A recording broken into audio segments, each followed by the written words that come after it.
Chapter 1. The Magical World and John Wick. In 1991, 6 Eugene Road, King Solly County. As dawn broke, sunlight streamed through the second-floor window, casting warm rays onto the wooden floor. The steady tapping at the door interrupted the boy's concentration as he diligently sharpened his pencil. He looked up to see a round shadow cast upon the floor. Upon recognizing the shadow's owner, he couldn't help but mutter, "I know I am an extraordinary person, but this is a bit excessive." The 11-year-old boy stood a head taller than his peers, his elongated frame clad in a tailored gray-blue waistcoat and small jacket. The gold chain of a pocket watch dangled elegantly from his waistcoat, making the pencil sharpener in his hand resemble a fine wine glass. Rising from his seat, he stepped from the shadow into the sunlight. The light illuminated his smooth, dark hair, while his feather-like eyelashes caught the sun's rays as they flickered through the window. His reddish-brown eyes squinted slightly in response to the brightness, and beneath his aristocratic nose, his faintly pink lips pursed gently. With a notable Slavic heritage, the boy lacked the characteristic freckles of Western children, possessing a fair and refined visage that seemed to have emerged from a fairy tale.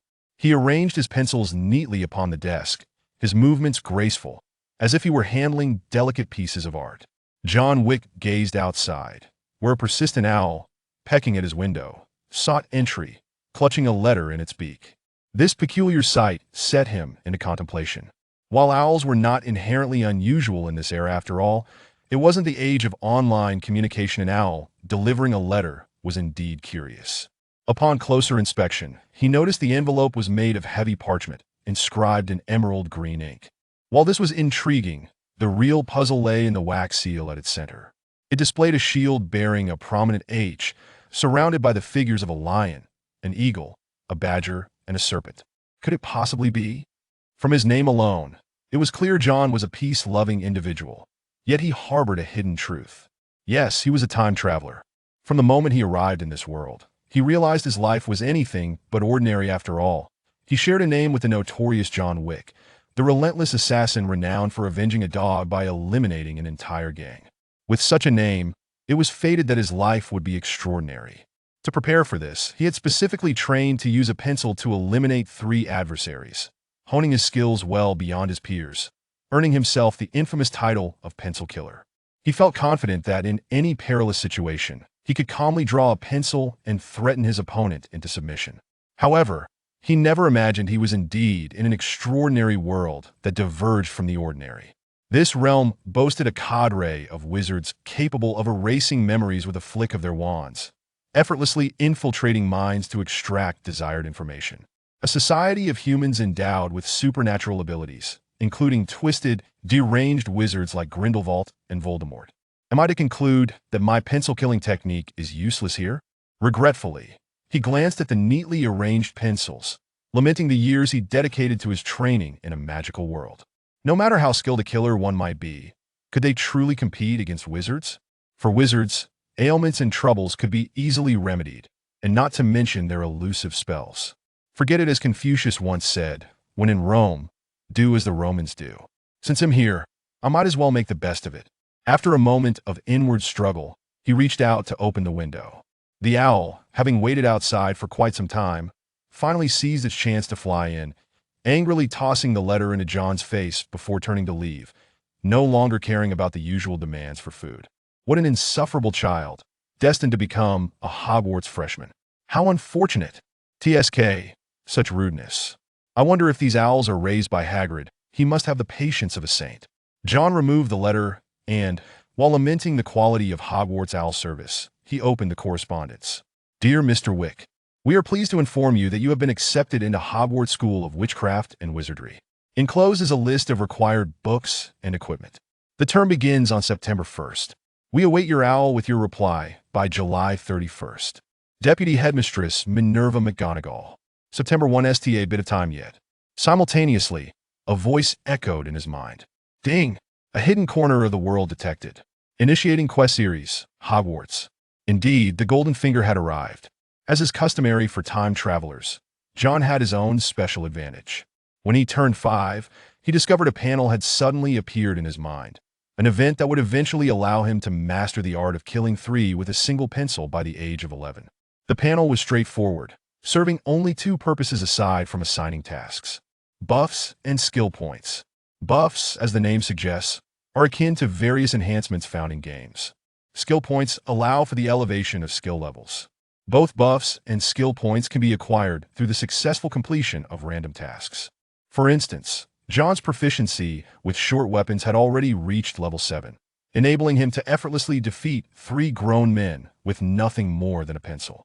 Originally, he had planned to earn skill points to become a versatile athlete or gain admission to a top-tier academy. Yet, before he could realize these ambitions, his plans had been interrupted by the arrival of this acceptance letter. Now, the panel displayed a new addition, magic. This undoubtedly confirmed the authenticity of the letter. Now it was July. John needed to find a way to convince his parents, the Wicks, to accept the fact that their son was a wizard. John, this joke isn't funny. Walter Wick, his father, regarded him sternly. You may have successfully used a pencil to compel me to apologize to 4 children at school, but this absurdity will not be tolerated.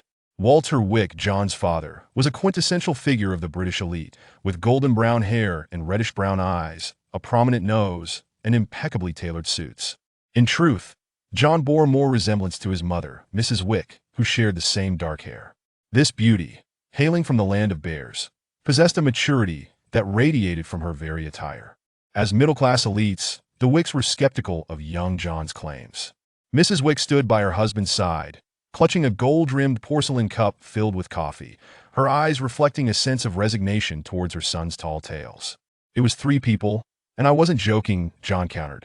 Surely it had been 3. The 4th was merely someone who tripped over himself, bearing no relation to John whatsoever.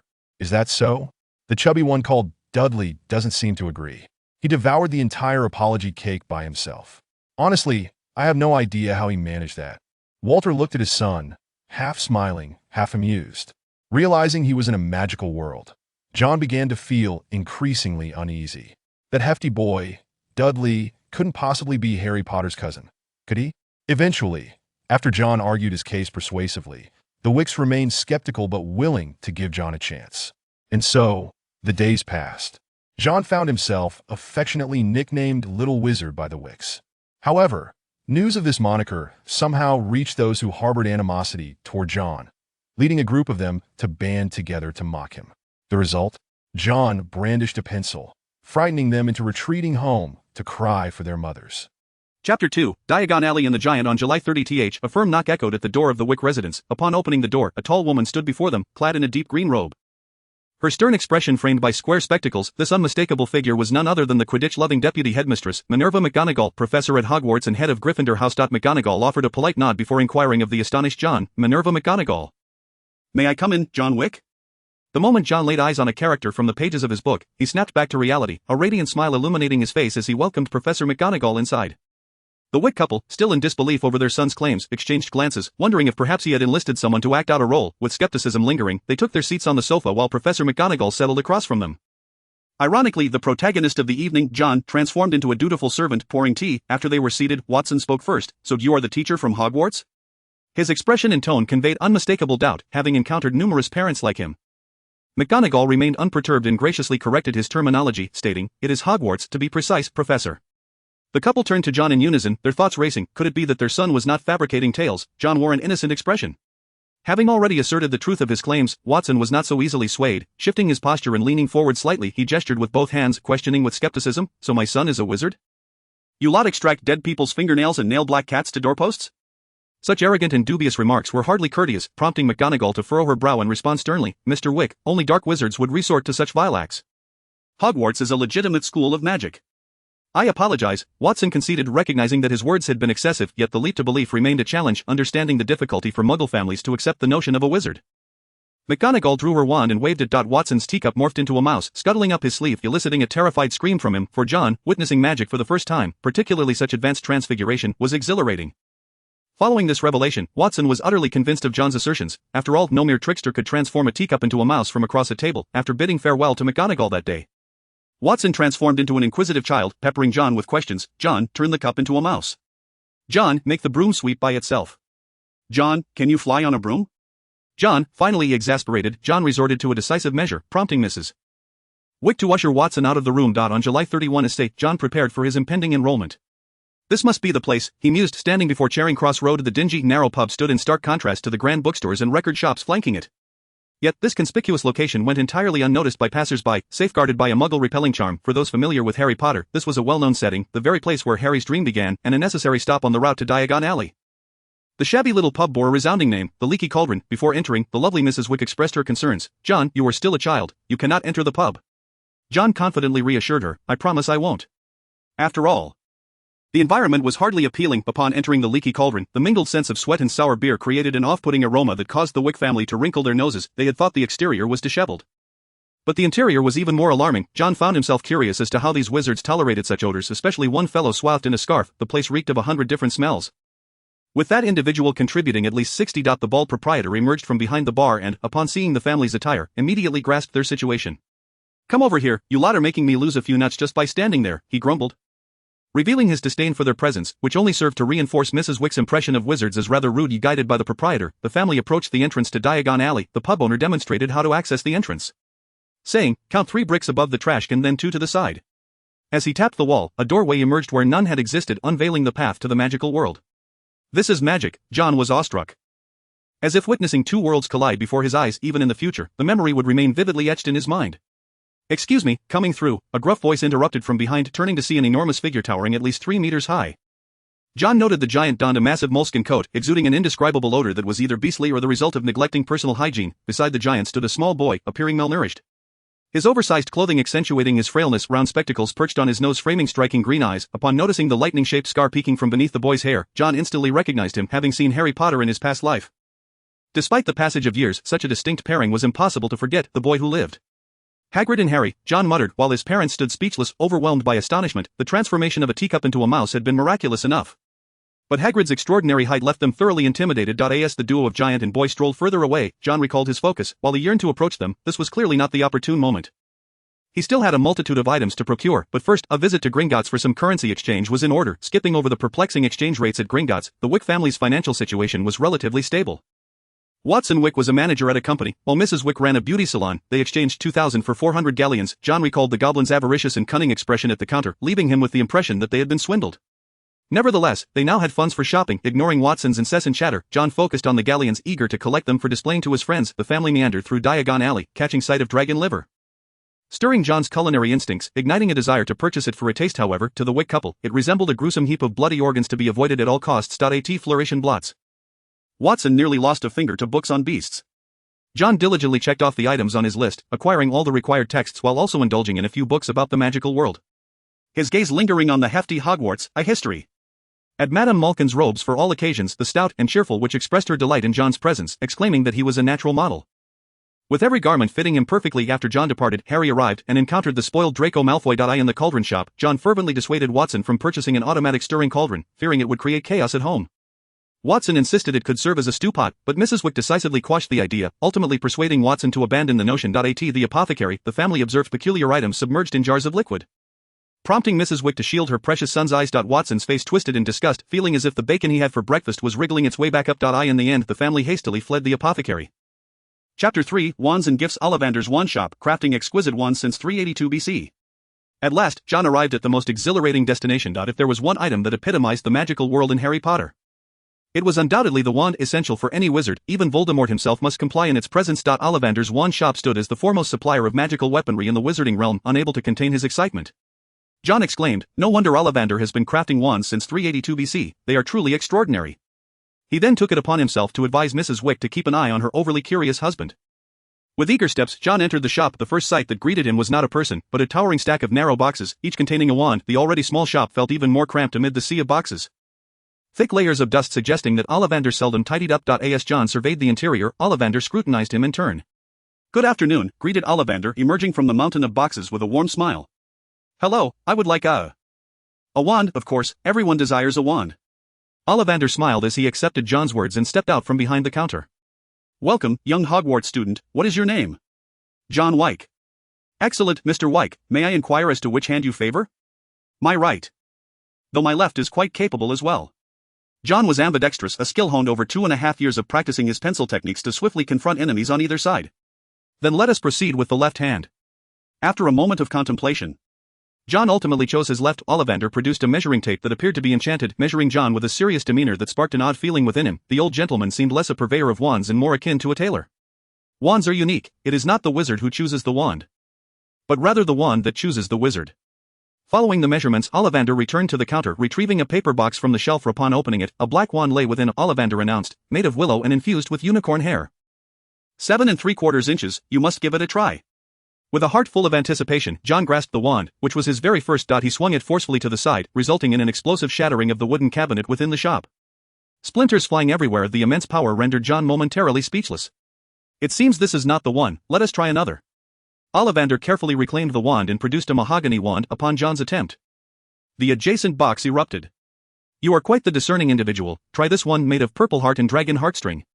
As time passed, it felt as though none suited him. With each successive wand, John became increasingly numb to the process. The once orderly shop had turned into a chaotic mess, leading even Mrs. Watson, who had been stopped outside, to suspect that they were selling weapons rather than wands. "Mr. Wyke, I must say, I have never encountered a student as destructively inclined as you." Even the most docile oak and unicorn hair in John's hands unleashed explosive force. Much to Ollivander's growing excitement, the more selective the customer, the greater the sense of accomplishment for Ollivander. "I recall a wand that was as discerning as you." Suddenly inspired, Ollivander clapped his forehead, despite his age. He swiftly climbed the shelves, prompting John to wonder just how old he truly was and fearing he might misstep and fall. Amidst his rummaging, Ollivander emerged with a dust-laden box, blowing the dust away. He revealed, red oak and thunderbird tail feathered 9 3/4 inches, with remarkable flexibility. He smiled as he handed the wand to John, his gaze fixed upon him, tense as if witnessing his daughter's wedding. Upon receiving it, an inexplicable thought crossed John's mind. "This is it." A stroke of intuition, he raised the wand and waved it gracefully. There was no explosion, instead a gentle luminescence emanated from the tip, akin to a soft breeze, drifting onto his face like bubbles. "This is the one." Ecstatic, John applauded, and Ollivander beamed with satisfaction. Each wand is a capricious child, and the greatest joy lies in helping a child find their true companion. With a smile, Ollivander remarked to John, "The red oak wand thrives on the fervor of battle. It is the warrior among wands. It sounds much more fitting for me than a pencil." John chuckled. Relieved that he would no longer need to carry the pencil in his inner pocket, he hoped the red oak would prove more durable than the pencil, saving him from the worry of breakage. The price of a wand was 7 galleons. After settling the payment, John rejoined his parents. Along the way, Watson exhibited immense interest in John's wand, even attempting to conjure a morning glory atop his wife's head with it. John snatched back his wand to prevent his father from causing further mischief. "Oh, and I must buy an owl." John smacked his forehead, nearly forgetting that there were no telephones at Hogwarts without an owl. He would have to rely on the Hogwarts public owls. Remembering the ill-tempered owl, John decided it was indeed wise to purchase one. The hooting owl shop. Inside, the cacophony of flapping wings and the unmistakable scent of bird droppings prompted Mrs. Wyke to step outside, unable to endure the chaos. "This is the one." Among the myriad of owls, John instantly fixated on a striking white one. It was a snowy owl, which he named Basil. The snowy owl Basil tilted its head, its round face fixated on John as if to memorize its new master. Upon returning home, Watson, filled with mischief, took to snapping photos with John's wand. Had John's wizarding robes fit, he likely would have donned them for a few more shots. Mrs. Wyke leaned against the cupboard, observing her husband with an affectionate smile, as though watching a child who had yet to grow up. Meanwhile, Harry received his own gift, a snowy owl he named Hedwig. It was the happiest day of his life. John was presented with a gift as well. When Mrs. Wyke unveiled the gift, John was startled by the movement of the box, instinctively drawing his wand in a defensive grip. As he unwrapped it, a small dog leaped out, with large ears, a brown head, and a black back. It was a beagle, officially known as a beaglehound. The puppy immediately began to enthusiastically lick John's face, displaying its endearing traits. Mrs. Wyke chuckled at the heartwarming scene. Leaning into Watson's embraces, she said, "Your father and I thought it best not to send you off to school with a spider or a rat. This little darling is your back-to-school gift." Watson nodded in agreement, silently mouthing that it was indeed his mother's idea. Unbeknownst to when he became a wizarding enthusiast, Watson would hardly consider a rat unappealing. Honestly, bringing a rat to school would be so cool. John mused that if his father were a wizard, he would undoubtedly be a Gryffindor, embodying the spirit of exploration and fearless adventure, a perfect reflection of that proud lion's house. "Thank you, Mom, I agree, a rat wouldn't be the best companion." John, who shared no fondness for rats, cherished this gift, as it reminded him of a plot from Harry Potter, where a greasy middle-aged man transformed into a rat, much to the dismay of those around him, cradling the puppy, which was merely a few months old, its tail wagging energetically like a propeller. Watson said, "You should give your pet a name. I named the first toy car your grandmother gave me." Watson regretted not being able to procure a black widow as a pet for his son. Both father and son had a shared affinity for naming things with style. Embracing the puppy, John faced the relentless licking. "A name, how about Tom?" Yes, this Tom was inspired by the classic cartoon, certainly not the name of Voldemort. And so John welcomed his very first dog. Chapter 4, The Minister of Magic and the Sword Saint. September 1. The Wyke family escorted their son to King's Cross Station. Watson, donned in a tailored suit, repeatedly checked the address to ensure he was not mistaken. 9 3/4? Having lived in England for so long, Watson had never heard of such a platform at King's Cross. The family wandered for quite some time without success. John glanced at his father, whose enthusiasm remained undeterred, and he could hardly bring himself to reveal that he was keen to see the legendary wizarding train. As a muggle, his curiosity about magical matters was entirely understandable. Having seen the story unfold, John knew exactly where to go. Locating the third pillar between platforms 9 and 10, he waved goodbye to his father and, in a moment of bewilderment, dashed headlong into the pillar. Burdened with an ample amount of luggage, John inadvertently collided with a small girl while traversing the platform. Oh dear. Their belongings clashed together. Years of physical training served him well at that moment. Enabling him to firmly plant his stance, the frail young wizard he collided with was far less fortunate, sent sprawling in a dizzying tumble. Books scattered across the ground as the clash of strength and magic commenced. Strength emerged victorious in the first round. Are you all right? Noticing the unfortunate mishap, John hurried over to assist the toppled young witch while also gathering the scattered tomes. As he collected the books, he looked up to see the young witch's face. She had donned her wizarding robe, her unruly brown hair framing bright brown eyes, but what stood out most were her prominent front teeth, reminiscent of a rabbit's. John, known for his honesty, exclaimed, "Your front teeth are quite large." Hermione, who had intended to reassure him that she was fine, felt her face flush with embarrassment at his remark. As the daughter of a dentist, she was acutely aware that her teeth were larger than those of her peers, making this a topic she fervently wished to avoid. The fact that this boy had not only bumped into her but also mocked her teeth left her unwilling to offer him any kindness. John was still unaware that the person he had bumped into was Hermione from the trio. After all, in the Harry Potter films of yore, Hermione had been portrayed in a rather flattering light. Moreover, after so many years, the only plot points he could recall were likely due to the success of the Harry Potter franchise in his previous life. However, recalling any intricate details would indeed pose a challenge for him. Unintentionally offending someone, John picked up the scattered books and stacked them neatly, flashing a smile at his own gallantry, yet Hermione on the opposite side felt no warmth towards him. "Thank you," she said hastily before making her way to leave. Pushing her luggage with determination, John assumed the girl was merely shy. He brushed his hair back and lamented, "Ah, this cursed charm of mine." On the train, John arrived early, and many compartments were still vacant. He casually entered one and sat down, gazing out the window in boredom. In his memory, today was supposed to be the first meeting between Ron Weasley and the boy who lived. Alas, he was disappointed not to witness that iconic moment. "Excuse me. May I sit here?" came a somewhat timid voice, belonging to a boy with a round face adorned with freckles, his demeanor betraying shyness and insecurity, as if he feared John's rejection. It was evident that this was a child lacking confidence. Compared to Dudley, this little chubby boy appeared significantly slimmer. John smiled warmly and replied, "Please do take a seat." Neville breathed a sigh of relief upon hearing those words. However, as he entered the compartment, he realized that the boy before him had a rather imposing presence. With delicate features and clad in a brown wool sweater, the wand in his fingers twirled with an ease reminiscent of a docile serpent, the atmosphere felt akin to sitting across from a gunslinger. Casually twirling a revolver, the timid Neville shrank back against the window, striving to diminish his presence. "Ribbit. Lou Frog." Neville's pet toad leapt out, and he hurriedly grasped it, casting a furtive glance at John, fearful of inciting his ire.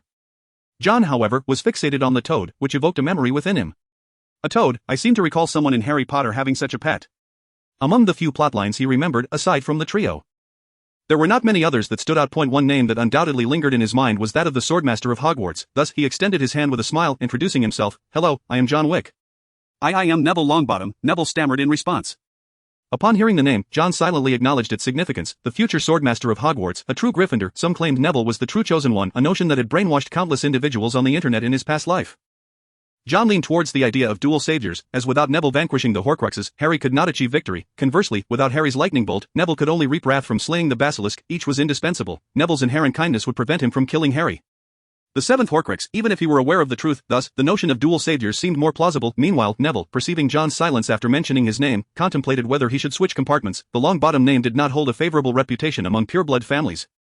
Akin to the Weasleys. As the atmosphere grew quiet, an imperious voice broke through the silence. "May I sit here?" With her curly hair and oversized front teeth, the ever-inquisitive Hermione Granger made her entrance.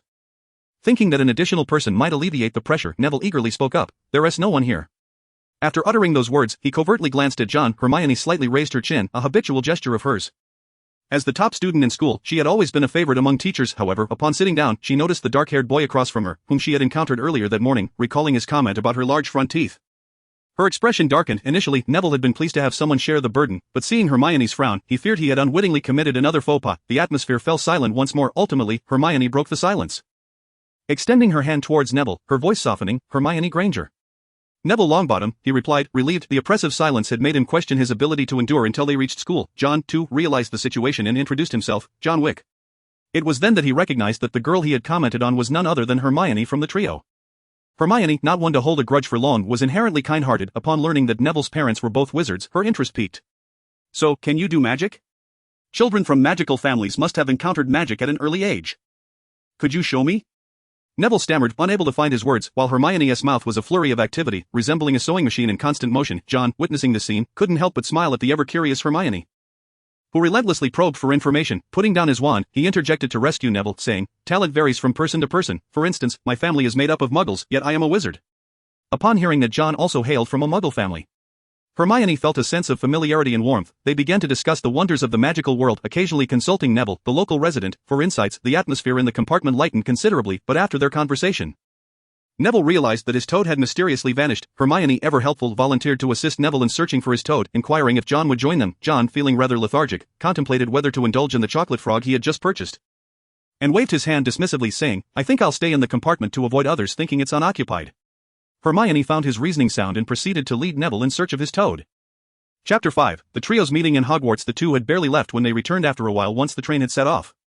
"Oh my God, John, you will not believe who I just saw," Neville exclaimed, somewhat incoherently, leaving John puzzled. It was Hermione who raised her voice an octave, clearly articulating, "Harry Potter, the savior from the story, is also on the train."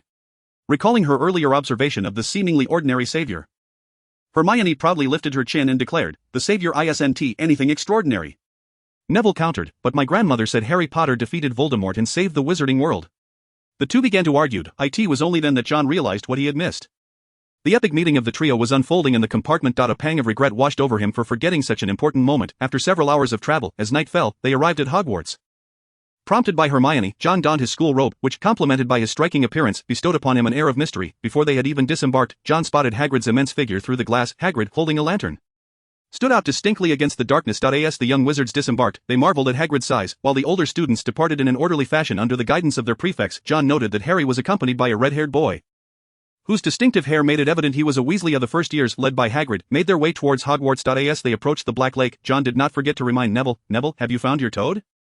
Neville's round face fell as he realized he had forgotten about his toad in the excitement of seeing Harry. As they boarded the boat, he became frantic, nearly on the verge of tears. However, John, the instigator of this turmoil, remained unfazed. He recalled that Neville's toad would eventually appear at Hogwarts' entrance, having watched the films previously. He had always been curious about where Neville's toad had gone. It seemed rather odd that it had vanished on the train yet reappeared at Hogwarts. Could it be that it possessed the lineage of magical creatures? Magical creatures were the enchanting inhabitants of the wizarding world, contributing immensely to its vibrancy. "Lower your heads," boomed Hagrid's voice. Hermione and Neville quickly complied, but John remained unbowed. After their little boat passed, they discovered that it was unnecessary to duck. Or rather, only Hagrid's colossal frame required such accommodation. As they crossed the Black Lake, the young wizards officially stepped foot into Hogwarts. This ancient institution of magic resembled a castle, shrouded in mystery beneath the night sky.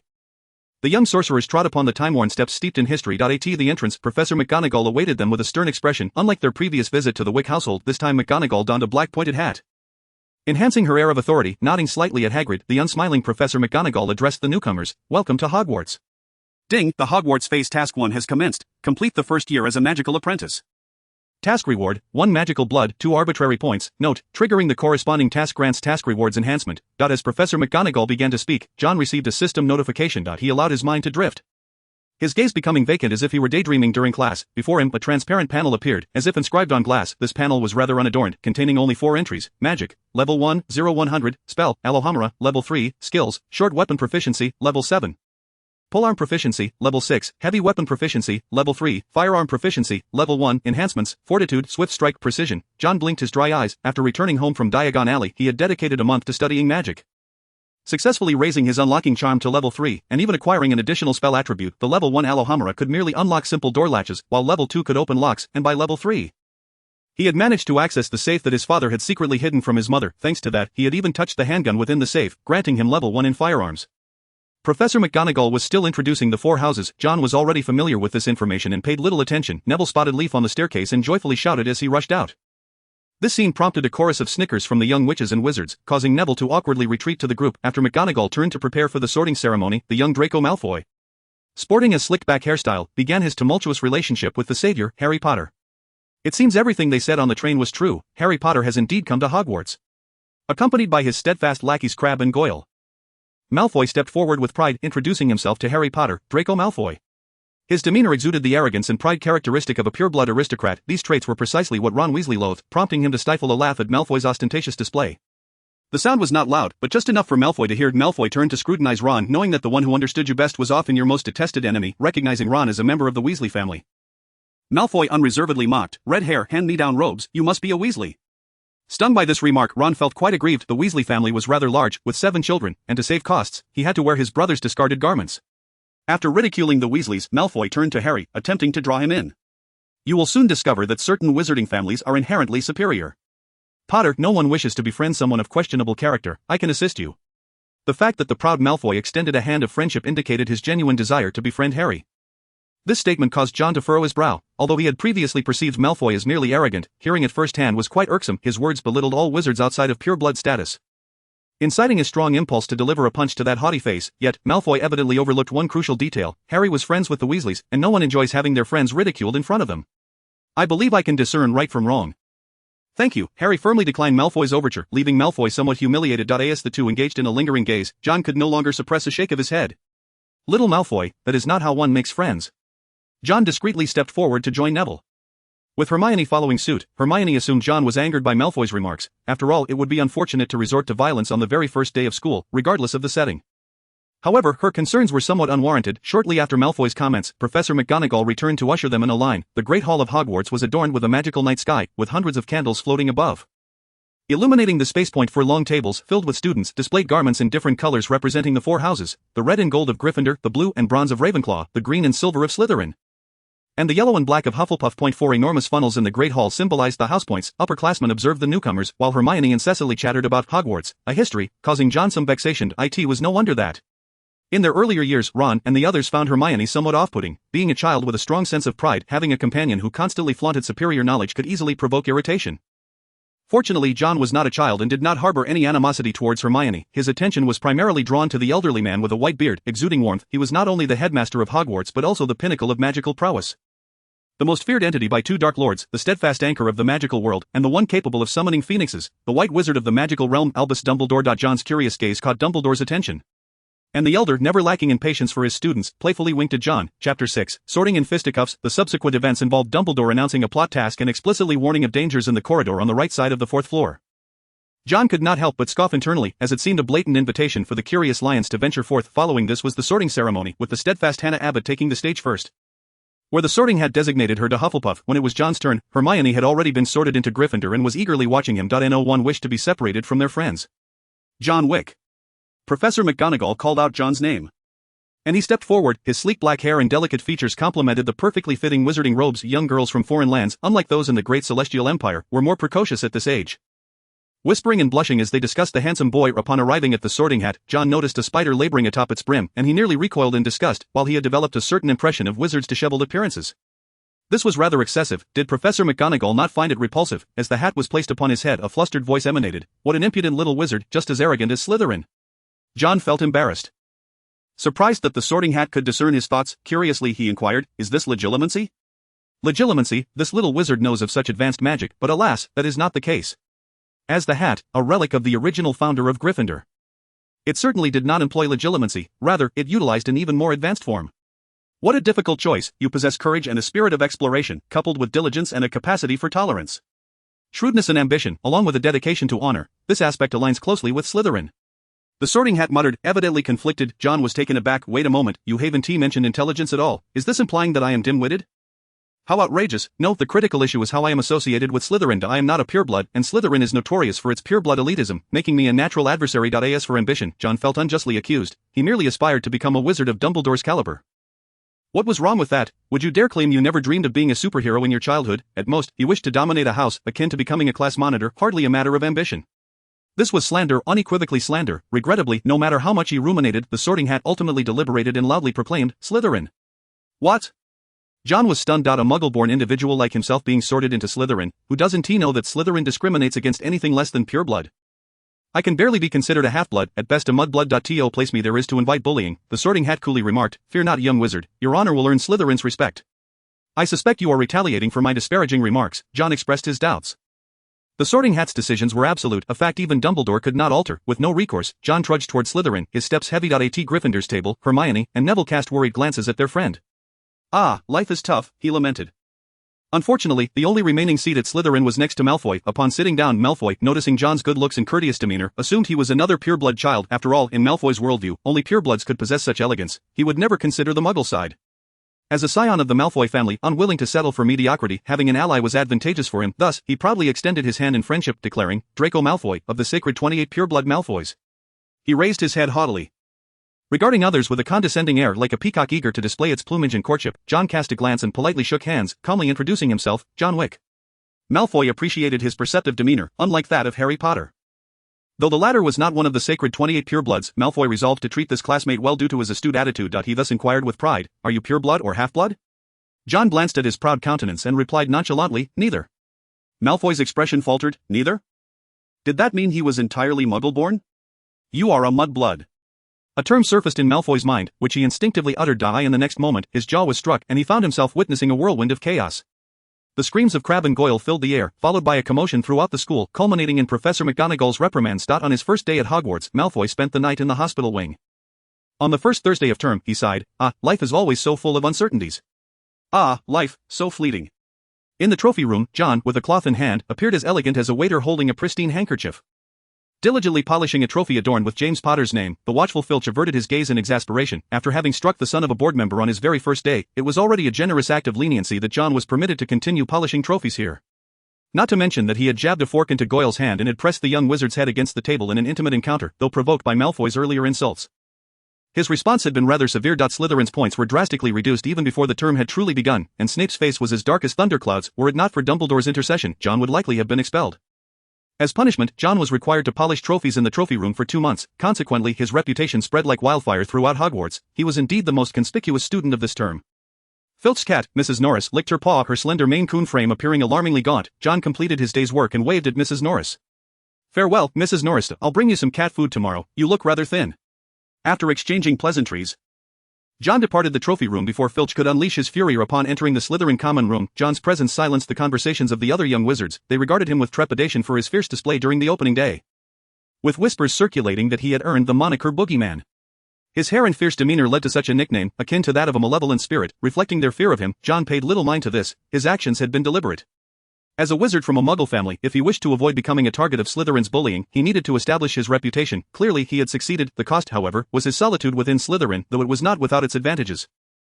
He had initiated a series of tasks dubbed Boogeyman, where upon achieving 100 hours of night wandering, he would be rewarded with a Boogeyman enhancement. Returning to his room, John found himself granted a single occupancy to prevent any potential conflicts.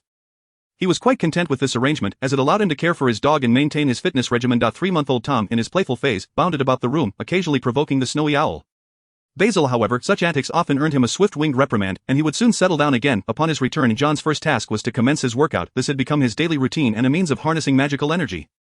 Strengthening, enhancing adaptability to magic through exercise, absorbing magical energy during the process. Where is the promised magic apprenticeship? I feel as if I'm becoming a berserker. After his workout, John mused, feeling the notable increase in his muscles. Is it truly appropriate for a first-year student to possess an 8-pack, who relies on physical training to amass magical power? Yet, this had been his routine for years, and he had grown accustomed to it. After a refreshing shower, he concluded his day. Chapter 7, Snape and the Scholar. The following day, John made his way to the potions classroom. As he took his seat, the space around him cleared. Upon the arrival of Gryffindor students, Hermione and Neville glanced at John with concern, but he merely shrugged, signaling that all was well. As the class commenced, Snape entered like a greasy bat, his robes billowing as if propelled by a wind machine. This class does not require you to foolishly wave your wands or recite spells indiscriminately. As he steadied himself at the podium, Snape crossed his arms and surveyed the students with piercing eyes. He then began his opening remarks. I can teach you how to muddle minds and confuse senses. I will instruct you on how to earn renown and concoct brilliance. I can even teach you the secrets of immortality. Upon hearing these words, John scoffed. If he could indeed teach such things, would Voldemort still pursue Horcruxes? His thoughts wandered, and he summoned his status panel, noting a slight increase in magical energy after his training. Magic, Level 1, 2100, Spell, Alohomora, Level 3, Skills, Proficiency in Short Weapons, Level 7, Long Weapons, Level 6, Heavy Weapons, Level 3, Firearms Proficiency, Level 1, Enhancements, Strengthening, Quick Strike, Precision. Calculating, he realized that he could gain 5 points of magical energy through a day of training. He contemplated acquiring some dumbbells to keep in his room. Lost in thought, Snape's gaze shifted toward John, his disdain unmistakable. With a sardonic tone, he remarked, perhaps some of you arrived at Hogwarts already possessing a modicum of renown and a degree of power, allowing you to be arrogant enough to disregard my lessons. John came to his senses, noticing Malfoy's gleeful expression beside him. He maintained a stoic demeanor as he picked up the quill on the table. This single action extinguished Malfoy's smile. Though Snape harbored a strong dislike for John, he now had a more detestable target in sight. Without hesitation, he directed his ire toward the savior, Harry Potter. Mr. Potter, tell me, what would happen if daffodil root powder were added to an infusion of mugwort? Having only recently transitioned from life as a muggle child, Harry understandably shook his head innocently unaware. Snape, resolute in his inquiry, ignored Hermione, who had raised her hand high. He pressed on with relentless questioning. Mr. Potter, if I were to seek a piece of Dunstone, do you know where I might find it? I don't know, sir. What is the difference between aconite and wolfsbane? I don't know. Their exchange made it abundantly clear that Snape harbored no fondness for the savior. Observing this scene, John couldn't help but chuckle. This was, after all, a memorable moment. However, his laughter redirected Snape's animosity. Mr. Wick, perhaps you could enlighten Mr. Potter with the answers to my earlier queries. Snape turned his attention to John. John, momentarily bewildered, wondered how he had become involved. Ding, triggered a storyline task. Answer Professor Snape's questions to gain the enhancement. Scholar. Scholar, increases learning efficiency by 2 hours daily. Could this also trigger a task? John stared blankly for a moment before quickly recollecting the material. It was indeed fortuitous. While many details had eluded him, he distinctly remembered the infamous Snape's 3 questions. Rising to his feet, he confidently stated, the addition of daffodil root powder to an infusion of mugwort results in the creation of the draught of living death. Dunstone can be found in the stomach of a goat. Aconite and wolfsbane are indistinguishable, they are the same plant. Confidently answering the 3 questions, John wore a modest smile. In that instant, the entire classroom fell silent. Malfoy's anticipation of John's embarrassment faltered, and Snape appeared surprised, though more so annoyed that his goal had not been achieved. Coldly, he stated, sit down. Slytherin gains 5 points, while Gryffindor loses 5. Anger aside, points must be awarded to Slytherin and deducted from Gryffindor were due. John shrugged and took his seat, while his mind registered the acquisition of the scholar enhancement. Snape's unspent fury successfully transferred to other students, leaving Malfoy, who had just moments ago reveled in schadenfreude, now subdued like a frightened foal. Meanwhile, Harry and Ron gazed at John with admiration, as if he were a hero. After potions class, Slytherin students departed in groups, while John found himself isolated amidst the throng. At the dining hall, John surveyed the so-called British cuisine with a sigh, despite having eaten it for years. He occasionally found himself yearning for the delicacies of his homeland. Hermione approached him, observing John struggle with a fork against a potato skin, and inquired with concern, John, are you all right? Hermione worried for John's position in Slytherin. Yet she clearly underestimated him. As John wrestled with the perplexing notion of why anyone would choose to consume potato skins, he casually remarked, of course it's fine. Haven T, you noticed how they all fear me? However, in a bid to comfort Hermione, John resolved to bury the hatchet with Malfoy. Casting a sidelong glance at the passing Malfoy, John boldly reached out to halt him. Malfoy. Malfoy paused, eyeing John with suspicion as he instinctively took a step back. Embarrassed by his own reaction, he retorted angrily, Weasley, what do you want? I dare you to say another word, and I shall send you back to the hospital wing, John said, his face adorned with a friendly smile that nevertheless sent shivers down Malfoy's spine. John patted him on the shoulder, reassuringly stating, fear not, I am not a demon. We are all classmates, after all, and I won't be excessively unreasonable. With that, he flashed a smile at Malfoy's 2 lackeys, causing Crabbe and Goyle to shiver and nod vigorously. See, even Crabbe and Goyle agree. Let us make amends. Malfoy glared at his companions, seething, you 2 imbeciles. As he beheld John's outstretched hand, he stubbornly declared, I refuse to be your friend. And don't think you can act all high and mighty just because you ambushed me. A wizard should settle disputes with magic, not fists. John nonchalantly withdrew his hand, responding, very well, let us find a place to engage in a proper duel. R&T aristocrats fond of dueling, I shall indulge you. This declaration sent Malfoy into a panic, as his neck still throbbed from their last encounter. He fell silent, lowering his head as he slinked away. John returned to his seat, turning to an astonished Hermione and saying, see, not a problem at all. Hermione, still bewildered, nodded, wondering how this could be considered no problem, yet, the mind of a scholar often works in peculiar ways. And she began discussing potions with John. As he listened, feeling overwhelmed, he hastily consumed his meal, leaving behind the potato with its skin before making his own discreet exit. After all, his knowledge extended only to those 3 subjects. Beyond that, he was utterly lost. A flurry of owls swooped into the Great Hall, and at the same time, Neville received a memory ball. One splendid aspect of Hogwarts was the brief class durations and extended breaks. With weekends off, seizing the opportunity to exercise on the weekends, John jogged along the banks of the Black Lake, carrying a stone the size of a human head. There is nothing quite like the exhilarating sensation of witnessing a boost in magical prowess. As he observed his progress, John felt as if he were playing a game. He had not forgotten the dangers lurking within the world of Harry Potter. The tranquility of school life would not endure for long. During classes that week, he had already encountered Professor Quirrell and was reminded of that suffocating stench and unforgettable impression. In his previous life, John had watched the films and possessed a vague understanding of the original narrative. Most of the plotlines had faded from memory, save for the fact that Quirrell bore Voldemort upon his head. He had failed to recognize him during their last encounter at the Leaky Cauldron, but now he could see the truth.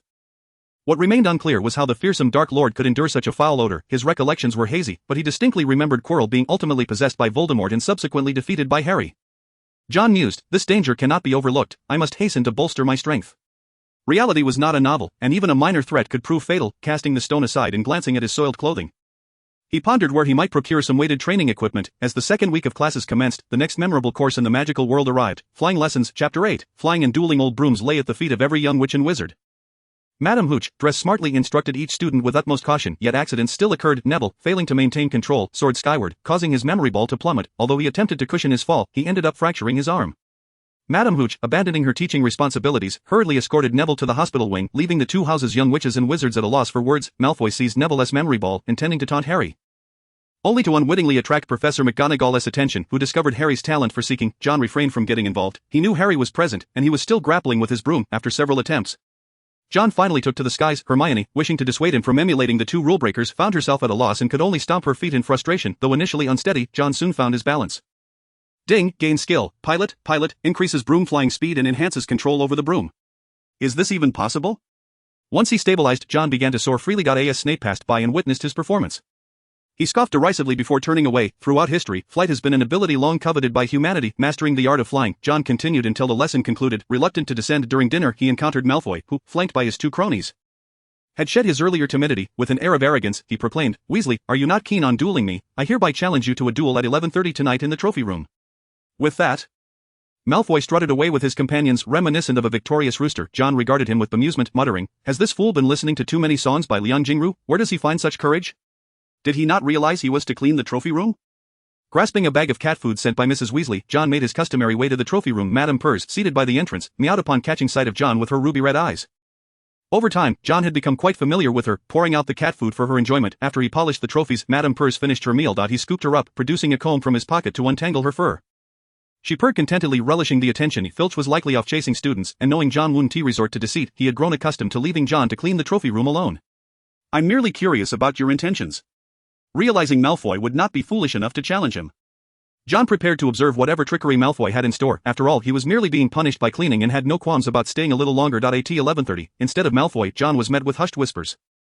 Four figures entered the trophy room, the trio of protagonists accompanied by a hapless Neville. Neville had been trapped outside for hours due to forgetting the password after his arm treatment, only to be discovered by the trio as they emerged. Upon entering, they were taken aback to see John.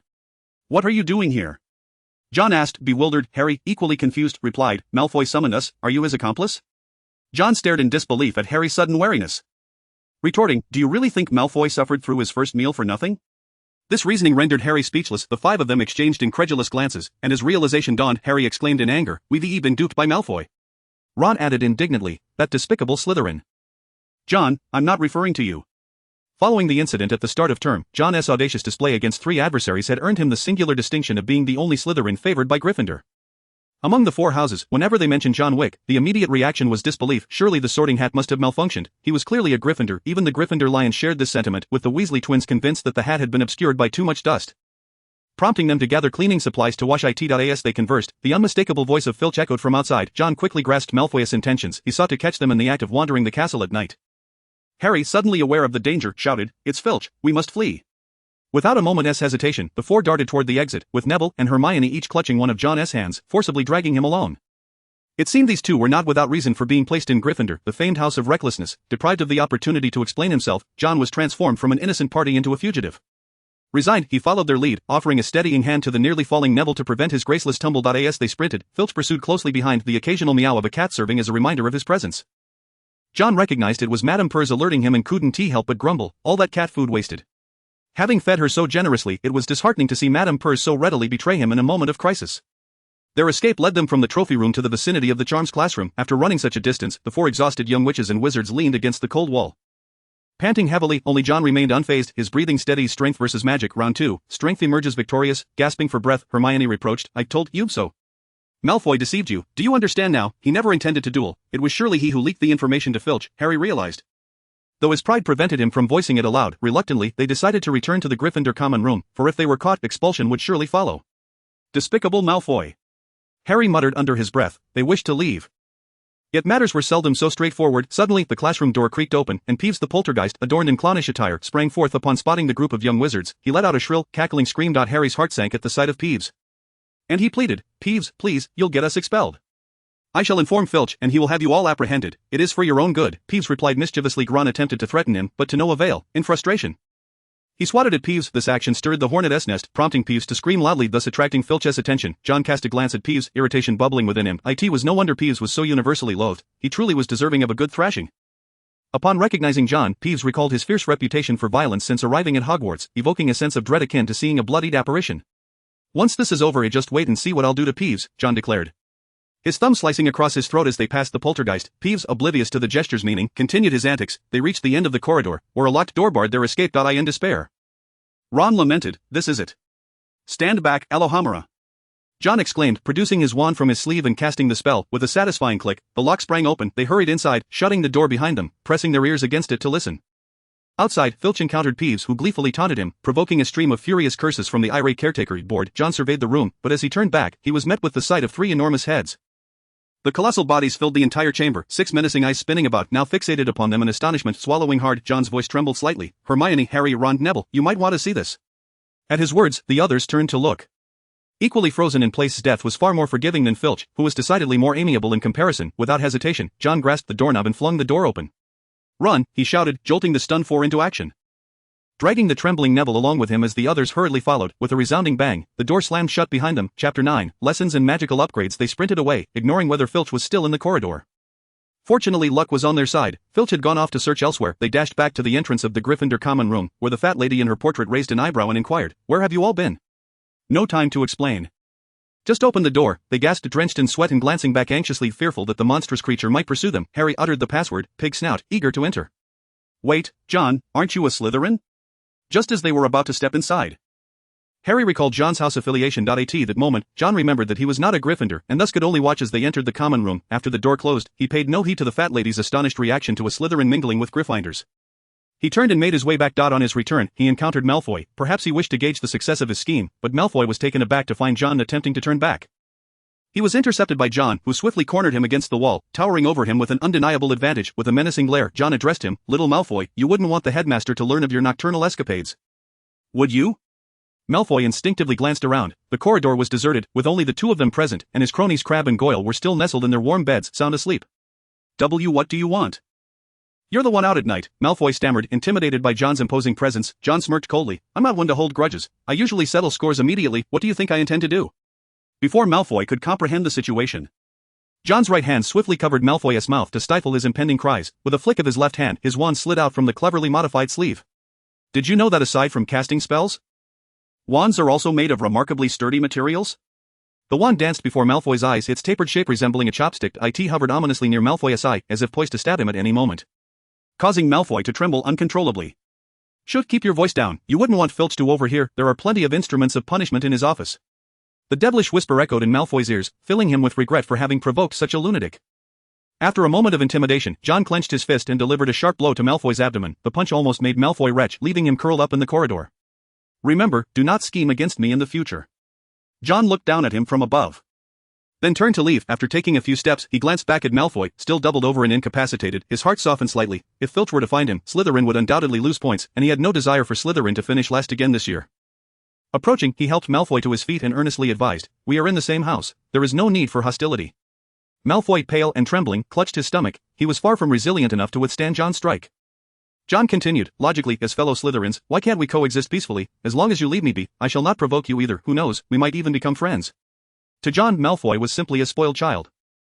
He understood that Malfoy had been raised with the belief in pure-blood supremacy, and he bore him no ill will for it. Had Malfoy not been so foolish as to provoke him, John would never have resorted to violence. Pure blood.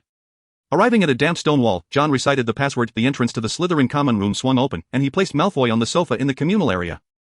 The design of the common room was peculiar. It was cramped and low-ceilinged, adorned with bones and bronze decorations, exuding a dark and cold ambience that lacked warmth. Outside, the black lake shimmered, and a giant squid glided past the window. John leaned closer to Malfoy and whispered, remember what I said, we may not be friends, but we should not be enemies. Malfoy, still clutching his stomach, gazed at John, uncertain of how much he truly absorbed from the admonition.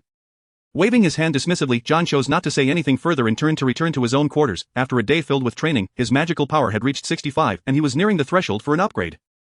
After washing up, he lay in bed, reflecting on the 3-headed dog. What was its name again? Beneath the beast, he had noticed a trapdoor, which seemed to relate to the trio. That he recalled something about a weakness. Perhaps music or something similar. Lost in thought, he eventually drifted off to sleep. The next day, Malfoy strutted past John with an air of arrogance, as if nothing had transpired. However, he refrained from further provoking John. Likely a testament to the prior day's conversation. Upon spotting Harry and Ron still at Hogwarts, Malfoy could hardly believe his eyes. Harry and Ron were deep in discussion about the trapdoor beneath the 3-headed dog. Harry recalled the reports of the Gringotts break-in and recounted his encounter with Hagrid at the bank, as the two boys engaged in a brainstorming session filled with conspiracy theories. Meanwhile, Hermione, having quarreled with Harry and Ron the previous day, now chose to ignore them. She approached John, her cheeks puffed in indignation, and sulked. Those two arrogant fools, we nearly got bitten by that dog, and they find it amusing. Goodness, how can there be such foolish individuals? And worse, that one of them is my classmate? Hermione's tirade became background noise to John, who had grown accustomed to her rants. At this moment, he merely needed to listen. Neville joined them, providing John with a sense of security. Had John not been there the previous day, Neville might have ended up as the morning's fresh dun from the three-headed dog. It was a rare sight to see a Gryffindor and a Slytherin mingling together. After breakfast, John did not forget to engage in some exercise. He refused to waste such a fine morning. His daily routine was filled to the brim, running around the Black Lake after breakfast, doing push-ups and frog jumps at noon, and post-dinner calisthenics, including push-ups and sit-ups, all while studying. His days were meticulously planned, and he occasionally took breaks to stroll around the Forbidden Forest with Tom and Basil. Unfortunately, misfortune struck when Hagrid caught him. Though he was not permitted to enter the Forbidden Forest, Hagrid merely issued a verbal warning. John brushed it off, finding himself growing more familiar with the three-headed dog.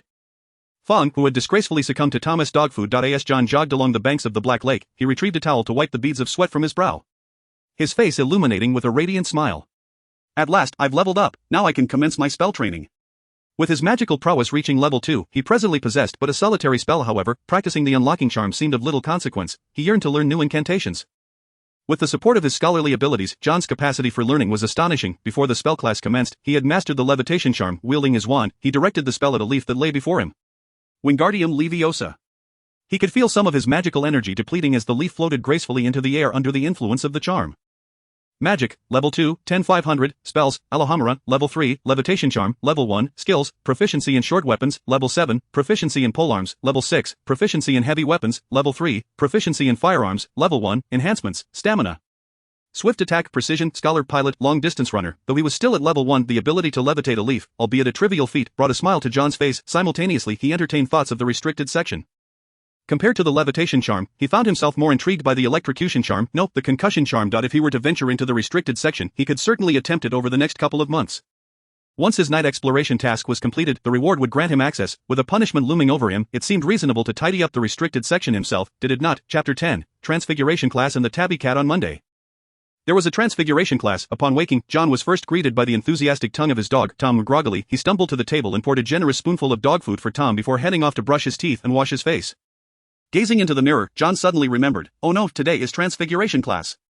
Having returned late from his nocturnal escapades last night, he had collapsed into bed after a brief workout. Hastily stepping outside, he noticed the alarm clock that lay on the floor, smeared with Tom's saliva. No wonder he had failed to hear it ring. It had become a chew toy for Tom. Donning his wizarding robe, John found the Slytherin common room deserted as he exited.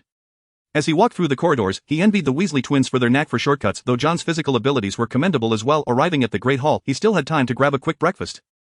Hermione, who had been scanning the area, waved at John as he approached. He took a seat beside her, glancing at her still frosty demeanor towards Harry and Ron, but chose to remain silent. Where's Neville? Did he oversleep or get lost? John inquired, knowing Neville had a tendency to misplace things and lose his way. His toad is missing, and he's searching for it in the Gryffindor common room, Hermione replied. Her mouth still smeared with crumbs from a buttered roll, she had deliberately slowed her pace to wait for John, otherwise she would have already been on her way to class. As John sliced into his fried egg, he remarked with a hint of resignation, all right, I think I know what to get Neville for Christmas, a cage to keep Trevor safe. Noticing the crumbs on Hermione's mouth, John gestured to his own, prompting her to blush as if her cheeks were painted with rouge. Just as John was finishing his meal, Neville finally stumbled in. Having gotten lost for the 4th time, John mused that he ought to gift him a Marauder's map. After Neville sat down, he pulled out a memory orb, gazing at the red sphere with confusion. The orb turned red whenever he forgot something, yet Neville was often oblivious to what it was. John scrutinized him and said, Neville, you might not get breakfast this time. Why not? Neville replied, looking disheartened at finally making it to the Great Hall. With a sympathetic glance, John raised 2 fingers. 2 reasons. First, class is about to start, and second, you need to return to your dormitory. Because you forgot to wear your outer robe. At last, Neville recalled what he had forgotten, and without a second thought for breakfast, he dashed off, navigating the bewildering moving staircases in a frenzy. Upon arriving at the Transfiguration classroom, John regretted missing the previous class due to his detention for fighting, an opportunity he had longed for.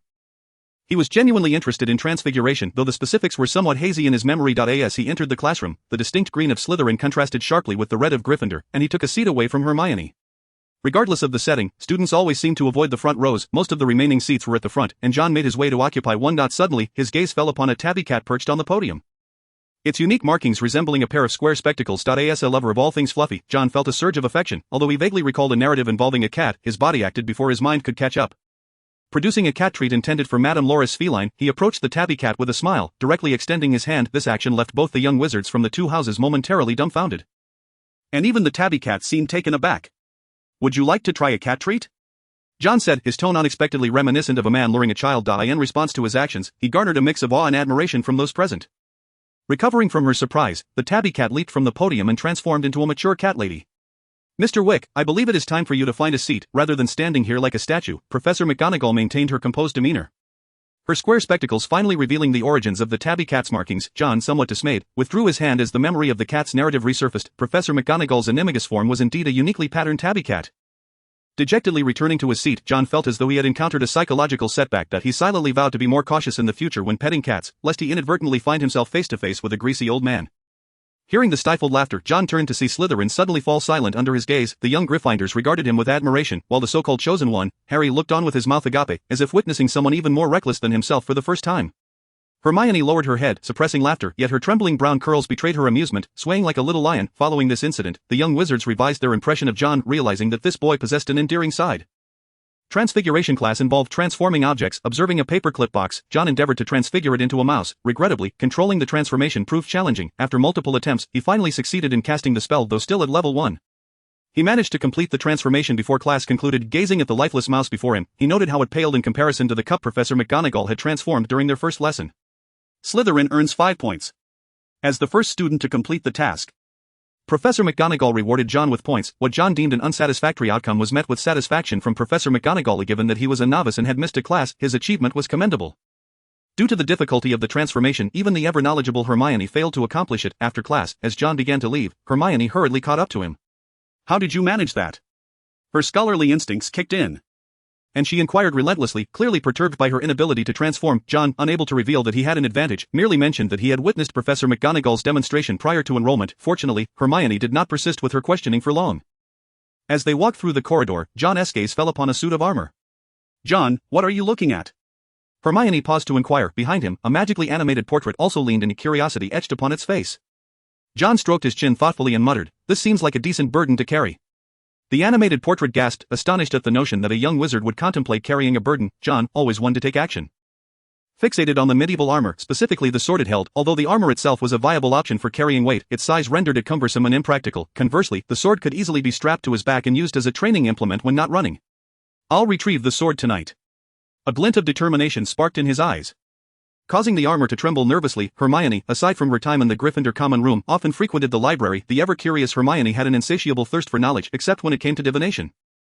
John was drawn along, primarily to familiarize himself with the layout of the restricted section. Picking up a copy of the Tales of Beetle the Bard, he feigned interest. The library was governed by strict rules. Any noise would invoke the wrath of Madame Irmapants, the librarian. Just earlier, John had observed Neville, who had overindulged at lunch, being chased by a broomstick. John felt a twinge of sympathy for him. As night fell, after tidying up the trophy room, John stealthily made his way to the suit of armor in the corridor. Poor Sir Armor would awaken the next day to find his sword missing. This incident would become a lingering mystery within the halls of Hogwarts. Only Mr. Filch fervently insisted that it was the Weasley twins who were responsible. Chapter 11, Nocturnal Ramblings and the Forbidden Section. "This sword seems quite manageable," said Rollo, turning his round head as if contemplating where John had procured such a weapon. He flapped his wings, swatting away Tom's drooling dog, and loftily soared to a height beyond Tom's reach. John grasped the hefty sword with both hands. It was a weapon befitting a medieval knight's armor, standing nearly shoulder-high to him. Perhaps when he grew taller, it would fit him perfectly. With a firm grip on the hilt, John exerted himself to hoist the great sword aloft. This was a typical knight's sword, its blade about the width of a palm. Forged from steel, the weight was considerable. At least for John in his current state, it served as an excellent means of resistance training. Employing the great sword as a weight, he began his exercise regimen. He secured the sword to his back with a length of rope and commenced doing push-ups. Effort begets reward, and by the time John awoke the following day, he found his magical prowess had increased by 10 points. Magic Power, Level 2, 2500, Spells, Alohomora, Level 3, Levitation Charm, Level 1, Transformation Charm, Level 1, Skills, Mastery of Short Weapons, Level 7, Mastery of Great Swords, Level 3, Mastery of Firearms, Level 1, Enhancements, Strengthened Physique, Quick Strike, Precision, Academic Excellence, Aviation, Long Distance Running. His skills had undergone a transformation. The mastery of heavy weapons and polearms had vanished, replaced by mastery of the great sword. This weapon indeed fulfills the criteria for both polearm and heavy weapon, John realized upon scrutinizing the great sword. The combination of two weapon proficiencies into the mastery of the great sword granted him an immediate sense of familiarity. He performed a basic series of slashes and stabs with the great sword. It was as if he had trained for many years as a knight. His current skill level would astonish even seasoned knights. The levels of proficiency mirrored those of spells. Level 1 signifies a novice, capable of merely showing off basic moves. Level 2 represents foundational skills, where one can apply what they have learned. Level 3 indicates a competent practitioner, able to handle several opponents of similar stature with ease. Level 4 denotes a professional, akin to a skilled assassin, transcending mere numbers to become a true weapon wielder. Level 5 is that of a teacher, proficiently imparting knowledge and offering unique insights. Level 6 signifies mastery, where one develops a distinctive style. In the vernacular of the Celestial Empire, it is akin to reaching the pinnacle of one's craft. Level 7 epitomizes a grandmaster unrestrained by formality, returning to simplicity, capable of wielding even a small pencil with the lethality of a dagger. Having achieved level 7 in short weapon mastery, John could easily be deemed a grandmaster, able to dispatch 3 flies in a second using a pencil. The disappearance of 2 weapon mastery skills did not evoke a sense of loss, rather, he found his understanding of weapon usage deepened. The mastery of the greatsword was likely a synthesis of the 2 weapon branches, which accounted for his lack of unfamiliarity. Nonetheless, he couldn't help but scoff. As a wizard, this is of little use to me. At present, for John, enhancements took precedence, followed by magical power spells and weapon mastery. After practicing the transformation charm for a while, John made his way to class. With the academic excellence enhancement activated, he could swiftly absorb knowledge. After observing the layout with Hermione in the library once more, he prepared to embark on his nocturnal endeavor that evening. The hallway of Hogwarts on the 5th floor. At night, the portrait slumbered on the walls, while a suit of medieval armor, devoid of weapons, had somehow acquired a stick as a makeshift weapon. Lumos. Hey! Turn off that damned light. Oh. Boo-hoo. The sudden brightness prompted the portraits to grumble in discontent. John traversed the corridor, arriving at the library on the 5th floor. The library closed at 8 in the evening, leaving only night owls to roam its aisles. Thousands of books congregated into countless shelves, and hundreds of narrow passages transformed this place into a veritable ocean of literature. Deep within lay the forbidden section, John's intended destination, snuffing out the light from his wand. John approached the entrance to the forbidden area. A rudimentary latch served merely as decoration, providing a deterrent against honorable intentions rather than foul play. Unfortunately for John Wick, he was about to play the role of a miscreant tonight. With a soft click, the door to the forbidden section swung open effortlessly. John needed to tread cautiously. Lacking Harry's invisibility cloak, he could only remain vigilant. Thankfully, his physical training had cultivated a great degree of stealth, allowing him to enter the forbidden section without a sound, where he beheld a multitude of sealed tomes. These forbidden books were not devoid of educational value, rather, they had been confined due to their perilous nature. Additionally, certain dark magic texts that were deemed unsuitable for student study were housed here. However, it was not impossible to access these books through formal channels. If one could procure a note from a professor, they would be allowed to borrow from the forbidden section. John mused over the headmaster, who could almost squash a fly with a mere glare, and concluded that it was more prudent to take matters into his own hands. After confirming that no one was around, John illuminated his wand. He began searching the forbidden section for the tome he sought, specifically one that contained the disillusionment charm. It would take some time to navigate the sea of books. Powerful potions? Spotting a book, John curiously pulled it out for inspection. It was a tome on potion making detailing various potions, including the truth serum and the polyjuice potion. After a brief glance, John returned the book to its place. While the polyjuice potion's ability to transform one into another was fascinating, the prospect of acquiring someone else's hair for the concoction was rather off-putting. Continuing his search, he came across a book bound in black and silver. After a moment's hesitation, John chose not to open it, suspecting it might contain dark curses or similar enchantments. After a thorough search, he finally located the text detailing the disillusionment charm. Flipping through revealing advanced dark magic, he found advanced charms, which not only included the disillusionment charm but also advanced spells like apparition.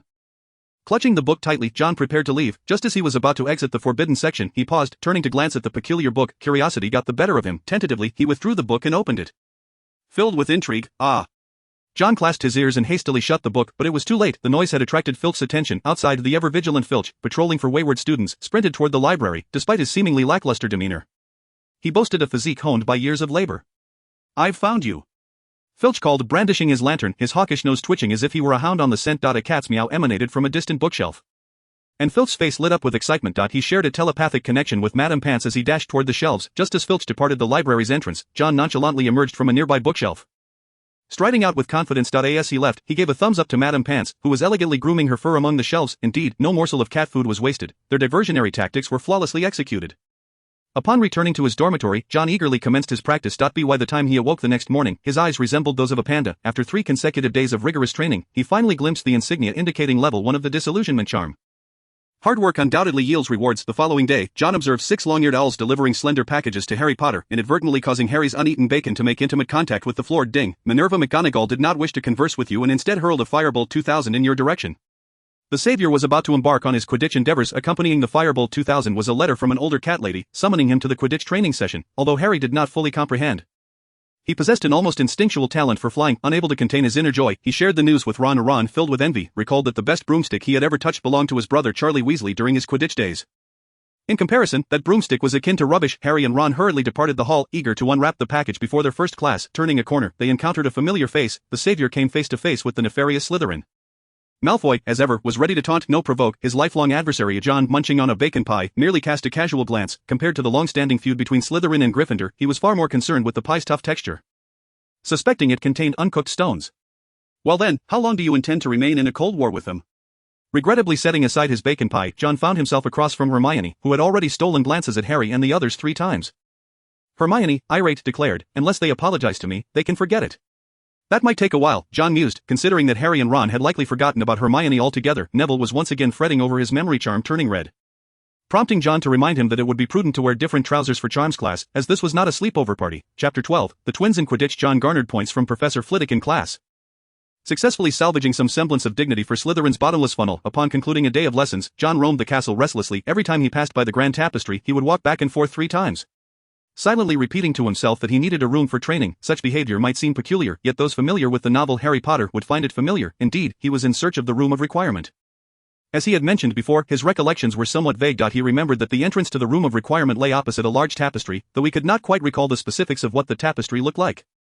Fortunately, there were not many enormous tapestries at Hogwarts, and after passing by the one depicting the troll bludgeoning the hapless Barnaby for the 3rd time on the 8th floor, he discovered a wooden door appearing across from the tapestry.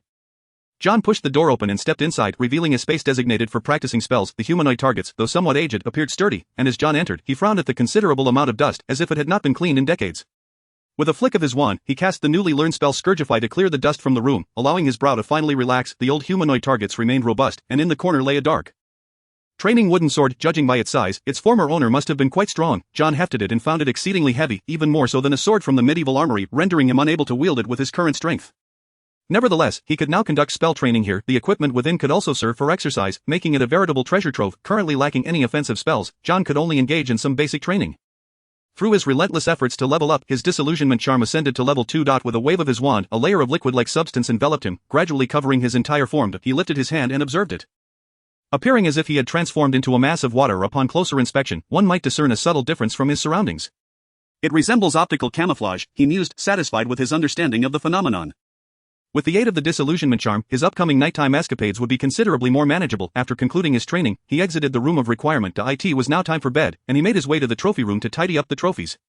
Retrieving a cat treat from his pocket as a reward for his previous assistance, John set about grooming the tangled fur of Mrs. Norris. "Have you gained weight?" he remarked, lifting her up and noting her substantial heft. He had previously been unaware of how Filch had managed to underfeed Mrs. Norris. Remembering that she often groomed herself, John had thoughtfully brought along a bottle of hairball remedy. As he departed, he noticed Filch's already sour expression had grown even more tempestuous, and there lingered an odor reminiscent of a decaying durian. It was likely the work of the Weasley twins. Shortly after exiting the trophy room, John encountered the 2 red-haired figures sneaking furtively about. Their identical features and mischievous grins made it clear that they were none other than the infamous Weasley twins. With a quick thought, John cast the disillusionment charm upon himself and stealthily trailed behind them, eavesdropping on their conversation. "George, we could toss the dung bomb in there." "Hold on, Fred, John Wick is still in the trophy room. I don't want to drag him into this." "All right, we can throw it into Filch's office instead. What do you think?" "Brilliant. George, it's high time this insufferable git faced some consequences." George Weasley and Fred Weasley were indeed the 2 most troublesome individuals at Hogwarts. Their long-standing feud with Filch was no mere whim, as the ultimate pranksters, they were natural adversaries of the caretaker. Thus, the Weasley twins were prepared to deliver a dose of retribution to Filch, and 2 dung bombs launched into his office would make for a delightful gift. John, following behind them, felt a shiver of apprehension at their discussion. Grateful for his own good standing, had he been struck by one of their dung bombs, he would likely have needed to bathe 10 times over to cleanse himself. The Weasley twins remained oblivious to John's presence, and upon reaching the office, they hurled 2 dung bombs inside. The stench that wafted out made John sympathize with Filch. Where would this unfortunate fellow find a place to sleep tonight? The odor proved unbearable even for the Weasley twins, who, upon completing their mischief, quickly made their escape. John stood at the doorway, peering inside. Filch's office was cluttered with various items, one drawer ominously labeled confiscated, highly dangerous, containing numerous contraband objects. John scarcely had time to examine the contents before the sound of Filch's enraged shouting echoed in the air. The Weasley twins hastened their retreat, and as they passed John, a piece of parchment slipped from their grasp. Picking it up, he noticed the pristine parchment evoked a familiar thought. The Marauder's map? Now was not the time to investigate further, as he could already hear the meowing of Mrs. Norris, cloaked in the disillusionment charm. He darted in the opposite direction of the Weasley twins. If Filch, in a rage, pursued the twins. Upon returning to the dormitory, John detected a lingering odor of dung bombs clinging to him. He retrieved the parchment, drew his wand, and proclaimed, "I solemnly swear I am up to no good." The pristine parchment began to transform, ink lines swirling like watercolor, coalescing into a line of text. Moody, Wormtail, Padfoot, and Prongs. John recalled that one of these names belonged to Harry's father. Unfolding the parchment revealed a map, complete with footprints indicating the movements of individuals within Hogwarts. Filch is still wandering about. If he takes a turn, he'll spot the Weasley twins. The map was remarkably comprehensive. even detailing the numerous secret passages within Hogwarts, and it displayed names as well. Acquiring this map effectively meant possessing control over all the hidden routes of Hogwarts. Fortunately, Filch did not turn, instead veering off in the opposite direction. The Weasley twins began to make their way toward Gryffindor's common room, taking a shortcut through the 5th floor. John scrutinized the map and spotted a name. Quirinus Quirrell. Professor Quirrell was active outside at night, and John hoped to see if he could locate the one whose name could not be spoken. Unfortunately, he was unsuccessful. It seems the Marauder's map does not display everything. John felt a twinge of disappointment. Though such occurrences were rare. He watched with keen interest as his house's bat-like headmaster approached a pair of unfortunate nocturnal lovers, predicting that this couple would lose quite a few points. Mischief managed. Tapping the parchment with his wand, he closed the Marauder's map and tucked it beneath his pillow. From now on he need not fear being caught during nighttime excursions, which was indeed good news. However, there was both good news and bad news. The good news was that in addition to his regular classes, John now had a new pastime, watching the savior Harry soar through the skies in Quidditch. One must admit that such legacies were seldom seen. How could a bespectacled nearsighted boy possess such remarkable dynamic vision? The golden snitch, already diminutive, was no larger than a walnut, and combined with its incredible speed in the vast three-dimensional field, John found himself momentarily dazzled, while Harry consistently managed to spot and secure it. Nevertheless, this did not detract from John's enjoyment, for this was indeed the training history of the savior. After Harry's third dive into the stands, he heard Hermione's voice beside him. In 1269, the Minister for Magic, Barbarous Bragg, introduced the golden snitch into Quidditch matches, offering a reward of 150 galleons for catching it. Subsequently, releasing the snitch during matches became customary, with the team that caught the snitch earning 150 points. Due to the popularity of catching the snitch, its numbers dwindled rapidly, leading to the eventual replacement by the golden snitch. Hermione was flaunting her knowledge, which left John feeling quite exasperated. It seemed she was gradually viewing him as a rival. As a true academic prodigy, Hermione exhibited an unwillingness to concede to John, who earned more points than her in class. This was indeed bad news. At least until John truly became a top student. This news was quite disheartening. It felt akin to someone wielding a whip behind him. Should he slow down, he would receive a sharp reprimand. Chapter 13, The Hospital Wing and Training, Ding. Challenge task triggered. Accumulate more points than Hermione Granger within a single academic year to gain the boost. Academic Genius 2.0. Academic Genius 2.0. Gain 4 hours of enhanced learning efficiency daily. A task has been triggered? John mused. Lost in thought when suddenly a flash of gold caught his eye, followed closely by a flying broomstick zipping past him. He had no time to ponder, as a bludger hurtled toward him. Instinctively, he raised his hand to catch the approaching bludger, only to feel a jolt of pain as his arm seemed to dislocate. "Oh my, John, are you alright?" Hermione's alarmed voice rang out, belatedly registering the commotion. The Gryffindor Quidditch players, still in training, also realized something was amiss, with the Weasley twins being the first to rush over. The bludger thrashed in John's grasp, yet his seemingly frail arm managed to hold it securely. Even Oliver Wood could not help but exclaim, "You caught a bludger barehanded. You truly are a natural beater." George chimed in, "If only you were a Gryffindor, John." Fred added, "Then we could retire." The twins exchanged banter. Their camaraderie evident. Angelina Johnson, with her long black hair tied into a braided ponytail, interrupted the playful banter between the two, exclaiming, "Will you please be quiet, it seems his hand is broken." Harry hastily descended from his broomstick. It was he who had just chased the quaffle. He had been so focused on the golden snitch that he had failed to notice the two individuals here, and by the time he realized, John had already been injured, overwhelmed with guilt. Harry muttered, "It's all my fault." John's face paled slightly. Even for him, dislocating a joint would be quite painful. "Could you refrain from chatting and help me secure this thing first?" The quaffle had been heading toward Hermione. And had he let go, her face would have been meeting the quaffle far too intimately. He would, in a flustered state, manage to bind the quaffle. Such a creature could cause significant damage at high speeds. With the quaffle secured, John released a sigh of relief. His lips somewhat pale, he transitioned into a half-kneeling position, with his dislocated hand braced against the ground. Under Hermione's anxious gaze, he exerted himself to push his arm back into place. There was a crack. "Oh goodness, that must hurt. John, you should go to the hospital wing." The young Gryffindors were taken aback. Even the Weasley twins displayed expressions of admiration. The disparity among the Slytherins was striking. Malfoy, for instance, would wail for ages over a mere scratch. Madame Pomfrey had considered expelling Malfoy on more than one occasion. A throng of young Gryffindors surrounded John. One might think they were teaming up against Slytherin. Hermione, mingling in the crowd, couldn't help but ask anxiously, "John, are you alright?" "I just need to train more," John replied, easing the tension with a smile directed at Hermione. Looking towards the equally concerned Harry, he added, "Harry, this isn't your fault. I still think we should head to the hospital wing." Harry stubbornly insisted on escorting John there. Unable to argue against them, John was reluctantly assisted along, and onlookers might have thought he was gravely injured. After lying in the hospital wing for a short while, he was shooed away by Madame Pomfrey. "See, I told you it's nothing," he shrugged, displaying a carefree demeanor. Harry finally felt relieved, turning to Hermione to say, "I'm sorry." "Hermione, it's all my fault for flying too low." "It's not your fault, Harry. The trajectory of the golden snitch is unpredictable." Following this incident, the previously frosty tension between Harry and Hermione finally thawed. Among the trio, only Ron remained in a cold war. Harry began to see Hermione as a truly remarkable person, contrary to their earlier assumptions, and he felt compelled to help mend their friendship. During the day, they studied, and at night, John trained. After being struck once, John gained a profound understanding of the importance of physical fitness for a wizard. Following his nocturnal escapade, he became a regular in the restricted section. Casting the disillusionment charm, John retrieved advanced charms and took the shortcut to the room of requirement. I need a training space. After pacing in front of the tapestry 3 times, a wooden door appeared on the blank wall. Inside was the same training room from before, and this time John brought a broadsword made of medieval armor. I've roughly adapted to the weight of this sword. Grasping the broadsword, John altered his training method. In the flickering candlelight of the training room, the blade shimmered like a constellation of stars. The broadsword sliced through the air towards the humanoid target. Upon contact, the target was shattered into pieces.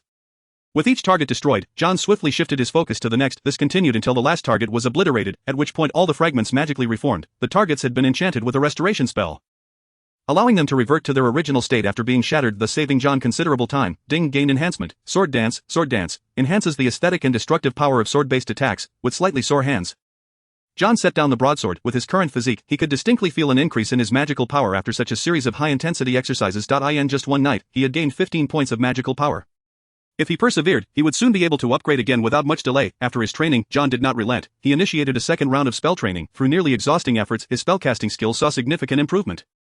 The most notable enhancement was in the newly acquired disillusionment charm that he needed to utilize it nightly for his escapades, and by October, the charm had reached level 3, magic power, level 2, 450-500, spells, Alohomora, level 3. Levitation charm, level 4, transformation charm, level 2, disillusionment charm, level 3, lumos, level 2, incendio, level 1, reducto, level 1, skills, proficiency in short weapons, level 7, proficiency in broadsword, level 4, proficiency in firearms, level 1, enhancements, strength and body. Swift strike, precision, academic excellence, pilot, long-distance runner, sword dance. Thanks to the existence of the restricted section, John learned a considerable amount of magic. He stumbled upon the fiendfire spell, but after some contemplation, he dismissed the idea of studying it in his first year, knowing that it belonged to the most difficult and uncontrollable category of dark magic. He recalled a certain fool who had used fiendfire in the room of requirement, resulting in its complete destruction. He certainly did not wish to repeat that mistake. Once he activated his academic prowess, the breadth of knowledge available to him expanded significantly. On Monday, in Transfiguration class, well done, Weasley. Slytherin gains 5 points. Today's lesson involved transforming animals into goblets. On John's desk sat Tom, a wide-eyed, adorable creature who eagerly stuck out his tongue. John pointed his wand at him. Vera Verto. Before his eyes, Tom transformed into a goblet. Professor McGonagall was thoroughly impressed. Adding to Slytherin's previously meager points, Hermione felt somewhat disheartened, sensing that she was falling further behind John. Only John was aware that he was operating at an extraordinary level in pursuit of ample time for night excursions and training. He had pushed himself to achieve a new accomplishment. Insomniac, you require only 2 hours of sleep each day to sustain your energy throughout the day. With this enhancement, he finally managed to avoid dozing off under Snape's brooding gaze. He had heard rumors that Snape had visited the hospital wing several times. He hoped Madame Pomfrey would refrain from administering any stimulant potions to certain students. Well, that student likely wasn't a reference to John. In the room of requirement, John wielded the broadsword, sending forth a cascade of silver light as he cleaved through the target before him. With his left hand, he aimed his wand at a target positioned at 7 o'clock. Reducto. The wand's tapered tip emitted a beam of white light that struck the target, causing it to explode into a heap of debris. Compared to his initial attempts, which had merely caused minor ruptures, he had now made a qualitative leap in his abilities. After concluding his training, John took a moment to rest before preparing to leave. The following day was the eve of Halloween, and he needed to be in good form. The day after, his 2-month-long detention in the trophy room would finally come to an end. The Slytherin common room was located underground, necessitating John to traverse from the 8th floor back to the 1st. Fortunately, Hogwarts was replete with shortcuts, and upon reaching the corridor on the 1st floor, he encountered the Bloody Baron. This taciturn Slytherin ghost seemed to be waiting specifically for him. Chapter 14, The Broadsword and the Ghost, Mr. Baron. As he approached the Slytherin common room, John dispelled the disillusionment charm. However, instead of feeling the embarrassment of being caught out after curfew, he was curious about what the Bloody Baron was doing there. Gazing into the night from the window, the Baroness' hollow eyes reflected deep contemplation. Ah! It's you, the Slytherin who sneaks out. The Bloody Baron was a rather fearsome ghost, with hollow eyes, a gaunt face, and a robe stained with silver blood. Nearly fearless, Peeves the Poltergeist was the only entity who trembled at the mention of this ghost's name. John could see that the bloodstains on the Bloody Baron hinted at a tragic past. Although he was curious, he had no intention of prying into another's scars. It appeared the Baron was aware that someone frequently sneaked out. Though he did not know who it was, John nodded, and the Baron scrutinized him with a somewhat peculiar expression. After all, anyone would find it strange to see a wizard carrying a broadsword. The Bloody Baron commented, "What brings you out at this hour?" "Training. I believe I must work harder to truly deserve the title of Slytherin." Flattering words were never unwelcome, and John's remarks caused the Bloody Baron to shake his head. "You are diligent, but I believe you more closely resemble a Gryffindor." He did not finish his sentence, as the resemblance was too apparent. The Bloody Baron had lived during the era of the Four Founders, having failed to win the affection of Rowena Ravenclaw's daughter. Helena Ravenclaw, he had killed her in a fit of despair and subsequently ended his own life. Thus, he had encountered Godric Gryffindor, a man equally obsessed with swordplay and combat, who had commissioned a silver sword from goblins. However, the sword's perfection had incited the goblins' greed, leading to a conflict between them and Godric Gryffindor. The outcome was evident, although the goblins had long claimed that Gryffindor had stolen their sword. Not a single goblin dared to confront Hogwarts to reclaim it. Compared to Salazar Slytherin, John is the very image of a young Godric Gryffindor. Merlin's beard, who would have thought that Old Hat could mistakenly send a replica of Gryffindor to Slytherin? I have come to warn you that there are other dangers lurking in the night. It is prudent to exercise caution. Gathering his thoughts, the Bloody Baron had not spoken so much in a long time. John's mind flickered to Quirrell. According to the Marauder's map, Quirrell frequently left Hogwarts. The Bloody Baron is the most unique ghost among the 4 houses, possessing the ability to become invisible. He must have discovered something significant, hence his warning. I understand, Mr. Baron, I shall be careful. Accepting the ghost's goodwill, John eagerly retrieved the Marauder's map upon returning to his room. I solemnly swear I have no malicious intent. The map of Hogwarts appeared on the parchment. And aside from professors like Snape who were known for catching students, John spotted Quirrell's name. Quirrell's name evaded the patrolling professors in Filch, heading towards the outskirts of Hogwarts Castle. Where could he be going? John pondered. Bewildered, Quirrell was leaving the castle in the dead of night. Where could he possibly be headed? Unfortunately, the map only displayed locations within Hogwarts, leaving areas further afield, such as the Forbidden Forest, uncharted. Could it be the Forbidden Forest? After much contemplation, John concluded that if Quirrell was not departing Hogwarts entirely, then he was undoubtedly heading in one direction, the Forbidden Forest. The forest is home to numerous magical creatures, including werewolves and centaurs, as well as the pure-hearted unicorns. When the Bloody Baron spoke of danger, was he referring to Voldemort? The mere thought of Voldemort heightened John's sense of peril, though the second Dark Lord may not wield the same influence as his predecessor across all of Europe. Voldemort is devoid of limits. For his own gain, he has never adhered to principles of decency, and would not hesitate to cast the killing curse even upon infants without a shred of shame. If Voldemort possessed even a fraction of the gravitas of the first Dark Lord, John would not feel such trepidation within Hogwarts. No, I must strengthen my resolve. Covering Tom's eyes with his hands, John refused to place his hopes in the nebulous prophecies. Who knows if prophecies hold any truth? Besides, Hogwarts is not without its share of fatalities. On October 31, during Charms class, the sweet aroma of roasted pumpkins permeated the corridor. In pairs, students listened attentively to Professor Flitwick as he elucidated the nuances of the levitation charm. John could clearly observe the bobbing Adam's apples of Crabbe and Goyle, while his partner was none other than Malfoy. A most unfortunate pairing. This made Malfoy tense, as if he feared John might suddenly thrust his wand into his eye. Professor Flitwick stood atop a makeshift elevated chair made of books, his high-pitched voice guiding the students. Now, let us not forget the subtle wrist movement we have been practicing. A swish and a flick. Remember, a swish and a flick. Pronouncing the incantation correctly is also crucial. Do not forget about the great Baruffio. As the head of Ravenclaw and the Charms Professor, Professor Flitwick is undoubtedly exceptional. He seems eager to break down a spell into its components and feed it to his students bit by bit, making him a truly commendable teacher. It is said that the young Professor Flitwick once won the dueling championship, a testament to his formidable prowess. After Professor Flitwick concluded his instructions, the students began to practice Wingardium Leviosa. Malfoy's wand nearly poked John in the face. Yet the feather on the desk remained utterly unmoved, leaving John exasperated. With great patience, he softly reassured, Malfoy, if you poke my hand one more time, I shall insert my wand into your ear. The threatening words caused Malfoy to tense up. But the pride of a pure-blood aristocrat forbade him from bowing to a mudblood, and he defiantly retorted, if you think you can do it, then go ahead. I'm sorry, but I truly can. John shrugged, elegantly drawing his wand and pointing it toward the feather on the table. With a swish and a flick, Wingardium Leviosa. Under the gaze of all present, the feather took flight, guided by John's wand. It soared toward Professor Flitwick, landing precisely and gently in his hand. Brilliant! Flitwick exclaimed, clapping his hands together, his voice reaching an even higher pitch. Look at Mr. Wicker's graceful and flawless execution. Slytherin earns 10 points. In the direction of Gryffindor.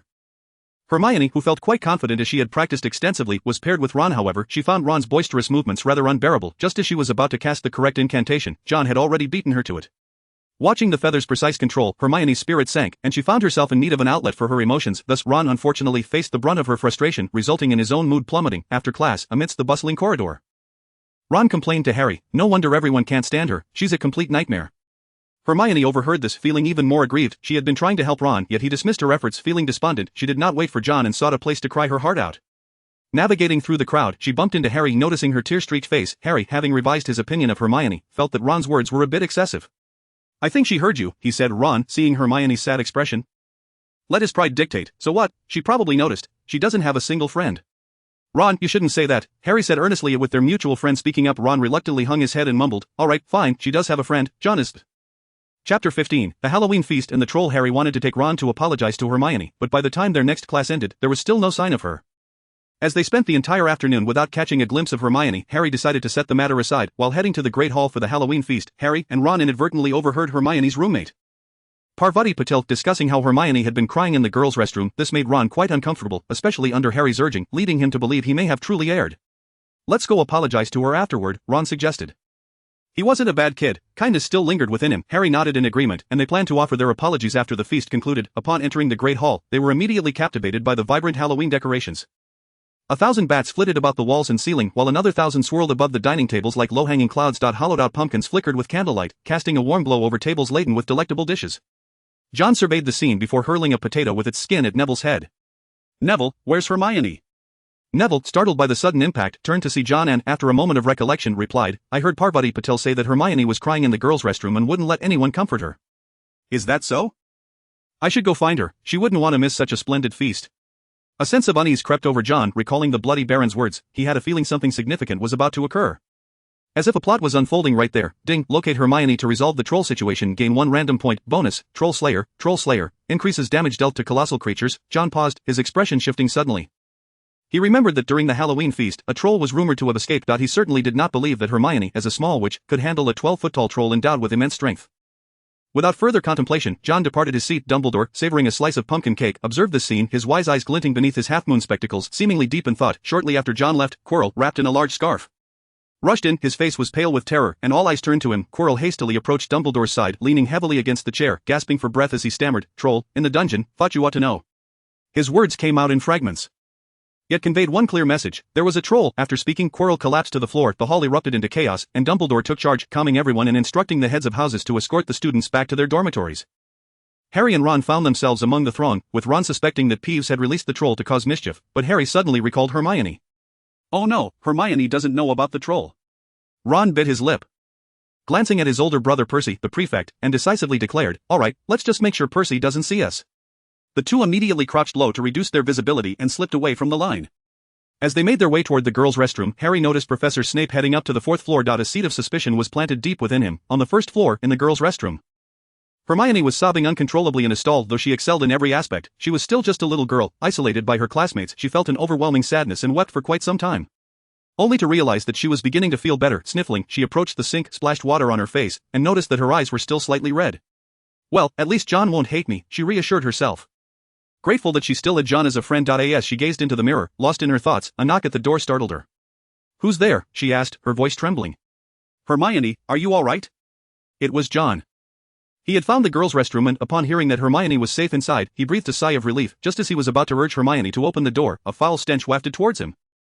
The odor rivaled that of the dung bombs thrown by the Weasley twins, a nauseating mix of smelly socks and an unkempt public restroom. John nearly gagged from the smell when he turned to see a massive figure in the shadows, its heavy footsteps approaching, accompanied by a low mumble. John swiftly grasped the door just as it was about to open, speaking sternly to the inside, "Hermione, find a place to hide and do not open the door."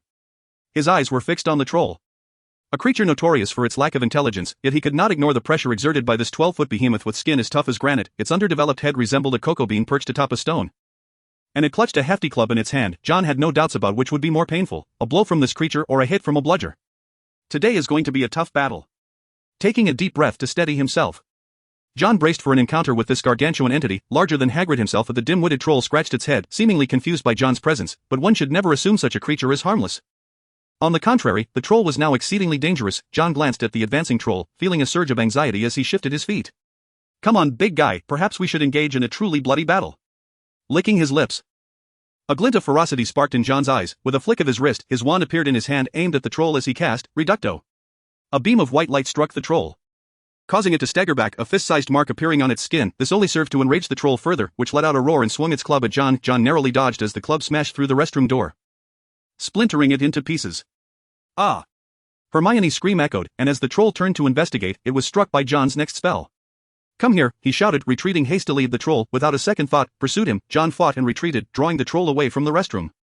Harry and Ron arrived at the girls' restroom, their hearts sinking at the sight of the wrecked door. "Hermione," they called out, rushing in to find her cowering in a corner. It seems the troll didn't get in. Just as they sighed in relief, Hermione's trembling voice broke through, "John has led the troll away, we must rescue him." Even Ron, in that moment, set aside his grievances with Hermione. Gryffindor was not lacking in the courage to risk for a friend. And they dashed towards the direction of the troll. John calculated the distance, ensuring he was far enough from the restroom that Hermione would not be affected. He ducked and rolled to avoid the whistling club, turning without hesitation to cast another spell. Wingardium Leviosa. The rubble from the shattered wall floated into the air guided by his wand, and rained down upon the troll. The troll reeled back, struck in the face. And John seized the moment, snatching his sword from a nearby suit of armor, swinging it through the air with silvery light aimed at the troll's club-wielding arm. Blood sprayed under the moonlight. The dance of the silver sword reminiscent of a waltz. Although the blow did not sever the troll's arm, it inflicted enough pain to make it difficult for the creature to maintain its grip on the club, driving it into a frenzy. The troll's attack pattern, as simple as its intellect, became easier to predict in its rage. Reducto. John repeated his earlier tactic, evading the sweeping club and striking the troll squarely on the forehead with another blast, sending it crashing to the ground. With a swift motion, he brought the sword down, severing the troll's fingers, rendering it incapable of holding the club. Before the club could hit the ground, John cast the levitation spell again, controlling the club as he swung it with all his might towards the troll, sending it flying. It's over. Watching the troll crash against a hapless suit of armor without a sound, John felt a wave of relief wash over him. He approached cautiously, needing to confirm that the creature was truly defeated. Just then Harry, Ron, and Hermione arrived, their eyes widening at the chaotic scene. "John, are you alright?" Harry shouted. John turned to look, only to see the supposedly lifeless troll stirring and blinking its eyes open. Its still functioning left hand swung towards John, sending the three into a panic. Instinctively, John swung the sword to block the hand, the blade clanging and flying from his grip, embedding itself into the ceiling. John's right hand tingled from the impact, leaving him unarmed, but he was a wizard. His left hand brandished his wand, striking like a viper into the troll's eye just as it began to rise. With a cold expression, John pronounced the troll's sentence. Reducto. Even a troll could not withstand a blast to its brain. Its absurdly large head exploded like a cooked bean, a gruesome sight that left the three in a state of nausea. In fact, they had already begun to retch. Chapter 16, The Forbidden Forest and the Unicorn. Moments later, Professor McGonagall arrived on the scene.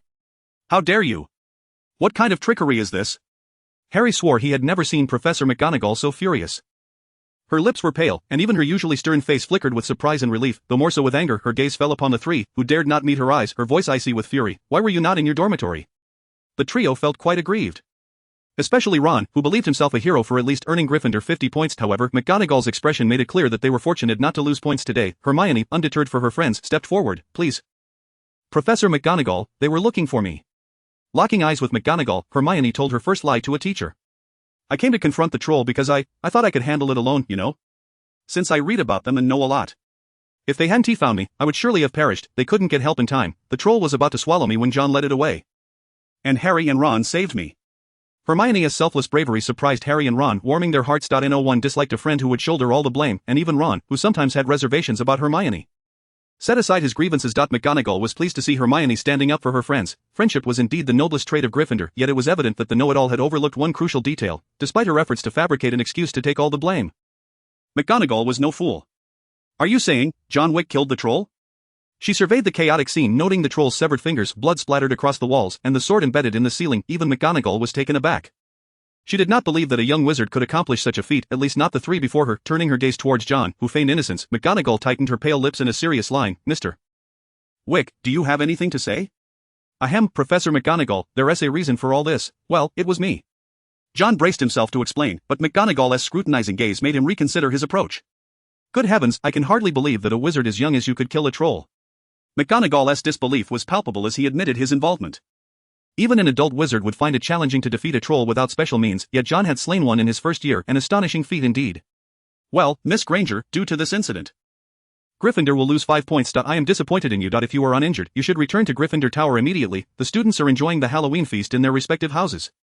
Hermione left, her head hanging low in disappointment. Harry and Ron remained tense, but McGonagall did not blame them. On the contrary, they earned 5 points each for their bravery in confronting the troll to save their friend. Yet both felt undeserving, knowing that it was John who single-handedly dealt with the troll, and they had merely assisted in escorting Hermione away. The two were soon sent back, leaving John alone. McGonagall, as the head of Gryffindor, felt it prudent to wait for Professor Snape to address the situation. Soon after, Snape and Quirrell arrived, equally stunned by the revelation, especially Quirrell, as it was he who had unleashed the troll, and he understood all too well the troll's fearsome nature. Encountering one was a nightmare for a first-year wizard. However, the giant has now met a gruesome end, which has shifted more attention towards John. This student had consistently excelled in class, yet no one anticipated he could confront a giant. The Voldemort residing in Quirrell's mind also began to contemplate. Such an exceptionally young wizard could perhaps become a worthy Death Eater. "Mr. Wick, it seems you have always considered yourself quite remarkable," Professor Snape remarked in his usual sardonic tone. Now reassessing John, Snape had always been diligent in awarding points to Slytherin, and John's 20 points far surpassed Professor McGonagall's generosity. "Due to your recklessness, Mr. Wick, you will be spending some time in the Forbidden Forest this academic year.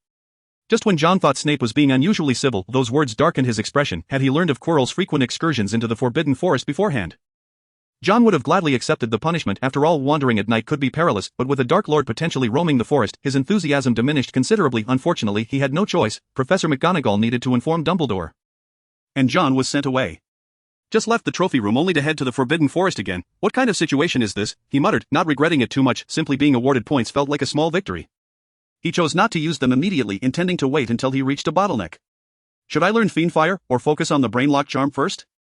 Considering the existence of the bug spell Legilimency, John ultimately decided to prioritize learning the Brainlock charm that he did not wish to be mentally invaded by an old bat or a noseless entity. On November 1, news of a giant being slain by a first-year wizard spread like wildfire. John's prominence within Slytherin grew. Even Malfoy couldn't resist approaching him out of curiosity. Did you really slay a giant? Elegantly consuming bread with water, John had no desire to see milk or tomato juice during this time. Believing Harry and the others felt similarly, casting a glance at the unusually talkative Malfoy, John replied nonchalantly, "Do you genuinely wish to know? I can provide a detailed description." Malfoy recalled Filch grumbling while scrubbing the walls in the first-floor corridor. And the milk before him suddenly transformed into something else. No need, ugh. Clearly Malfoy's youthful mind struggled to process the overwhelming shock. After this incident, John's stature within Slytherin grew even more formidable, and even the older students dared not act arrogantly in his presence.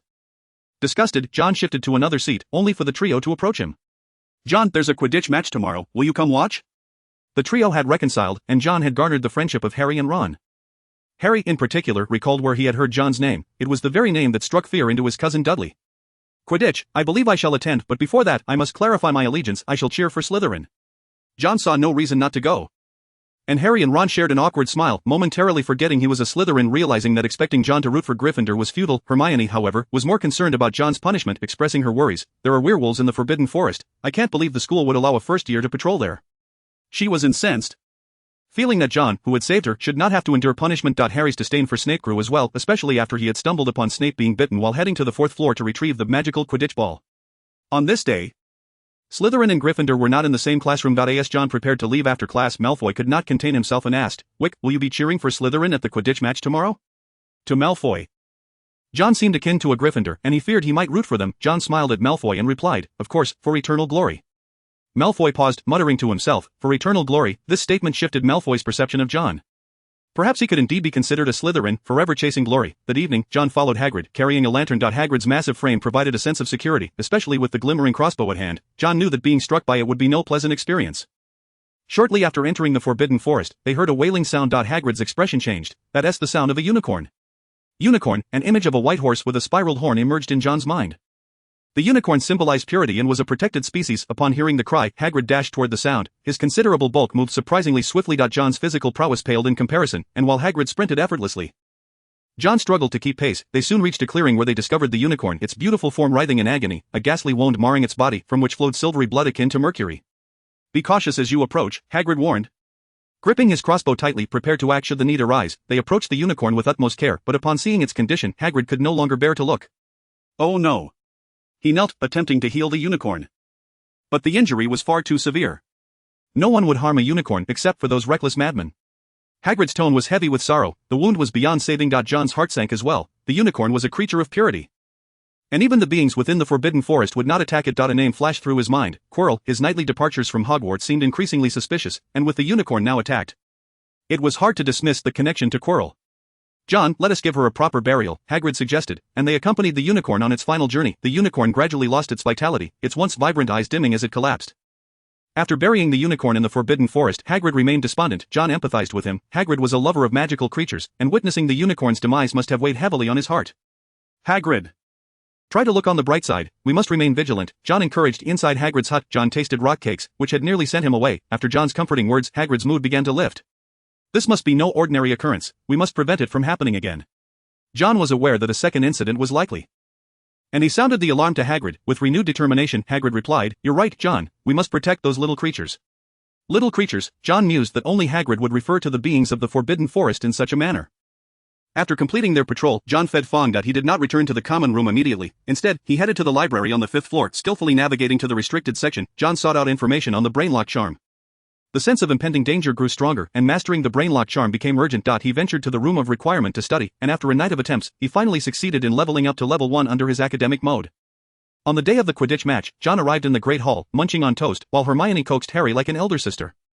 "I don't want to eat anything," Harry shook his head, rejecting Hermione's kind offer. He was exceedingly anxious. His legs trembling, this dreadful feeling was worse than the prospect of falling from his broom. He feared losing the match in front of everyone. "Don't be nervous, Harry, just be yourself," John said. Taking a sip of water and smiling, "If you manage to catch the golden snitch but don't have the strength to grasp it, that would be unfortunate. Getting hit by a bludger would be even worse. You'd have to spend some time in the hospital wing." Harry found this reasoning sound and reluctantly took a few bites of bread.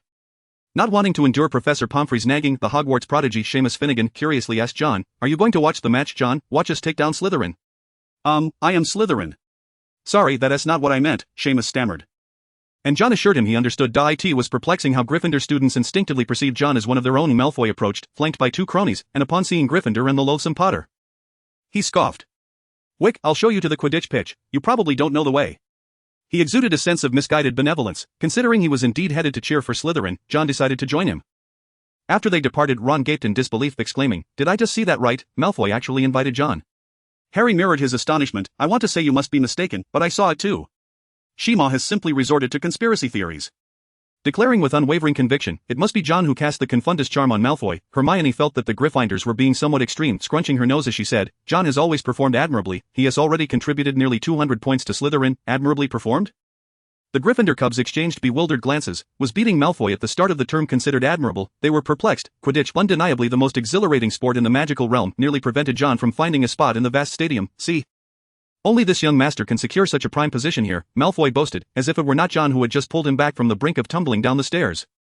Goyle and Crabbe forged a path ahead, leading them to an excellent vantage point. The stadium was distinctly divided, one side awash in Gryffindor's crimson, the other in Slytherin's emerald, even before the match commenced.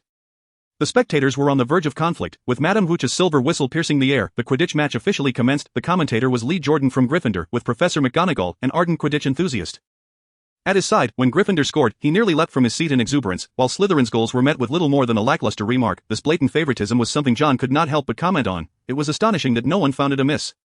After the first goal, John spotted Hagrid squeezing into the crowd amidst the wave of red. Clearly, wizards found it hard to resist the allure of Quidditch, as Ron and Hermione stood beside Hagrid like two dolls.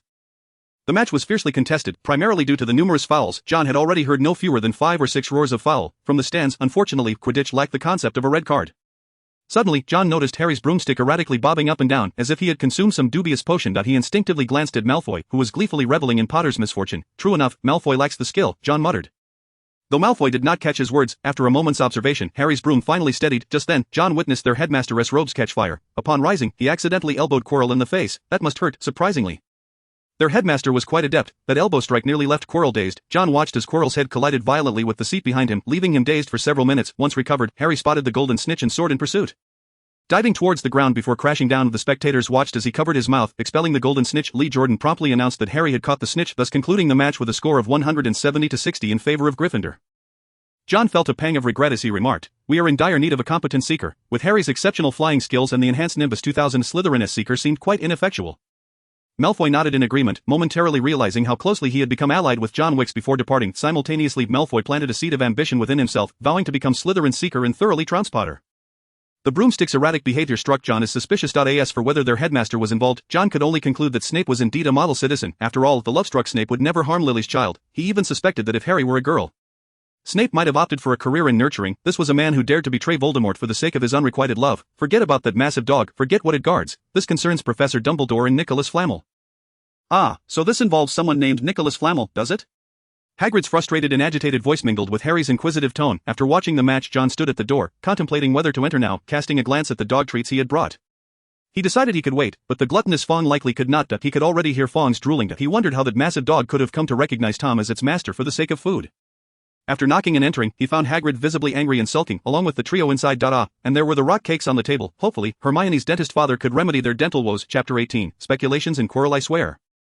Hagrid must know something, Harry declared earnestly after exiting Hagrid's hut. After placing the dog treats down, John departed with the trio, and Hermione and Ron also sensed that Hagrid was concealing something. Their only lead now was Nicholas Flamel. Eager to uncover Snape's true identity, Harry remarked, "I feel like I've heard that name before, but I can't quite recall." He had an inkling he had seen that name somewhere, but it eluded him. The small package Hagrid had retrieved from Gringotts was evidently Snape's target, and it was related to Nicholas Flamel. "John, have you heard of this name?" Harry placed his hope in John, who was even cleverer than Hermione. John thought for a moment, shaking his head apologetically. I'm sorry, I can't recall either. You might want to check the library. If that name isn't there, it may not exist. This was an excellent idea. Sparking a glimmer of hope in Harry's eyes, Hermione had intended to suggest a trip to the library as well, and now they were in agreement, urging, let us hurry, it would be best to find it before Christmas. She and Ron planned to return home for the holiday. And with over 20 days remaining, they hoped to uncover the truth. Upon hearing Christmas, Harry's expression dimmed. He dreaded returning to the Dursleys, where he would be confined to a cramped cupboard under the stairs. And Dudley would always seek to bully him. Observing Hermione and the others already discussing their Christmas plans, Harry enviously remarked, I don't want to go back. It's too dreadful there. Ron and Hermione expressed their sympathy. Finding it hard to fathom such dreadful relatives, John, will you be going home for Christmas? Hermione inquired, aware that John also came from a Muggle family. However, John shook his head. No, I plan to use the Christmas holiday to solidify my knowledge. I one need magic at home. His studious attitude sent a chill through Harry and Ron. While Hermione realized she too could not afford to lose ground, however, if she didn't return home, her father would suspect something was amiss with his good daughter at school. The four parted ways on the 5th floor. With John opting not to head to the library, although he felt somewhat familiar with the name Nicholas Flamel, his immediate priority was to master the blocking charm upon reaching the 8th floor. He discovered the room of requirement. After completing a day's training within, he emerged into the darkness of night. He intended to head to the kitchen, hoping to procure a meal along the way. He encountered someone he did not wish to see. John Wick's, good evening, stammered Professor Quirrell, as if their encounter were entirely by chance. John discreetly grasped his wand with his left hand, activating the blocking charm, and politely replied, good evening, Professor Quirrell. After witnessing John's prowess in vanquishing the troll, Voldemort had considered recruiting John as a Death Eater, pure blood. Voldemort cared little. During his reign, he acted like a lunatic obsessed with blood purity. Yet he himself was a half-blood. Though reluctant to bring it up, Voldemort did not place much importance on blood status. Rather, he valued whether someone's power could serve him. The ideology of pure blood supremacy was merely a means of control. First-year wizards were the easiest to manipulate. Voldemort intended to mold John into a young Death Eater and an informant within Hogwarts, just like Snape. He arranged for Quirrell to initiate contact with John. Professor Quirrell, aware of John's studious nature, pretended to be impressed, stammering, You're studying? How diligent, a pretense already formed in Quirrell's mind. John took advantage of it, nodding, I've been somewhat absorbed, if there is nothing else.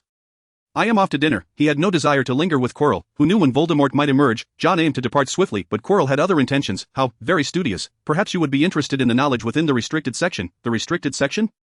John suddenly lost his urgency to leave, his face lighting up with a desire for forbidden knowledge. Quirrell noted this expression, a look of disdain shimmering in his eyes. Indeed, wizards who pursued knowledge were often intrigued by the forbidden. The swiftest way to transform a good child into a Death Eater was to make them aware of the importance of power. Quirrell himself had become one of Voldemort's minions in such a manner. Voldemort understood these wizards all too well. In his youth, he had frequently visited the restricted section, where numerous dark spells were documented. Dark magic was powerful and seductive, once John learned it. They would merely need to guide him slightly to easily yield a young Death Eater. The thought flashed in an instant. Quirrell smiled and stuttered, You're a good boy. I can give you a pass for the restricted section, really?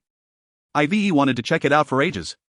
John behaved like a child eager for knowledge, which was precisely what Quirrell wished to witness. Quirrell instructed John to visit his office before next Monday to obtain a pass, thus alleviating the issue of John being limited to visiting the restricted section only at night. As for Quirrell's ulterior motives, John could surmise a few. However, these matters were of little importance. He was no longer a child. As long as he secured the signature, he could simply disregard any further expectations. After all, Quirrell's tenure would only last through the first year. By the next year, a different professor would inevitably take his place. It is well known that the defense against the dark arts professor is often considered a disposable resource. On Monday, John received a note signed by the professor from Quirrell, who subtly alluded to several book titles to entice him into reading, such as 16th century dark arts, the curse of magic, and 19th century notable curses. He even went so far as to claim that understanding the composition of dark magic was fundamental to mastering defense against the dark arts.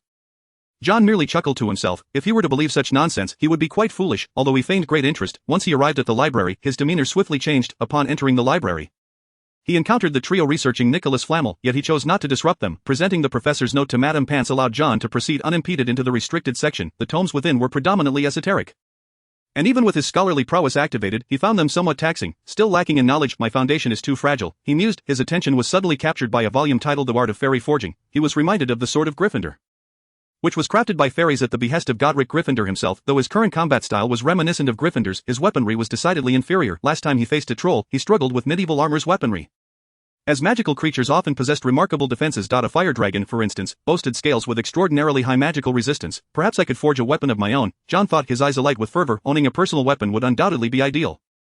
He borrowed The Art of Fairy Forging and began to immerse himself in its pages with relentless dedication. This book was a translation. The original author was an Egyptian sorcerer, although John found the text somewhat challenging. He reassured himself that he had ample time to refine his understanding. Over the following days, he also borrowed a copy of Basic Magical Runology. While enriching his knowledge, John gradually grasped the concepts within The Art of Fairy Forging. As evening approached, he collected his books and prepared to venture into the Forbidden Forest. His punishment had not yet been lifted, and each night he was required to patrol the forest alongside Hagrid. Upon reaching Hagrid's hut, Fong rushed over, eagerly sniffing John all over. Hagrid chuckled heartily and remarked, "Fong quite likes you." "Likes?" John observed Fong sniffing at the pocket containing his sandwich. "Are you sure he is not just hungry?" Chapter 19, The Night Monster and the Great Spider. A few days had passed since the unicorn's death. During this time, Hagrid had conversed with various magical creatures in the Forbidden Forest, learning from the centaurs that an evil presence was lurking at the forest's edge. Thus, the two were to patrol the perimeter that night.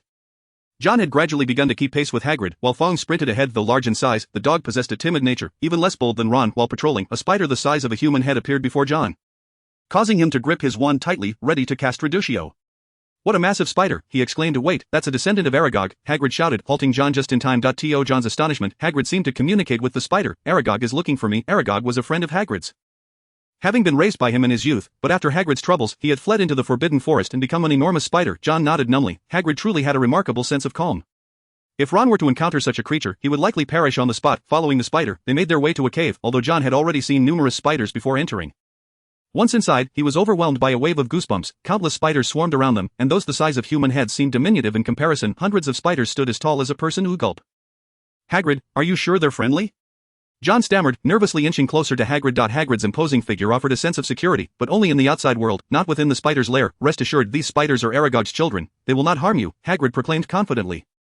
Yet John remained skeptical. The spiders appeared to be salivating, and he found it hard to believe they wouldn't pose a threat. His left hand gripped his wand tightly. Should any spider approach, he vowed to cast Reducio without hesitation. At the cave's end rested a grey spider the size of a car, a giant acromantula, its cataract eyes unable to see clearly. "Hagrid, you've come," Aragog greeted warmly, suppressing his restless offspring, and began discussing the happenings in the Forbidden Forest. "Something has entered, something evil, and it is hunting unicorns." Hagrid had tasked Aragog with investigating the unicorn's fate, and Aragog had dispatched his offspring throughout the forest. "He is powerful. Many of my offspring have been slain.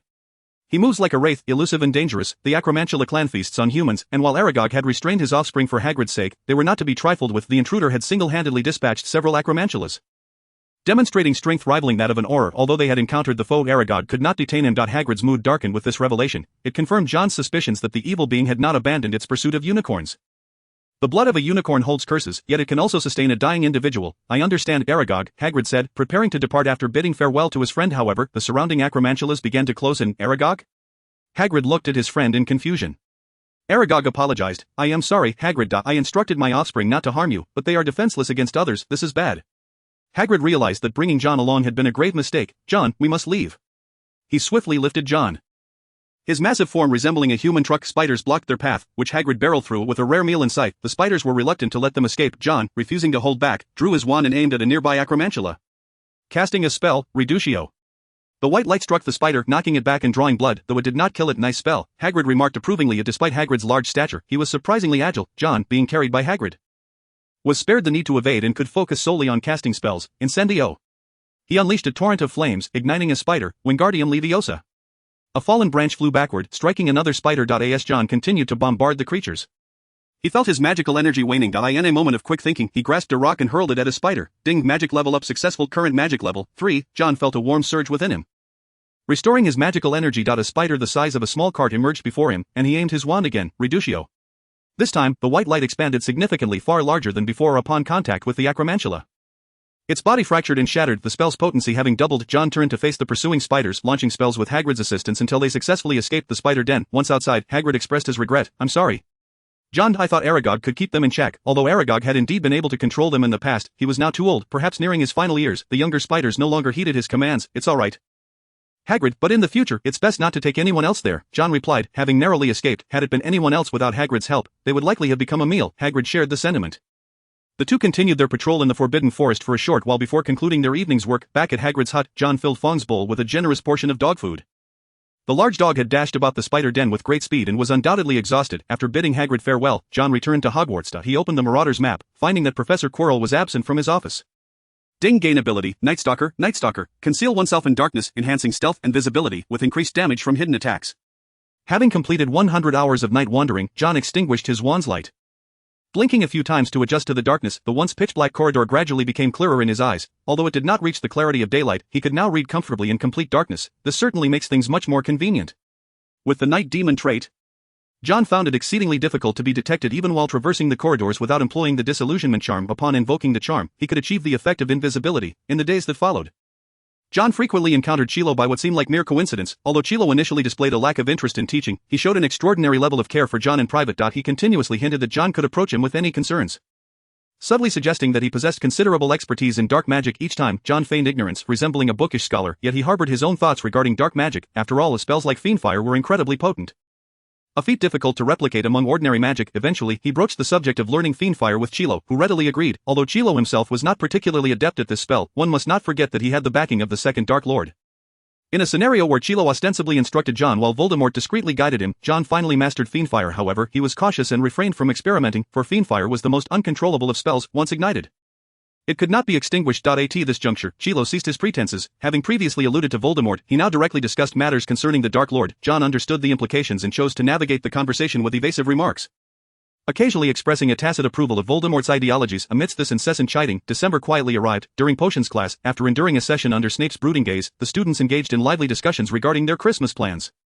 Ron decided not to return home, as the Weasley couple had spontaneously opted to visit Charlie Weasley, who was raising dragons in Romania. Chapter 20, Christmas and Logon Ma. John observed as the Weasley twins cast spells on their snowball, sending it hurtling towards Chilo's head. Taking a secret delight in the scene, while Chilo could no longer maintain his facade in front of John, he continued to put on a show of weakness among the other students, masking his true self with a pained smile, all the while having meticulously plotted the Weasley twins' downfall. The biting cold winds battered the windows of the Hogwarts classroom, while a roaring fire blazed in the Great Hall, signaling the arrival of winter. John rubbed his hands together, exhaling a cloud of white vapor that condensed on the glass, watching Malfoy prepare to engage in a love-hate rivalry with Harry before the holidays. John remarked, "It's often said that primary school children bully those they like. Malfoy is clearly harboring a secret crush." Hagrid was seen dragging a fir tree destined for the Christmas festivities along the corridor. Ron was incensed after Malfoy made a disparaging remark about his family, yet Snape, as if waiting for this moment, unhesitatingly docked 5 points from Gryffindor. Despite Hagrid's pleas, Malfoy left with a smug air, deliberately shedding needles from the fir tree as he went. "I want to teach him a lesson, just like John did." Ron seethed, wishing he could morph into John and deliver a swift punch to Malfoy's face. Harry nodded in agreement. Malfoy and Snape were, in his eyes, the two most detestable individuals at Hogwarts. Hagrid doused their excitement with a splash of cold water. "That would be quite difficult. John is the most formidable wizard I've ever seen. Come along with me to the Great Hall to see. John will join us too." Ron's mood soured instantly. Hagrid invited them to witness the nearly decorated Great Hall, and John was eager to see how Christmas was celebrated in the magical world. Under the meticulous arrangement of Professors McGonagall and Flitwick, the Great Hall had transformed into a breathtaking spectacle. The walls were adorned with garlands of holly and mistletoe, while 12 towering Christmas trees stood majestically throughout the hall. Some trees were embellished with glimmering icicles, others twinkled with hundreds of candles. Hagrid had just delivered the final tree, completing the decorations. He eagerly inquired, "How many days until the holidays?" "Just 1 day. That reminds me. We have half an hour left. We can head to the library," Hermione remarked, recalling Nicholas Flamel and inviting John. "John, would you like to join us?" "Very well, since I have nothing else to do," John replied. His interest piqued. Hagrid curiously asked, "Aren't you all studying a bit too hard?" His spirits were high with the impending arrival of Christmas. However, Harry would soon dampen his mood, cheerfully announcing, "We're not reviewing our studies, we're trying to figure out who Nicholas Flamel is." "I told you to drop it. That large dog is guarding something that doesn't concern you." Surprise quickly turned to alarm as Hagrid urged the trio to cease their perilous endeavor. Yet, he underestimated the Gryffindor spirit of recklessness, which only fueled their determination. The name proved elusive, and the three of them scoured numerous books in the library without success. In response, Hermione compiled a list to facilitate their search. As dinner approached, the four departed the library. Hermione, unwilling to concede defeat, insisted they continue their search during the break, ideally reporting their findings to her via owl. The holidays commenced. John indulged in turkey, unable to suppress his thoughts on how the bird seemed to have grown only a head. As he carved a piece from the turkey, he felt an overwhelming urge to wrap it in a flatbread. Meanwhile, his owl, Basil, had flown off, presumably to fetch gifts from his parents. The delivery service is quite advanced. If one could establish an owl delivery company, it would surely be a lucrative venture. John was uncertain of what his parents might send him, hoping only that Mr. Weasley wouldn't gift him a rat or a black widow spider. During the holiday, John attempted a game of wizard chess. The rules were akin to those of traditional chess, yet it offered a greater spectacle. As he watched his queen shattered by Ron's knight, John simply chuckled. Initially doubting his chess skills, John felt reassured upon witnessing Harry's 18 consecutive defeats. Snow began to fall outside, but John did not forget his training. With the upgrade of his magical power, the potency of his spells would likewise increase. This was easy to comprehend. Magical power was akin to a faucet, with the volume of water determining the strength of the flow. Previously, his insufficient magical power had resulted in weak spells. After reaching level 3, the strength of his spells significantly improved, allowing him to learn a greater variety of offensive spells. Yet, the first spell he chose to learn was a defensive one, Protego. This defensive charm was designed to shield against intrusions. Capable of counteracting most attacks, a highly practical spell. Exiting the room of requirement, John returned to his dormitory. The next morning, upon waking, Basil had returned with gifts. He unwrapped one present from Mrs. Weasley, which turned out to be a pair of warm gloves. Hand-knitted by her, the second gift from his father, Arthur Weasley, was wrapped in a perfect cube. Shaking it, he deduced that it could not possibly contain a rat. Upon tearing it open, he discovered a bottle of hot sauce. Just as confusion set in, he noticed the name of the sauce, Lao Gan Ma. Along with the gift came a letter from Mr. Weasley. Opening it, he learned that his father was aware of his son's fondness for the mysterious cuisine of the East. Thus leveraging various connections to procure a bottle of Lao Gan Ma. Eagerly, John opened the bottle, scooping a bit with a fork to taste. The familiar flavors, reminiscent of 11 years past, burst forth on his tongue, nearly bringing him to tears. Gifts from Hagrid and Hermione suddenly paled in significance. In the Great Hall, Harry eyed the peculiar bottle in John's hand, inquiring, "What is that? It has a strange aroma." "This is chili sauce, you should give it a try." John asserted that a spoonful of Lao Gan Ma could complement anything. Ron, donned in a dark purple hand-knit sweater, curiously sampled the sauce, the unique flavor unfolding on his palate, revealing the essence of a distant eastern land. "The taste is quite peculiar, somewhat spicy, and distinctly unusual." Despite his comments, Ron proceeded to dip a chicken leg into the sauce. The moment he tasted it, it felt as though a new world had opened before him. Observing Ron, Harry too was tempted to try. Soon, he shared Ron's experience, captivated by the strange yet irresistible flavor. Ron also gifted John some creamy fudge, which was quite sweet and delightful. John unwrapped the chocolate frog Hermione had sent, nearly losing the chocolate frog as it attempted to leap away. The twins wore sweaters similar to Ron's, but theirs were blue and adorned with various letters. At the Christmas feast, John's Lao Gan Ma successfully drew the attention of many, even Dumbledore, adorned with a hat decorated with flowers. Took a taste, though his expression suggested disappointment in the absence of sweetness. Following the Christmas banquet, both professors and students were in high spirits. In the room of requirement, John, rarely finding a moment of respite, retrieved the chocolate frog Hermione had gifted him. He took a bite, and from the box fell a wizard card featuring Dumbledore. Initially indifferent, John's gaze lingered on the card. Albus Dumbledore, the current headmaster of Hogwarts, recognized as the greatest wizard of the age, was renowned for his contributions, including the defeat of Dark Wizard Grindelwald in 1945 and the discovery of 12 uses for dragon's blood, alongside his partner Nicholas Flamel. He achieved notable success in alchemy, and Professor Dumbledore had a passion for chamber music and the game of Quidditch. Staring blankly at the card, John's attention was drawn to the name Nicholas Flamel. Alchemy? Caressing his chin, John recalled having encountered a most extraordinary object in the annals of alchemy. It was referred to as the Philosopher's Stone. Chapter 21, the Invisibility Cloak and the Mirror. In Hogwarts, wielding a great sword. Chapter 21, the Invisibility Cloak and the Mirror. Immortality is an ever-pursued ideal. The Philosopher's Stone, while not strictly a means to eternal life, offers a semblance of it. If I possessed the Philosopher's Stone, it would greatly assist me in my creations. Of course, John merely mused. The Philosopher's Stone seemed to be a mythical entity, never witnessed by anyone in reality. However, this did prompt John to consider that he could delve into alchemy, perhaps allowing him to master fairy forging more swiftly. There might be something in the restricted section. I shall investigate. Without hesitation, John cast a disillusionment charm upon himself. He departed from the room of requirement, making his way toward the library on the 5th floor. To ensure he would not be caught, John produced the Marauder's map. Has Harry emerged? Seeing Harry exiting Gryffindor Tower, John speculated that he was out for a nighttime stroll. Judging by his direction, it seemed they shared the same objective. However, upon arriving at the restricted section, John found no sign of Harry. Just as he pondered this, he noticed the latch of the restricted section door opening on its own. The invisibility cloak. A realization dawned upon him. He remembered that Harry possessed an invisibility cloak, and it appeared he had already utilized it. Before the door could close, John slipped in behind him. A mischievous thought crossed his mind, and he chose not to reveal himself just yet, watching as Harry removed the cloak. The lantern in Harry's hand swayed back and forth across the shelves, searching for traces of Nicholas Flamel. He was so anxious that he even heard faint whispers emanating from the books. Uncertain whether they were figments of his imagination or reality, amidst the vast sea of bookshelves, Harry needed to find a point of entry. He carefully placed the lantern on the ground and peered along the bottom of the shelves, hoping to discover a book of interest. Suddenly, he spotted a large tome with a black and silver cover and, without a second thought, yanked it from the shelf. Stop! John realized it was too late to prevent Harry from seizing the book. Startled by the hushed exclamation, Harry instinctively opened the book. Ah!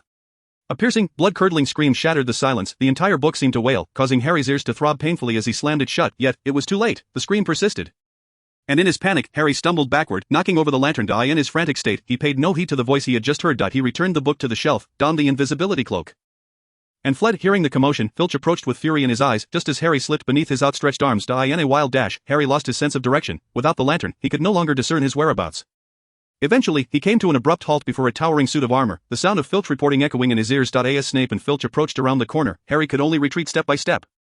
Cautiously slipping into an ajar door on the left, leaning against the wall, Harry listened to the fading footsteps, took a deep breath to relax, and removed the invisibility cloak. Just as he thought he was in the clear and began to examine the room, the partially opened wooden door swung wide. Harry saw no one enter, and the atmosphere felt haunted. A chill ran down his spine as he stepped back in fear. Suddenly, a hand brushed against his shoulder, and he gasped, preparing to scream, but a hand covered his mouth. Shoot, you'll get us points deducted. John? Hearing the familiar voice, Harry turned to see John seemingly materializing out of thin air. John felt a twinge of regret. Had he known earlier, He would not have played around. Now Snape was aware that someone had been wandering in the library. Was that voice you? How did you do that? Do you have an invisibility cloak too?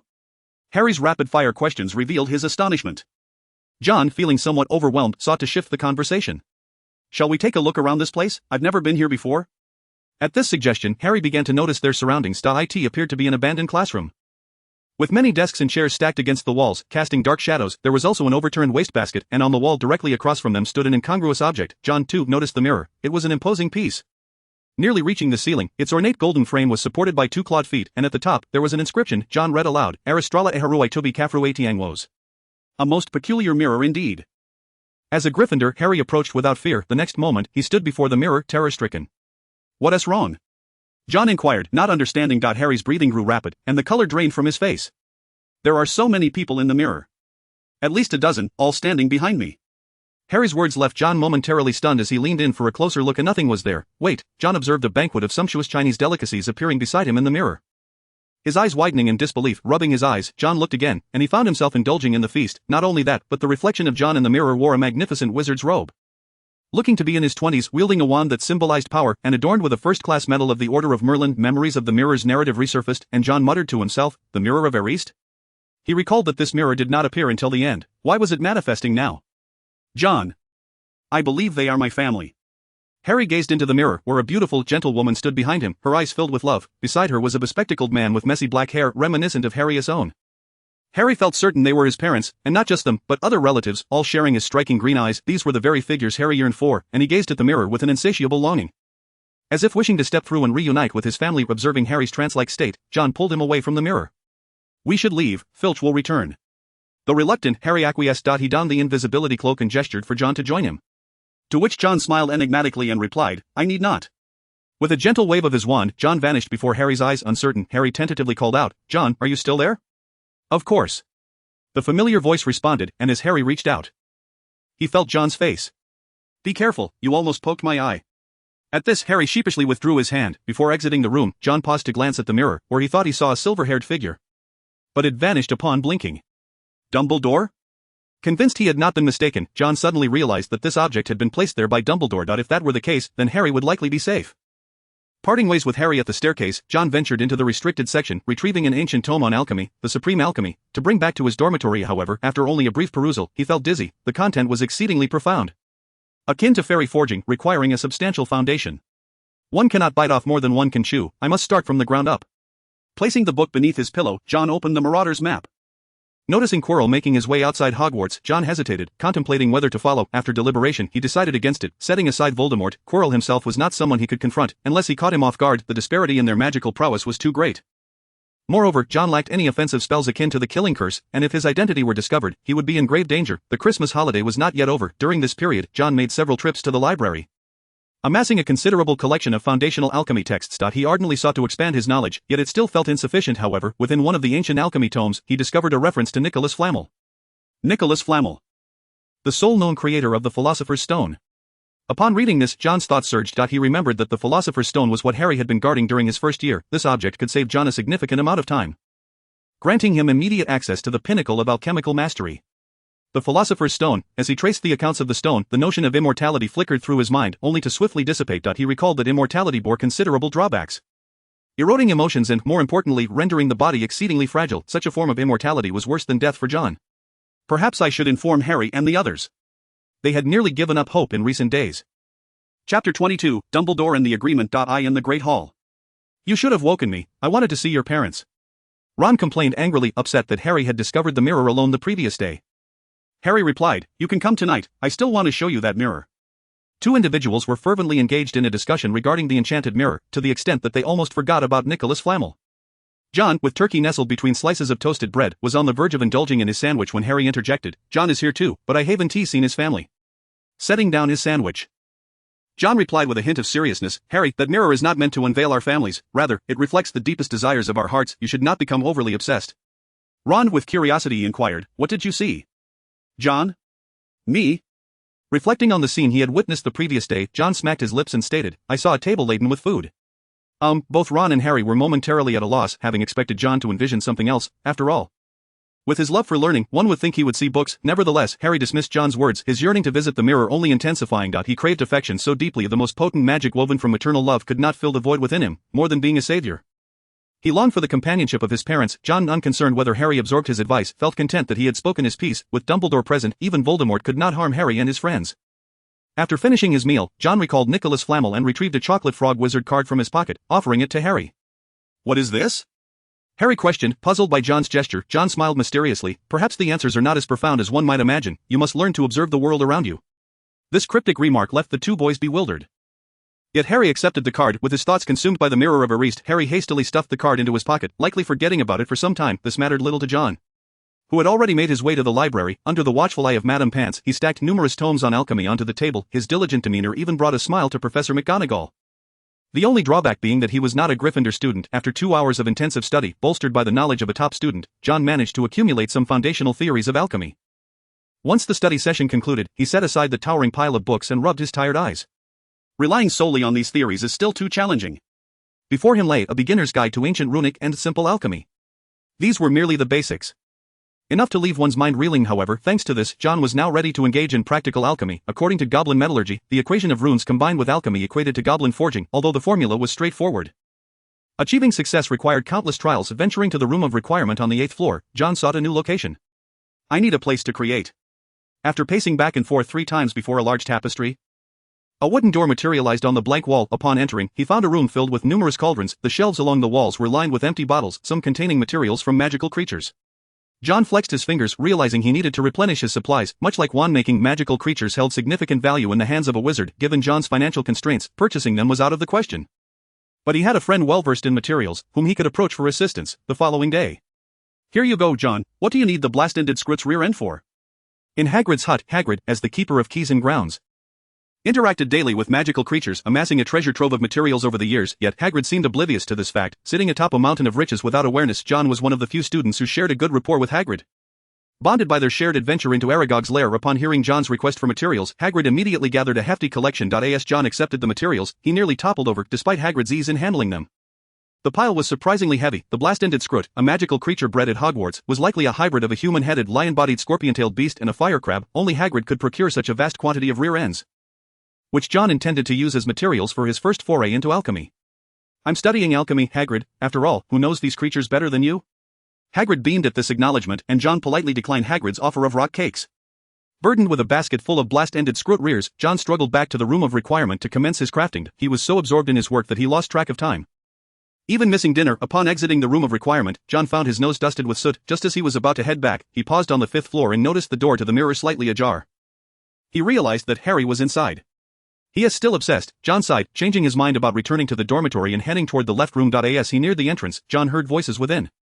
Could it be Ron? Harry had taken Ron to see the mirror yesterday. Casting a disillusionment charm upon himself, John seemed to vanish into the shadows. Inside, a gentle yet aged voice spoke. "Like countless others before you, you have discovered the allure of the mirror of Erist.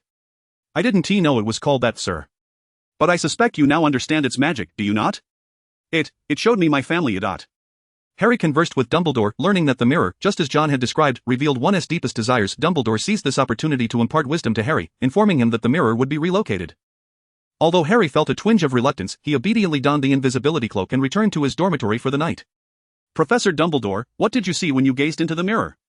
Before departing, Harry, curious, inquired about Dumbledore's reflection in the mirror of Erist. Dumbledore smiled enigmatically, tinged with playful mischief, and replied, "I saw myself holding a thick pair of woolen socks. One can never have enough socks."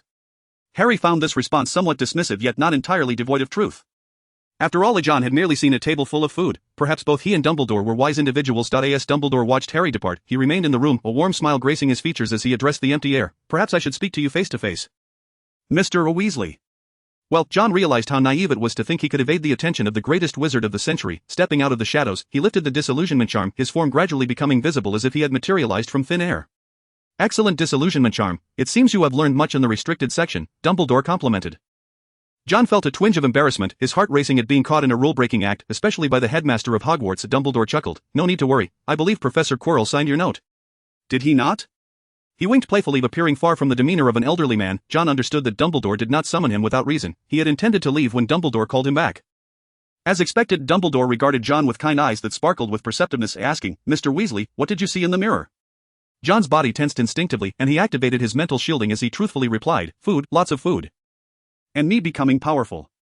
After a moment's hesitation, John chose not to conceal his thoughts. Dumbledore appeared pleased with his response, clapping his hands in delight. "Let us applaud honesty. John, did you know that Minerva has been whispering in my ear these days? Suggesting that the sorting hat may be malfunctioning?" Beneath the crescent-shaped lenses, Dumbledore's eyes were filled with meaning, his voice rich with an almost magical resonance. "She is mistaken, the sorting hat is functioning perfectly well. And you are indeed most suited for Slytherin, without a doubt. Promise me, John, not to delve into those irretrievable magics." "I promise you, Professor." John was uncertain why Dumbledore brought this up. Perhaps he was aware of John's explorations in the restricted section concerning dark magic. Without hesitation, John nodded, knowing this elder would not harm a student, yet he still feared being discovered. "You possess the self-control to conquer your desires. I trust you, John. As a reward for your discovery, perhaps you will have the opportunity to encounter the true Philosopher's Stone." Dumbledore's demeanor shifted from serious to playful as he winked, hinting at something. John was taken aback. An answer. He recalled the chocolate frog wizard card. Sensing that this elder knew everything, from the restricted section to the card itself. Chapter 23, A New Term and Guidance. January 1 essay. The new term began. John felt little different. Hermione had arrived at school the previous day and expressed disappointment that Harry and the others had not found Nicholas Flamel. "John, are you studying alchemy?" In the library, John was engrossed in Introduction to Alchemy, prompting Hermione to momentarily set aside her search for Flamel. She perused John's reading list, noting that in addition to alchemy, he had texts on ancient runes. Hogwarts offered ancient runes as a course, but that was an elective for third years. Seeing John as a rival, Hermione resolved to return that very day with a plethora of books on runes. Regrettably, upon their meeting the following day, Hermione bore two prominent dark circles under her eyes, akin to a weary lion. The ancient art of alchemy proved too formidable for a first-year wizard, a fact Hermione could not help but concede. "I assure you, I have seen this name before, I simply cannot recall it," she lamented. Ever since Dumbledore had dissuaded Harry from venturing to the Mirror of Erased, he had been plagued by dreams of his parents' demise at the hands of Voldemort. This compelled him to refocus on Nicholas Flamel. Although Harry firmly believed he had encountered this name previously, Hermione and the others had nearly given up hope of locating Flamel in the library. They ceased their previous obsessive study, instead opting to utilize their break time for research.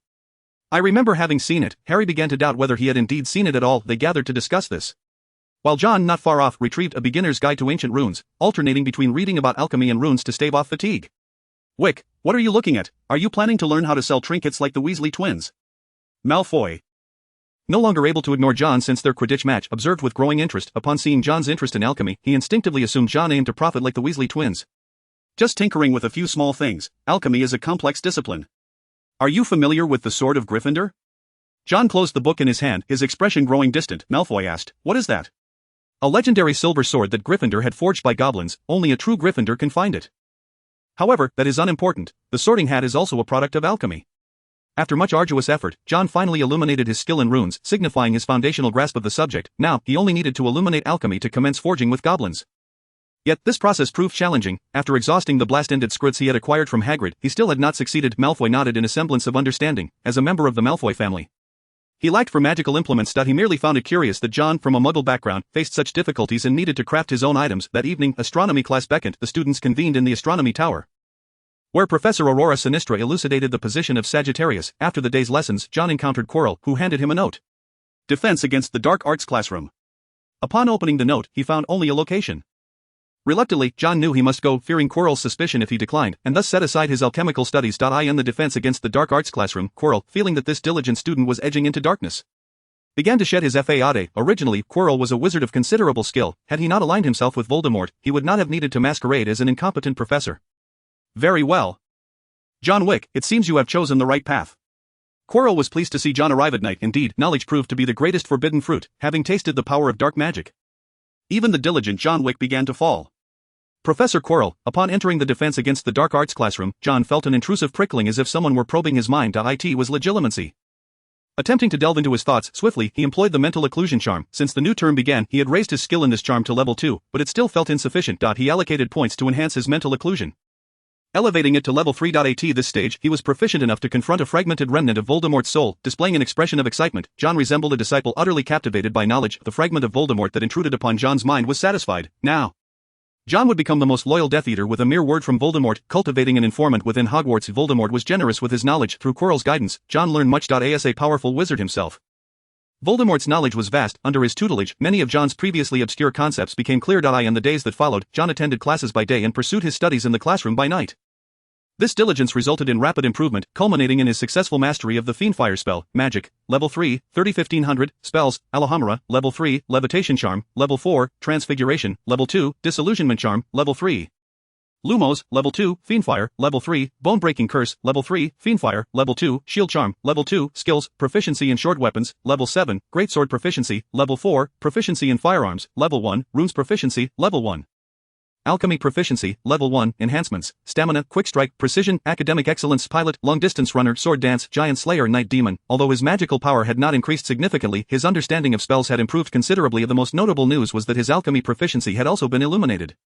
While still at level 1, John was now capable of successfully crafting a simple magical item. However, items endowed with autonomous will, such as the Sorting Hat and the Sword of Gryffindor, would likely require reaching level 7 to produce. Harry was dragged by Wood into rigorous training, not even sparing snowy or rainy days. He was determined to defeat Slytherin and claim the House Cup, hoping to close the gap in their points. His immense expectations weighed heavily on Harry, increasing his stress. Even Hermione and Ron could not bear to watch. In the common room, they urged Harry to withdraw from the competition. Ron suggested claiming illness, but Hermione proposed a more dramatic excuse: an injury. This left Harry feeling quite disheartened. At that moment, Neville burst into the common room, bouncing in distress. His legs were tightly bound together, having fallen victim to the leglocker curse. It was obvious that Malfoy was behind this. Ron was furious and immediately sought revenge. However, Neville deterred him, not wanting to burden Harry and the others. Hermione quickly dispelled Neville's curse, and as Harry attempted to comfort him with a chocolate frog, he discovered a wizard card in his pocket. "What is this?" Harry handed another box containing a chocolate frog to Neville, who paused upon seeing the card in his hand. "This is the one John gave you. He mentioned something about it," Ron recalled. This was a Dumbledore wizard card. As Harry flipped it over, he initially thought it was just something John had discarded, but his gaze froze upon reading the small print. "Ron, Hermione, look at this!"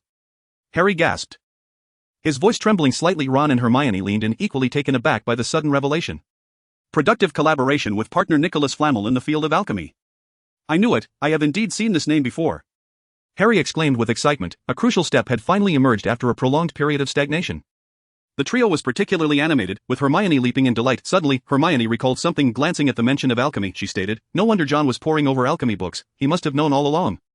With that, Hermione dashed upstairs, returning with a large ancient tome. As they perused the old book, they finally uncovered information about Nicholas Flamel and learned of the Philosopher's Stone. Chapter 24, Peeves and Waswas. John.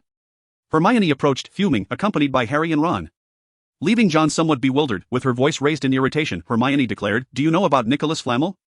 "Yes," John replied nonchalantly, catching the trio off guard. Harry, confused, asked, "If you knew, why didn't you tell us? We searched for so long."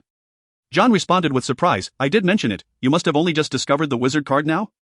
Harry sheepishly scratched his head. Feeling awkward for having intended to confront John, Ron attempted to argue, muttering, "You could have stated it more clearly from the start." Upon hearing this, John's expression grew serious, causing Ron to feel guilty and lower his gaze. John earnestly remarked, "Ron, the answers given to you by others will never hold the same significance as those you seek for yourself. In the pursuit of answers, you not only attain knowledge but also gain a wealth of other understanding." The trio nodded in agreement. Especially Harry, who had struggled with history of magic but could now respond to questions competently. They realized they had misjudged John, and Hermione apologized. "I'm sorry, John, we shouldn't have doubted you." "It's all right. But now that you know about Nicholas Flamel, what do you intend to do?" John observed Harry's hesitation and added, "You aren't suspecting Professor Snape of trying to steal the Philosopher's Stone, are you?"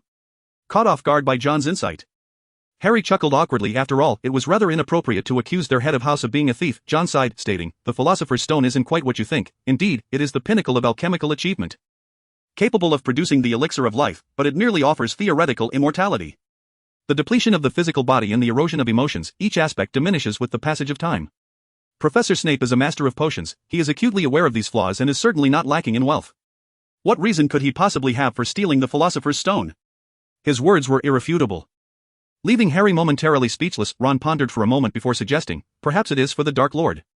"Goodness, are you perhaps following a script?" John felt a jolt of disbelief as he looked at Ron. "You know Voldemort is not dead. Could you have also time-traveled?" Ron, feeling somewhat embarrassed under John's gaze, whispered, "I heard that many of the Dark Lord's followers were Slytherins. After Voldemort's downfall, many Death Eaters claimed they were under his control via the Imperious Curse. The fact that Snape was a Death Eater is not a secret among certain wizards, as he was once bailed out by Dumbledore." John was at a loss for words. Ron's wild guesses were surprisingly on point. If Voldemort had not targeted Harry's family, perhaps Snape would still be a Death Eater, but that is utterly impossible now. "Impossible, Ron, you should be cautious with your words. After all, he is the head of Slytherin House." With that, John managed to steer the conversation away from Ron's reckless assertions. Time seemed to settle into a calm rhythm. John's time studying under Quirrell had also lengthened. However, he did not forget his patrol duties in the Forbidden Forest. Ever since the attack by the Acromantula, Hagrid had grown wary of Aragog's offspring. He warned John to be cautious of spiders, a sentiment John took to heart. He found a spell in the library to deal with spiders, which would serve him well in protecting his life. Utilizing his time wisely, John attended classes and read during the day, trained and patrolled the Forbidden Forest at night, and continued his studies with Quirrell. This left him feeling increasingly pressed for time. Without the aid of the sleepless, John would have likely collapsed from exhaustion long ago. Even so, he felt it was still insufficient. One day, he prepared to head to the Quidditch pitch. Gryffindor was set to play against Hufflepuff, and if not for Hermione's reminder, John would have been unaware of this event. Taking a rare moment to relax, John was on his way when he heard a commotion of objects being thrown. A first-year Slytherin student was hurling stones at Hufflepuff students, all while being harassed by Peeves. Peeves, stop it at once. Little wizard, little wizard. Peeves was unafraid of anyone at Hogwarts aside from the professors and the Bloody Baron. He showed no signs of stopping, and John witnessed his classmate Daphne Greengrass being struck by one of Peeves' stones. Peeves, you have gone too far. Upon hearing the voice, Peeves mistook it for a professor's, only to find it was a Slytherin student. Ah, you, I remember you, John Wick. Peeves burst into laughter, making faces, clearly disregarding John's presence. John furrowed his brow and helped the injured Daphne Greengrass to her feet. The golden-haired girl was taken aback that John, with his not-so-favorable reputation in Slytherin, would stand up for her. Thank you. The pure-blooded young lady felt a blush creeping onto her cheeks upon seeing John's perfect visage. John confronted Peeves, his eyes shimmering with a dangerous glint, and spoke in a menacing tone. Peeves, you ought to be punished for this. Punished? Peeves scoffed, launching a stone at John. Daphne instinctively shut her eyes, bracing herself for the impact. John, unfazed, drew his wand with grace, as if conducting a symphony. Waddy wacy. The stone hurtled back towards Peeves as if colliding with an invisible net, striking him down. Without pausing, John continued to cast spells. Wingardium Leviosa. Waddy wacy. With the synergy of both spells, the scattered stones on the ground pursued Peeves, pelting him mercilessly. Peeves yelped in dismay, retreating with a head full of bumps. The spectacle elicited cheers from the chase students, and John turned to the still cowering Daphne. Smiling, it's all right now. Do you need to visit the hospital wing? John's reprimand of Peeves cast him in the light of a hero. The Slytherin students began to view him differently. He was someone who would stand up for his classmates. Daphne, a proud girl, found her perception of John shifting. Thank you for your help. Her voice dropped to a shy whisper, stealing glances at John. Glancing outside, John realized he would miss this Quidditch match. He escorted the injured student to the hospital wing, where Madame Pomfrey was quite busy. The students had long suffered from Peeves' antics, and news of John teaching Peeves a lesson spread rapidly throughout the school. The Quidditch match concluded. Ron was holding his nose, while Neville was carried off to the hospital wing. Malfoy and his henchmen, Goyle and Crabbe, sported black eyes, glaring fiercely at Gryffindor from across the Hufflepuff table. Damn it, that blasted Weasley, he ambushed me.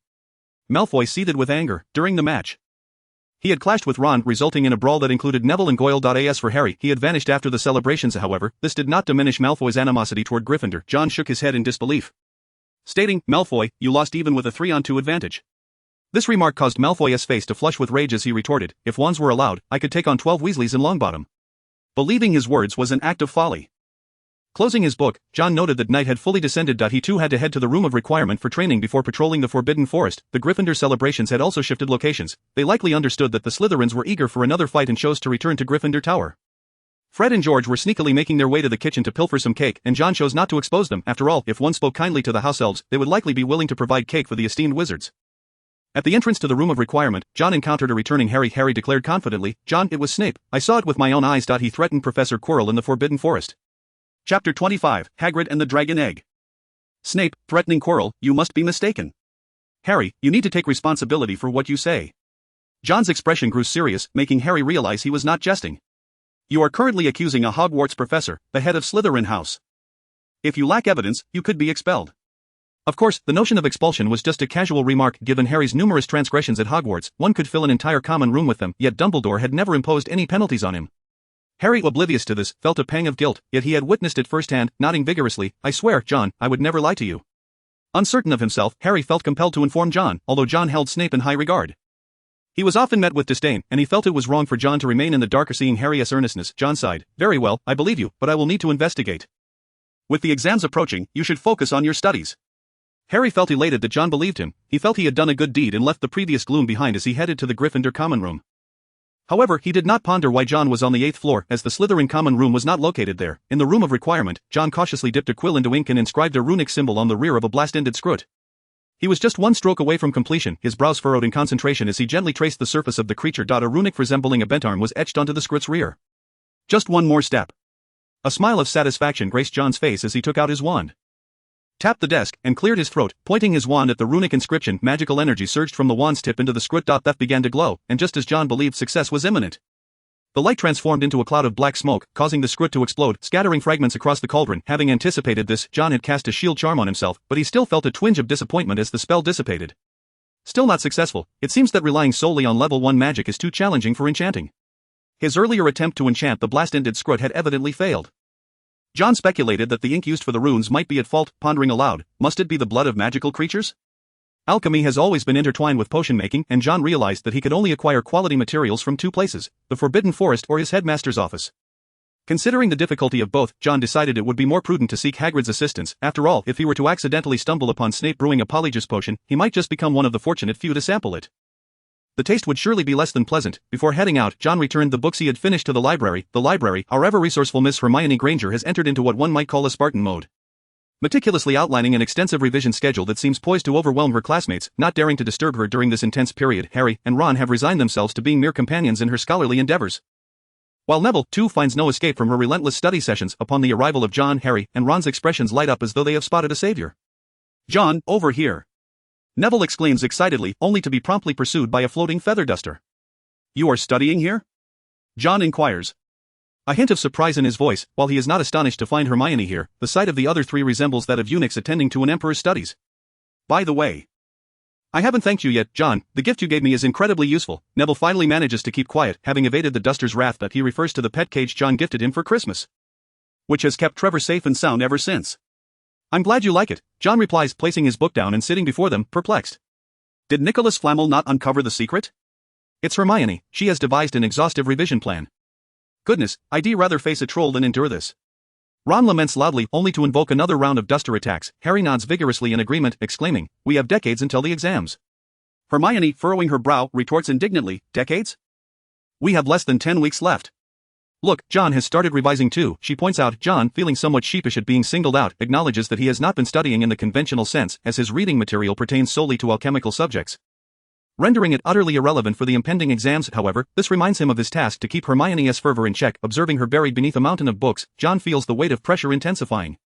"Well, I must go find Hagrid. You all carry on," he states, leaving behind an air of formality akin to an audience with a scholar. Upon arriving at Hagrid's hut, John is immediately enveloped by warmth. The scent of summer is already in the air, and he muses that there is no need to light the fireplace even if one is cold. "Hagrid, are you cooking?" "Merlin's beard!" Hagrid exclaims, startled as he stands before the fireplace. His large frame blocking the view. A broad smile breaks across his furry face. "Oh, it's just you, John. Who else would it be?" John replies, his expression bemused as he approaches a chair, casting a glance at the fireplace. Hagrid subtly shifts to obscure his view, shrugging nonchalantly. "Well, it seems you've brought home another peculiar creature." "Nobby is anything but peculiar. He is a rare Norwegian ridgeback," Hagrid instinctively counters, only to be met with John's knowing expression. Hagrid, unable to keep secrets, resigns himself and steps aside to reveal a kettle perched over the flames, beneath which lies an egg resembling an ostrich's in size. "Is this a dragon egg? Are you certain it won't get cooked?" John inquires, noting the egg's charred exterior, suspecting it to be partially cooked. "No, it needs to be kept warm, as their mother breathes on them," Hagrid explains, his extensive knowledge of magical creatures evident. John's mind races with possibilities. He is still grappling with ink issues. And perhaps dragon blood could serve as an excellent alternative. A smile creeps onto his face, causing Hagrid to feel uneasy. Lowering his voice, Hagrid implores, "John, you must promise me not to tell anyone else." "Oh?" John elongates the vowel. His cheerful demeanor unsettling Hagrid further. He glances at the dragon egg and says, "Hagrid, you wouldn't want others to find out about this, would you?" "John, we are friends," Hagrid mutters. "True friends correct each other's mistakes rather than join in them." "But," Hagrid's hopeful gaze meets John's, who beams brightly, "who would betray a friend? After all, who wouldn't want to own a dragon?" "That is splendid, John. I knew you wouldn't betray me," Hagrid exclaims, beaming like a child weighing half a ton. John feigns a sigh of distress. "I would love to have a dragon too. The 12 uses of dragon blood for the exam have me quite vexed, and you know I lack funds."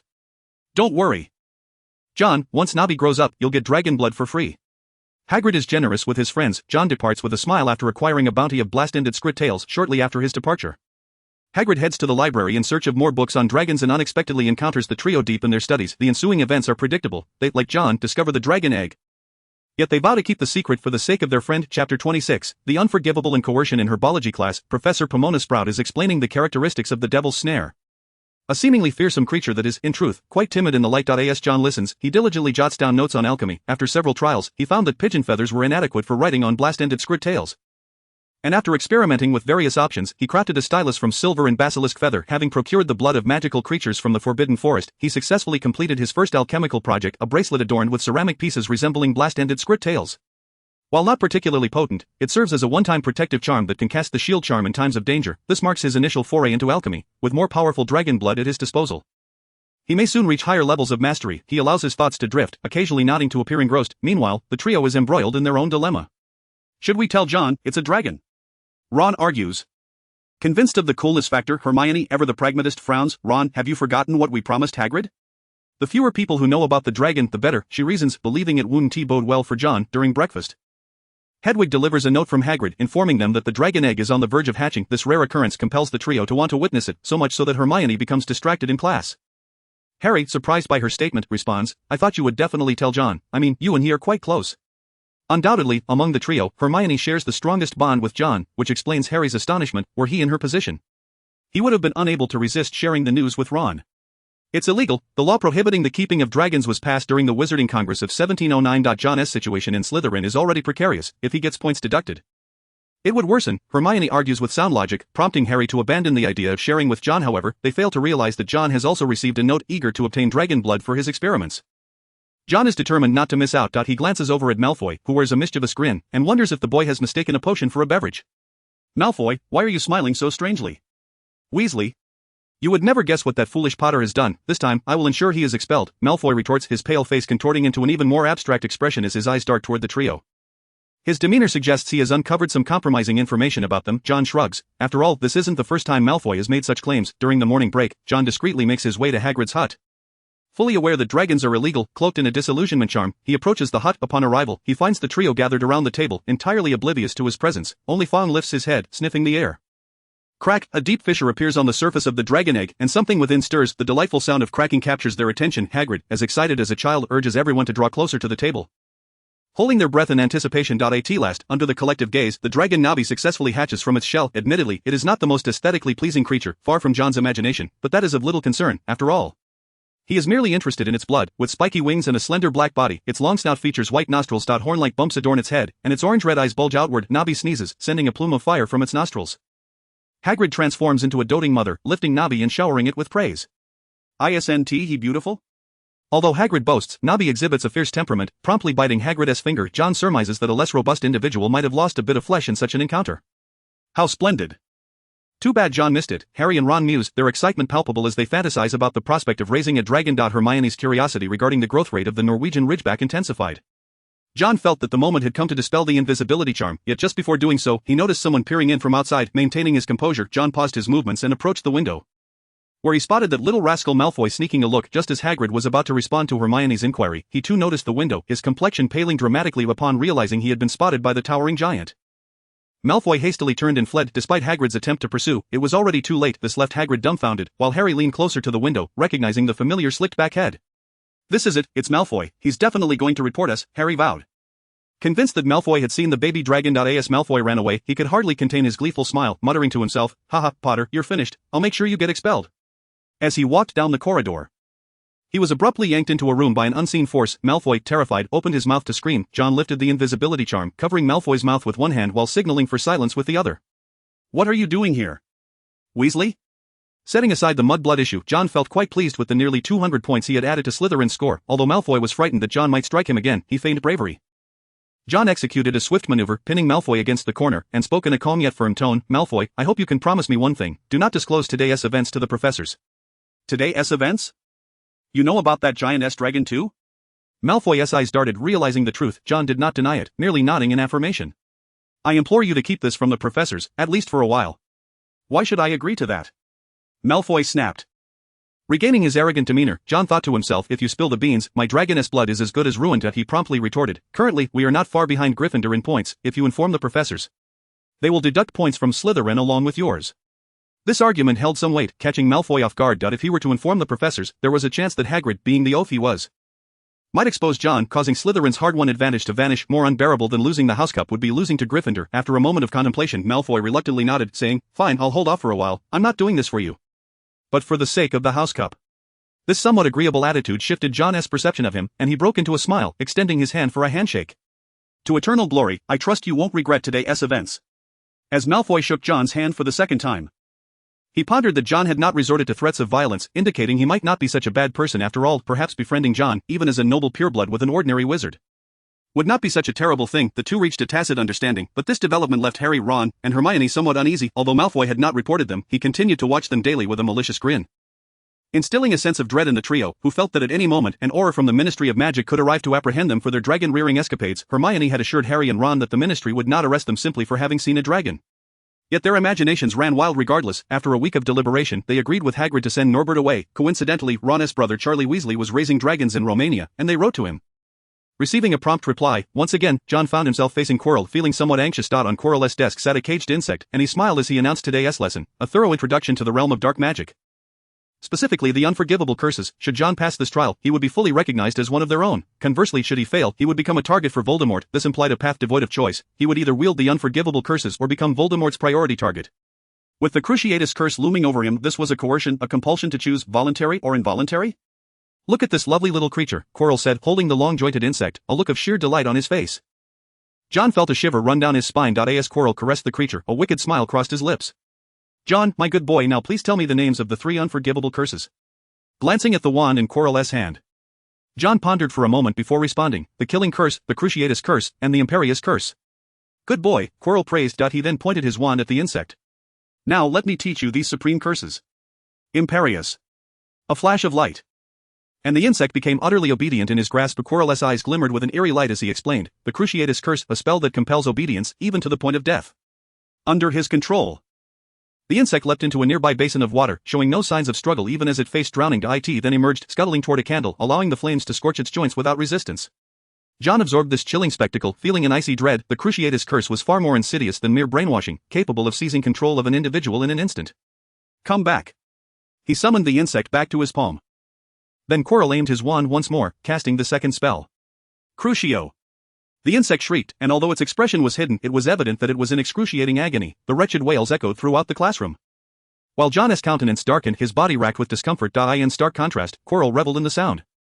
Listen, what a beautiful sound this is. The sensation of controlling everything was intoxicating. He had once been willing to serve Voldemort to obtain such power. Dark magic corrupts the heart, and with this newfound strength, Quirrell's soul had twisted. In the moonlight, John's face remained obscured, but Quirrell believed that this young wizard was undoubtedly captivated by the allure of power. Abruptly ceasing his spell, Quirrell's eyes glinted malevolently as he placed the insect on the table, preparing to unleash the final unforgivable curse. Avada Kedavra. The tip of the wand emitted a green light, effortlessly extinguishing the insect's life. To manipulate the mind, torment the body, and command life and death, these 3 curses wield immeasurable power. Quirrell grasped John's hand, his expression brimming with excitement. What a delightful power this is. That great one has high hopes for you, you must not disappoint him. I shall not fail your teachings, John replied, lowering his gaze, which greatly pleased Quirrell. His trust in John had reached a level where he believed the boy would not betray him. Having learned the unforgivable curses, John had already taken a step into the ranks of the Death Eaters. In the time to come, he would need to study, for the danger of the unforgivable curses lay in their mere requirement of malice to be learned. John unleashed the Cruciatus Curse, channeling his malevolence toward Quirrell, who appeared exceedingly satisfied. Damn it, this wretched thing. John submerged himself in the washroom, the chill on his face refusing to dissipate, whether it was mere illusion or reality. He felt dark magic gnawing at his soul, stirring a growing frenzy within him. He slapped the water's surface in frustration, dousing his head to regain composure. Quirrell won't last long, I must rid myself of him swiftly. As the academic year drew to a close, John could not recall the specific date of the first book but knew it was prior to the House Cup. If he could endure this term, Quirrell would become a mere passerby. As for dark magic, John steeled himself, believing he need not succumb to panic. Dark magic is not inherently evil, at least it provides an additional means of self-defense. In the magical world, employing the unforgivable curses was a grave offense warranting imprisonment in Azkaban. Yet John did not believe that the professors were above such spells. He had seen no sign of their minds being twisted. He reasoned that as long as he maintained his self-control, he had little to fear of becoming the next Voldemort. After reassuring himself, John finally relaxed. Stepping out of the washroom, he changed his clothes and exited the common room. After casting the invisibility charm on himself, he prepared to take a breath of fresh air to calm his nerves. Arriving at the room of requirement, he entered and commenced his alchemical experiments. Quirrell's demonstration of the 3 unforgivable curses had made him realize that his protective charm needed fortification. After a night of diligent effort, he endowed the charm with a new function, protection against the Cruciatus Curse. This was the maximum he could accomplish at present. As for the Imperious Curse, he felt that enduring it once would not be too problematic, merely painful. However, the Cruciatus Curse was insidious, so he added a warning mechanism to the charm, ensuring that if he were to inadvertently fall victim The hidden mechanism would activate. While he could not defend against it, it would allow John to regain awareness at the earliest opportunity. This was also a precaution against Quirrell using the Imperious Curse on him. As he sensed that Quirrell would only escalate his efforts, when the time came for John to resist, he would have to seize that fleeting opportunity, and indeed, it happened as he anticipated, before long. Quirrell extended an invitation to John to venture into the Forbidden Forest. This prompted a flicker of concern in John's expression. "Professor, what purpose do we have in the Forbidden Forest? I mean, I have patrolled there for quite some time and found nothing." John attempted to feign ignorance. But Quirrell was not inclined to let him off easily. In the pursuit of knowledge, one discovers that practice unveils the truth. Quirrell's visage appeared particularly pale today, as Voldemort weakened further and required the blood of a unicorn to sustain his life. In his frail state, Voldemort was less formidable than a mere rodent, and he was unwilling to expose such a weakened existence before John. When John's face betrayed his reluctance, Voldemort's voice echoed. "Do not engage him any further." The voice emanated from Quirrell's head. Sending a wave of foreboding through John, Quirrell exhibited a respectful demeanor, raising his wand to emit a burst of light, and John was struck by the killing curse. The amulet on his wrist glimmered for a fleeting moment before dimming. John felt his mind descend into chaos only to be reassembled. He gazed vacantly at Quirrell. Observing this, Quirrell felt a sense of triumph and respectfully addressed Voldemort, saying, "Master, we shall now seek the unicorn." After the previous slaughter of a unicorn, the entire population within the Forbidden Forest had gone into hiding. A significant amount of time had elapsed, and some unicorns, unable to contain themselves, began to emerge. Quirrell had found some traces. He forged ahead while John followed behind. Quirrell intended to irrevocably drag John into the abyss, and John was aware that now was not the time to confront him, continuing to feign a state of being under a curse. Fortunately, on this occasion, after locating the unicorn, Quirrell did not compel John to take action, as he had yet to master the killing curse, thus sparing him from certain moral dilemmas. However, John could only watch helplessly as Quirrell murdered the unicorn. His eyes turbulent with emotions, yet he refrained from drawing his wand. Within the Forbidden Forest, the slightest movement on his part could render him the next target of the killing curse. Following the conclusion of this hunt, Voldemort's life was momentarily prolonged. Quirrell took John away, sawing off the unicorn's horn and placing it in his hand, asserting to John that it was he who had slain it. John appeared as a bewildered child. Grappling with the turmoil and the increasingly twisted sensations that accompanied the act of killing, Voldemort was confident that before long John would make an excellent Death Eater. For now, all that was needed was to await the results of this dark endeavor. Slaying a unicorn was a grievous crime, and the young wizard dared not disclose this to the professor. Voldemort's self-assurance was palpable. John, however, was granted a brief respite from having to learn from Quirrell. That day, Ron suffered a bite from a dragon. Harry and the others realized that if they did not act swiftly, it would soon be too late. They could send Norbert away by Saturday night.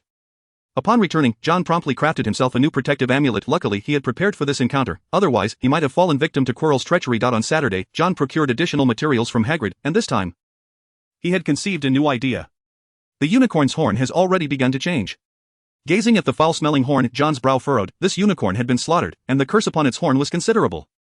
He had initially intended to fashion the horn into an amulet, but it now seemed unfeasible. Upon grinding the horn into powder, John discovered the curse's potency was exceedingly strong. It might serve as a tool for dark magic.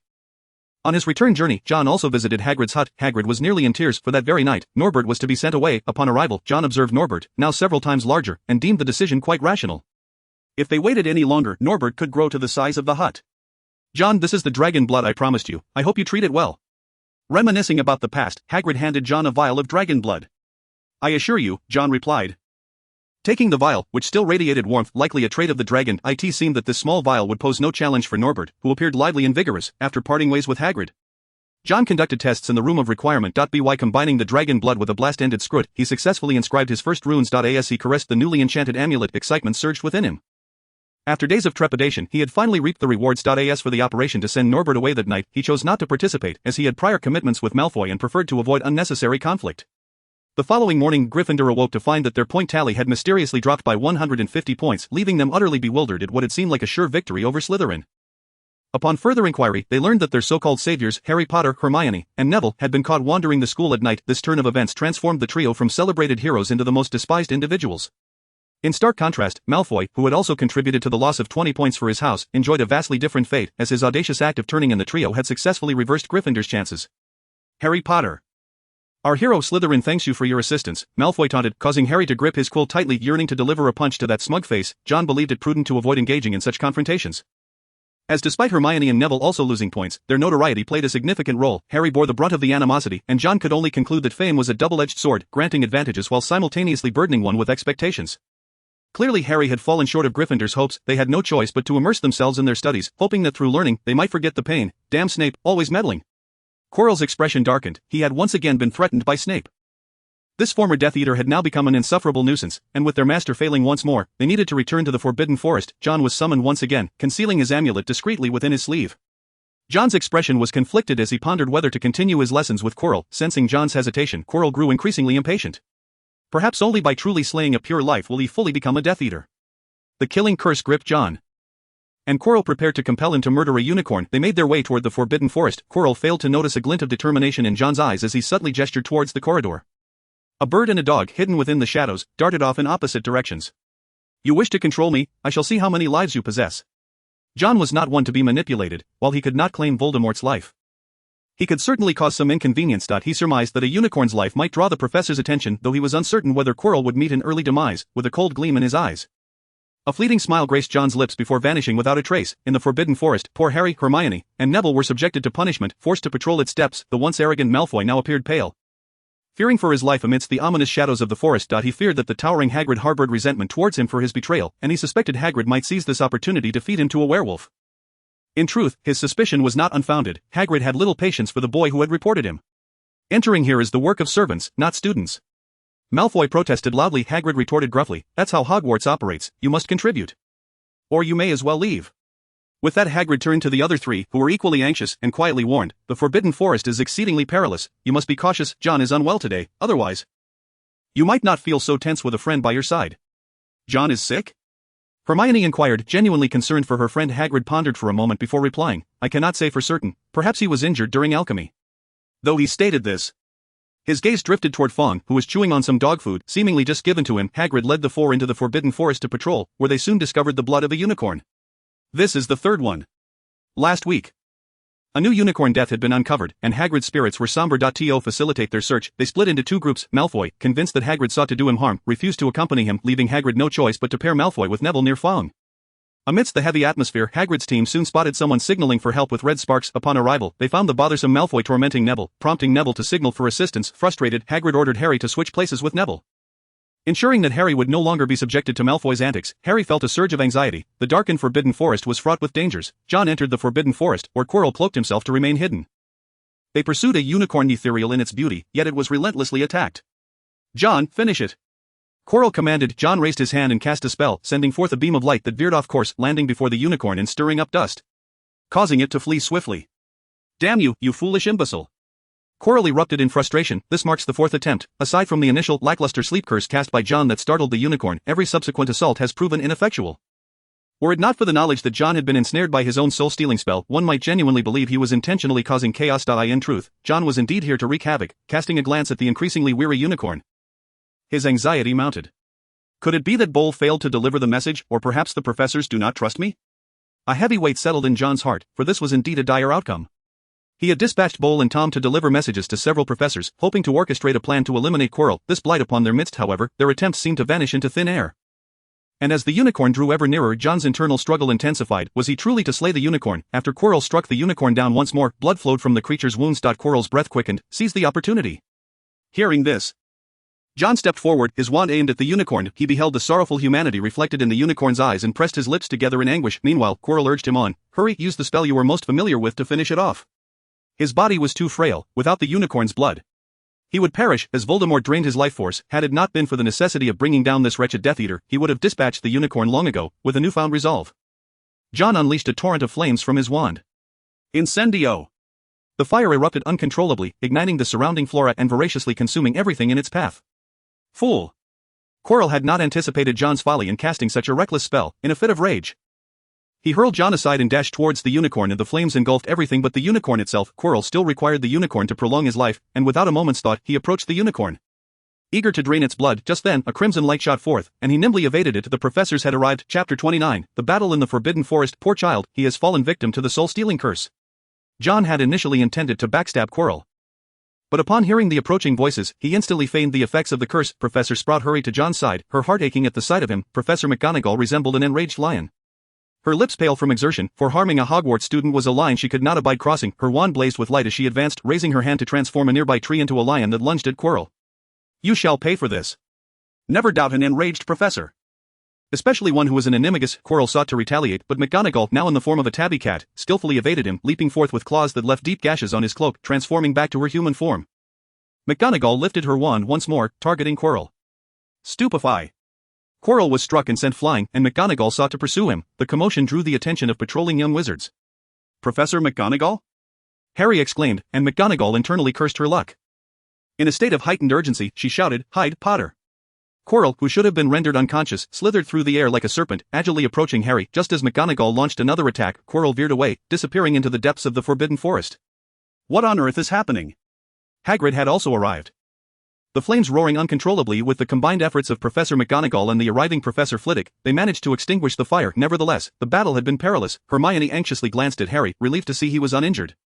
However, as her gaze shifted, she caught sight of the fallen young wizard and let out a piercing scream. "Oh my goodness, John!"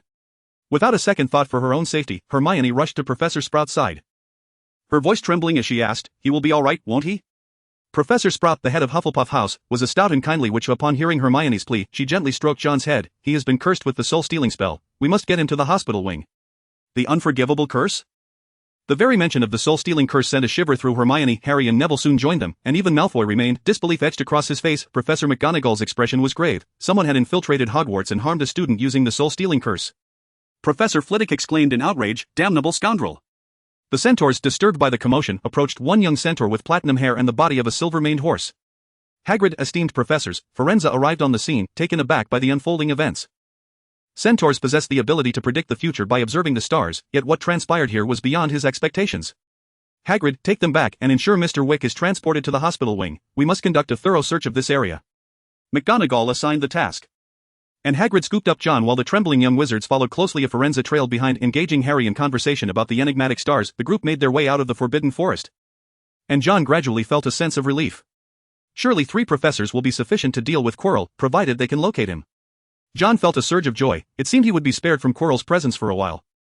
The unicorn had also survived, and Professor Sylvanus Kettleburn, responsible for the care of magical creatures class, had hastened to attend to it. As John relaxed, he felt his eyelids grow heavy, after all, to prevent Quirrell from detecting any flaws. He had to remain on high alert. Now that he felt secure, fatigue washed over him. Just as he was about to drift into a deep slumber, he heard the sound of rustling movements. Causing his heart to leap. Upon opening his eyes, he beheld a pair of vengeful eyes staring back at him. Avada Kedavra. Damn! John had not anticipated Quirrell's audacity to reappear, nor that he would be compelled to save someone. With a kick, he propelled himself off Hagrid's arms, forcefully shoving aside Harry and Malfoy. In his fervor, he stumbled and fell. The green light struck John, and his protective charm activated in that instant. The shield charm absorbed some of the deadly curse's energy, weakening it. Quirrell, already weakened due to Voldemort's influence and having been battered by McGonagall, was in a pitiable state. The killing curse he unleashed was feeble, and combined with the shield charm's intervention, John was still propelled backward but could ascertain that it was not enough to claim his life. As he closed his eyes, he heard the thundering of hooves. The centaurs were approaching. Quirrell dared not linger. Having unleashed the killing curse without witnessing its outcome, he fled. His folly would not go unpunished, as he was pursued relentlessly by the centaurs throughout the night. Since the inception of the Sleepless Ones, John had not enjoyed such an extended period of slumber. When he finally opened his eyes, the surroundings remained shrouded in darkness. He had slept for 3 entire days, during which Hogwarts had been abuzz with turmoil. An evil entity had infiltrated the Forbidden Forest and employed the soul-stealing curse to abduct a Slytherin student. Those involved in the incident, including Harry and others, could have easily become the focal point of public scrutiny, yet they did not. Even Malfoy, typically inclined towards mischief, was consumed by the memory of the green light aimed at him and John's sudden act of heroism. "He saved me. Wick, why?" Malfoy was perplexed. Despite their long-standing enmity and his past insults labeling John a mudblood, the latter had ultimately chosen to save him. This left him in a state of bewilderment. The trio of friends felt similarly. Harry, Hermione, and the others were unable to find rest, particularly for Harry. The green light mirrored the one from his nightmares. He understood all too well what it signified. His friend John might have perished in an attempt to save him. And a tremor coursed through Harry's body. 3 days had felt like an eternity. Dumbledore made several visits to the hospital wing, and even Snape, who harbored no affection for John, wore a perpetually dark expression. His gaze fixated on Quirrell with the intensity of one who might cast a killing curse at any moment. John awoke in the dead of night, yet several professors had already been informed of his condition. The first to arrive was Professor Snape, his demeanor even grimmer than usual. In his distinctive oily tone, he demanded, "What on earth were you thinking, John Wick?" "Calm down, Severus," Dumbledore interjected, interrupting Snape. Beneath his half-moon spectacles, his eyes were filled with warmth as he cheerfully remarked, "This is good news." "Is it not? We ought to be grateful that the spellcaster was too weak enough for John Wick to survive." Snape's expression softened slightly, yet he remained somber. "John Wick, do you recognize the individual who cast the curse on you?" In response to Dumbledore's inquiry, John pondered for a moment before shaking his head. "I couldn't see clearly, but he seemed quite familiar with Hogwarts." Among the professors, 4 house heads were present in the Forbidden Forest, and Snape, being a double agent, could not have betrayed them. Thus, the identity of the assailant was all too clear. John nearly uttered Quirrell's name directly, but Dumbledore merely smiled and remained silent. On the following day, when Harry and the others came to visit, they spoke of the unicorn. That very unicorn had survived. Moreover, Professor Quirrell had taken a few days of sick leave, and it was likely that he would be absent during the examinations. In the days that followed, John was no longer troubled by Quirrell. He merely had to await the arrival of exam week with bated breath. Furthermore, John had not forgotten what Dumbledore had mentioned last time. The mere thought of the Philosopher's Stone ignited a fervent passion within him. Amidst the incessant waiting and anticipation, exam week finally arrived. Chapter 30, Exam Week and the Trapdoor. June heralded the arrival of exam week. During the charms class, Professor Flitwick expressed his concern for John. Mr. Wicks, have you fully recovered? John smiled and replied, "Thank you for your concern, Professor. I am much better now." Professor Flitwick, his voice tinged with lingering anxiety, remarked, "You are indeed very fortunate. That vile scoundrel cast a rather weak killing curse upon you." He wished fervently that he had been present at the time. He would have ensured that the wretched creature tasted the true meaning of a dueling champion. In the charms examination, the task involved performing the pineapple trot. John executed the assessment with flawless elegance, much to Professor Flitwick's satisfaction. The second exam was transfiguration, and once again, John found himself the recipient of Professor McGonagall's heartfelt concern. This child had endured far too much. First, he had been subjected to Malfoy's insults at the beginning of the term, and later he had been abducted by someone wielding the soul-sucking curse and had even fallen victim to the killing curse. Yet fate had favored this child, allowing him to survive. Vera Verdo, John declared, pointing his wand at the mouse before him. In a dazzling display of transformation, the mouse morphed into an exquisite snuffbox. Perfect, an exceptionally executed transfiguration spell. Professor McGonagall applauded generously. Next came the potions class, where the task was to brew a forgetfulness potion. During the defense against the dark arts examination, Professor Quirrell was unable to attend due to his illness, and Dumbledore personally oversaw the examination. This caused John some discomfort, as Dumbledore always seemed to greet him with his inquisitive gaze and a playful wink. The final subject was History of Magic, which for John was the simplest of all. Although Professor Bin's monotonous lectures often induced drowsiness, fortunately, this was the only subject that could be swiftly grasped by both muggles and wizards alike. As long as one was willing to memorize the material. The history of the Goblin Rebellion could be easily retained. Once John wrote down the name of the old wizard who invented the self-stirring cauldron, he felt a wave of relaxation wash over him. "Mr. Wicks, you are well now, I hope?" After the exams concluded, Malfoy approached him. John recalled how frequently Draco Malfoy's name had appeared among the mountain of get-well gifts he had received while bedridden. This wealthy young master now exhibited a markedly different attitude towards John. "Much better. And I haven't thanked you yet for all the gifts you sent my way." "Just a trifling matter," Malfoy replied somewhat haughtily, turning his head away. John mused to himself that Malfoy was hardly a little girl. So why the pretense of pride? He pulled out some of the uneaten gifts from his pocket and inquired if Malfoy wished to partake. Reluctantly, Malfoy accepted one, while Goyle and Crabbe acted as if they had never eaten before. Nearly coming to blows over it, this prompted Malfoy to scold him sharply. At that moment, John noticed a beautiful girl with golden hair, Daphne Greengrass. She approached with a lively demeanor, her words laced with concern. "I heard you were struck by the soul-sucking curse. I cannot fathom who would do such a thing." John rubbed his left hand, which had grown sore from writing, and replied thoughtfully, "It was likely a desperate individual, otherwise, they would not have ventured into the Forbidden Forest." This lovely girl was the Belle of Slytherin, accompanied by Pansy Parkinson. The Slytherins around John had increased, and under Malfoy's relentless promotion, this troublemaker had changed considerably since the start of term. Once the crowd had thinned, John turned to Malfoy earnestly and said, "Draco, I believe we can consider ourselves friends now." At this address, Malfoy paused, glancing at his two cronies, and feigned calmness as he replied, "Oh, if you insist, then I shall begrudgingly call you John." The mutual use of first names signified an acknowledgement of their relationship. John smiled subtly. It seemed he had taken a step further along the path of becoming a prominent figure in Slytherin. Upon arriving at Hagrid's hut, John received a letter from Hagrid, informing him that the unicorn had sent a token of gratitude. Unicorns are wise magical creatures, and it seems that expressing gratitude is not so difficult to comprehend. John made his way to Hagrid's abode, where Hagrid was seated in a large chair outside, hastily setting aside a pot of peas upon seeing John. "Wonderful, John, you are unharmed." Hagrid, having heard from Harry about John's recovery, was filled with concern. He enveloped John in a bear hug before exclaiming, "Willa has sent her horn as a token of thanks." John blinked in surprise. "Willa? That is the unicorn's name. Unicorns possess names of their own, though they do not easily divulge them." Hagrid produced the horn from within the hut. The spiraled horn radiated a soft glow, and unlike the one severed by Quirrell's hand, this horn exuded an aura of purity. As if crafted from iridescent pearls, John accepted the horn, which was undoubtedly far more precious than any mere explosive confection. Tom emerged from the hut, accompanied by Fong. His loyal dog, Fong, exhibited the demeanor of a devoted subordinate towards Tom, who strode confidently, oblivious to the fact that the large dog could easily take his head in one bite. "Well done, Tom. Thanks to you, we were able to locate Professor Kettleburn, and of course, Fong did an excellent job guiding you." John patted both dogs fondly. It was Tom who had sought out Fong that night in the Forbidden Forest, requesting Fong to lead him to Professor Kettleburn to deliver John's letter. Professor Kettleburn had always dedicated himself to the study of magical creatures residing near the Forbidden Forest. In his capacity as a patroller of the Forbidden Forest, John informed Professor Kettleburn of the recent injuries sustained by numerous magical creatures within. Professor Kettleburn would naturally venture into the Forbidden Forest. John had also sent letters to several other professors, though he had not elaborated, merely stating that outsiders had been detected intruding into the forest. It was puzzling why Professor Snape had not ventured into the Forbidden Forest. Had he been present, Quirrell would undoubtedly have met his demise. Having acquired the horn, John's mind turned to alchemy. He inquired with Hagrid about any additional materials, and he successfully amassed a large basket filled with various magical creature components. Among them was even the rare venom of the acromantula, which alone was valued at 100 galleons for just a small vial. Hagrid truly was a hidden treasure trove. It seemed as though wealth fell into his lap effortlessly. Hagrid then expressed a desire to invite John for tea, but at that moment, the three young ones came rushing in.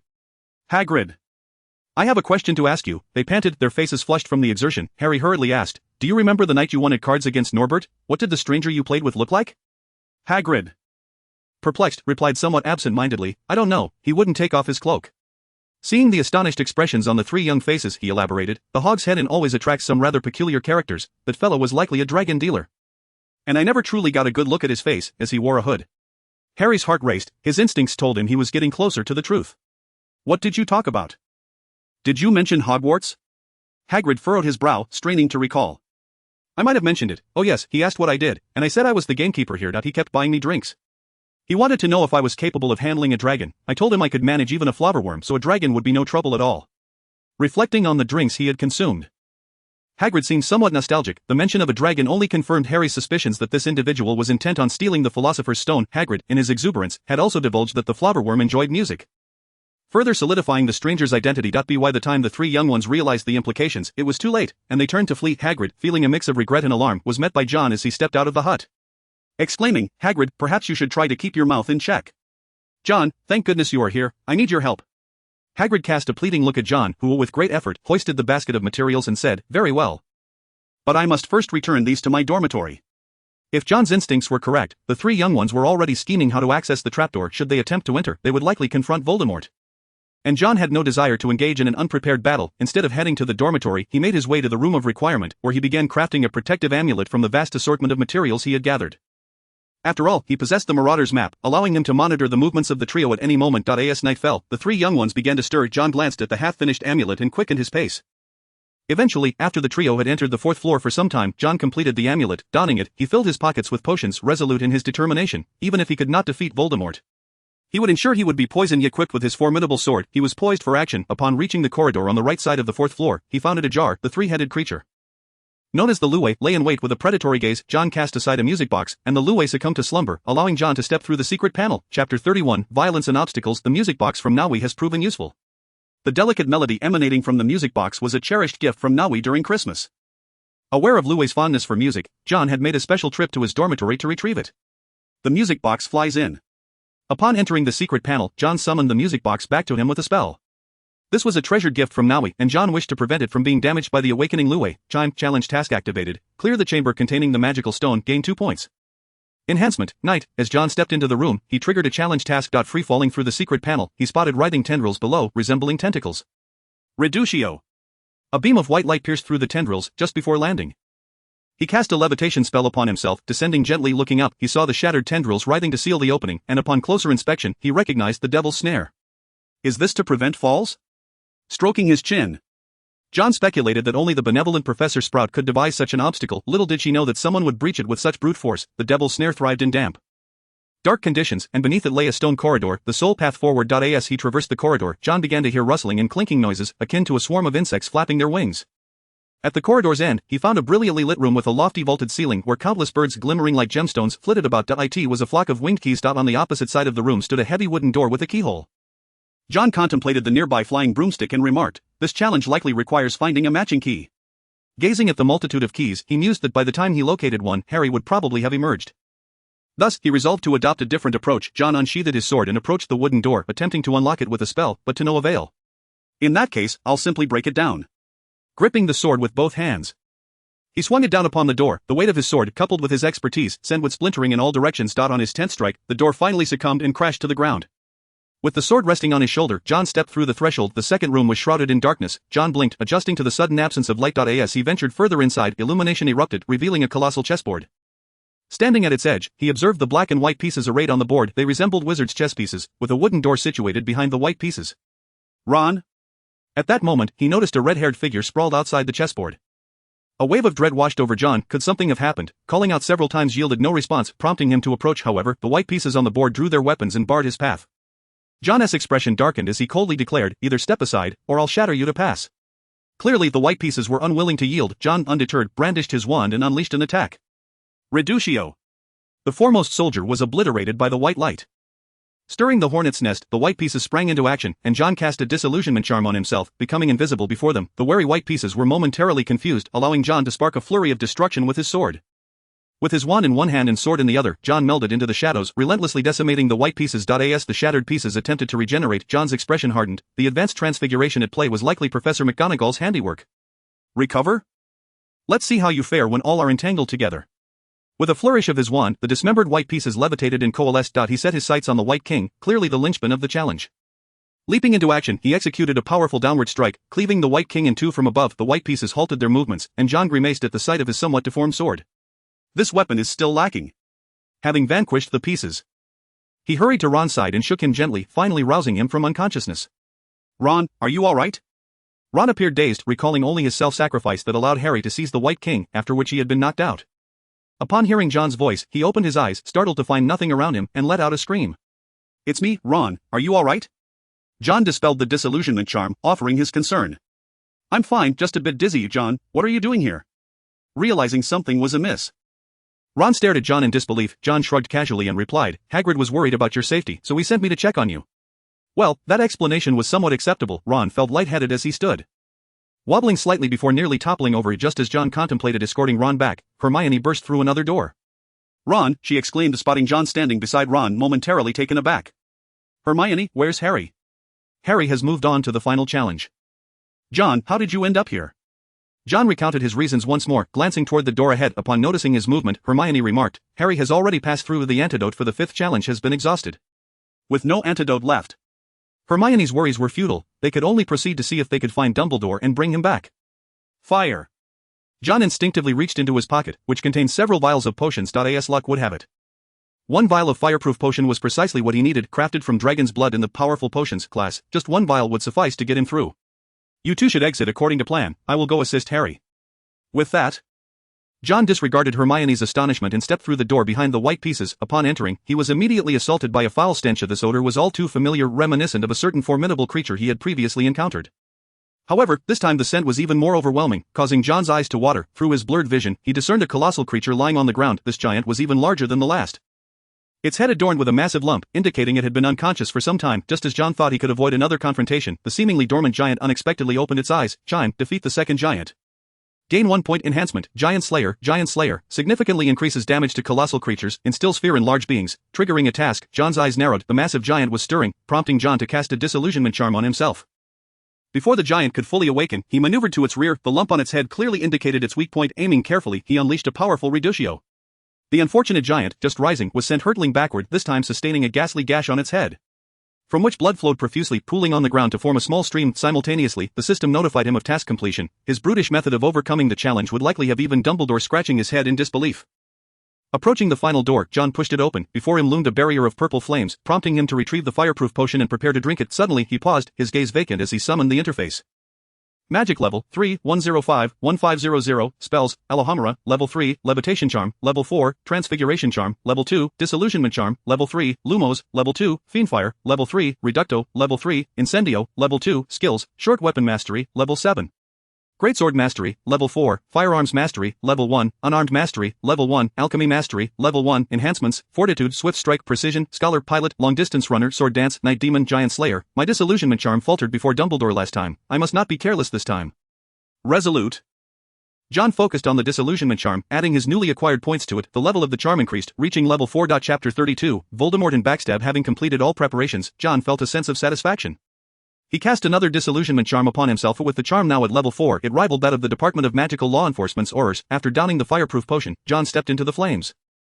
It felt as though he had consumed ice water. The potion enveloped him entirely. The flames licked at his body, yet he felt no heat. John pressed onward through the flames, transitioning from the purple fire to the black flames. He could sense the protective fire potion within him rapidly dissipating, prompting him to quicken his pace and flee the encroaching black flames before their efficacy vanished. Before him lay the final chamber, already occupied by two individuals. Upon spotting the tall figure, John tensed. It was Quirrell. The other, held captive before the mirror, was Harry. What is the meaning of this mirror? What purpose does it serve? Please help me. Master. Utilize that boy, exploit that boy. Potter, come here. Quirrell seemed to be conversing with himself, or perhaps inquiring. John stepped out of the flames, his movements cautious. He understood that this was not the opportune moment. Voldemort had not yet appeared. And he could not act. What intrigued John further was how Quirrell had managed to survive. It must be said that this man's life was akin to that of a cockroach. His aura was increasingly feeble, exuding a pungent stench of decay, as if he were not a living being but rather a corpse. Harry stood before the mirror, held captive by Quirrell, and in that moment, myriad thoughts flooded his mind. He had never anticipated that Severus Snape, whom he believed to be villainous, was in fact protecting him, while Quirrell, the one he perceived as the victim, was the true antagonist. He yearned to safeguard the Philosopher's Stone, yet found himself at a loss. Quirrell was menacing, and Harry found himself before the mirror. The reflection of Harry blinked at him, slipping the Philosopher's Stone into his pocket. Only Harry was privy to this secret. Not even Quirrell, standing beside him, was aware. Harry began to speak nonsensically. I see myself shaking hands with Dumbledore. Fenrir has won the House Cup. Quirrell, frustrated by his failure to obtain what he desired, barked, "Get away from me!" He shoved Harry aside and began to pace angrily before the mirror. Harry retreated, the Philosopher's Stone nestled in his pocket, eager to seize the opportunity to escape. However, he had taken barely 5 steps when he heard Quirrell's earlier self-dialogue echoing, "He is lying." Realizing he had been tricked, Quirrell's fury surged. Already weakened from not having consumed unicorn blood, he would have perished long ago had it not been for Voldemort's alternative means of survival. Thus, his hatred for Harry was profound. Drawing his wand, Quirrell unleashed a spell towards Harry, who was flung to the ground. Quirrell's face contorted with madness as he commanded, "Hand over the Philosopher's Stone." Harry clenched his jaw, refusing to utter a word. "Let me speak with him, you are utterly useless." "Quirinus!" a shrill voice interjected. "No, master, I can do it. I will surely retrieve the Philosopher's Stone for you." Quirrell was engulfed in panic, stammering as he sought another chance from his master, yet Voldemort no longer trusted this minion. Seizing control of his body in his weakened state, Quirrell stood no chance against Voldemort. Under Harry's horrified gaze, Quirrell's body contorted in a grotesque manner. He grasped his head with both hands, twisting and turning as if he were a large rubber ball. The nauseating odor intensified, and the head wrapped in a scarf rotated to face him, Quirrell slowly unraveling it. Behind the head was a human face, a visage so ghastly and terrifying that Harry had never witnessed its like before, chalky white, with glowing red eyes and slitted nostrils like those of a serpent. Quirrell, in a state of terror and weakness, pleaded, "Master, grant me one chance." Voldemort's expression was one of disdain as Quirrell's life force ebbed away. This body had been entirely commandeered by Voldemort. Gazing at the architect of his current plight, he whispered as if to himself, "Harry Potter." Harry attempted to retreat, but his legs felt frozen and unresponsive, while the scar on his forehead throbbed painfully. "Look at what I have become." Voldemort's voice dripped with venomous hatred. He was filled with loathing. The Dark Lord who should have dominated the wizarding world was now reduced to a mere shadow and vapor, a wraith without a corporeal form, compelled to inhabit the frail bodies of animals. Yet some were willing to host him, Quirrell being one such individual. "Once I obtain the elixir of life, I shall create a body of my own once more." Voldemort envisioned the chaos he would unleash upon the world upon regaining his physical form. Believing himself to be in complete control, Dumbledore had been dispatched to the Ministry of Magic, leaving no one to thwart Voldemort's return. He brandished his wand, his eyes narrowing dangerously. "Now, Harry, why not hand over the Philosopher's Stone from your pocket?" He was no fool like Quirrell, in his prime. He had been a wizard of equal standing with Dumbledore. Such trifling ruses could not escape his keen perception. With a flick of his wand, an invisible blade sliced open Harry's pocket. A vivid red stone tumbled forth.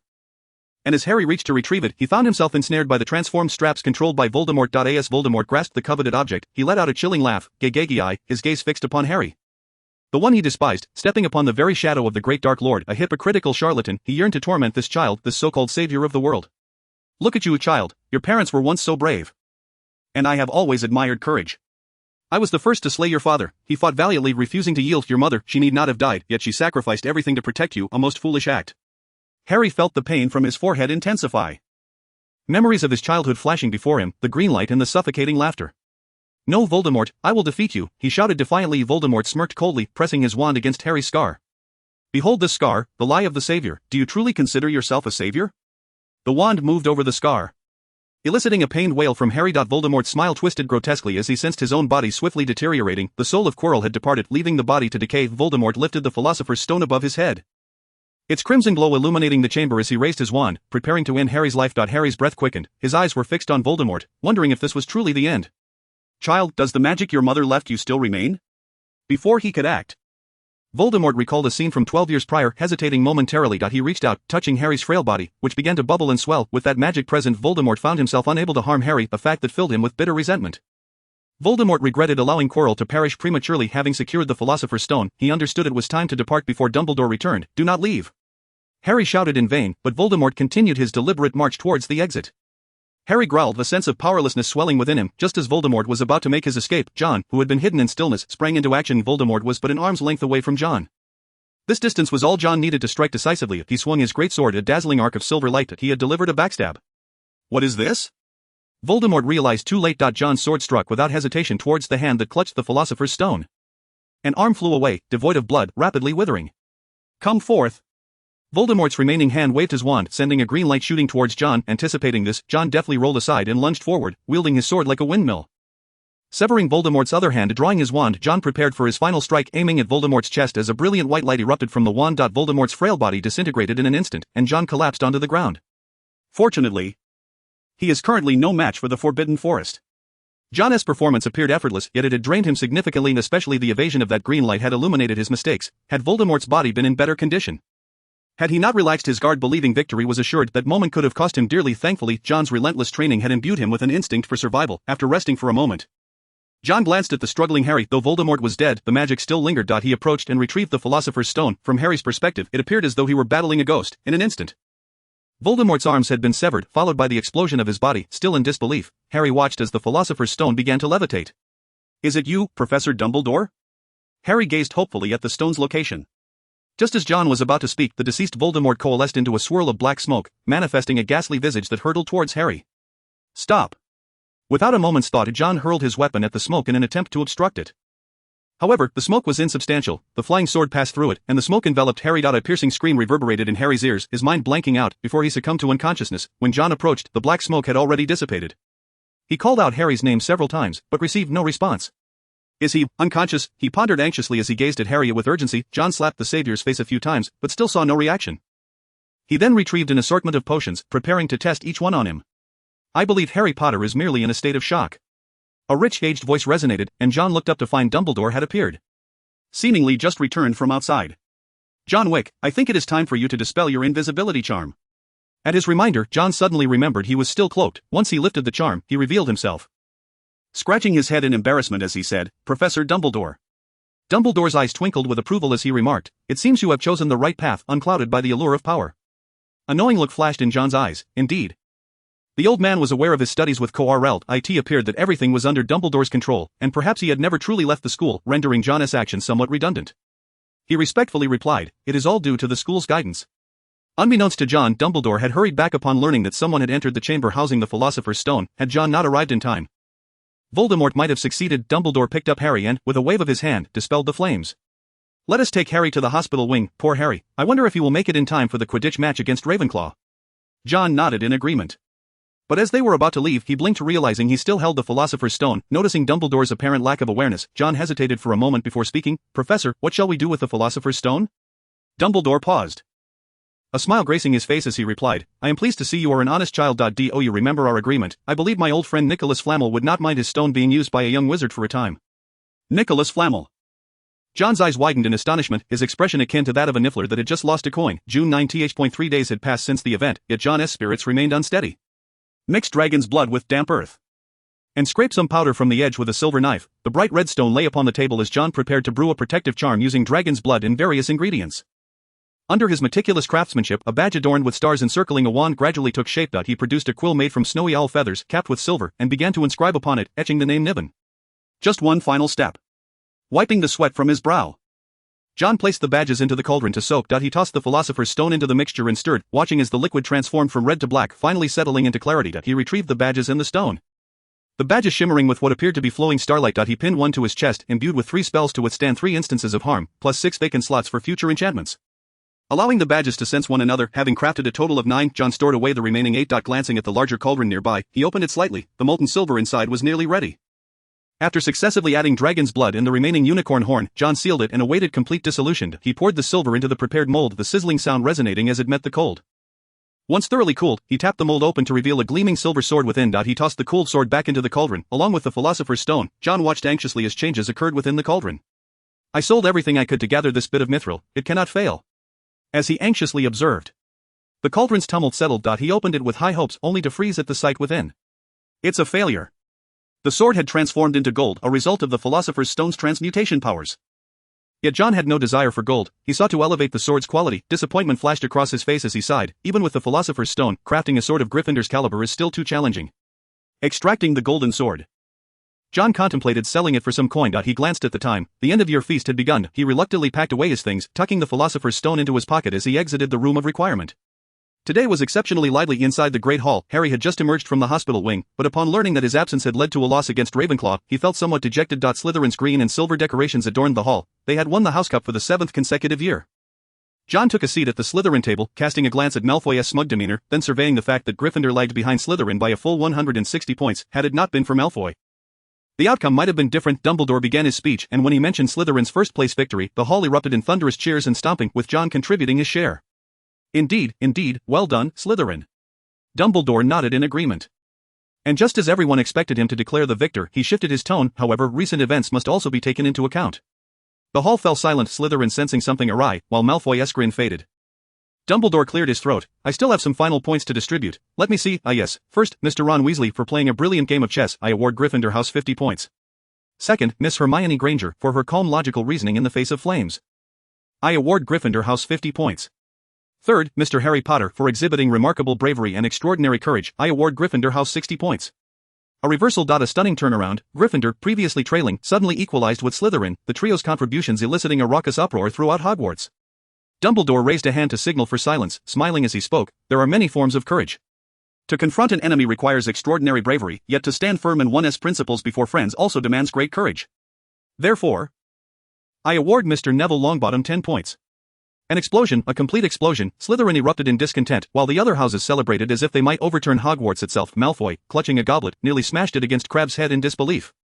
Staring incredulously at John, Dumbledore continued, Mr. John Wick, Slytherin braced itself for the humiliation of this reckoning, yet a twist awaited. The golden-haired beauty Daphne had just prepared to share a snide remark about Dumbledore with Pansy when she swallowed her words upon hearing his announcement.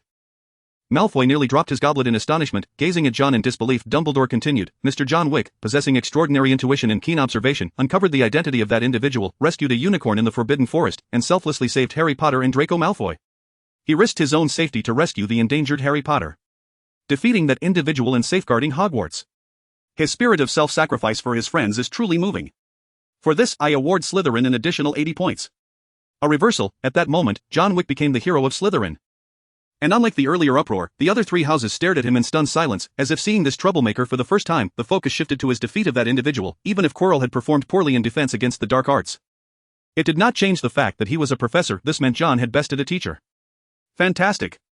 Daphne was the first to cheer, and soon the entire Slytherin table erupted in celebration. Malfoy threw an arm around John's shoulder, causing the goblet in his hand to slosh pumpkin juice everywhere. Goyle and Crabbe, taking the initiative, hoisted John onto their shoulders, parading him around the Slytherin table as if celebrating a hero.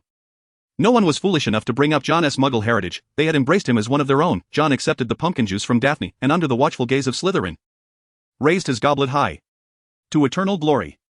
To eternal glory. Slytherin defended their 7-year championship, now achieving an unprecedented 8th consecutive title, poised to shatter Hogwarts records. Upon taking his seat, Dumbledore began to clap his hands, and Severus Snape's previously rigid smile noticeably brightened.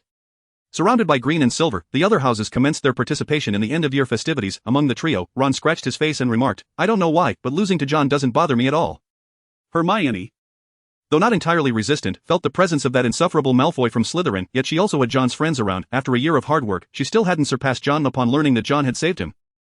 Harry felt even less resistant, albeit he cast a disgruntled glance at Malfoy's smug demeanor. Slytherin was merely fortunate to have John, otherwise Gryffindor would undoubtedly have triumphed. John, for the first time, indulged in pumpkin juice to the point of being stuffed. These young wizards seemed to treat pumpkin juice as if it were alcohol. He noticed the Weasley twins stealthily infiltrating the Slytherin table, prompting John to decisively decline Malfoy's invitation for a drink. As expected, following this incident, the Slytherin restroom became utterly congested. The Weasley twins had added a potion to their pumpkin juice, resulting in some of the little snakes leaving Hogwarts with wobbly legs. Malfoy swore to take vengeance on the scoundrel responsible for the potion, and John refrained from revealing that it was the Weasley twins who had orchestrated it. As John boarded the train home, he patted his pocket. Dumbledore's silence must mean I can take this, right? John felt a twinge of guilt. After all, this was the Philosopher's Stone, a treasure coveted by many. Now, he had taken it without a word and intended to bring it home. Seeing that Dumbledore did not approach him, John felt assured that the headmaster had tacitly approved of his actions. He exchanged farewells with his classmates. Ron invited John to visit his home next time. Hermione, however, felt a pang of disappointment. The results were out, and she had secured second place. The first place had gone to John, a fact he had anticipated due to a system notification. The Scholar 2.0 had successfully materialized. Harry appeared somewhat disheartened. He was about to return to the Dursleys. Observing Harry's demeanor, John contemplated and said, My home is not far. You are always welcome to come over. Harry realized that he lived at number 4 while John resided at number 6. And this thought considerably lifted his spirits. Neville held the cage John had gifted him, which, aside from a few instances of forgetting where he had placed it, proved to be quite useful. Ding. Hogwarts Phase 1 task completed. Reward received, Magic Blood 1, any points 2. At the moment the train set in motion, a system notification echoed in John's ears. He felt curious about what Magic Blood entailed and opened the details. Magic blood increases magical power upon consumption. Note, mixing with other blood may yield unexpected effects. Mixing usage? John fell into contemplation, surmising that the other blood likely referred to that of magical creatures. He did possess some dragon blood that remained unused. However, this substance appeared somewhat perilous. He hoped it would not provoke any unforeseen consequences. He certainly did not wish to be summoned for tea by the Ministry of Magic due to consuming some dubious concoction at home. Never mind. I'll figure it out after I get home. Having been away for nearly a year, John found himself missing home. The train thundered into King's Cross Station, and he disembarked. At platform 9, a gaunt old guard stood by the barrier, allowing only 2 or 3 people to pass at a time to prevent a large crowd from emerging through the solid wall, which would attract too much attention. Many greeted John, primarily Slytherin and Gryffindor. The Slytherins acknowledged John's glory, while the Gryffindors believed the sorting hat was decidedly malfunctioning. Harry received similar treatment, with throngs of people pressing around him, offering their greetings as well. Well, I shall take my leave now, John said to the trio before making his way towards the barrier. Stepping back into the Muggle world, he approached his parents, Mr. and Mrs. Weck, who had been waiting for quite some time, accompanied by the red-haired little girl Ginny and Amores. Weasley. As for how John recognized their identities, it was due to the little girl's incessant squeals after Harry emerged, which made him acutely aware of the power of fandom. You must be John Weck, right? Mrs. Weasley, having been introduced by Ron, approached John, and the 2 sets of parents engaged in a cordial meeting. The Granger family also made their way over, except for the Dursleys, who preferred to avoid any association with wizards. Dudley, lurking behind the Dursleys, caught sight of John and wore an expression of sheer fright. John offered him a warm smile and gestured towards Harry, indicating that he was under his protection. If Harry experienced any troubles, he would not hesitate to revisit the past with Dudley. The summer vacation was always filled with joy. Watson Weck felt that his son seemed out of place with the summer, as he remained holed up in the basement. John, having spent so long at wizarding school, haven't you learned any magic? Watson Weck, undeterred, asked for the 11th time. John looked at his father with exasperation and replied, I've told you, young wizards are not allowed to use magic in the Muggle world. Seeing that his father was still not convinced, John retorted, Do you really want to see your son sent to Azkaban? Watson chuckled awkwardly, mumbling, It can't be that serious. Doesn't the magical world have laws to protect minors? John merely shot him a look, warning that if he disturbed him in the basement again, he might just secretly slip his father some sleeping potion. At that moment, he held a vial of blood-red liquid in his hand, adorned with swirling patterns resembling fire dragons, magic blood. He was currently researching how to utilize it. However, as he engaged in his studies, he also reached for his wand. Chapter 35, Tracking Spells and the Scapegoat. Harry. Tracking spells, a tool employed by the Ministry of Magic to monitor underage wizards, resembled a binding system affixed to their bodies. Before departing Hogwarts, students received a letter warning them against using magic outside school. This mechanism was as enigmatic as Hogwarts' enrollment list, yet John sought to see if he could dismantle the tracking spell. This way, he wouldn't need to fear warnings for using magic, while others might have found this impossible. John possessed alchemical skills. Although his level was not high, the tracking spells employed on young wizards were unlikely to be overly intricate, making it an apt opportunity for him to hone his craft. Without hesitation, John began his study of the wand. Tracking spells were a means of surveillance, or rather magic, that students received upon leaving Hogwarts, essentially extending the duration of the tracking spell, akin to a subscription that required renewal each year. This indicated that the magic contained within was not particularly potent. Moreover, the efficacy of the tracking spell was not exceptional. It primarily monitored the locations where magic occurred, exempting instances where adult wizards were present. In pureblood families, young wizards practicing magic was not regarded as peculiar, and the ministry would not intervene. To John, this seemed to be a method of restricting Muggle-born wizards. Isn't it blatantly designed to ensure that Muggle-born wizards remain idle? John found this quite displeasing. He acknowledged that privilege would always exist, and it was normal for pureblood families to hold an advantage over Muggles, yet being targeted in this manner was highly frustrating. After conducting his research, he successfully extracted a strand resembling transparent silver thread from his wand using silver tweezers. He delicately placed it into a test tube, then retrieved another wand. This wand was crafted from materials he had obtained in the Forbidden Forest. While it appeared similar, it couldn't match the finesse of Ollivander's work, made of cherry wood and unicorn hair, measuring 11 inches. He intended to use it as a backup wand. Now, I am fully prepared. Taking the magic blood, John shook it and prepared to consume it. Originally silver, it had turned red after the addition of dragon blood. He opened the cap. It bore no scent, causing John to frown and mutter, This shouldn't taste like orange juice. After contemplating that he would eventually have to drink it, John steeled himself and downed it in one go. The magic blood coursed down his throat, akin to consuming a potion. His body began to heat up, and he clutched his throat, his face flushed and contorted in agony. The vial slipped from his hands and shattered on the floor. Just as Watson Weck was about to enter for the 12th time, he heard the commotion and rushed in. Good heavens, John, what's wrong? Watson hurried over, only to recoil upon touching John, who felt excessively hot. He witnessed John's anguished expression and attempted to cool his temperature. A wave of magical energy radiated from John, causing everything in the basement to levitate. Get out! Quickly! John's dwindling sanity urged him to ensure Watson did not remain there. With a swift gesture, he levitated Watson out despite not using his wand. John! Lock the door, don't come in. John's skin turned crimson, and the entire basement descended into chaos due to his magical fluctuations. The Weck couple could only fret outside. The magic is increasing. With a clear awareness of his body, John's pain gradually subsided. Some young wizards experience a surge of magic during their childhood, a phenomenon which John had never encountered. However, he felt as though he were currently in a state of magical overflow, wherein he perceived himself as a deity walking among mortals. No wand was necessary. With but a thought, he could manipulate everything around him. Under his command, the objects in his vicinity transformed incessantly, at times morphing into a small cat, and at others into a puppy. An owl soared over the roof, which had once been a chair. He exerted every effort to maintain control, yet the magical fluctuations continued to radiate outward, causing the grass outside to grow vigorously and large fruits to sprout on the apple tree. Stop! John pounded the floor with his hands. Roaring like a trapped beast, gradually the basement returned to tranquility. Everything that had been levitating in the basement plummeted to the ground, and John lay there gasping for breath. Ding! Magical blood concludes. Gained fire dragon traits, Fire Eater. Dread, hardening, draconic speech, Fire Eater, increased affinity and resistance to fire-based magic, Dread, increased intimidation towards lesser beings, hardening, enhanced resistance to impact, draconic speech, acquired the language of dragons. John's body regained its control. Akin to recovering from a severe fever, his clothes were so drenched they could wring out water. Supporting himself, he cast a cleaning spell and cursed under his breath. The system should have warned me how arduous this process would be. Had he known, he would not have attempted it at home, and now the basement lay in ruins. Despite the difficulty of the ordeal, the rewards were immense, not to mention the 4 fire dragon traits he acquired. His magical power had also seen a remarkable increase. Magical power, level 3, 635, 1500, spells, Alohomora, level 3, levitation charm, level 4, transformation charm, level 2, dragon form option available, disillusionment charm, level 4.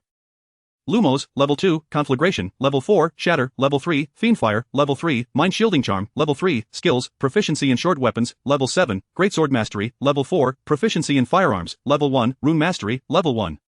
Alchemical Mastery, Level 1, Enhancements, Fortitude, Swift Strike, Precision, Scholar 2.0 Aviator, Long Distance Runner, Sword Dance, Night Demon, Giant Slayer, Night Fire Eater, Dread, Hardening, Draconic Speech. Besides the enhancements, his magical power surged by 500 experience points, and 2 fire-based spells also leveled up. John speculated that this was due to the presence of Fire Eater, and he noticed a change in the transformation charm. Although it had not leveled up, a dragon form option appeared however, upon selecting it. He found it grayed out, indicating that he would need to increase the charm's level first. The advanced form of the transformation charm was Animagus, a magic that allows one to transform into an animal. Currently 7 known legal animagi existed, including Professor McGonagall of Gryffindor. It was likely that upon reaching level 4 he could achieve Animagus transformation. Upgrading the transformation charm was notoriously challenging. John had not seen any progress since reaching level 2 a long time ago. He had 4 arbitrary points left from his first year, and after glancing at his skills, he allocated 1 point each to Rune Mastery and Alchemical Mastery. After the upgrades, both skills turned gray, requiring further accumulation for the next enhancement. He then allocated his remaining point to the Mind Shielding Charm, deciding to keep it as a precaution. The system isn't omnipotent. Tidying up the basement merely required a flick of his wand. Emerging under the watchful eyes of his concerned parents, he was inevitably subjected to a thorough checkup akin to being treated as a doll, stopping his father's attempt to inspect his private parts. John gestured for them not to worry. After he reassured them repeatedly that there would be no repeat of the incident, the couple finally abandoned the idea of taking him to the hospital. Fortunately, I dispelled the trace, otherwise the Ministry of Magic would have been at our doorstep by now. Just as John felt immense relief, he spotted an owl flying past the window, heading towards another house. If John's memory served him right, it seemed to be headed for number 4, Privet Drive. Having returned only a few days prior, Harry had utilized Hagrid's methods to ensure that the Dursleys no longer dared to bully him. He adhered strictly to the school rules and refrained from using magic. Even intimidation was merely a gesture with his wand, yet, despite this, he received a warning letter from the Ministry of Magic. Confused, he wondered if scaring someone with a wand was prohibited. As the instigator of the uproar, John recalled that Harry's wand was also under the trace. While he was unharmed, it seemed Harry was taking the blame. John silently apologized, realizing how one can find trouble even while at home. Chapter 36, Visitors and Journeys. After drinking the magical blood, John felt as if the entire world had become clearer. It was as if magical elements were flashing before his eyes. Although he could not see the physical forms, he sensed their existence. The effects of magical blood are beyond what I had anticipated. John retrieved his wand and cautiously cast a spell. The flames erupted, engulfing the basement, startling John. He barely managed to rein them in. A single fire spell unleashed a fiendfire effect. Level 4 conflagration was terrifying enough. If it were level 4 fiendfire, chaos would surely ensue. He felt an impulse to upgrade fiendfire but reconsidered. With his level 3 magical power, controlling a level 4 conflagration was already somewhat overwhelming. Attempting to control fiendfire could potentially incinerate the house. The basement was missing several items now. The chair that had turned into an owl had already been taken by Watson as a decorative piece. Basil thought the lifelike owl meant John was keeping other owls in the basement. John had attempted to revert the items transformed by the magical overflow, but all efforts had failed. The magical overflow awakened all my potential. The animals, aside from being immobile, were indistinguishable from the real thing. John mused that if he could maintain this state, he could hold his own even against Voldemort. Unfortunately, such a state was rare and elusive. In the magical realm, there existed a dangerous entity known as the Silent Ones. Birthed from young wizards experiencing magical overflow, the practitioners of this phenomenon, called the Silent Ones, rarely lived long. It was rumored that a Silent One had once wreaked havoc in New York, nearly exposing the entire magical community. Thankfully, it had been resolved in the end. John needed to exercise caution with each use of magical blood, otherwise he risked transforming into a Silent One, a fate that would yield more losses than gains. After elevating alchemical mastery to level 2, John found himself more adept at alchemy, particularly with the aid of the Philosopher's Stone. He carefully took one of the 9 badges he had crafted and began inscribing it with runes. Thurisaz, a rune with reflective properties that also bestowed a modicum of luck. Once the inscription was complete, a glow flashed across the badge before it returned to its ordinary state. Using the Philosopher's Stone combined with dragon blood as ink yields remarkable results. Satisfied, John affixed the badge to his chest. The starry badge lent him an air of mystery, and he intended to reserve the remaining 8 badges for inscribing additional runes. John, someone is looking for you. Mrs. Weasley's gentle voice interrupted his thoughts, and John was taken aback. Someone was seeking him. Could it be Harry? Tapping his wand against the table, the items arranged neatly returned to his suitcase. Having completed his preparations, John ascended from the basement. He had anticipated seeing Harry or perhaps some former classmates, but instead he was met by an elderly man clad in a light purple wizarding robe. With half-moon spectacles perched on his crooked nose, Dumbledore was unassuming, exploring the house and occasionally expressing his thoughts aloud, especially when he spotted the decorative owl, a spark of wisdom flashing in his eyes. Professor Dumbledore. John's heart raced, and he hurried over. His anxious demeanor did not escape Dumbledore's notice, who smiled and remarked, "Minerva spoke truly, you possess a remarkable talent for transfiguration, John." Hearing this, John felt a twinge of embarrassment at being caught in his own inadequacies. Dumbledore, a former professor of transfiguration, could discern the exceptional skill that surpassed most. In his eyes, the owl alone could evoke shame among many aurors. With a curious glint in his eye, Dumbledore was eager to discover how John had achieved such a feat a few days ago. Harry received a warning letter from the Ministry's Office for the Regulation and Control of Magical Creatures, and he was quite aggrieved. Dumbledore blinked, recalling Harry's expression upon receiving the warning. John feigned ignorance but couldn't help feeling a bit anxious. Subtly shifting his wand behind him, Dumbledore spoke softly, "No need to be nervous, clever wizards always find unique ways. Harry will be fine, it's merely a minor warning." Gesturing with his fingers to indicate the smallness of the warning eased John's tension. As he considered that Harry's reputation as the savior might afford him some privilege. It seemed Dumbledore had come to address the commotion John had caused a few days prior, and John gestured for him to take a seat. Mrs. Wick served a cup of red tea alongside some freshly baked cookies. "What exquisite craftsmanship!" Dumbledore exclaimed after savoring a bite of the cookie, immediately overwhelmed by its delightful flavor, observing the joy on the elder's face. Mrs. Wick beamed with happiness. After exchanging some casual pleasantries, Dumbledore steered the conversation towards a more serious topic. "John, the Philosopher's Stone has been in your possession for quite some time now." Upon hearing this, John understood. Dumbledore was here to retrieve the stone. Although reluctant, he nodded obediently, saying, "Very well, Professor Dumbledore, I shall fetch it at once." No, John," Dumbledore interjected, sensing the misunderstanding. "My old friend is in no rush. The destruction of the stone has been publicly announced, granting you another holiday to possess it." "Then why are you here?" John queried, perplexed. Dumbledore responded with a mysterious smile, "My old friend has heard of a young wizard with a keen interest in alchemy and wishes to meet him." "Old friend?" Nicholas Flamel. John rose with excitement, and Dumbledore, noticing his enthusiasm, was not surprised. Flamel was a living legend in alchemy, the only person to have ever created the Philosopher's Stone. Reflecting on his old friend's readiness to embrace death, Dumbledore felt a desire to leave behind a story for the wizarding world. A successor might indeed serve as a worthy herald. "John, if your holiday is free of other commitments, perhaps we could embark on a journey abroad, provided your parents consent." "Of course." Consent, that was hardly a concern. Without a moment's hesitation, John readily agreed. If one were to ask who truly reigned supreme in the realm of alchemy, it would undoubtedly be Nicholas Flamel, with his magical sword yet unfinished. John could not let this opportunity slip away. After a brief discussion with his parents, Watson readily approved, but Mrs. Wick was less agreeable. The notion of traveling abroad caused her considerable distress. "You must help me. Quickly." "But she's my wife. And that will require more money."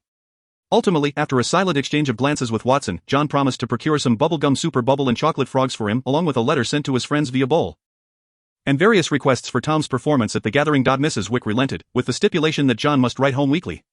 "If you dare to neglect your letters, I shall inform your uncles." This was Mrs.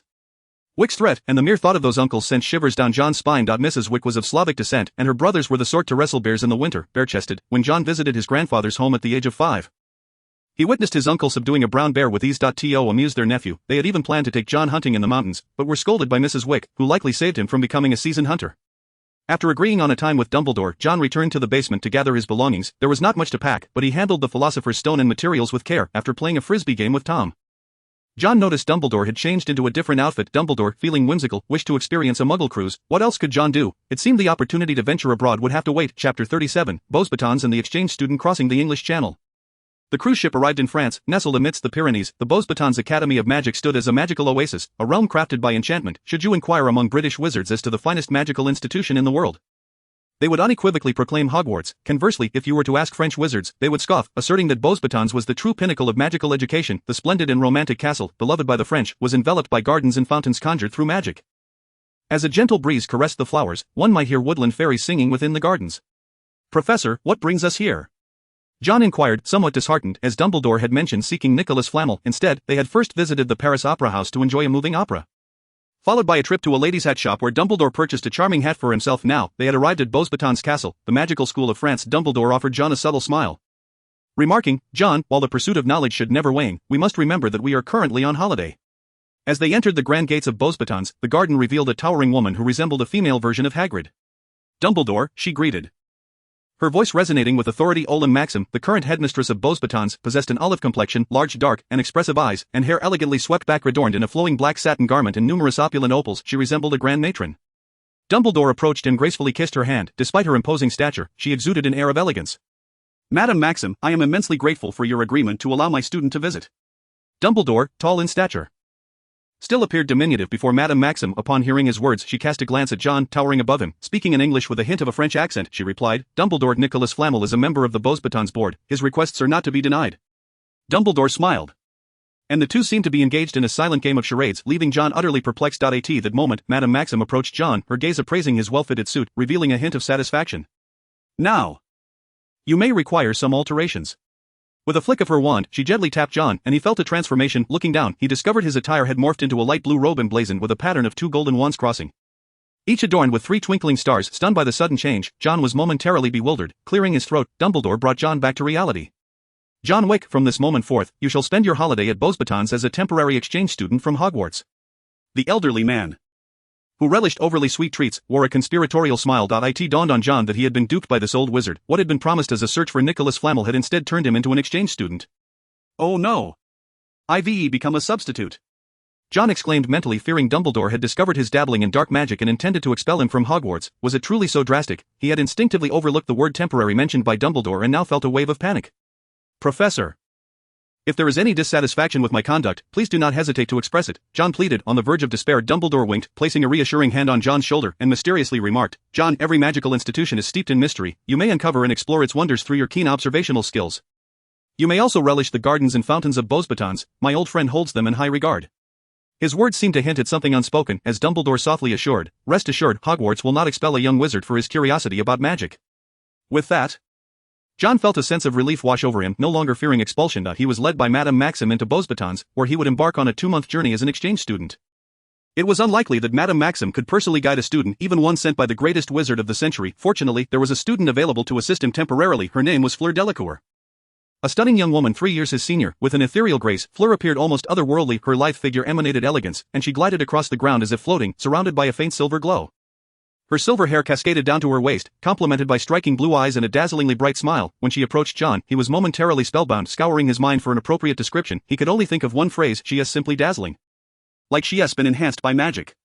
He said this sincerely, though Fleur looked utterly confused. What did dazzling mean, and what did like she has been enhanced by magic imply? Had she known the classic phrase from Jack Chang, the furniture mogul, perhaps she would have understood it as a compliment to her beauty. In truth, John was genuinely curious, for he could see a silver light surrounding Fleur. It seemed she possessed some extraordinary lineage, akin to his own dragon blood. "Hello, I'm John Wick, you can just call me John." He extended his hand, and Fleur, finding the handsome boy somewhat appealing, offered a gentle handshake before releasing it. John was not overly sentimental about the brief contact, as he was captivated by the 12 enormous, winged horses nearby. "Those are thestrals, kept by Madame Maxim," Fleur explained, introducing him to the magical creatures. John gazed at the 12 majestic horses before him. Yet a singular thought consumed his mind: I must devise a way to procure some materials from these creatures. From the moment he arrived at school, John had fixated on the horses of others.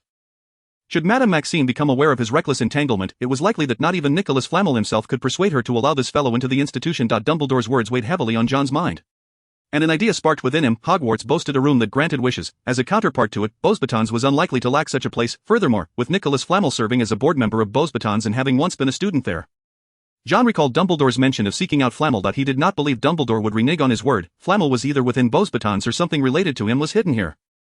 Regardless of which scenario it was, as a master alchemist, any opportunity to acquire or witness Flamel's work would undoubtedly prove invaluable. With this thought, John steeled himself. Was it not merely a change of scenery for a nocturnal adventure? He had done it before. Thus, he timidly approached Fleur, wearing an innocent smile as he inquired, "Might you know if there exists a restricted section or something of the sort here?" Fleur was utterly perplexed by the thought process of this young wizard from England. "A restricted section, you ask me? This is Beauxbatons, not Hogwarts. They would never allow a restricted area to flaunt itself so brazenly." Thus, John's answer came as no surprise. "Yes, but do not even think about it." Resigned, John resolved to navigate this foreign land alone, donning a level 4 disillusionment charm to embark on his nocturnal explorations of Beauxbatons. Rumors had circulated during that period about hauntings at the school, at midnight. A phantom footstep echoed through the halls, yet no soul could be found, not even when professors came to investigate. Some had even claimed to see a ghost near the Flamel fountain, prostrate on the ground in search of something. Resembling a vampire that had been hung upside down for 3 days, its complexion ghastly pale, this apparition had frightened a Beauxbatons student into hiding in their dormitory for several days, surrounding their window with garlic. Chapter 38, Learning and Creation. John, have you noticed that the feathers of the Thestrals have been shedding excessively of late? Madame Maxime was troubled. Her Thestrals were in distress, whether it was due to a competition for mates or a bout of depression. The Thestrals were losing their feathers at an alarming rate. Initially, the shedding had gone unnoticed, but now it was conspicuously evident that patches of their wings and manes had thinned. Not even pure malt whiskey could lift their spirits. Fleur cast a suspicious glance at John, who had exhibited exemplary behavior since his arrival. Though lacking concrete evidence, her intuition suggested a connection between him and this troubling issue. "Thestrals, are you referring to those magnificent creatures?" John feigned surprise, replying, "I am uncertain. I have been engrossed in my studies of alchemical texts lately." As he spoke, he produced his reading list, filled with literature on alchemy, a wealth of knowledge befitting a school with a 700-year history. Rivaling that of Hogwarts. In fact, due to Nicholas Flamel's esteemed status, Beauxbatons boasted an abundance of alchemical literature, perhaps even surpassing that of Hogwarts. Naturally, Flamel's own writings were among the collection, and John found them to be immensely beneficial. "Is that so?" Fleur replied. Somewhat hesitantly, she regarded the reading list, sensing no ill intent from John, yet something about it felt peculiar. With lingering doubts, she took her leave. Shortly after her departure, John emerged from the library nearly an hour later. He meticulously returned the books to their rightful places, rubbing his temples to ease his fatigue. He refrained from using his study buddy 2.0, reserving it for more pressing matters such as when he would enter Nicholas Flamel's alchemical chamber. Yes, Flamel's alchemical chamber. Following Dumbledore's lead, John had spent several nights tapping and probing near the Flamel fountain, ultimately discovering the entrance to a hidden chamber. Inside lay a trove of notes and materials related to alchemy. One journal, reminiscent of a diary, revealed that the room's owner was none other than the illustrious Nicholas Flamel. This was Flamel's sanctuary from his days as a student at Beauxbatons, filled with his handwritten notes. In this veritable treasure trove, John was ravenous for knowledge. Although young Flamel's insights occasionally revealed his inexperience, they were perfectly suited for a novice alchemist like John. Apart from the notes, the most delightful surprise was the diary itself. John retrieved a quill, dipped its tip in ink, and inscribed, "Dear Nicholas, I find myself perplexed by certain aspects of alchemy and hope you might provide some clarity." Having penned this line, he continued to outline the challenges he faced. Upon completion, it appeared as though an invisible hand began to write beneath his words. Elegant script materialized on the page. "Certainly, dear John, your query may find its answer in the 7th book from the left on the 3rd shelf. I hope this proves helpful."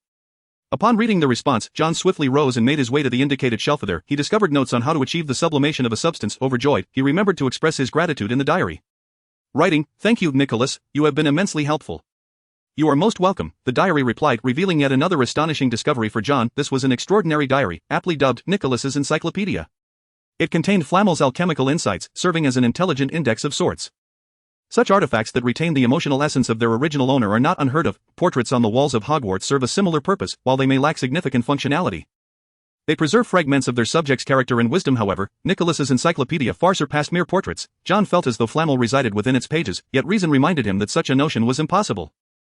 Armed with this remarkable book and surrounded by countless texts, John's alchemical prowess at Beauxbatons flourished exponentially. He even crafted a pair of flying shoes from thestral feathers, which, while slightly less swift than a broomstick, offered remarkable agility. Additionally, he successfully infused the badges with a permanent directional spell, ensuring that regardless of their location, the 9 badges would always point towards one another, much like stars encircling the moon. Guiding each other through the night, John intended to keep one badge for himself and bestow the remaining 8 upon others. To become the next Dumbledore, he could not embark on this journey alone. Even Dumbledore did not operate in isolation. He had the Order of the Phoenix and the vast network of connections at Hogwarts to support him. John recognized the necessity of cultivating relationships to solidify his standing. And maintaining those relationships would require the assistance of the badges. One of the badges had already found its destined recipient. Connections. This was the most scarce resource for John at present, coming from a Muggle background. He lacked the advantageous family tree of purebloods or the familial ties common among half-bloods. What he could do was surround himself with formidable allies. These allies could be brilliant wizards, offspring of influential families, or individuals of unwavering loyalty to their friends. John remained in the alchemical chamber until dawn, returning to his dormitory for a brief 2-hour rest before daybreak. During the holiday, few would scrutinize his potential laziness. In fact, some felt a certain quietude in the absence of the dark-haired boy's presence. John, perhaps we should consider attending the Quidditch World Cup group matches. After a month of camaraderie, Fleur had grown increasingly familiar with John. Although she was 3 years his senior, she did not perceive this dark-haired boy as merely a child. John's every action mirrored that of her contemporaries, even exhibiting greater maturity than many boys in his year. The Quidditch World Cup group matches. You say, that could certainly be an exciting adventure. John waved his wand, causing the books on the table to return to the shelves. He had not anticipated that Fleur was also a Quidditch enthusiast. It was hardly surprising. As who could resist the allure of the sport? The Quidditch World Cup occurs every 4 years, with any nation permitted to form a team and register within 12 months of the previous final. The last tournament took place in 1990, a time before John's enrollment. With 2 years remaining until the next World Cup, the group matches were already in full swing. You mentioned the group matches are in Bulgaria. How shall we get there? Upon finishing his question, John noticed Fleur's charming smile. I know of a place that has a portkey. It will only cost us 3 galleons to travel to Bulgaria. Indeed, one must concede that wizards have a distinct advantage over muggles when it comes to travel. With a mere portkey, a family can traverse the globe in a matter of moments. John, intrigued by the notion of a portkey, readily agreed. Fleur let out a cheerful exclamation, her silvery locks brushing against John's cheek like a delighted young girl.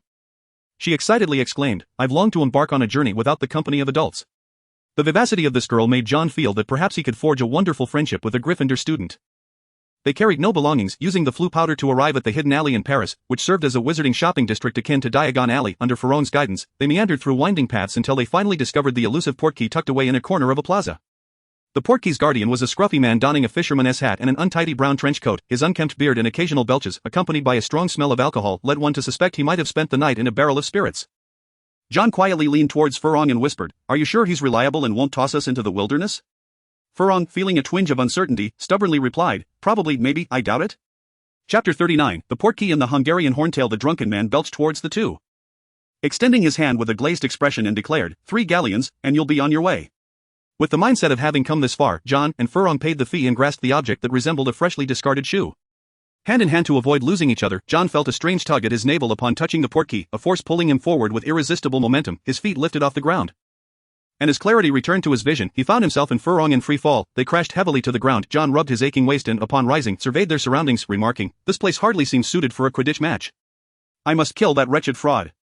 Fleuron's once beautiful visage now bore a scowl, for they had been misled by an unstable portkey, which had unceremoniously deposited them into an unknown forest. John felt a headache coming on as the portkey had vanished, signifying they had indeed been cast into a desolate wilderness. I hope we can find someone to ask for directions. We arrived in good spirits, but now we can't return. I can't go on any longer. I need to rest. Fleuron unceremoniously plopped down onto the ground. John halted, beads of sweat forming on his forehead. They had traversed this forest for at least 3 hours, yet not a single soul, nor even a few animals, could be spotted. John now greatly missed his enchanted boots. Had he known they would land in such a dreadful place, he would have brought them along. Show me the way, he commanded, pointing his wand northward. Glancing in that direction, he felt they were at least somewhat fortunate. It's a pity I didn't learn apparition, otherwise we wouldn't have to rely on our legs. John took a moment to sit and rested, plucking some seemingly harmless fruits from a tree and offering them to Fleuron. She buried her head in her knees, murmuring, I'm sorry, John, I shouldn't have brought you here. The thought of possibly being trapped weighed heavily on her, and as the elder of the two, she felt she lacked the fortitude John possessed. Upon hearing her words, John wiped the fruit and took a bite. The sour taste nearly made him spit it out, but realizing it might be their only sustenance, he swallowed it instead. It's all right, we'll be fine. Trust me. John encouraged Fleuron to regain her spirits. Looking at his handsome face, she felt an inexplicable sense of safety and trust. With a quarter villa heritage, she possessed certain alluring abilities, one of which was her striking beauty. Capable of captivating men, this talent, however, left her ostracized by other girls, and her pride prevented her from engaging in disputes with them. The boys, drawn to her allure, also did not earn her favor, resulting in an almost complete lack of friends at school. Initially, when she spotted John, she had no intentions of befriending him. She merely found him intriguing, as he did not fawn over her like other boys. Ironically, as they spent time together, she found herself drawn to him instead. This attraction had nothing to do with romantic feelings, but rather a deep-seated trust, akin to the way a leader naturally draws others close. Just his presence restored her confidence. Fleuron looked at John and nodded, saying, I believe in you, John. John smiled and handed her another fruit. Fleuron, caught off guard, took a bite, only to have her face contort in reaction to the sourness. John. I did nothing, you see, I ate one too. John feigned innocence, which only infuriated Fleuron further, prompting her to raise the fruit as if to hurl it at his head. However, after a moment's thought, she reconsidered. Dying of hunger here would be an even greater misfortune. With a fierce determination, she bit into the fruit, as if it were John himself. As dusk approached, John resolved to find a suitable place to rest. He kindled a fire, and they sat around it. In such a vast forest, you would expect to encounter some wildlife, even a magical creature would suffice, John grumbled, to which Fleuron shot him an exasperated glance. Wild magical creatures can be quite perilous, considering territorial instincts. There may be a formidable presence here that deters others from approaching. Oh? John found her reasoning sound.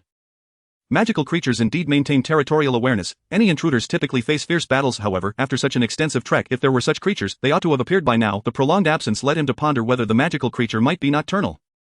Just as this thought crossed his mind, rustling sounds emerged from the thicket. What was that?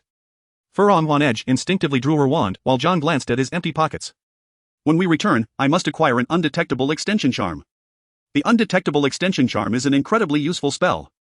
Akin to the space rings often depicted in novels. It expands the internal capacity of a space, rendering the exterior seemingly unchanged while transforming the interior into a vast expanse. John had yet to master this spell, otherwise he wouldn't have left home with merely a wand. They anxiously focused on the source of the noise as it drew nearer, and John was prepared to obliterate whatever emerged. The sounds intensified, and John's senses heightened, augmented by the blood of a dragon coursing through him. He discerned labored breathing and heavy footsteps.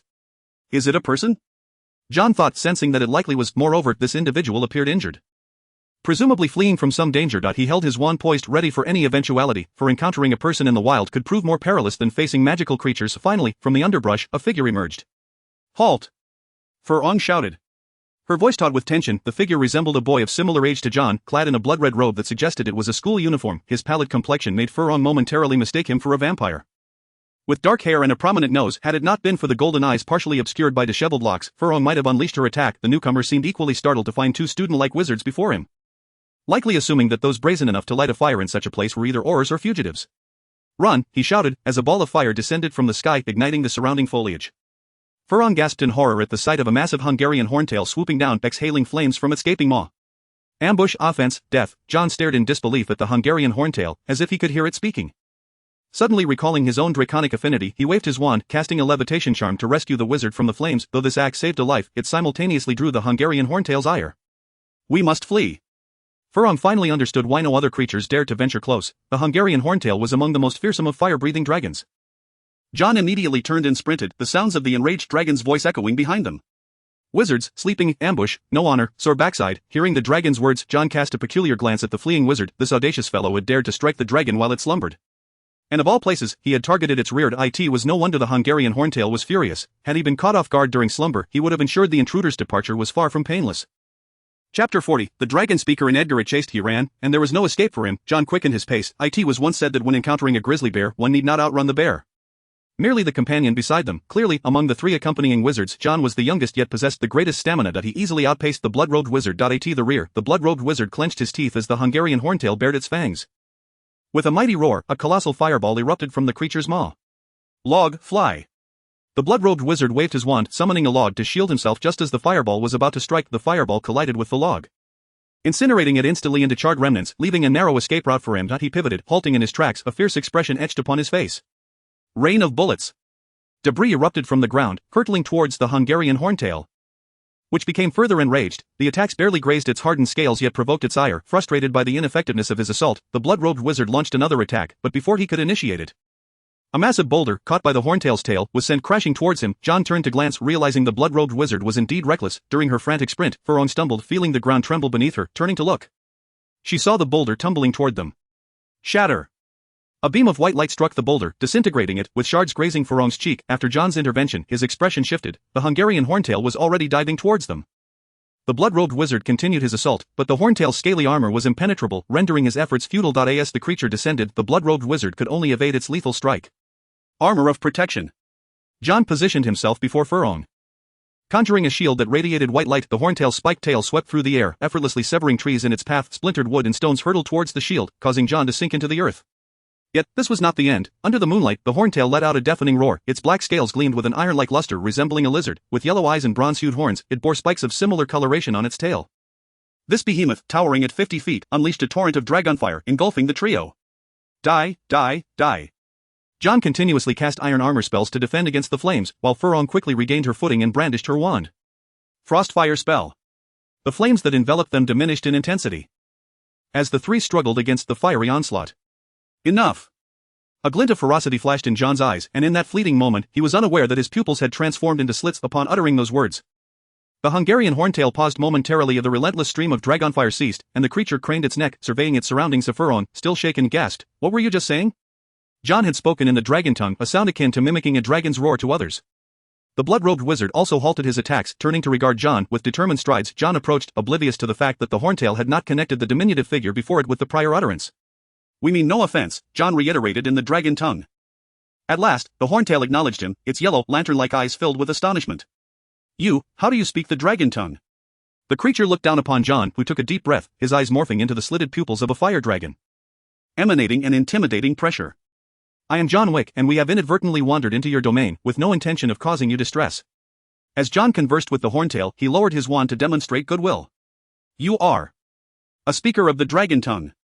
The malice that cloaked the horntail began to dissipate. This astonishing exchange left Furong speechless, her lovely visage reflecting disbelief. This was the dragon tongue, once wielded by the legendary wizard Merlin to communicate with fire dragons. And since then, no other speaker had been known. Furong had initially assumed John was merely an ordinary Hogwarts student, but now, could he be a descendant of Merlin? After all, Merlin had once attended Hogwarts. Making such a possibility not entirely implausible, the blood-robed wizard's gaze was equally peculiar, his golden eyes fixated on John, unconsciously tightening his grip on his wand. The speaker of the dragon tongue seemed to hold a considerable status among fire dragons. Upon learning John's ability, the horntail refrained from further aggression. After much discourse, the horntail finally forgave the previous assault. Concurrently, John gleaned the backstory. It turned out that the horntail had been peacefully residing in the Valley of No Return when the blood-robed wizard, resembling a vampire, had abruptly attacked without provocation. It was essential to note that even dragons have basic physiological needs. Both humans and dragons in this realm were relatively vulnerable. This encounter had completely dispelled the horntail's drowsiness, leading to a pursuit lasting several hours. With the departure of the horntail, the trio's crisis was averted. The blood-robed wizard hesitated for a moment before approaching them, murmuring, "Thank you for your assistance."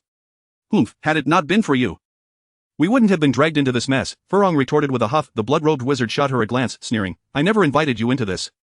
"You." Furong was incensed by his demeanor. "All right, in any case." "Encountering living beings is a stroke of good fortune," John soothed Furong, stepping forward to extend his hand. "John Wick, a student of Hogwarts." "A Hogwarts student here?" The blood-robed wizard expressed surprise, shaking John's hand. "Heinrich Edgar. A student of Durmstrang." Durmstrang? John was taken aback. He hadn't expected to find himself here. He had heard unsavory tales of the institution, known for its unfriendliness towards Muggleborns and its acceptance of the dark arts. Notably, the infamous Dark Lord Grindelwald had hailed from this school. John recalled Malfoy boasting about his intention to attend Durmstrang, though his mother had discouraged him from traveling too far. "I can't believe I've nearly ventured out of Europe." John was at a loss for words, wondering if the key seller had intended to toss him into the Far East instead. Meanwhile, Furong gasped upon hearing the surname Edgar, exclaiming, "Edgar, that dark arts family."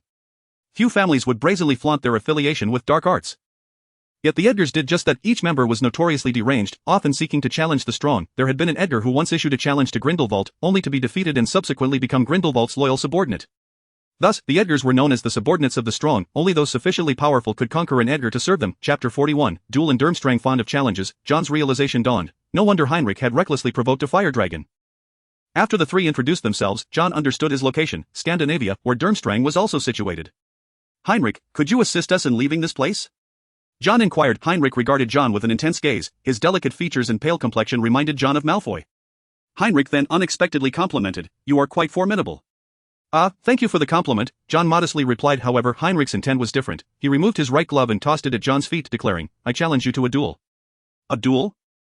John was taken aback, while Furong angrily interjected, "We saved you. I know, you, like Merlin, are a speaker of the dragon tongue."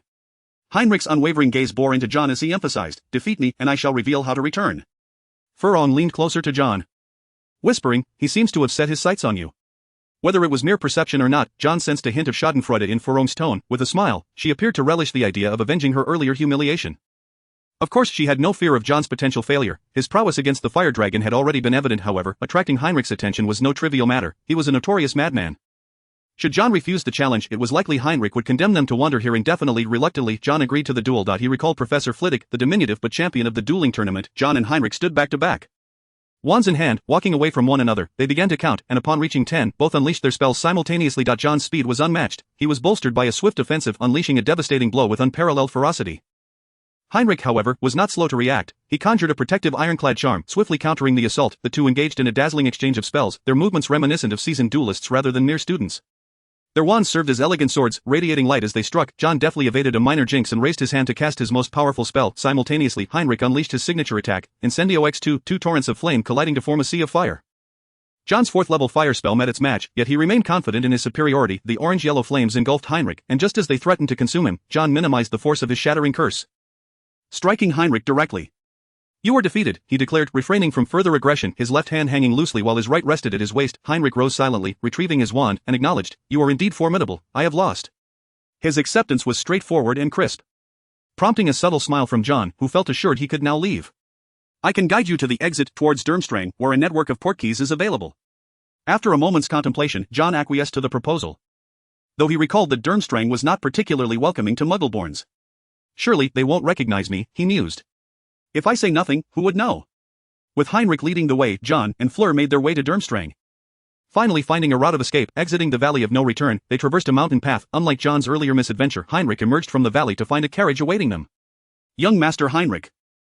"Who are these two?" inquired a white-haired, astute butler, narrowing his eyes suspiciously at John and Fleur. "There is no need for excessive inquiry, Rick," Heinrich replied dismissively, leaving the elderly butler with no choice but to silence his curiosity. "Surprisingly, no house elf," John thought, taken aback, as pure-blood wizarding families typically employed house elves for their labor. Compared to hiring others, house elves provided free labor, significantly reducing expenses. Much like the Malfoy household once aboard the carriage, they proceeded towards Durmstrang. For reasons unbeknownst to him, John felt Heinrich's gaze fixed upon him. He subtly shifted to the left, and Heinrich's eyes followed suit. Moving to the right yielded the same result. "Fleur, what did you say?" "Fleur?" Struggling to suppress laughter, responded Edgar, the assistant of the strong. John felt a wave of anxiety. He wondered if Edgar would latch onto him, questioning his worthiness as a strong individual. The stress of it all. A supposed vacation had turned into an unexpected continuation of his studies, and his hopes of enjoying a match were dashed when he found himself fleeing a dragon in the Valley of No Return. John lamented that his first-year holiday had been thoroughly squandered. Upon reaching a castle, they arrived at Durmstrang Castle. Lacking the grandeur of Beauxbatons and the storied history of Hogwarts, it was simply a four-story castle set amidst expansive, breathtaking lands. Behind the castle lay a highland lake, where some students remained behind to shed their clothing and take a dip. This place was shrouded in a concealed charm, rendering it nearly undetectable. A Fleur, having initially held a poor opinion of Heinrich due to his rudeness, found it hard to like him despite his handsome visage. Upon entering the school, those students who remained at Durmstrang seemed to share Fleur's sentiments, exhibiting a palpable disdain for Heinrich and avoiding him altogether.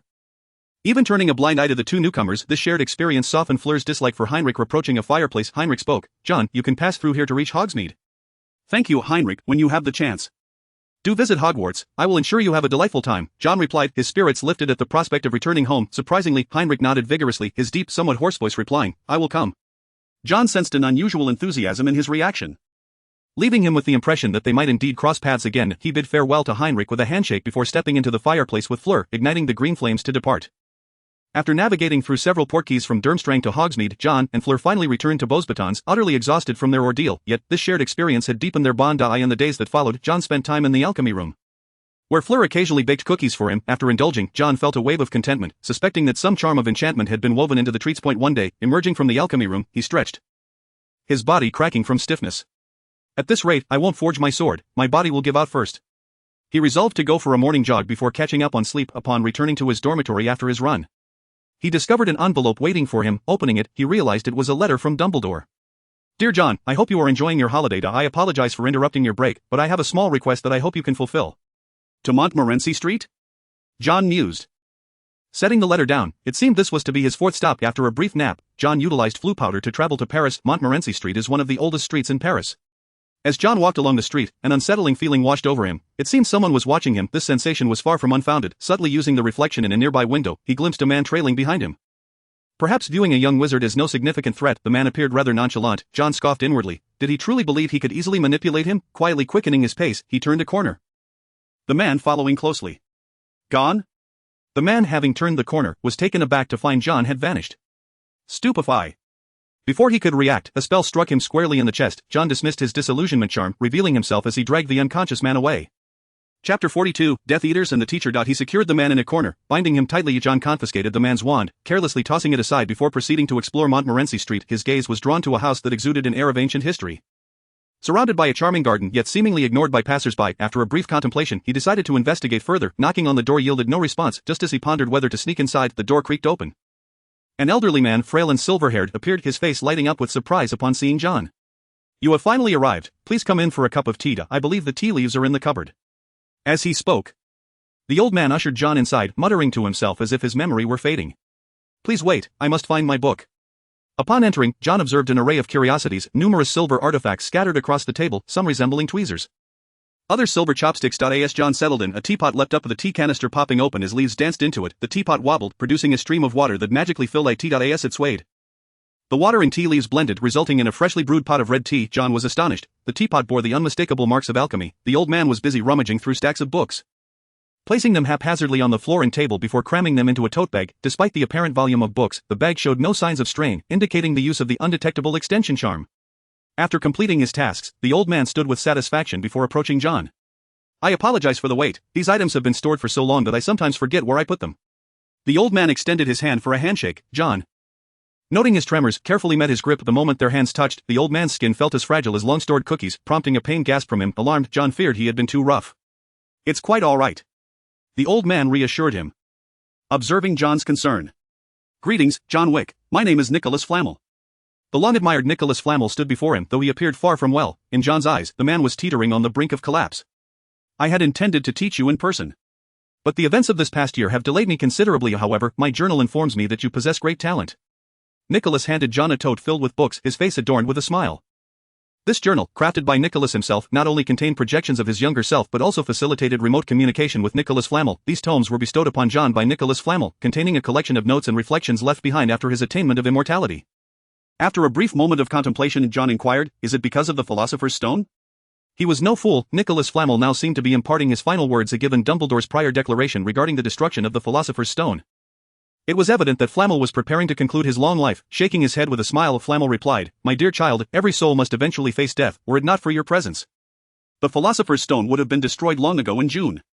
Indeed, his time was limited. The elixir of life he had left would suffice for only one more year. This great alchemist, who had lived for 665 years, was nearing the end of his lengthy existence. Had it not been for John's arrival, he might never have considered taking on a student. Through Dumbledore's introduction and the feedback from his diary, Flamel perceived John as the most suitable heir to carry on his legacy. Feeling somewhat disheartened, John had believed he had finally found a mentor to teach him the art of alchemy, only to realize that their meeting was, in fact, a farewell. This was Flamel's ancestral home, where he had intended to live in seclusion until death. Accepting the satchel, John's mood grew increasingly somber. "Master, who is that person outside?" Remembering the man he encountered earlier that day, John voiced his curiosity. Upon hearing this reference, Flamel smiled. Despite their recent acquaintance, they seemed akin to longtime teacher and student. "That man is a Death Eater. Even though Voldemort has been vanquished, he continues to seek his next resurrection." The mere mention of the name darkened Flamel's expression. Having lived through 2 eras of dark wizards, he understood all too well Voldemort's morbid obsession with immortality. Even after his downfall 12 years ago, his followers relentlessly sought Flamel, intent on resurrecting their master. Flamel had temporarily separated from his wife to return to his home and instruct John. During the remainder of the holiday, John resided with his mentor, eagerly absorbing the vast knowledge of alchemy. Flamel's erudition extended far beyond a single discipline. He possessed a masterful understanding of various subjects, including runes, spells, and magical creatures. As days turned into weeks, John absorbed every bit of information like a sponge. Flamel was highly pleased with his student, for alchemy demands both innate talent and an unwavering thirst for knowledge, qualities that John embodied. In Flamel saw a reflection of his younger self, sharing the same relentless pursuit of alchemy and insatiable curiosity for knowledge. The Philosopher's Stone within John's grasp had been destroyed. With the unparalleled alchemist who had once created the stone by his side, John felt no sense of loss. As time dwindled, John realized it was almost time for parting. "John, you are the most gifted student I have ever encountered," Flamel declared, preparing to spend his final days with his wife. Yet, the pride of having taught such a student brought him immense satisfaction. "The quest for alchemical knowledge never ceases. The Philosopher's Stone is not your destination, but rather your starting point." He had already imparted the secrets of creating the stone to John, who, standing on the shoulders of a giant, could see further. Flamel's expectations for him grew ever loftier. By the time John emerged as the next great figure in alchemy, it was regrettable that Flamel would no longer be present. Embracing his mentor, John moved gently, filled with reluctance. Flamel, however, welcomed death with open arms. To him, it was not something to fear, but rather a long-awaited opportunity to rest. With Flamel's departure, John's journey in France reached its conclusion. Upon arriving at Beauxbatons, John retrieved his diary. Fleur was saddened to see him go, as she considered him one of her few friends. "Fleur, we shall meet again, perhaps not here in Beauxbatons, but at Hogwarts," John said, smiling, recalling a competition involving several schools, Beauxbatons being one of them. It was entirely possible that Fleur, as a student, would appear in that context. He handed her a badge, and Fleur, reluctant to part, said, "Remember to write to me. Your owl seems a bit overweight, let it exercise a little." The innocent Basil was caught in the crossfire of her complaint. John readily promised, and after their farewell, he ventured to the hidden place, wandering around the square until he finally located the drunken man selling portals. After John's departure, the inebriated man found himself hung upon a statue, his wand discarded into a stinking gutter. Let this be a lesson. John vowed revenge. Having been duped out of 3 galleons, he decided to leave the drunkard hanging for 3 days. Chapter 43, The Dursleys and the Frightening John. You have returned. Your mother has not been in good spirits these past few days. After a month away from home, John came back to find Watson initially delighted but then cautiously glancing towards the kitchen. You failed to fulfill your promise to your mother. But I know you must have been preoccupied with other matters. Despite Watson often acting like a child, he was astute when it came to significant issues, so for him, Mrs. Weasley's mood was of utmost importance. John's heart grew heavy at this remark. During his last week with Nicholas Flamel, he had been unable to write to his mother, as the area had been enchanted with a Fidelius charm. Preventing owls from locating him, this had undoubtedly infuriated Mrs. Weasley, who rarely lost her temper and was difficult to placate once she did. The last time she had been angry, she had been in a standoff with Watson for a week. Leaving John to subsist on various breadsticks dipped in sauces, the thought of Watson's dismal cooking sent a shiver down John's spine. Thankfully, he had prepared for his return. Upon entering the kitchen, he found Mrs. Weasley cold and silent. When she was angry, the beautiful and gracious Mrs. Weasley resembled a petulant girl. John, enduring her icy glare, donned a charming smile and retrieved a bottle of perfume he had purchased in Paris. "This is a special perfume I bought for you, Mother." John shamelessly put on a cute act, gazing at her with pleading eyes. Initially, Mrs. Weasley had been upset about John's failure to write, but within mere seconds of seeing the gift, her anger dissipated. However, as a mother, she still felt compelled to reprimand him. "Little John, you have not yet matured. How could you venture to such a dangerous place abroad and forget to write to your mother?" John accepted her rebuke, nodding in a manner that mirrored Watson perfectly. Observing from outside, Watson wore a proud expression, pleased with his prodigy. After soothing Mrs. Weasley, John returned to his room, where Watson presented him with a large stack of letters. "These are from your friends. One owl is too old and has crashed into the mailbox several times." After placing the letters down, Watson left. Having heard Mrs. Weasley issue a warning about his dangerous ascent upstairs in leather shoes, John opened the topmost letter, which was from Hermione, listing a plethora of books she had read over the holiday. He diligently perused Hermione's messages, and the final letter mentioned Harry, who had not responded to any of Hermione's correspondence during this break. After finishing, John picked up the others, finding letters from Ron, Hagrid, and even 3 from Malfoy.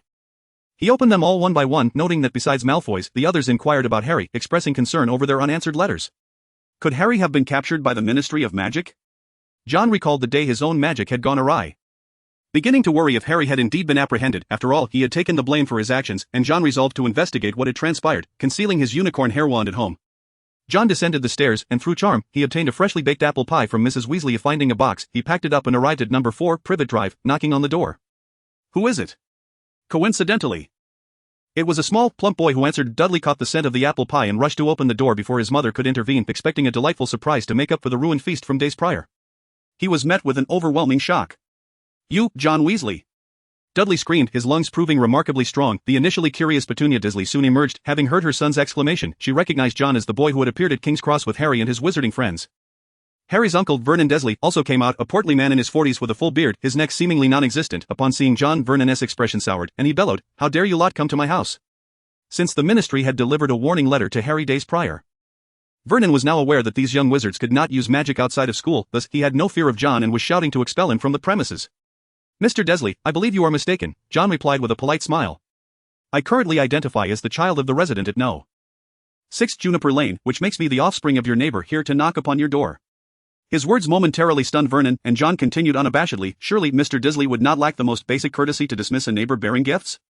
Upon closer inspection, Vernon realized that John indeed arrived with a present. The rich, sweet aroma of the apple pie had already caused his precious son to salivate uncontrollably. Vernon's expression shifted numerous times before he finally spoke with a scowl. "Since you are not part of that insufferable lot, you may enter." A subtle smile graced John's face as he handed the pie to the stern-faced Petunia. "Please take a seat, and after a minute you may leave." Vernon offered John no warmth, and John cast a glance at Dudley, who was eagerly unwrapping the apple pie, musing that the two were indeed quite similar in appearance. "Where's Harry?" "Harry, don't even mention that fellow to me." Vernon sensed John's ill intentions. Harry was locked away, tightly secured with iron bars, with merely a small flap left open for meals 3 times a day. He was resolute in his decision to prevent Harry from attending school, and nothing would sway him from that course. Clenching his watch, Vernon rose to issue an eviction notice. "You may now leave my home. You lot are never welcome here." His demeanor prompted John to furrow his brow, and the politeness he had maintained began to wane. John made no move to depart, and Vernon attempted to forcibly eject him. Seizing Vernon's stubby finger, John twisted it sharply. Vernon emitted a shriek akin to that of a slaughtered pig, prompting Petunia to rush over in alarm. She beheld her husband kneeling before John, one finger grasped painfully, emitting pitiful wails. "Mr. Dursley, I believe you have misunderstood something." "Misunderstood? There is no misunderstanding. If you do not vacate, I shall call the police." Vernon Dursley persisted in his attempts to expel John, who, losing patience, replied coldly, "I am not merely Harry's classmate. My father is acquainted with Mr. Finnegan Wallace, and as you know, there are various means of dealing with certain individuals." The mention of Finnegan Wallace caused Vernon's eyes to widen. He was the head of a London gang, a figure beyond the reach of law enforcement. Initially reassured that wizards could not wield magic, Vernon now felt a twinge of panic. If John's words held any truth, then dealing with him would be child's play. "I apologize, please forgive my rudeness." Gritting his teeth against the pain, Vernon forced a smile, saying, "Harry is upstairs." "Excellent, Mr. Dursley, may I be permitted to visit my friend?" John released Vernon's finger, allowing him to nod in relief, while he himself stepped aside to check if his finger was broken. John took the lead, glancing at Dudley, who was still indulging in the pie, and casually remarked, "Dudley, perhaps you should escort our guest, shouldn't you?" Dudley, momentarily taken aback, was promptly yanked by the ear by Vernon, who insisted he lead John upstairs. Reluctantly, Dudley complied, albeit with a pained expression. Upon arriving at the door to Harry's room, John observed the sealed entrance, which featured only a small flap for food delivery, and fell into contemplation. "I recall that the UK has child protection laws." "It was him. He sabotaged my father's business days ago," Dudley hurriedly clarified. Fearful of repercussions. A year had passed, yet Dudley still harbored an instinctive fear of John. John pursed his lips. He was not equipped with a pencil at present. Approaching, he instructed Dudley to open the door. Chapter 44, House Elves and Flying Cars. Harry had never experienced such a dismal birthday. His day had been marred by the antics of the house elf Dobby, who had also locked him away. He felt despondent. Convinced he might never return to Hogwarts, peering through the narrow gaps in the iron-plated window, he noticed Hedwig, weakened after days of poor nourishment, now looked somewhat frail and was sulking in the corner. Just then, the door, which opened only twice a day, creaked open. Harry looked up, and his face lit up upon seeing John. "John," he exclaimed, filled with joy upon entering. John frowned, noting the cramped quarters. The lack of sunlight from the sealed windows made the atmosphere even more oppressive. John greeted Harry. "Harry, Hermione mentioned you haven't been replying to letters, so I came to check on you." With that, John plopped down beside Harry's bed and remarked oddly, "How did you end up locked away?" The mere mention of the situation ignited Harry's anger. And he vented, "A house elf barged in. He insisted I shouldn't go to Hogwarts, and caused chaos. Uncle Vernon found out and forbade me from using magic outside of school." "Good heavens, you have no idea how I've been managing during this time," Harry lamented. Finding a willing ear in John upon hearing this, John expressed his confusion. "A house elf is causing you trouble?" He found it strange, as house elves typically did not meddle with wizards, let alone wreak havoc in someone else's home. Could someone be behind this? John pondered if Harry was being deliberately set up. Could it be Malfoy? At the mention of a possible culprit, Harry immediately thought of Malfoy. John shook his head in disbelief. Their relationship was indeed a tumultuous one. The likelihood of Malfoy being involved was slim. If he were, he would likely be boasting to John about it already. Dismissing that possibility, John considered that perhaps the house elf had acted independently. He struggled to understand how a house elf had become entangled with Harry. Only the ancient, wealthy wizarding families possessed house-elves. It would make sense if it were a house elf from the Potter family. Given their affluence, John recalled reading about potions developed by the Potter family, one of which had even sold out in stores. However, the problem was that Dobby did not heed Harry's commands. House elves were bound to obey their masters. And if Dobby belonged to the Potter family, he should not have defied Harry's orders. Both boys furrowed their brows, perplexed by the situation. "Let us set this matter aside for now, John. Are you here to rescue me?" Hope flickered in Harry's eyes. He had just heard Uncle Vernon's agonized shrieks, and he suspected John was involved. The thought of John's prowess in dispatching a troll's head filled him with optimism. John glanced at him, recalling the letter he had received from Ron.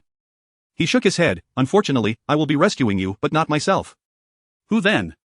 Harry inquired, perplexed. John smiled mysteriously, revealing that he had received a letter from Ron. Ron's father had informed him that Harry had received a warning letter from the Ministry of Magic, compounded by Harry's long silence in correspondence. Consequently, Ron was preparing to come and rescue Harry, likely planning to act that very evening, which is why John had said it was not his doing. After all, he could not actually summon gang members to kidnap the Dursleys. He was, after all, a law-abiding citizen, and his earlier words were merely intended to intimidate Vernon, although John could not personally rescue him. The mere act of conversing brought warmth to Harry's heart. They discussed their summer, with John mentioning a trip abroad, provoking Harry's envy. "Harry, you must be cautious. I sense that Voldemort may soon return." Upon uttering that name, Harry's expression hardened.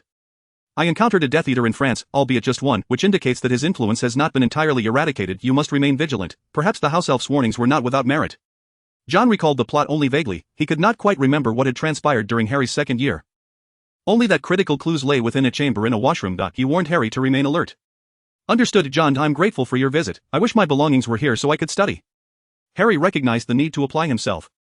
Though regrettably his luggage remained downstairs, John reassured him not to worry, bid Harry farewell, and descended the stairs. Observing the apprehensive Vernon, he remarked coolly, "Even if you confine Harry, you ought to allow him time to organize his belongings." At this, Vernon nodded eagerly. "I shall bring his things up right away."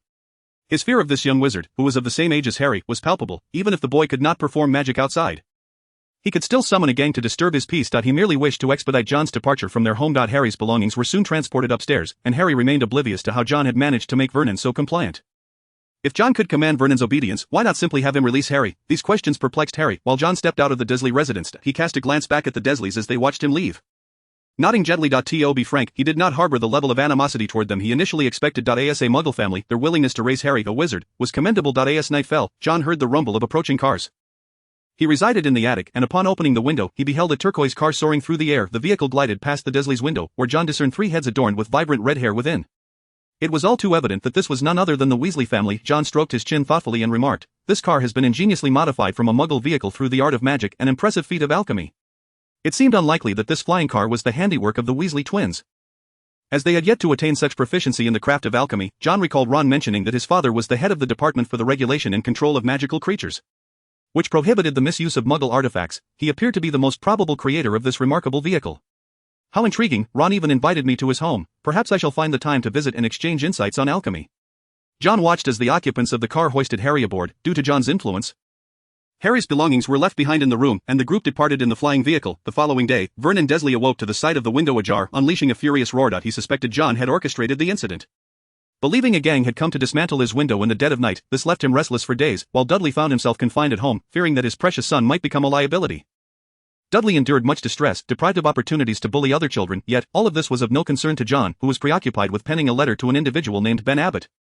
Having realized that it would be quite challenging to craft a magical sword akin to the Sword of Gryffindor in the near future, he redirected his ambitions towards enchantment. Ben Abbott was a blacksmith, and John was in the process of commissioning a great sword from him. A response arrived a few days later, agreeing to assist John in crafting the sword. Naturally, John would compensate him and had already sent the necessary mithril and some timber.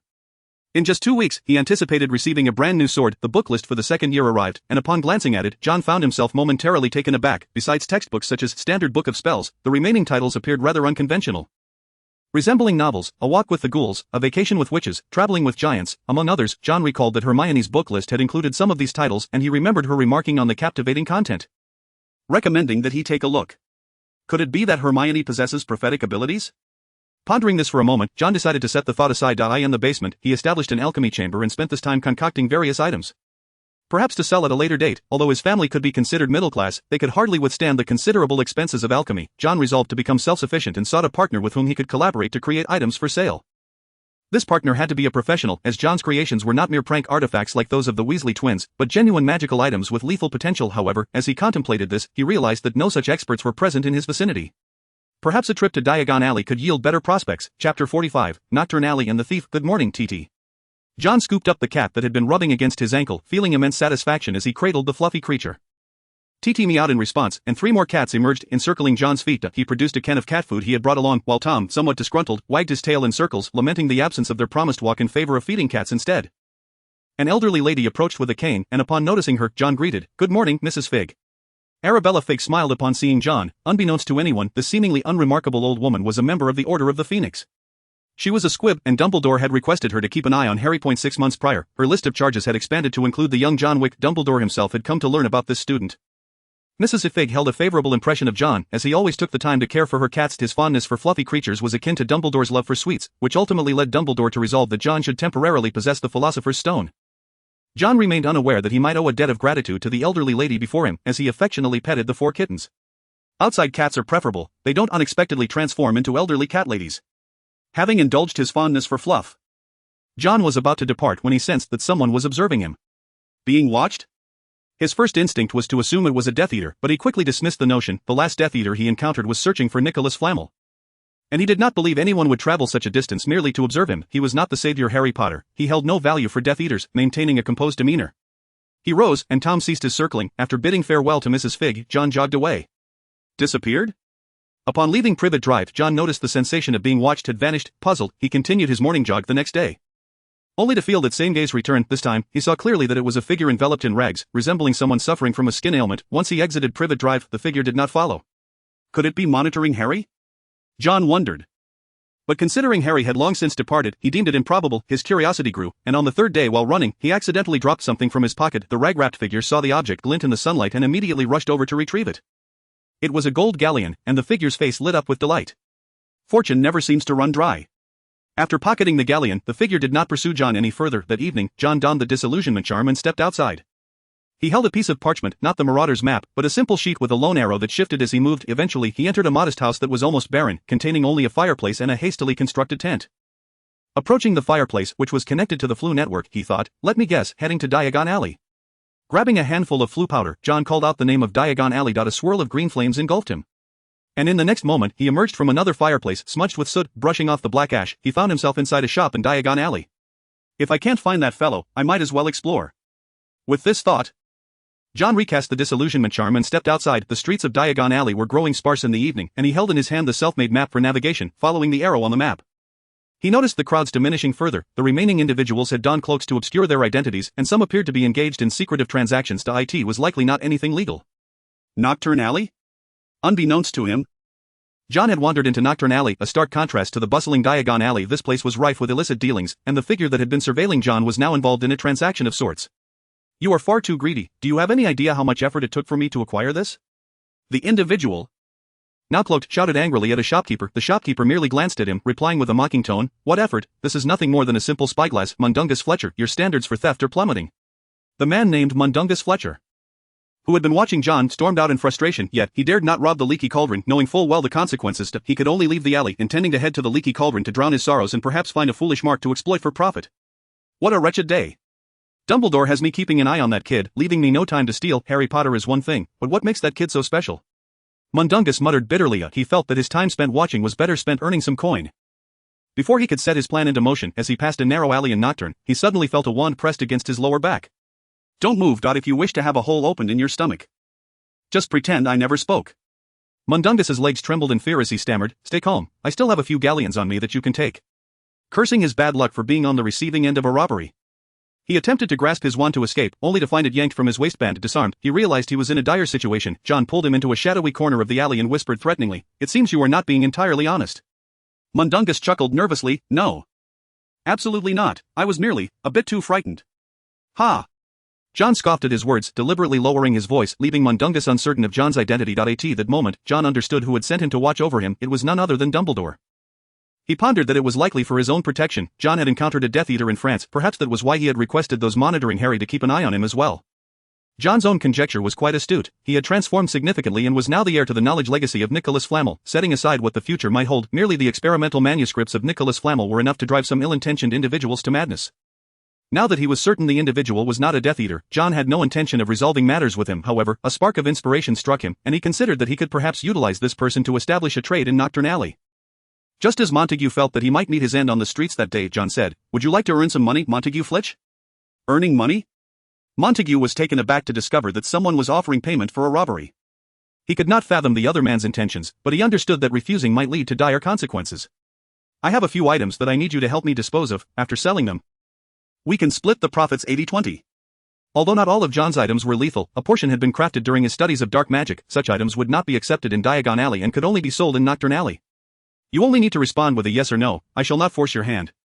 Despite John's words, the wand pressed painfully against Montague's waist. He nodded eagerly, almost wishing to bow his head in submission. John smiled and retrieved several dangerous items from his small satchel. "In 3 days, I expect to see a pile of gleaming galleons." With that, John withdrew the wand from Montague's side. Montague sighed in relief and hurriedly picked up his confiscated wand. His gaze fell upon the items, and his eyes sparkled with greed. The fear he had just felt vanished. Such exquisite items, Boggan would surely be interested. He glanced around and quickly tucked the goods away in his coat.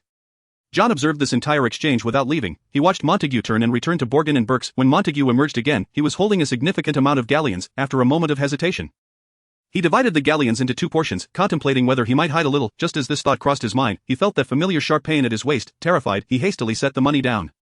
From the pile, he extracted the agreed 20%, and John's voice rang out, "As I mentioned, it's an 80-20 split. If you wish to continue, use this to contact me." John tossed a piece of parchment, and Montague hesitated for a moment before picking it up. He stood frozen for quite some time, not daring to move, and only after confirming that John had left did he express his relief at having survived. Gazing at the gold galleons, more than he had ever stolen, he fell into deep thought. 2 weeks later, John received a package from America, a long box tightly wrapped in wood. He eagerly used a crowbar to pry it open. And as he removed the 6 nails, the wooden box gave way. Inside, cushioned with straw, lay a knight's sword adorned with mithril. The blade gleamed like a mirror, a half-moon guard crafted from mithril and steel powder. The hilt made of oak, and the pommel formed of mithril with a circular indentation left on top of this sword was forged using 3 spells, its blade straight and sturdy, resistant to breaking. The more John examined it, the more he found himself enamored, and he immediately began to wield it. The sword's center of balance lay at the second finger, allowing for smooth and fluid movements. It could be wielded with 1 hand or 2. And John had specifically requested a longer pommel to exploit the characteristics of a greatsword. After a satisfying demonstration, he reluctantly sheathed the sword. If only he were at Hogwarts, he would have tried it out on the training grounds. The gap in the mithril is just perfect for enchantments, John mused. Preparing to enchant the sword. He secured the blade and began inscribing runes onto the mithril guard with a chisel. With each careful strike, he successfully enchanted it with a flame spell based on runes. Fehu, representing cattle, symbolized harvest and wild flames. With his wand, he initiated the enchantment and, at that moment, felt the sword transform, activating the runes. The script glowed crimson, igniting the blade in a blaze of fire. A sword of iron and fire. I feel more like a witch hunter. Dressed in Viking armor. John imagined he could play the role of a witch hunter himself, extinguishing the flames. John tucked the sword into his satchel. Though it resembled a handbag more suited for women, he was unbothered by the availability of such a tool. I shall name it the Sword of Ironwick. Thus, the Sword of Ironwick was born. John went to the living room to respond to letters, and upon returning, he resumed communication with his friends. Hermione wrote to invite him to Diagon Alley the next day to purchase their books for the semester. Her handwriting betraying a hint of excitement, with ink blots left from her enthusiastic grip. Is there something important happening tomorrow? John pondered, reflecting that there seemed to be nothing particularly noteworthy in store. Yet Hermione appeared quite exhilarated. Coincidentally, Harry and Ron also planned to go the next day. The trio certainly shared a remarkable connection. After replying to everyone, John penned a letter to Hagrid, hoping he could assist in sourcing materials for magical creatures. Once finished, he shifted his pen from his left hand to his right and, with a distinctly different script, wrote to Montague, enclosing several of his own crafted items. Montague has displayed commendable skill, aside from his greed. The magical items John had honed during this period had all been entrusted to Montague, who, aside from constantly lamenting his hard work and demanding a raise, publicly claimed to be selling wares made by a master alchemist. This had doubled his sales, and consequently, John's assets had also surged. The little fortune accumulated from selling items had surpassed 3,000 galleons. While it paled in comparison to Harry's wealth, it nonetheless classified him as a modestly affluent individual. However, with such wealth came the rapid expenditure. Soon, Hagrid replied, providing an estimate based on the materials John had sent. Upon seeing the price, John could not suppress a gasp. 1,200 galleons. Alchemy is indeed an expensive endeavor. His lips twitched as the money he had painstakingly saved was about to dwindle significantly. He envied Hagrid, who, with the forbidden forest at his back, was akin to possessing a treasure trove. The price Hagrid quoted was the lowest. He had some materials already and felt no need for John to purchase them.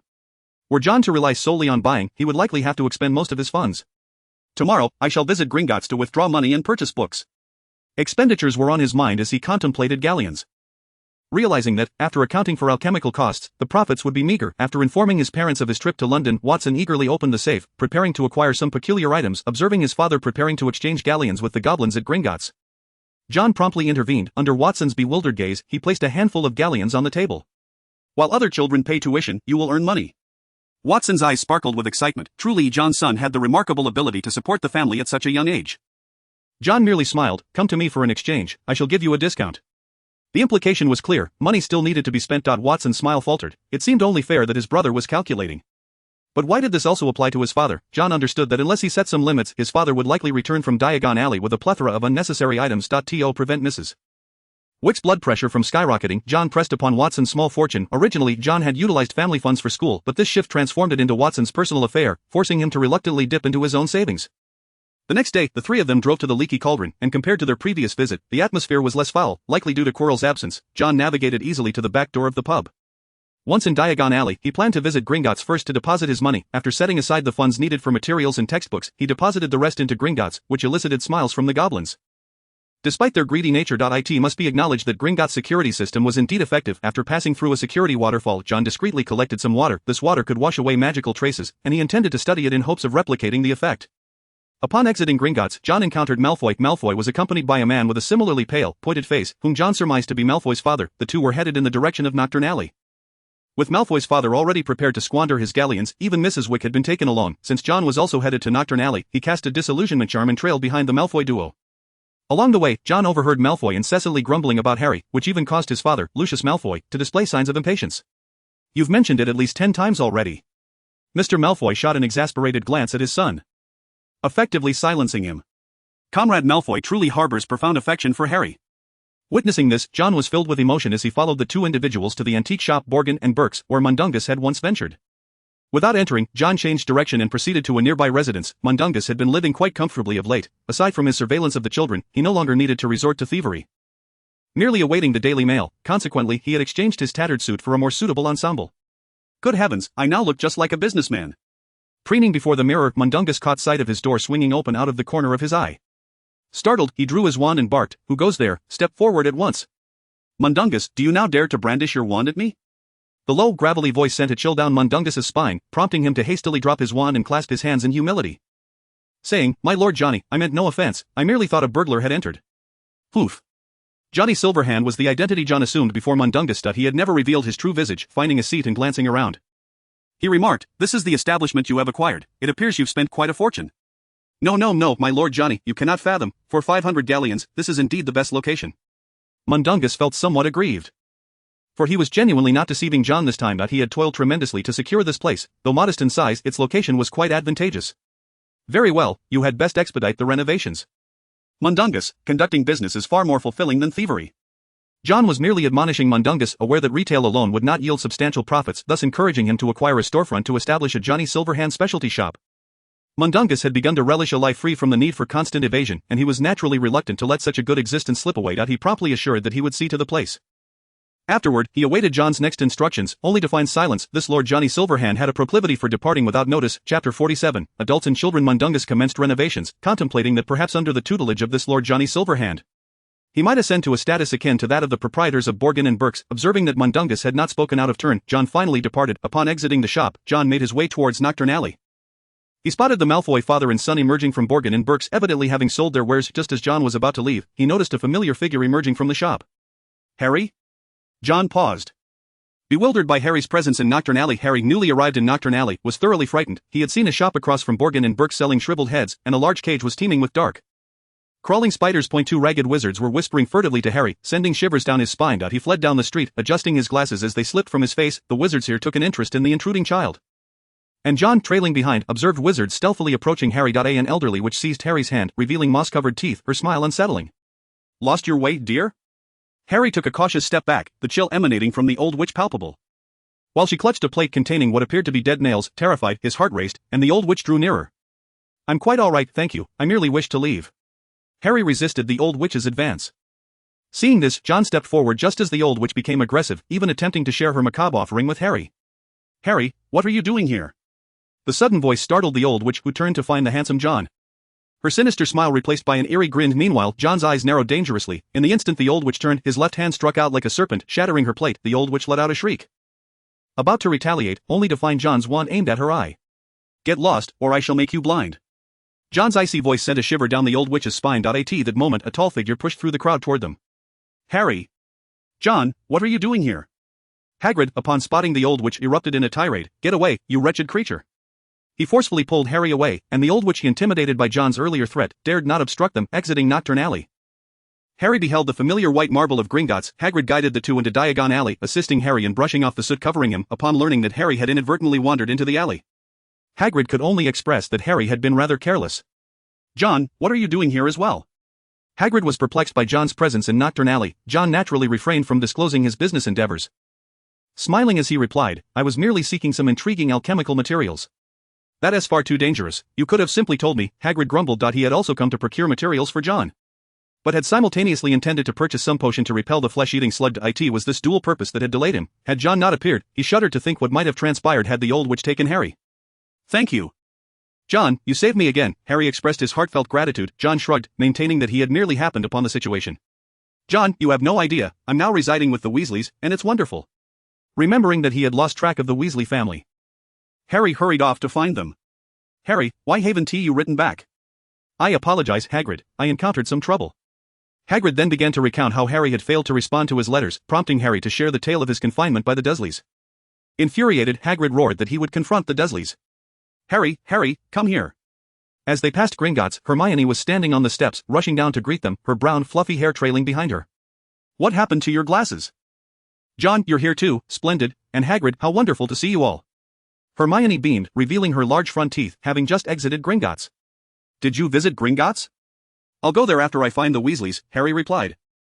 As he hadn't had the chance to enter the bank after being dropped off in Knockturn Alley, Hagrid, tall enough to see over the crowd, quickly spotted the Weasley family squeezing through the bustling street. Harry! Let us hope you only missed one entrance. Mr. Weasley panted. Like all Weasleys, he had red hair, though he was somewhat balding, wearing glasses, and was tall and thin. Molly is frantic, she is on her way. And you are, oh, I remember now, John Wick.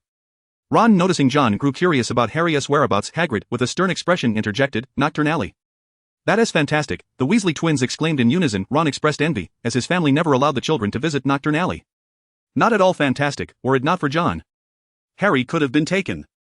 Hagrid remained perturbed by the old witch's earlier behavior. This only piqued the twins' curiosity further, as they pressed Harry to recount his heroic exploits.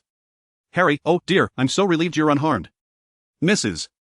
Weasley rushed over, breathless, brandishing a large brush from her bag to thoroughly clean Harry up. Mr. Weasley took John's glasses, and with a flick of his wand, restored them. The family's youngest daughter gathered around Harry, assisting her mother in brushing off the soot. "I must take my leave, see you at Hogwarts." Hagrid, somewhat overwhelmed by Molly's exuberance, hastily made his exit.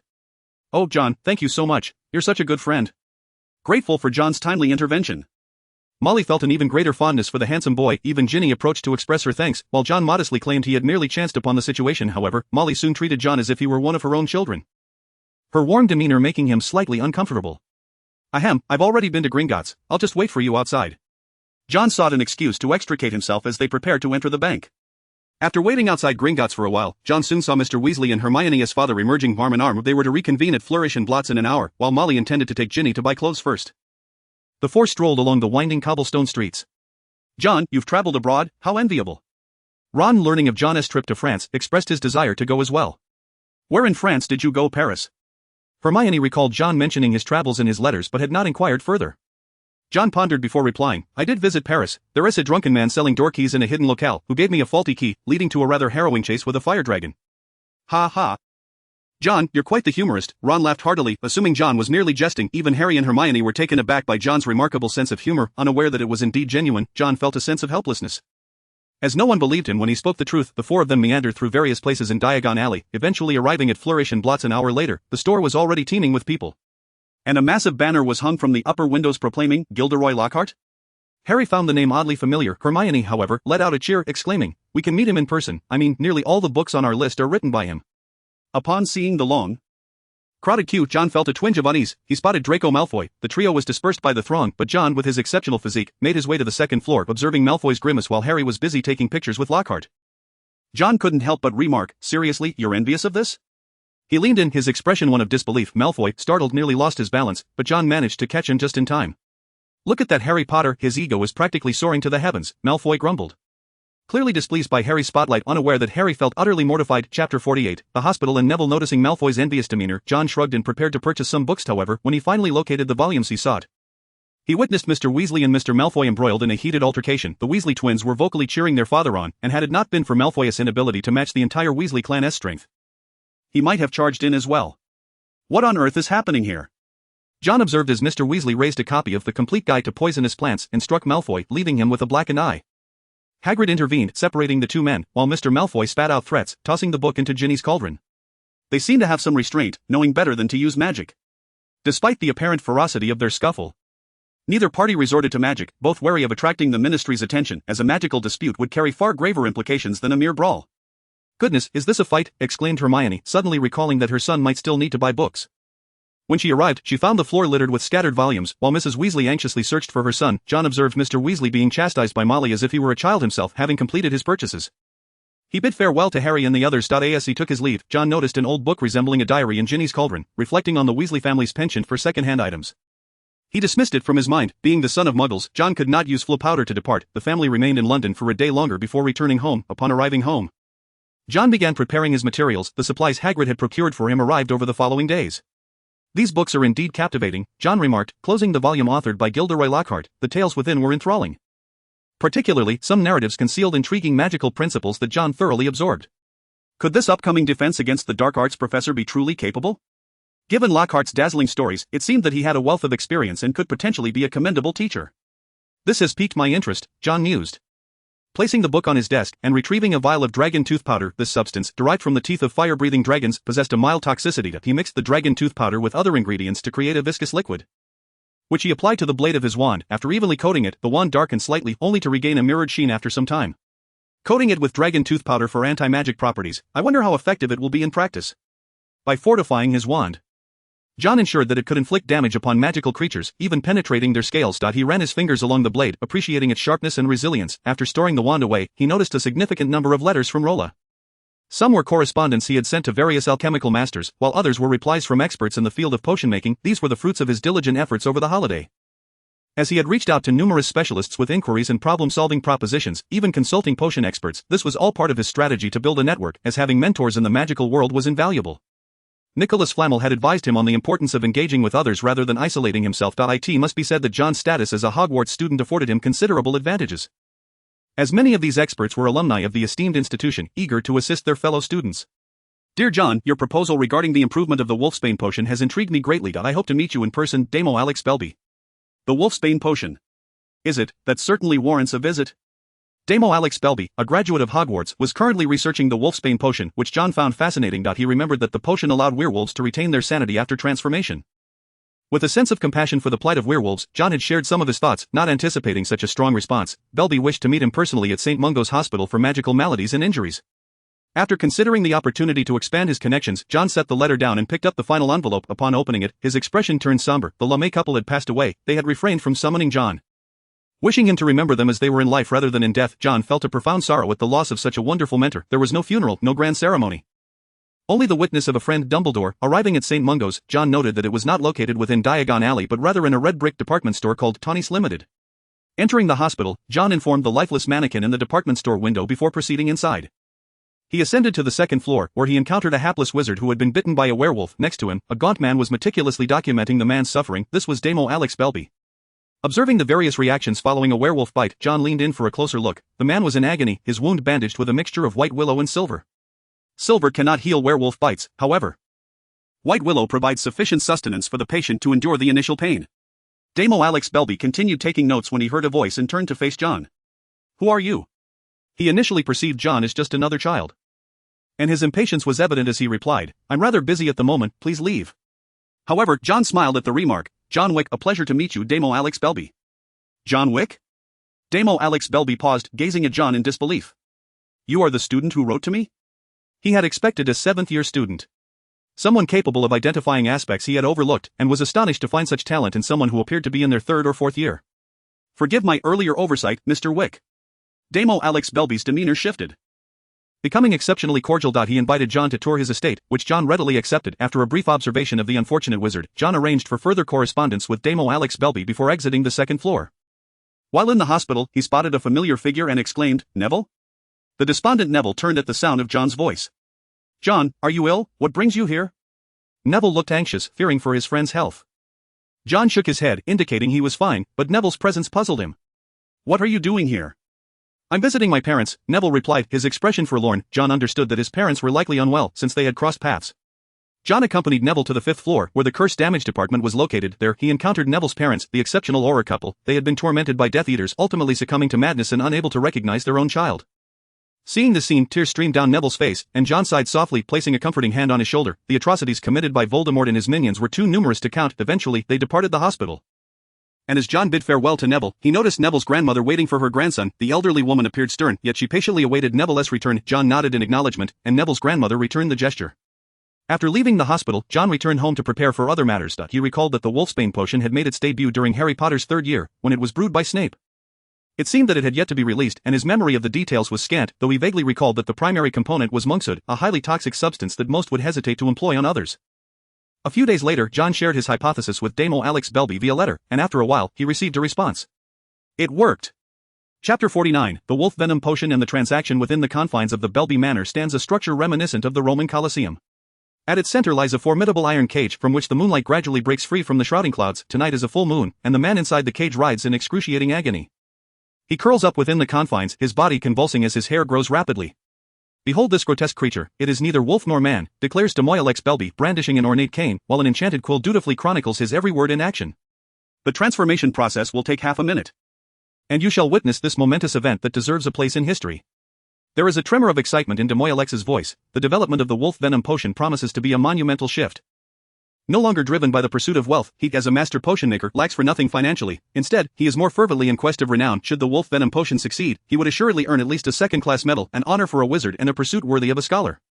John stands as the first witness to this clinical trial, indicating that Damo Alex regards John as an equal. To use the highly toxic wolfsbane in the formula, what a stroke of genius. Throughout history, every potion master who has dealt with wolfsbane has recoiled from its venom, he exclaims, his words dripping with pride. This is indeed a brilliant notion, yet its success hinges upon the precise dosage.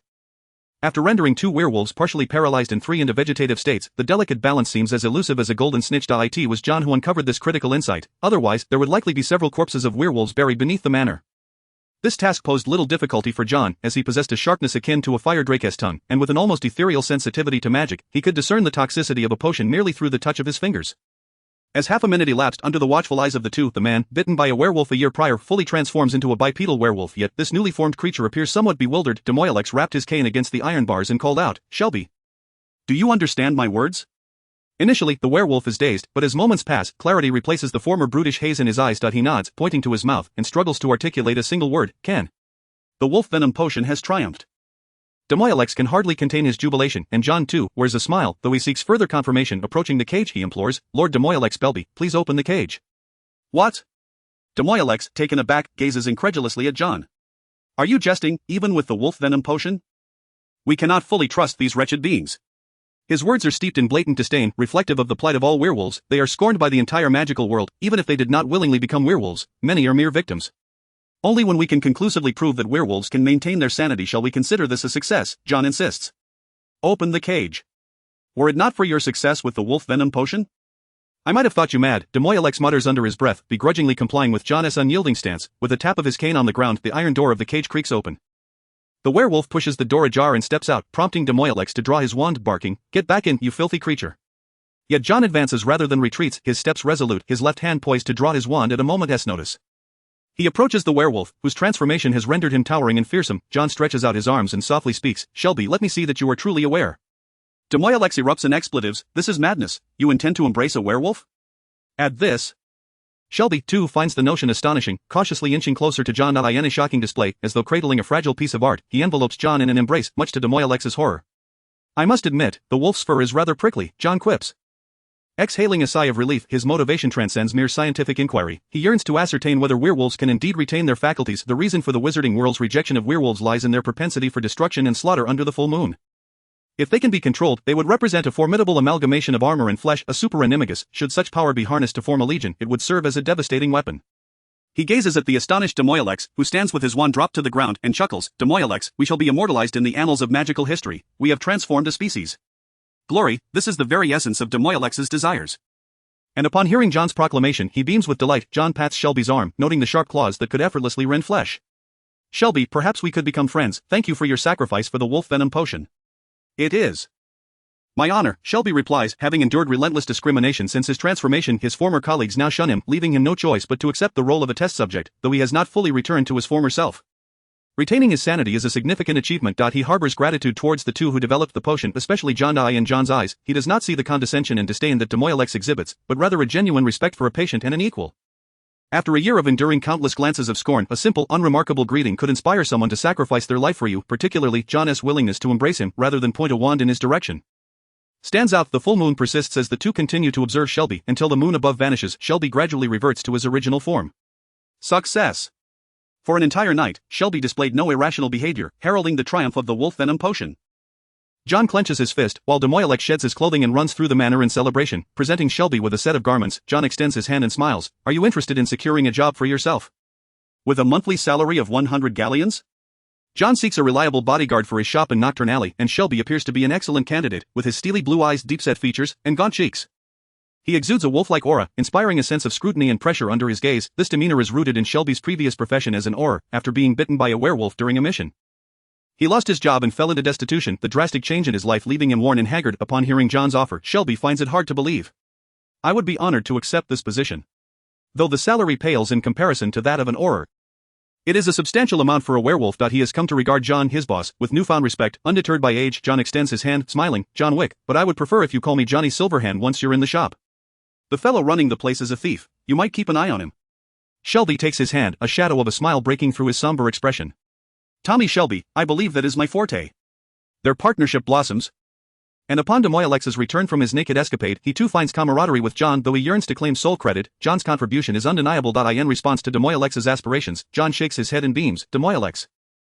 To create alone accentuates both the toil and the legend. Two individuals might earn 2 second-class medals, but one could attain a first-class medal." Demoilex is intrigued. Who could refuse a first-class medal? He scrutinizes John, eager to discern the terms. "I require exclusive rights to the wolf venom potion. In return, I will grant you a 50% share." As a means of granting Demoilex the singular glory, John seeks to leverage the wolf venom potion to expand his shop. Demoilex declines, for he harbors no desire for wealth. His fortune could sustain him for lifetimes. "No need for a share. You know the formula for the wolf venom potion. So take it all." This further delights John. After all, a potion master is indeed affluent, while the immediate sum may not be substantial. The future prospects are undoubtedly promising. Demoialex's indifference to financial gain leaves John envious. Ultimately, they reach an agreement. John secures exclusive rights to the wolf venom potion, while Demoialex revels in the glory of its creation. With John's involvement, the wolf venom potion is poised for remarkable success. Heralding a new dawn for werewolves, Chapter 50. Dobby and the Wall of Obstacles. A powerful bodyguard has been dispatched to Johnny Silverhand's shop in Nocturne Alley, and Montongus remains unaware of the newly arrived Tommy Shelby's identity. However, the respect Shelby demonstrates towards Johnny Silverhand suggests he is likely a trusted confidant. This realization douses Montongus's previously inflated ego, as he had believed himself to be the indispensable one. It now appears that he is merely a subordinate to Sir Johnny. And for reasons unknown, he harbors a sense of trepidation towards Shelby. It is as though he were being scrutinized by an Auror while attempting to pilfer something, with such an individual watching over him. He is compelled to remain on high alert. How utterly unfortunate. As a newly appointed employee, Tommy Shelby receives a monthly salary of 100 galleons, in addition to the monthly supply of wolfsbane potion provided by John. During his year of wandering, he has also befriended several werewolves, and John has resolved to enlist other werewolves once the shop expands further. Being associated with former Aurors, their character is unlikely to be lacking.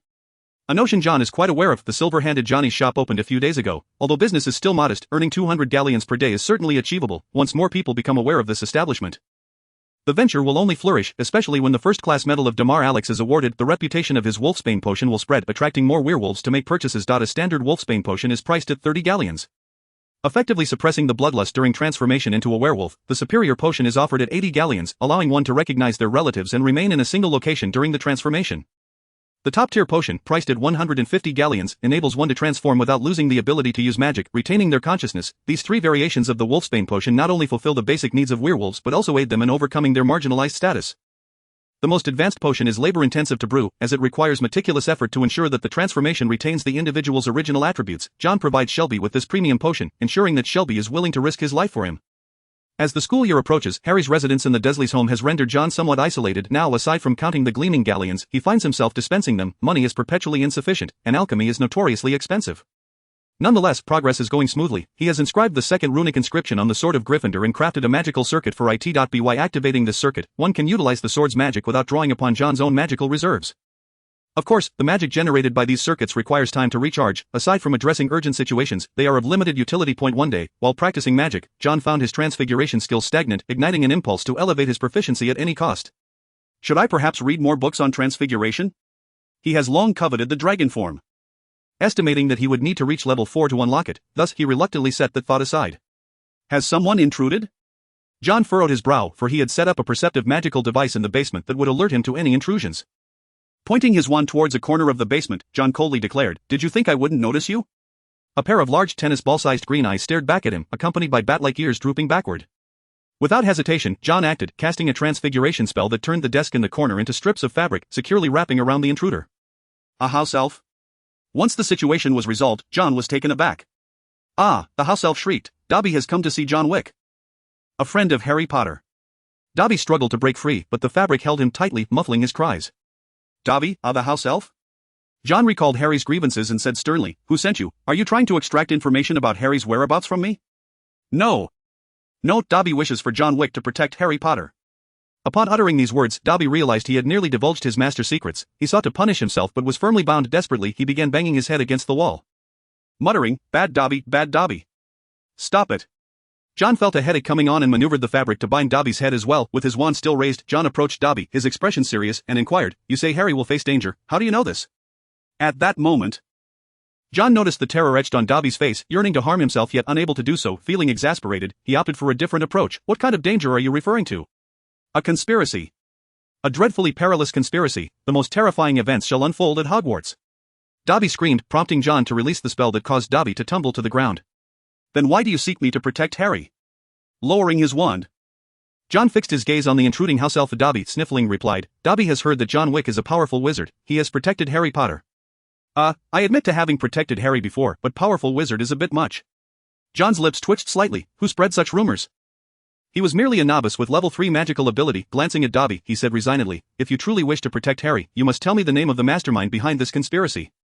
As long as he had a name, especially one concerning Harry, the savior, John could write to Dumbledore. With that dark lord around, he did not believe anyone could harm Harry. Dobby cannot say, "Bad Dobby, bad Dobby." Once again, Dobby resumed his self-punishment, prompting John to bind him once more. He could not fully trust Dobby's words. If Harry were indeed in danger, he would lend his assistance. I will investigate this conspiracy, provided it is genuine. Dobby was immensely grateful, and John waved his hand dismissively. Simultaneously his gaze fell upon Dobby, who donned an old pillowcase appearing both pitiable and comical. I have some old clothes, if you do not mind you may take them. John's offer elicited a squeal from Dobby. Dobby is immensely thankful to John Wick, he is as worthy of respect as Harry Potter. Only when a house elf's master provides them with clothing can they attain freedom. Dobby's acceptance of John's goodwill elevated him to the same status as the savior Harry, though perhaps a notch lower. With a snap of his fingers, Dobby vanished with a pop. To be able to cast spells without a wand. Staring at the spot where Dobby had departed, John realized that his protective measures were insufficient. He resolved to enhance his surveillance spells to prevent similar incidents in the future. As days passed, while Johnny's shop stabilized, John found himself nearing the time to return to school. September 1. Watson arrived early at King's Cross Station with the children. And he even attempted to walk through the barrier at platform 9. The outcome was predictable, he was not a wizard. At least until he bumped his head and developed a sizable lump. He had thought that perhaps he had simply been overlooked by Hogwarts in sending his acceptance letter. Mrs. Wick was busy attending to clients at the beauty salon, leaving John to disdainfully watch his father collide with the wall. All right, Dad, I must take my leave. Frustrated after hitting the wall, Watson could only watch as his son departed, rubbing his sore head, when suddenly, bang! Ouch! Ouch! The two cries of dismay left Watson speechless as he observed two young wizards staring in confusion at the impassable wall. Harry asked in bewilderment, why can't we get through? I don't know, but we're going to miss the train, Ron replied, equally perplexed. Time was not on their side, and the closure of the passage meant they could not board the train to Hogwarts. Suddenly, Ron had an idea. The car, we can fly to Hogwarts. He recalled the Weasley family's flying car. Harry had his reservations, but the thought of being late and expelled from Hogwarts was far worse. Without further ado, they set out to find the Weasley's flying car when a hand appeared at the window. Hey, I think you need some help. Harry and Ron stared blankly at the man in a hat who had suddenly appeared. Watson Wick flashed a confident smile, declaring, Uncle here, known as the King's Cross Car Wizard. Chapter 51, The King's Cross Car Wizard and the New Semester. The Hogwarts Express chugged along the tracks.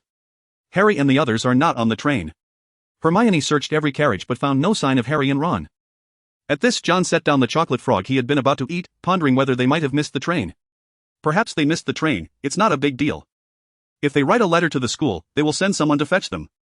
With the chocolate frog now in his mouth, John turned to Neville, since his visit with his parents over the break. Neville had seemed somewhat despondent. Neville, are you all right?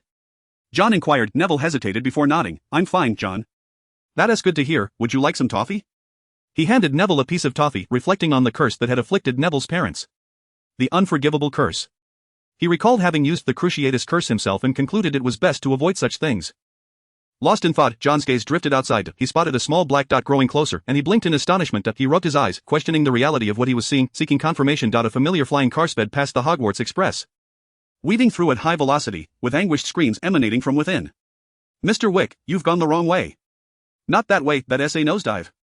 John watched, wide-eyed, as the enchanted vehicle plunged through the gap in the bridge and vanished from sight. He muttered to himself, I think I just saw Dad.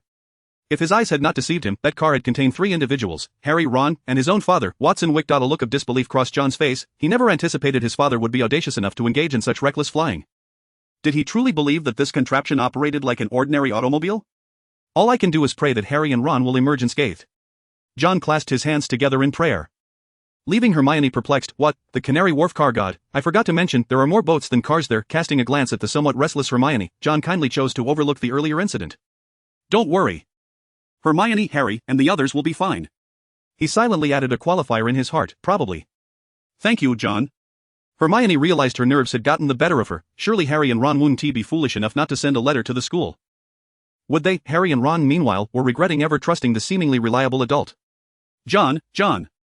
Ron shouted in panic, convinced that only John could save them and make the madman stop. Harry had already banged his head against the roof of the car for the 10th time. The material was surprisingly durable. Considering it hadn't broken yet. Of course, it was Harry's head that might be at greater risk of damage. In stark contrast, Watson was utterly exhilarated. He gripped the steering wheel with one hand, barely exerting himself before the speedometer soared to 200 miles per hour. Long live the Canary Wharf car god! Accompanied by a cheer, two feeble cries of despair were drowned out as they sped past their destination once more. Unlike first-year students who entered Hogwarts via the Black Lake, second-years found themselves on a different route. Along the muddy path outside Hogsmeade Station, an array of horse-drawn carriages awaited, lined up in neat order. A glance revealed that there were at least 100 of these carriages. The absence of horses rendered the sight quite peculiar. What pulls these carriages? Hermione inquired, her curiosity piqued as she sat beside John in one of them. They are drawn by thestrals.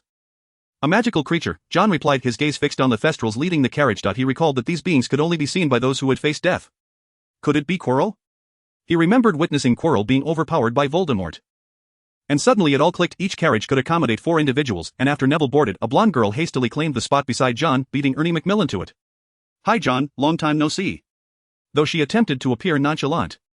Daphne's eagerness to occupy the seat revealed her intentions. John greeted her with a smile. Although they were in the same house, he had little interaction with other Slytherins aside from Malfoy and his 2 henchmen. Daphne was the one he had spoken to the most, though their exchanges amounted to fewer than 10 sentences. Hermione's eyes narrowed as she spotted Daphne, an instinctual sense of rivalry rising within her. Woman's intuition was often unreasonable, and she shot a glare at Daphne. In response, Daphne tossed her hair with an air of superiority, her golden locks shimmering like satin against the night sky. Neville sensed a chill in the air. Was it merely because night had fallen?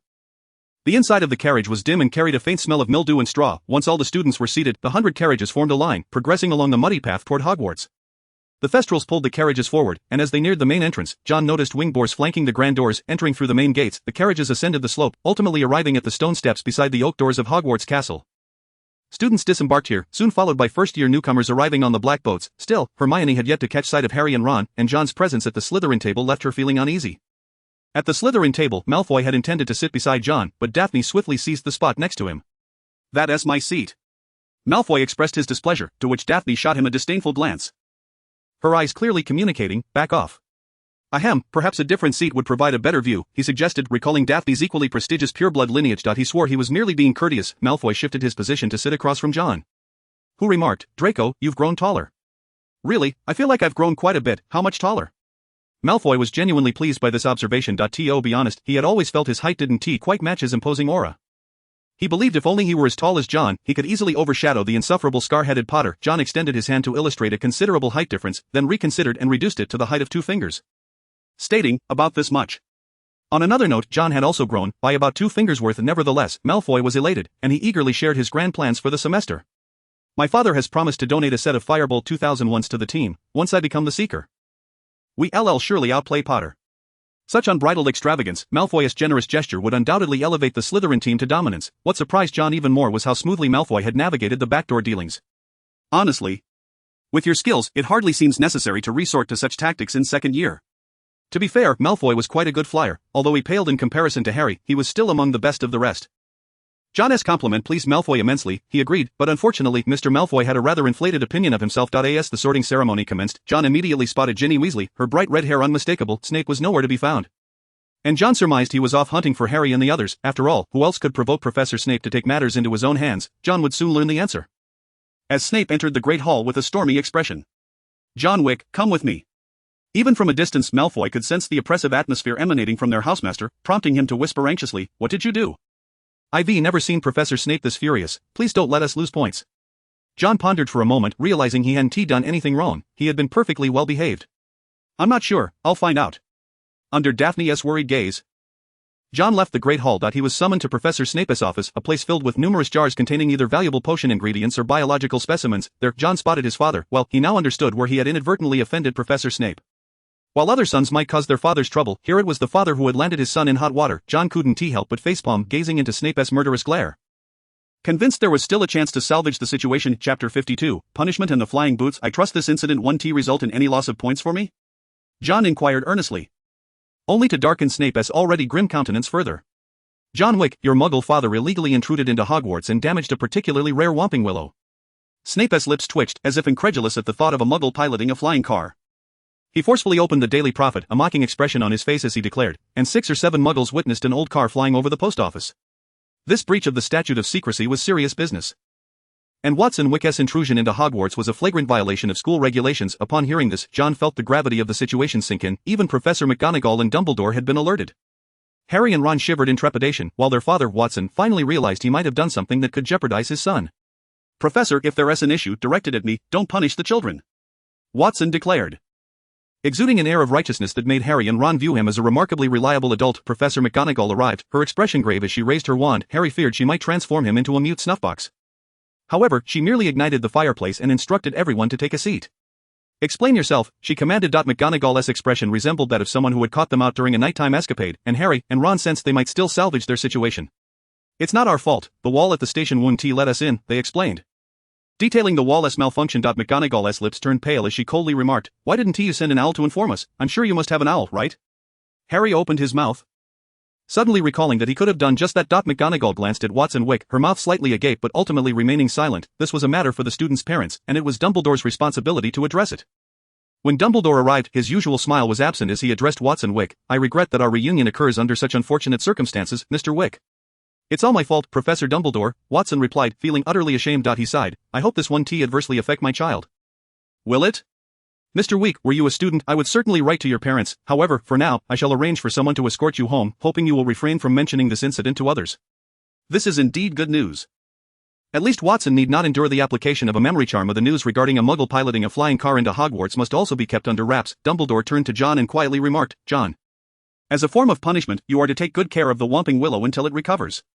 Why must he bear the consequences of his father's actions? John wore a look of resignation but ultimately acquiesced. After all, Dumbledore was being quite lenient, considering Watson's actions. Imposing a memory charm and leaving him to fend for himself in the outskirts of London would not have been unjust. I understand. Professor Dumbledore, John replied, nodding obediently. Dumbledore then glanced at Harry and Ron, both of whom awaited their grim verdict. We've been expelled, haven't we? Ron despaired. Harry quickly turned to Dumbledore, who maintained a serious demeanor as he stated, not today. Mr. Weasley. However, I must impress upon you the seriousness of your actions, and I will be writing to your families. I must also caution you that should there be any further misconduct, expulsion will be the only recourse. This outcome left Professor Snape, who was nearby, feeling as though he had just consumed a Bertie Bott's every flavor bean flavored with earwax. As for Ron Weasley, it was one thing, but Harry had no one other than his entirely indifferent uncle and aunt. What difference did it make if they wrote to his family or simply let them go? Moreover, he had witnessed Professor McGonagall not even deducting points for their arrival in a flying car before the term commenced. It was simply too biased. Professor Snape expressed his profound discontent, and John, observing his head of house's darkening countenance, sensed his inclination to deduct points was stirring. Surely he wouldn't impose that on John, the sole Slytherin present, while Harry and Ron were under McGonagall's jurisdiction. Kindly see Mr. Week to the station. Snape, noticing John's expression, felt his temper flaring, ultimately adopting a sarcastic tone. John, not wishing to provoke discord, escorted the boisterous Watson Week to the station.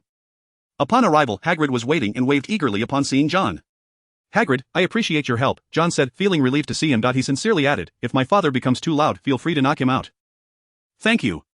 Such filial devotion elicited a protest from Watson Week, to which Hagrid awkwardly chuckled, assuring him he would not resort to such measures. Faced with Watson's discontent, John swiftly countered, I will write to Mum. This remark silenced Watson entirely. And upon returning home, he was greeted by the letter received by MRS. Week. It was said that after that day, Watson took a week-long sick leave, too apprehensive to return to work. Ding. Commencing Hogwarts Phase 2 task, survived the second year as a magical apprentice. Task reward, Magic Blood 1, any points 3, ding, triggering nurturing task, care for the Whomping Willow until it recovers, gaining the trait, Botanist, increases success rate of plant cultivation, ding, triggering challenge task, maintain the top grade until the end of the term. Gaining any points 1, trait, Diligent Learner, continuous study for over 2 hours grants an additional hour of efficiency boost, system, you choose this moment to activate, are you attempting to see if I will be expelled? After sending his father off, John's Hogwarts Phase 2 task began. He harbored serious doubts about the timing of the system's activation, suspecting it was due to the possibility of his earlier expulsion. Fortunately, all was well. Dumbledore was not Phineas Nigellus Black, the most loathed headmaster in history, who would likely have expelled 3 students today. John missed dinner and decided to visit the kitchen in hopes of securing a meal. The house elves felt honored to serve the esteemed wizards. After receiving his dinner, instead of returning to the dormitory, he made his way to the room of requirement. After traversing the enormous tapestry 3 times, John entered the training room, having not visited for some time. A layer of dust had accumulated. He used magic to sweep the dust out the window, then drew the iron wicket sword from his satchel. He also donned the flying boots, which adjusted to fit snugly after he slipped his feet inside, feeling as if he were barefoot. The griffin feather is lighter than spider silk, enhanced by a levitation charm. John tapped his heels together, and 2 wings extended from the sides of the boots. With a gentle leap, he soared 3 meters into the air, the small wings fluttering to keep him aloft. Gripping the iron wicket sword, John intoned a spell, I am a fire dragon. As the incantation fell from his lips, runes on the sword glowed red, igniting flames along its blade. In the training area, several large humanoid targets descended from above, and with a swift slash of his flaming sword, John cleaved through them cleanly. As the flames consumed the severed edges, John, without the aid of a wand, effortlessly destroyed all the targets. Landing gracefully, he surveyed the devastation he had wrought and called out, difficult mode. This training arena offered 4 modes, training, beginner, difficult, and master. The targets in training mode were stationary, suitable only for testing purposes. Beginner mode introduced evasive maneuvers, while difficult mode featured animated dummies that attacked. John had previously attempted difficult mode but had struggled due to the sword's quality. Now equipped with a new weapon, he resolved to test his mettle. Upon issuing his command, the humanoid targets were retracted, and 5 wizard-like dummies emerged from the fireplace. As they appeared, they immediately launched an assault on John. One of the 5 dummies charged forward, brandishing a wooden sword aimed directly at him. John raised his sword to block, then deftly sidestepped, using the momentum to slice through the dummy's waist. The speed and damage have both increased. Turning to regard the bisected dummy, John recalled the enhancement he had obtained at the end of the previous academic year. Knight, damage significantly increases when wielding a sword with both hands, when combined with a mount. Damage is further amplified. This enhancement had proven exceptionally beneficial, and John silently praised his daring efforts to acquire it. Last semester he had been hard-pressed to even withstand a blow from a wooden sword, let alone sever one. Although it was merely a wooden sword, the dummies wielded their weapons with formidable weight and strength, capable of creating substantial impact upon striking the ground. Today, I shall conquer difficult mode. John felt invigorated as the second dummy emerged. This one was particularly swift, charging at him with remarkable speed. John remained calm then. Reducio. The white light struck the dummy, obliterating it into fragments. Holding his wand in his left hand, John nodded in acknowledgement of the effect he had achieved. As my magical experience increases, so too does the potency of my spells. Testing the limits of his spells with little regard for etiquette, John's actions seemed to provoke the remaining dummies to die, and the next moment, 3 dummies surged toward him simultaneously. One possessed immense strength, another moved with extraordinary speed, while the last was agile, occasionally launching spells at him. John's expression shifted to one of alarm as he raised his sword to parry the onslaught. All the while remaining vigilant against potential ambushes. Overwhelmed, he soon found himself in dire straits. A powerful attack from the wizard dummy sent him flying out of the training area. The attacking trio of dummies came to a halt, leaving John feeling nauseated. Ugh, he retched, a slimy worm sliding from his mouth. What the? The visual shock was overwhelming, and John could not suppress another wave of nausea. This time, more slimy worms emerged, prompting him to hastily retrieve his wand to dispel the curse. Due to his training, he had removed his protective amulet, which had not triggered the shield charm. Unbeknownst to him, the dummies employed a minor jinx that, while not harmful, was exceedingly humiliating. John felt thoroughly disgusted, wishing he could dismantle the 3 of them. 1 wizard, 1 assassin, 1 warrior. After dispelling the jinx, John cleared away the worms from the ground. His expression grew serious as he contemplated how seamlessly the 3 worked together. One tanked the front, another flanked him, and the last dealt the primary damage. This coordination made John feel as though he had become a wild leader being hunted down by a party. After several attempts, following the 3rd time he dispelled his rapidly growing fangs, John found himself at a loss. 3 against 1 is rather challenging. Perhaps leveling up would simplify matters. His pupils dilated as John summoned the interface. Magic, level 3, 1085-1500, spells, levitation charm, level 4, transfiguration charm, level 2, with optional dragon form, disillusionment charm, level 4, blazing flames, level 4, shattering bones, level 3, fierce fire, level 3, brain locking spell, level 4, Skills, proficiency in short weapons, level 7, proficiency in great swords, level 4, proficiency in firearms, level 1, proficiency in rune magic, level 2, proficiency in alchemy, level 2, buffs, strengthening, swift attack, precision, scholar 2.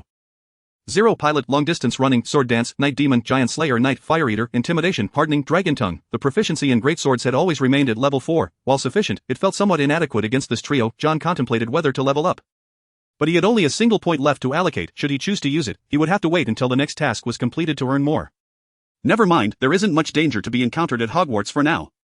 His indomitable spirit, coupled with the recent unpleasantness, compelled John to dismantle these 3 puppets to vent his frustration. He lightly tapped on the proficiency in great swords, and in an instant, his familiarity with the weapon intensified. Not only that, but reflecting on the previous battle, he realized how foolish he had been to consider his self-assured defense as flawless. It was as if after countless repetitions, John's grip on the sword became as natural as an extension of his own body. A weapon is an extension of one's limbs. With unwavering focus, he gazed at the 3 puppets. As he re-entered the fray, the trio of puppets simultaneously lifted their heads to regard him. Come forth, I am the fire dragon. With a whisper, flames reignited upon the ironwick sword. John was the first to strike, dashing forward like a wild stallion. The warrior puppet charged to meet him, swinging downwards. John, refusing to yield, advanced with his sword held firmly, narrowly avoiding the wooden blade as his great sword sliced through the air towards the warrior puppet. At that moment, a red light hurtled towards John. He planted his right foot firmly on the ground, halting abruptly as the red light grazed the blade. Just then, a whoosh of wind announced the stealthy attack of the assassin puppet from behind. Adjusting his sword in a fluid motion, John adopted a reverse grip to block the incoming strike. The warrior, realizing the situation, launched another attack, but John forcefully propelled the assassin away, swinging his greatsword downwards to sever the warrior puppet's sword arm. The mage puppet then resumed its assault. Seizing the opportunity, John drew his wand and cast the iron armor charm to deflect the attack, simultaneously pivoting on his left foot to unleash a powerful swing of the greatsword with his right hand. The hilt slipped through his fingers, yet he managed to grasp the end just before it slipped away. This maneuver extended the sword's reach, piercing the approaching assassin puppet. One puppet was rendered powerless. Another impaled, leaving only the mage puppet, which continued to unleash spells. Observing this, John repeatedly employed the iron armor charm to block the attacks while deftly redirecting one spell to strike the nearby one-armed warrior puppet, causing it to meet the same fate as the assassin. Amidst the dance of attack and defense, John gradually closed the distance to the mage puppet. Although the mage could move, it was far too slow compared to the assassin. John deflected another spell, countering with a white light orb that struck the mage, sending it flying. Seizing the advantage, the ironwick sword pierced through the mage puppet's body, igniting it in a blaze of scorching flames. At last, he had triumphed. A wave of pent-up frustration dissipated from John's chest. Feeling invigorated, he plopped down onto the ground. Only at level 5 can one compete, but how many levels would be required for the master level? John's curiosity was piqued regarding the remaining master level, if this was the challenge he faced. Did it mean he would have to confront Voldemort himself? He dismissed the thought as implausible. As John sat on the ground, the wooden sword that had been resting in the corner began to undergo a transformation. The once grotesque wooden sword gradually shrank, shedding excess material that fell to the ground as if forming a human shape. Meanwhile, in the headmaster's office, Dumbledore returned after concluding his business. There, the sword of Gryffindor trembled slightly. Upon witnessing this, Dumbledore approached the sword of Gryffindor, a look of astonishment crossing his face. Albus. The Sorting Hat, which had been resting, suddenly spoke up, prompting Dumbledore to turn and contemplate something. Has he returned? Not him. But his chamber has been opened. When it came to knowledge of Hogwarts, the Sorting Hat was undoubtedly the most informed. Dumbledore quickened his pace to reach the Sorting Hat and inquired, "Who is it?" "I do not know. You know how the four founders are." This statement plunged Dumbledore into a deep contemplation. He was aware that each of the four founders had left their legacy at Hogwarts, much like the previously opened Slytherin's chamber. The other three also had their own legacies. The one referred to by the Sorting Hat was Gryffindor. "Is it you?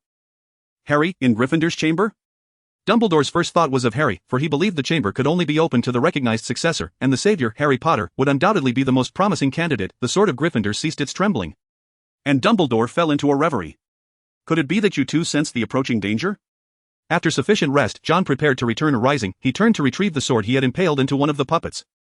The flames had extinguished, and the red glow of the spell had dimmed. He took a step forward but halted abruptly. Before him stood a young man adorned with a wizard's hat, gazing intently at him.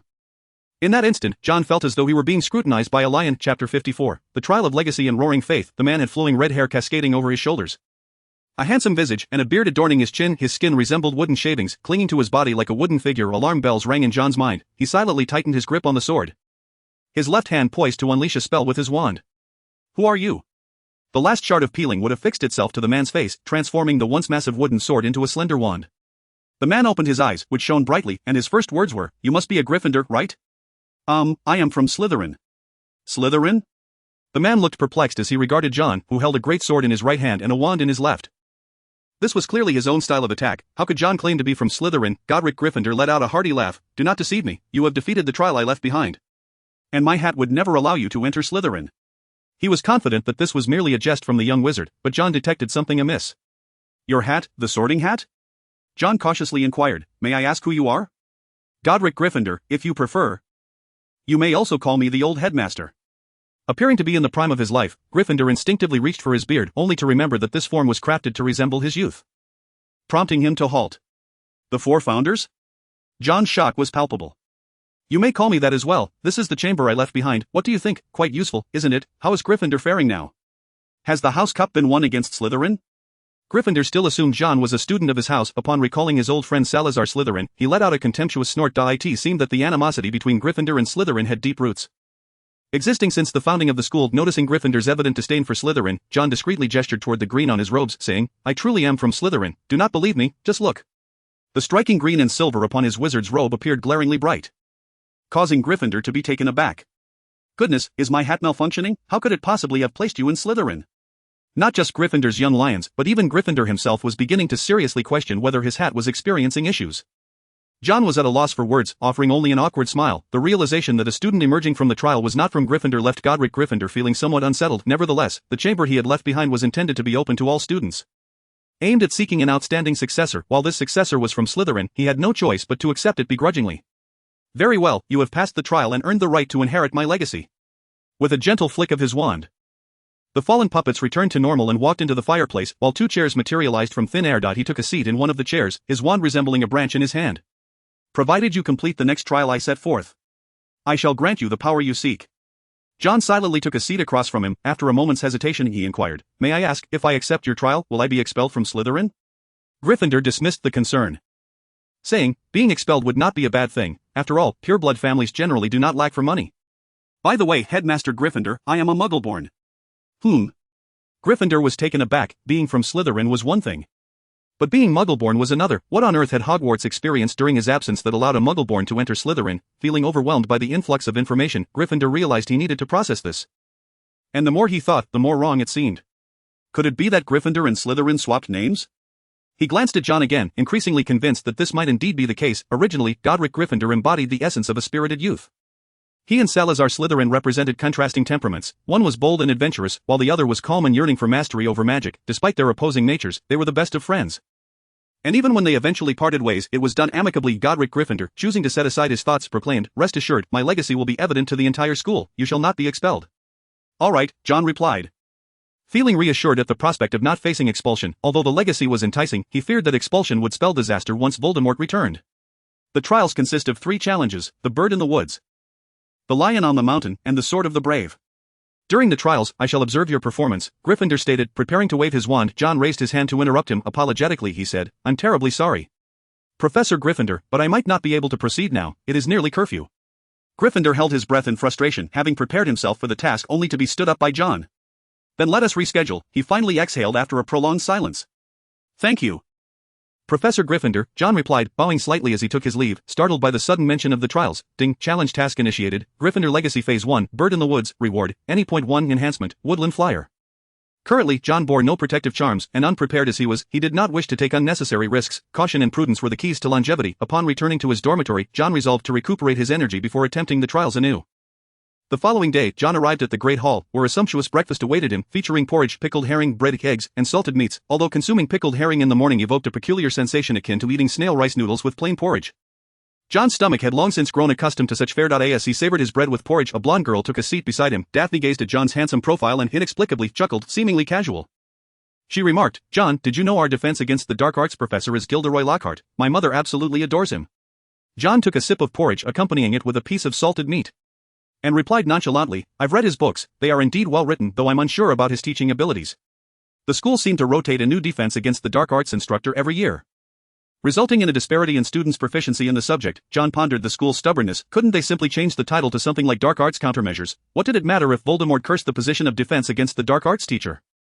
He couldn't see how it related to the role of Dark Arts Countermeasures professor. Whether the curse was real or not, the yearly turnover of professors was a tangible concern. The previous year's instructor, Quirrell, had shown little dedication to teaching. John had later discovered that Quirrell wasn't lacking in skill but had deliberately concealed his talents. Malfoy approached with 2 cronies in tow, excitedly relaying, "John, Potter and that insufferable Weasley have gotten themselves into trouble. They flew a car to school. It's a shame you weren't in the Great Hall yesterday."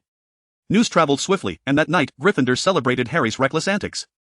Harry, realizing the foolishness of his actions, faced the consequence of Hermione's irritation. As the brains of their trio, Hermione could hardly believe someone could be so reckless. Pouting, she stared at Voyages with Vampires, utterly captivated by the book and the author. Gilderoy Lockhart. That day, a postman arrived, and a swarm of owls crowded into the Great Hall, creating a chaotic spectacle overhead. An elderly owl aimed for Gryffindor, intending to land but instead plunged headfirst into Hermione's milk jug. Errol. The aged owl belonged to the Weasley family. Ron rescued it, only to find it had clutched a red envelope. A howler. The scene promised entertainment, and John observed Malfoy deliberately changing direction, eager for the spectacle. "Ha, a howler, the Weasleys are in for it now," Malfoy gloatingly remarked. While his companions mimicked weeping gestures, reluctantly Ron held the howler, disinclined to open it, as Neville quietly advised, "You'd better open it, not doing so could make things worse. My grandmother sent me one once, and I ignored it, and the result," shuddering at the memory of that terrifying experience, Neville trembled. Ron swallowed hard, fully aware of the impending dread. Trembling, he opened the howler. The deafening roar reverberated through the Great Hall, causing John to watch in disbelief as a piece of ash fell into his porridge. Unfazed, he discreetly swapped it for Malfoy's. Malfoy savored the spectacle of Ron's embarrassment, taking a sip of porridge, only to find it too scant, finishing it in just a few mouthfuls. Chapter 55, Hogwarts Know-It-All in the Whomping Willow. The first class of the day was History of Magic. Before class, John decided to check on the Whomping Willow, which had been injured by his father. The Whomping Willow stood outside Hogwarts, a massive tree known for its wrath. Anything that collided with it would be met with a barrage of thrashing branches. By the time John arrived, 2 individuals were already there.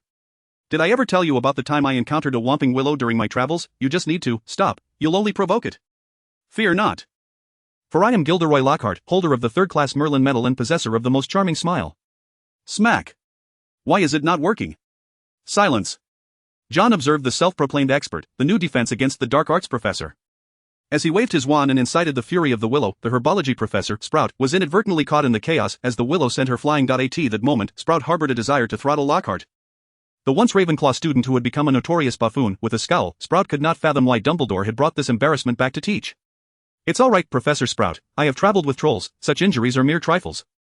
"Stop. Don't come any closer." Sprout, short and stout, summoned an extraordinary strength to escape the Willow's range. She was genuinely frightened. If this fool continued, either the Willow would perish or she would. Consequently, she feigned urgency about the upcoming class, hoping to rid herself of him. This know-it-all is the defense against the dark arts professor?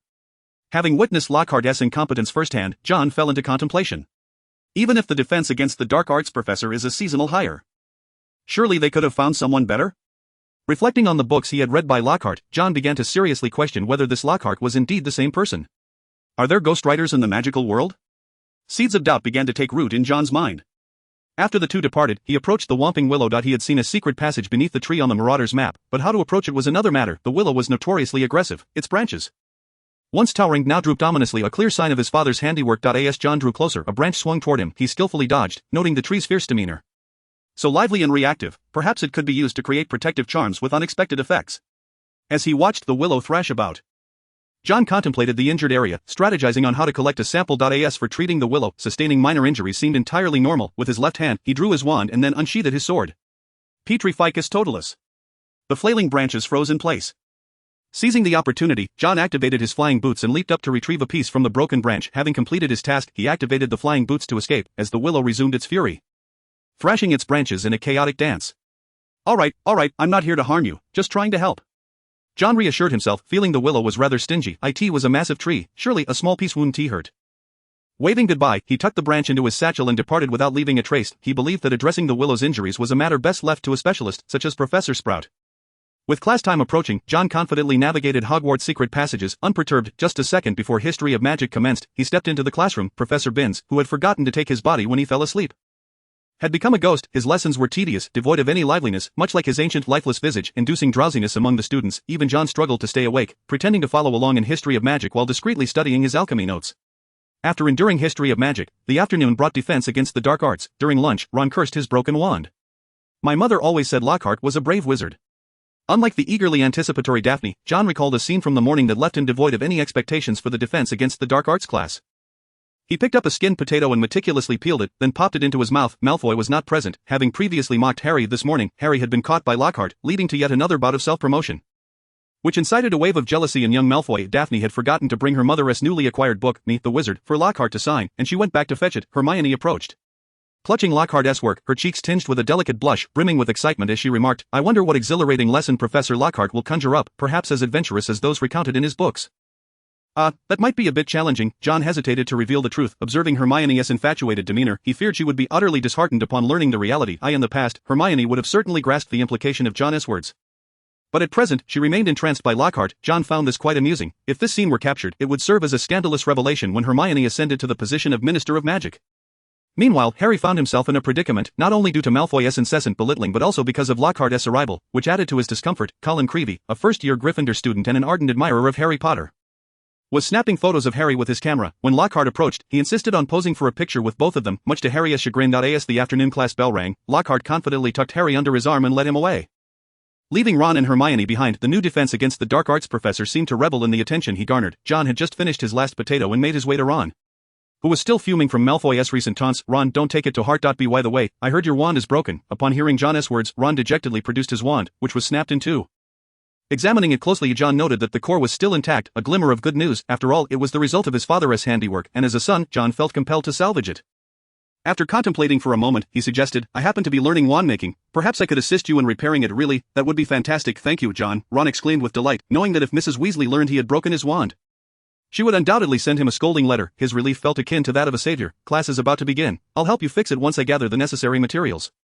The afternoon's defense against the dark arts class was a joint session with another house. John returned Ron's wand, and the group made their way to the classroom. The new defense against the dark arts room was adorned with an abundance of photographs, all featuring none other than Gilderoy Lockhart. Shortly after they entered, Lockhart made his entrance, distinct from other professors in his ostentatious emerald green robes and a glittering golden-haired top hat. His flamboyant appearance irked Malfoy, who still harbored resentment over Lockhart's photo opportunity with Harry, eliciting a TSK from him. In stark contrast, the girls were captivated, their eyes gleaming with admiration, embodying the demeanor of besotted fans. Most of their mothers were Lockhart enthusiasts, or they themselves were enamored with his works. A charlatan Lockhart, aside from his prowess in the forgetfulness charm, possessed a strikingly handsome visage. His flamboyant entrance was matched by an equally theatrical self-introduction. Gilderoy Lockhart, Knight of the Order of Merlin, 3rd class, honorary member of the Defense Against the Dark Arts League, 5-time recipient of Witch Weekly's Most Charming Smile Award. But I never boast, I'm not one to rely on charm to vanquish the banshees of Wansley. He concluded with a rather poor joke, regrettably lost on the audience. John found himself perplexed. After such a lengthy introduction, the only noteworthy title was that of honorary member of the Defense Against the Dark Arts League, which struck him as superficial. Soon enough, John's suspicions were confirmed when Lockhart announced that the first lesson would consist of a questionnaire. The questions left John utterly bewildered. 1. What is Gilderoy Lockhart's favorite color? 2. What is Gilderoy Lockhart's secret ambition? 3. What do you believe is Gilderoy Lockhart's greatest achievement to date? What nonsense was this? Was he truly here to teach, or was this merely a fan meet and greet? Alas, hardly anyone remembers that my favorite color is lilac. I mentioned it in A Year with the Yeti. A few classmates might need to revisit Wandering with Werewolves, where I explicitly stated in Chapter 12 that my ideal birthday gift is harmony between all magical and non-magical folk. However, I would not refuse a large bottle of Ogden's Old Fire whiskey. Lockhart perused the questionnaires, expressing profound disappointment at the majority's inability to answer his simple questions. Nevertheless, he playfully winked to reassure the group of young wizards. At this point, not only Ron, but even the rest of the students were struggling to contain their amusement. The classroom was likely left with only Hermione diligently paying attention when Lockhart suddenly mentioned her name, startling her. But Miss Hermione Granger knows my secret ambition is to eradicate evil from the world and to market my own line of haircare products. Lockhart beamed with delight at her paper. Pleased to note that exceptional individuals always attract attention, he joyfully proclaimed. 100%, whereas Miss Hermione Granger, Hermione, exhilarated by the recognition, raised her hand with a trembling excitement. Lockhart smiled. Splendid, 10 points to Gryffindor. This only heightened Hermione's excitement, as it marked the first time she had received points before John. She immediately glanced at John, her eyes gleaming with the sweet taste of victory. John perceived her challenging gaze and thought to himself that it boded ill. The ever-knowledgeable Miss Hermione Granger was reignited, now seeing the possibility of besting John. Meanwhile, Lockhart remained oblivious to how his unintentional action had rekindled a heartbroken scholar's confidence. He placed a covered large cage on the podium, dramatically showcasing his body language. Now, be cautious. My mission is to teach you to defend against the most malevolent entities known to the magical world. You will confront the most terrifying things within this classroom. His words dripped with an intimidating tone, seemingly aimed at frightening the young wizards. Perhaps realizing he had gone too far, he shifted his tone to one of boundless confidence, stating, "But remember, as long as I am here, you will be safe. I only ask that you remain calm." Some young wizards were indeed frightened by his words, laughter subsiding, while Neville in the front row shrank back, feeling insecure. "I must ask you not to scream, as that will only provoke them." Emphasizing his warning in a low, menacing voice, he sufficiently set a terrifying atmosphere, leaving the entire class breathless with anticipation. Under the watchful eyes of all, he lifted the cover. Seamus, who rarely laughed in class unless utterly unable to contain himself, burst into laughter. Under the pretense of Lockhart having captured a swarm of Dementors, the cover revealed a gaggle of Cornish pixies. These pixies, with their pale blue skin and pointed faces, emitted shrill, piercing voices, chattering incessantly like agitated parrots, yet their diminutive stature, barely 8 inches tall, failed to instill fear. Seamus's laughter embarrassed Lockhart, who, with a frown, remarked, "They can also be cunning little troublemakers." Much like demons, however, his comment only invited more laughter, leaving Lockhart feeling frustrated. Vowing he bore no malice, he declared loudly, "Well then, let us see how you handle them." He flung open the cage, intending to let the students experience a taste of hardship. But the released pixies descended into chaos. They flitted about the classroom like mischievous little monkeys, some tugging at the ears of young wizards while others burst through the windows, shattering glass and scattering debris. Lockhart was right. These creatures wreaked havoc like devils. Ink was splattered everywhere, and when one pixie approached John attempting to tug at his ear, he simply shot a glare that sent the pixie trembling in fear. How could a Cornish pixie dare to touch the whiskers of a dragon? It screeched and fled in terror. Lockhart hurriedly directed the students to round up the pixies, muttering a hastily concocted spell in an attempt to restore order. But it was to no avail, and Neville found himself being yanked by the ear. John furrowed his brow as he saw a pixie chasing after a girl with a pot of ink.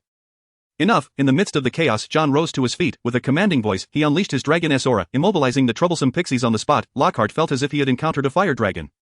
Shrieking in terror as he fled outside, the pixies huddled together, trembling pitifully on the ground. John, exuding an aura of authority without anger, swiftly restored order. He drew his wand and cast a spell at the fleeing pixies, transforming a desk into a cage that ensnared them within. As the class bell rang, the group of students emerged from their stupor. John, under the watchful eyes of many, made his way to the door and, somewhat bewildered, remarked, "Aren't you all leaving class?"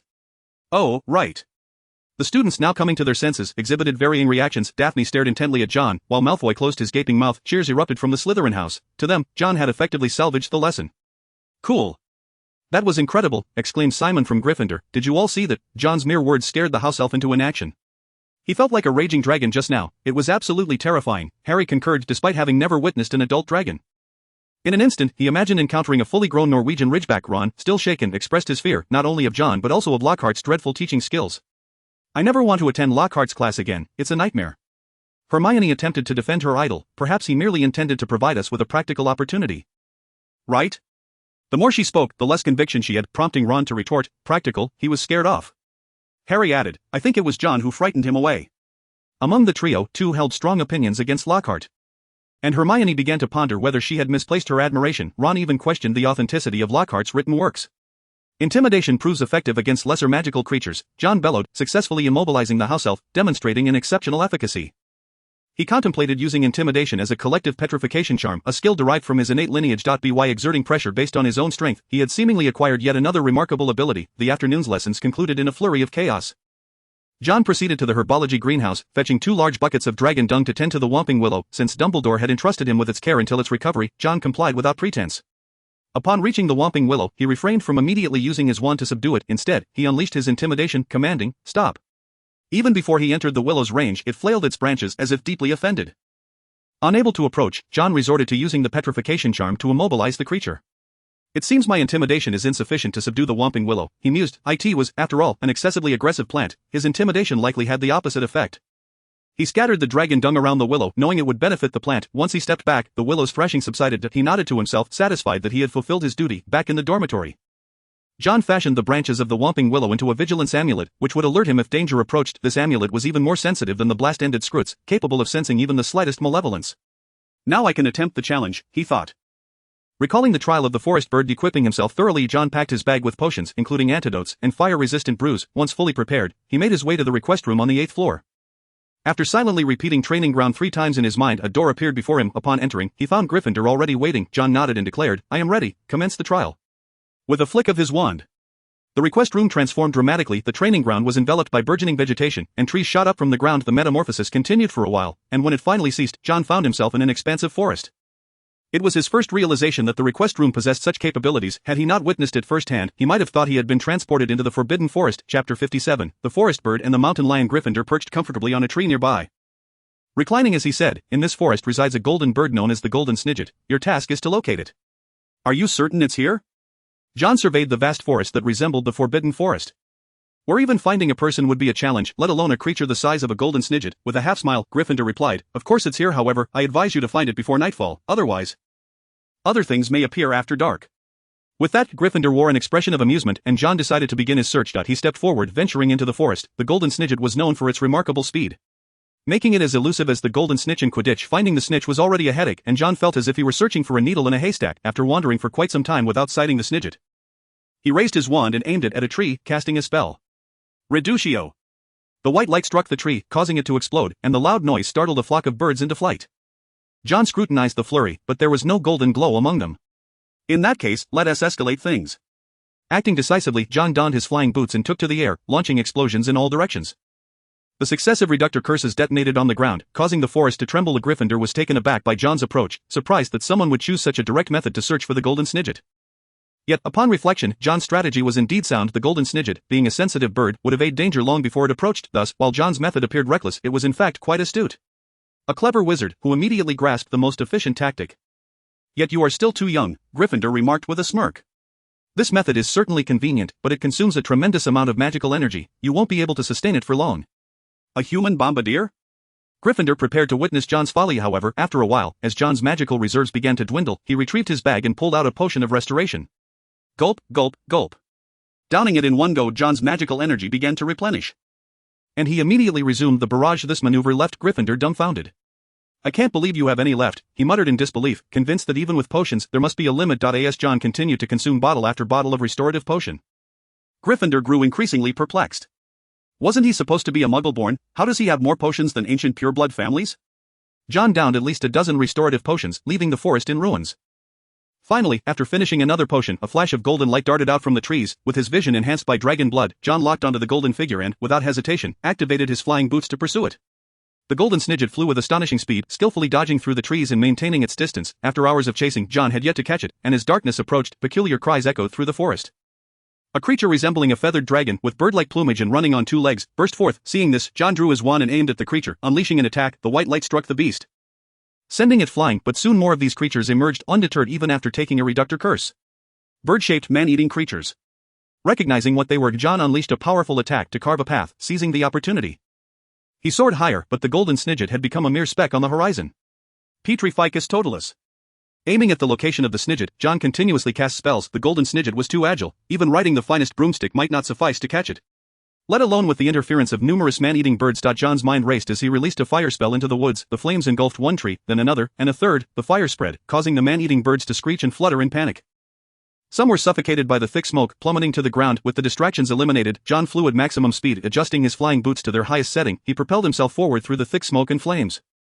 Gradually, the golden snidget became sluggish. As its wings ceased to flap, it began to descend. Just before it plunged into the inferno, John caught it, successfully completing the trial. However, the cost was the forest's burning, which caused Gryffindor to frown. Aguamenti. John conjured a massive sphere of water and directed it toward the flames. Observing this, Gryffindor's furrowed brow finally relaxed. Though he may resort to some means for victory, he also compensates after achieving his goals. Internally appraising John's actions, Gryffindor saw that the flames were under control. Landing before him, John opened his palm, revealing the golden bird attempting to regain its footing. You have completed the trial of the forest bird. Gryffindor nodded, waving his wand to dispel the forest scene. Ding! Trigger challenge task. Gryffindor Heritage Stage 2, Lion of the Mountain. Earn reward point 1 buff, heavy strike. Gryffindor proclaimed, a lion is not lacking in courage or strength, the lion of the mountain must be stronger than others. You need to demonstrate to me that you possess sufficient power. I want you to scale the great mountain. With that, Gryffindor waved his wand once more. A peak rose from the ground, transforming the House of Requests into a towering mountain. He pointed at several pieces of alchemical equipment on John, causing his protective amulet and flying boots to be removed. Your alchemical skills are commendable, but they are of no use now. Climbing the mountain while wearing flying boots would be tantamount to cheating. John found himself at a loss. Was not his alchemical prowess a testament to his own strength? Gazing at the towering peak, he took a deep breath, and as he exhaled, the air turned white. Is it getting colder? He was taken aback as he looked around. Snowflakes were beginning to fall. John realized that if he did not quicken his pace, he might not complete the trial. Reaching the foot of the mountain, he began his ascent step by step, but the snowflakes grew heavier, accompanied by a howling wind. And John felt as if his body were on the verge of freezing. Initially, he could see the path, but as time passed, all that remained before him was a sea of white. John trudged forward with great difficulty. Along the way, he encountered a snowman with white fur. The snowman roared and charged at John. If it struck him, he would surely be incapacitated for a while. With a stern expression, John dodged the snowman's charge. And without hesitation, he drew his wand and cast a spell at the snowman's head. The snowman tumbled down the mountain, rolling into a massive snowball. John thought that would be the end of it, only to turn around and find himself surrounded by a horde of white-furred snowmen. Is this what you call a trial? John's lips moved, but he refrained from cursing, casting a disillusionment charm on himself. John intended to sneak past the throng. However, he underestimated the snowman's sense of smell, and one spotted him as he passed by. The snowman opened its mouth to roar, but John shot a piercing glance. Activating his intimidation, the white-furred snowman froze in place, and John drew the Iron Wick sword. I am a fire dragon. Flames ignited along the blade as John swung it through the snowman's body. The snowman fell, wounds igniting in flames. It seems intimidation works. John's eyes narrowed dangerously as he observed a cluster of snowmen blocking his path. He could no longer afford to be courteous, gripping his sword tightly. He shouted, "Come on!"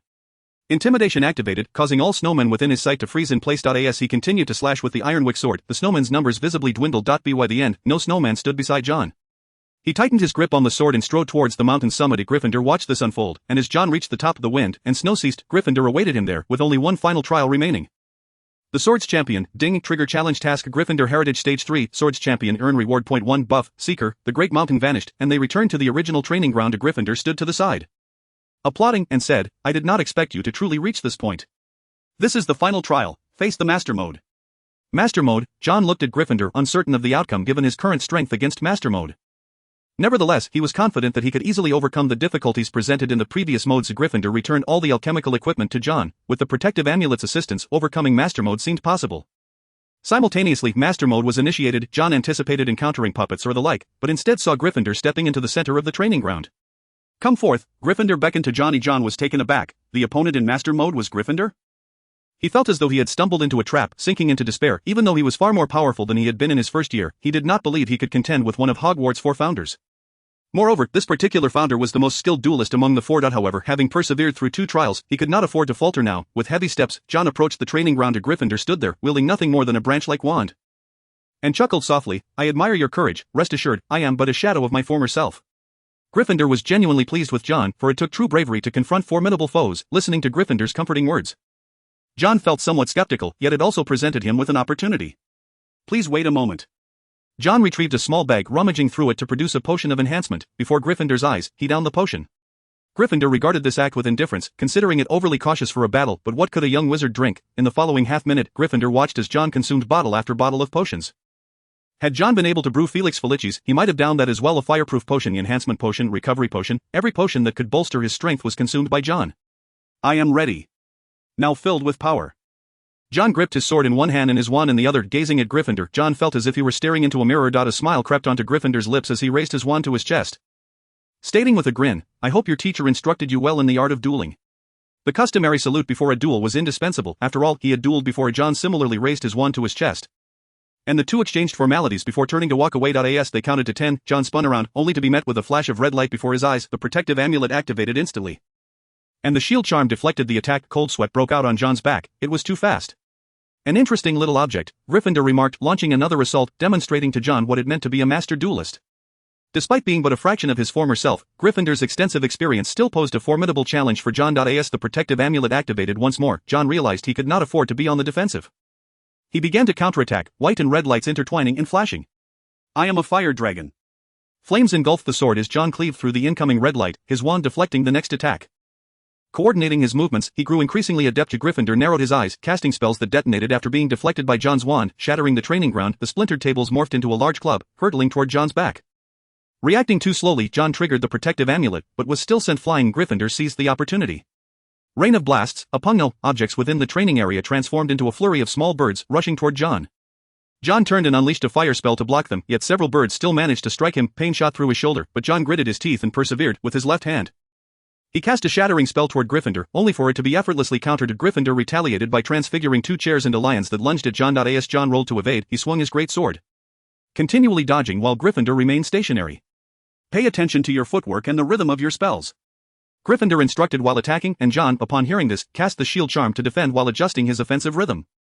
Breathing heavily, Gryffindor unleashed a lightning bolt that morphed into a whip, striking toward John. John evaded, but Gryffindor shot another red light that struck John's wrist. The Ironwick sword flew from his grasp, and just as it was about to land in Gryffindor's hands, a glint sparked in John's eyes. He pointed his wand, redirecting the Ironwick sword downward. Gryffindor was forced to retreat, and at that moment, the torrential rhythm of the battle was finally disrupted. John rose to launch his counterattack.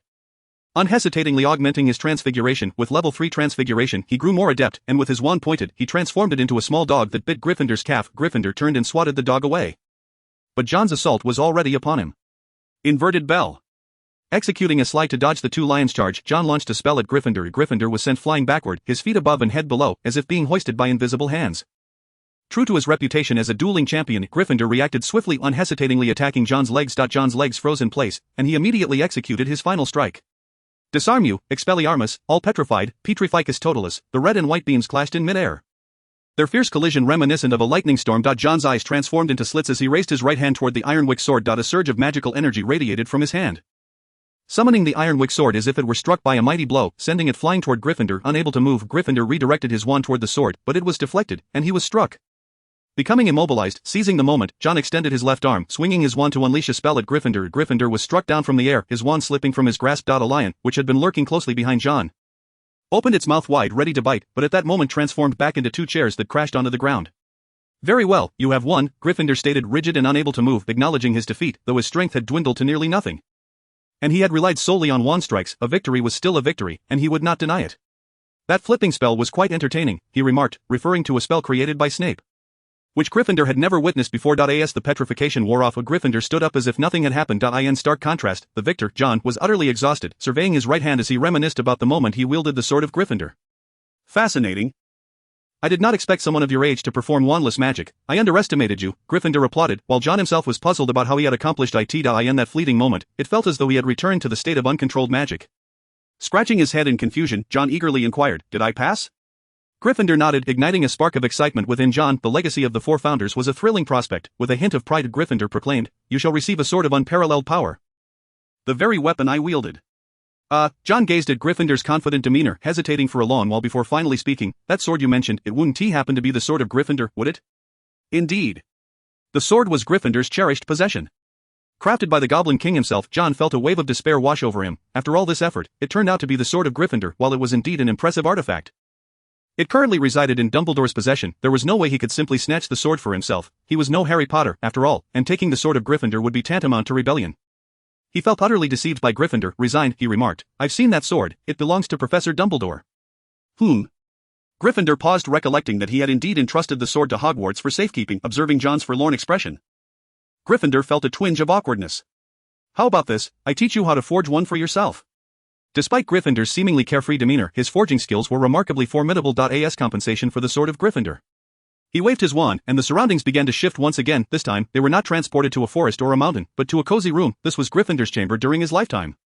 The so-called Chamber of Secrets. Within lay everything he had left behind, his most treasured knowledge, his invaluable legacy. Chapter 59. The transformation of Neville and the Mad Girl. I hope you will treat this place with kindness, and in turn, become an outstanding and benevolent wizard. Though the lion is powerful, it too requires companions. You are formidable, yet I hope you will assist more people. Gryffindor's form began to disintegrate into wooden shavings. Observing this, John snapped back to reality and asked, are you leaving?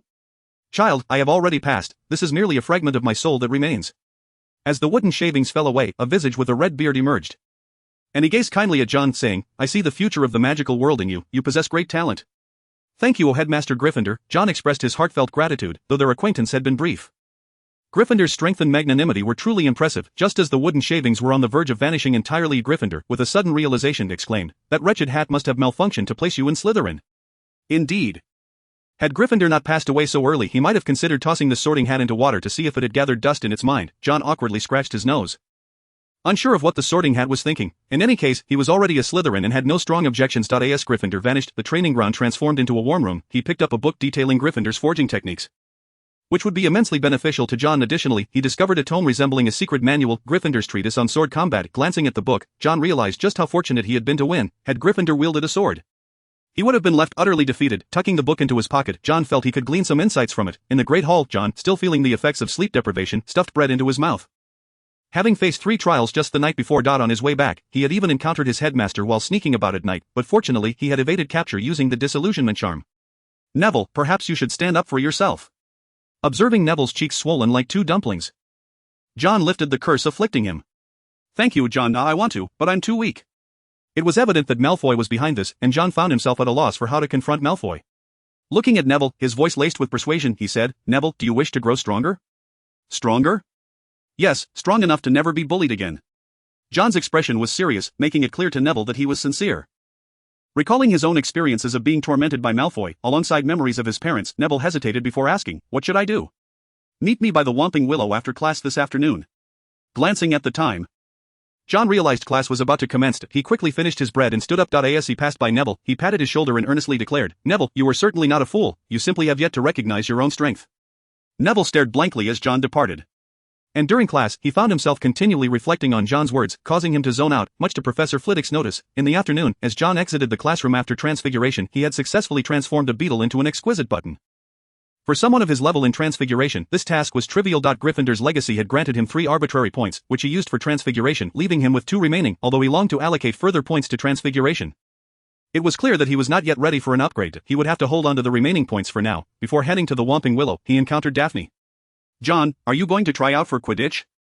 Daphne walked alongside John. Her friend Pansy having discreetly excused herself. Taken aback by Daphne's question, John listened as she mysteriously added, Draco's father donated a batch of new Nimbus brooms to the Quidditch team. You flew exceptionally well in your first year. Perhaps you should give it a shot. Quidditch? While I find it intriguing, my schedule does not allow me to participate in additional activities. John could hardly believe Malfoy was using donations to gain an advantage. He shook his head. Reflecting on how insecure that made him feel, the Slytherin Quidditch team's previous seeker had vacated the position, leaving it vacant even without Malfoy's financial backing. John's flying skills could easily secure him a spot as seeker. Ultimately, it was the influence of money that dictated the outcome. Perhaps this approach would allow Malfoy to quickly ascend to a core position. Upon hearing John's lack of interest, Daphne shifted the conversation away from Quidditch, turning instead to the new defense against the dark arts professor. Initially she had anticipated a formidable wizard, but after yesterday's class, she had come to see Gilderoy Lockhart's true colors. I told my mother, but she didn't believe me. It's utterly dreadful. Daphne lamented in John's ear, and he nodded in agreement. Suddenly she shifted her tone, saying, I think it would be better to have John teach the class instead. At least we wouldn't be subjected to being tugged by the house elves. John merely chuckled at her suggestion. The school would never allow a student to teach defense against the dark arts. He took her grievances lightly and did not dwell on them. After parting ways with Daphne on the first floor, John made his way to the Whomping Willow. Upon arrival, he did not see Neville but spotted a young girl nearby. She appeared to be searching for something around the tree. John called out, I think you should move away from there, the Whomping Willow might strike you. The girl halted, turning towards him with an ethereal voice, I am searching for a crumplehorn snorkack. It is a rather timid creature. John paused, eyeing the girl with curiosity at her peculiar attire. Dressed in Ravenclaw robes, she wore a necklace strung with butterbeer corks and adorned her ears with strange ornaments. He refrained from voicing his thoughts and approached her, saying, a crumplehorn snorkack, I haven't seen one around here. My name is John Wick, it's a pleasure to meet you. Hello, John Wick. I am Luna Lovegood. The two shook hands, marking the beginning of their acquaintance. John studied Luna, noticing her wild, waist-length dirty blonde hair and her dreamy, protruding gray eyes, complemented by lightly colored eyebrows. Her attire exuded an air of eccentricity. You are a new student from Ravenclaw? Yes, I know you. John from Slytherin. Luna's voice was ethereal, almost melodic, and upon hearing her words, John shrugged and replied, I hope that's a good thing. The girl, despite her somewhat peculiar attire, was otherwise quite pleasant. At least John found it comfortable to converse with her. He proceeded to pour today's dragon dung onto the Whomping Willow, extending the time it remained immobilized. As he pruned some branches and leaves from the tree, he discovered a hidden passageway below. What is this for? Luna inquired. Approaching curiously, she seemed to harbor no doubts about John's ability to keep the willow subdued for a considerable duration. John, well aware from his observations on the active map, casually remarked, "Perhaps it leads to some haunted house, this passage." In fact, led to the Screaming Shack, and John felt a compelling urge to explore it. However, recalling his agreement with Neville, he opted to wait for a moment. After a brief interval, he noticed Neville approaching. Slightly out of breath, "Sorry, John, I only remembered after returning to the dormitory." Neville leaned against his knees gasping for air, and upon noticing the girl beside John, he appeared somewhat flustered. John introduced her, saying, "This is Luna Lovegood, a first-year student from Ravenclaw." "Hello," Luna greeted cheerfully. Whether it was from the exertion of running or a touch of shyness, Neville's face flushed. "Hello, I'm Neville Longbottom." After the two exchanged pleasantries, John cast his gaze back to the hidden passage beneath the Whomping Willow, offering Neville a warm smile. "Let us commence our first training session." "Training?" "Indeed, to help you grow stronger." John took the lead, with Neville trailing behind, while Luna, seemingly intrigued, followed along. As they reached the base of the Whomping Willow, Neville eyed the dark entrance with trepidation. John patted his shoulder reassuringly, saying, "Relax, there are no ghosts. Well, perhaps Peeves resides within." The mention of Peeves sent a shiver down Neville's spine, with no choice but to comply. John urged him to go first while he followed closely behind. Luna entered as well, her curiosity piqued. The passage was dimly lit, and noticing Neville's forgetfulness in casting a Lumo spell, John reminded him. After several anxious attempts, Neville finally succeeded, and with the light illuminating their path, his fears seemed to diminish somewhat. Chapter 60, Boggart and Stargazer Pie. The passage was narrow, forcing the three to walk in single file. Where does this lead to? Neville's anxiety grew with each step. Had John not been behind him, he would have turned back by now. John nonchalantly replied, "A haunted house, huh?" Upon hearing this, Neville halted. John gave him a reassuring pat on the back, saying, "Don't worry, I'm here with you," although Neville wished to express that John's presence did little to assuage his fears. Luna chimed in, "Hogwarts has ghosts, doesn't it?" Among the trio, it seemed only Neville was truly afraid, which made him resent his own timidity. Mustering his courage, he pressed on, finally emerging into a room that resembled a chaotic, murky mess. The wallpaper was peeling, the floor stained, and the furniture was battered, as if it had been vandalized. The windows were boarded up. It looked precisely like the haunted houses of his imagination, the flaking wallpaper suggesting something terrifying had once torn it apart, sending chills down his spine. John noticed Luna drawing closer, forgetting that he was shielded from darkness by the night magic, while Luna was not. Lumos, he cast, the wand's glow providing a sense of security. The house was shrouded in gloom, and John, aiming to challenge Neville, suggested, "Let us split up and explore." Neville swallowed hard, gazing at the eerily atmospheric house, but he summoned his courage to move forward. John observed him as he ventured into a side room. The house had been abandoned for ages, and the dilapidated furniture hinted at a once opulent style. John pushed open a creaky wooden door, and Luna, filled with curiosity, entered without fear, trusting John despite their brief acquaintance. "This appears to be a kitchen, with a tree outside," she remarked, peering through the gaps in the boarded windows to see the swaying shadows of branches. "We ought to find Neville Longbottom. He must be frightened." Luna had an uncanny ability to see through people, and John pondered that for Neville, this place might indeed be rather unwelcoming. Turning to search for Neville, John soon heard Neville's terrified voice, "Professor Snape, I didn't mean to." "No explanations needed, Neville Longbottom. Because of you, Gryffindor loses 100 points.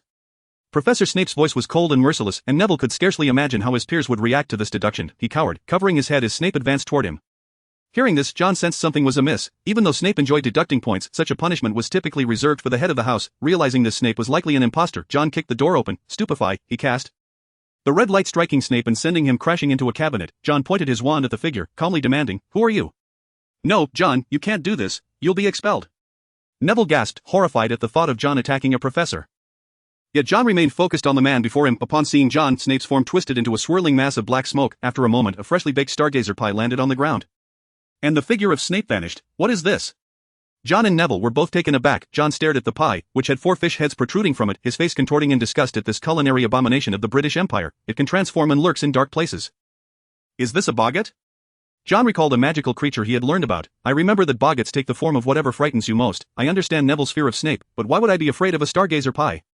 After a moment of silence, John scrutinized the pie and suddenly recalled his brain's perpetual occlumency. Perhaps this was why the Boggart had assumed the form of his most loathed dish. He sighed, glancing at the cabinet. Boggarts preferred to hide in dark, confined spaces. He approached and kicked the Stargazer Pie back into the cabinet, then waved his wand to lock it shut. "Neville is fine now. That was a Boggart. What were you thinking for it to take the form of Snape?"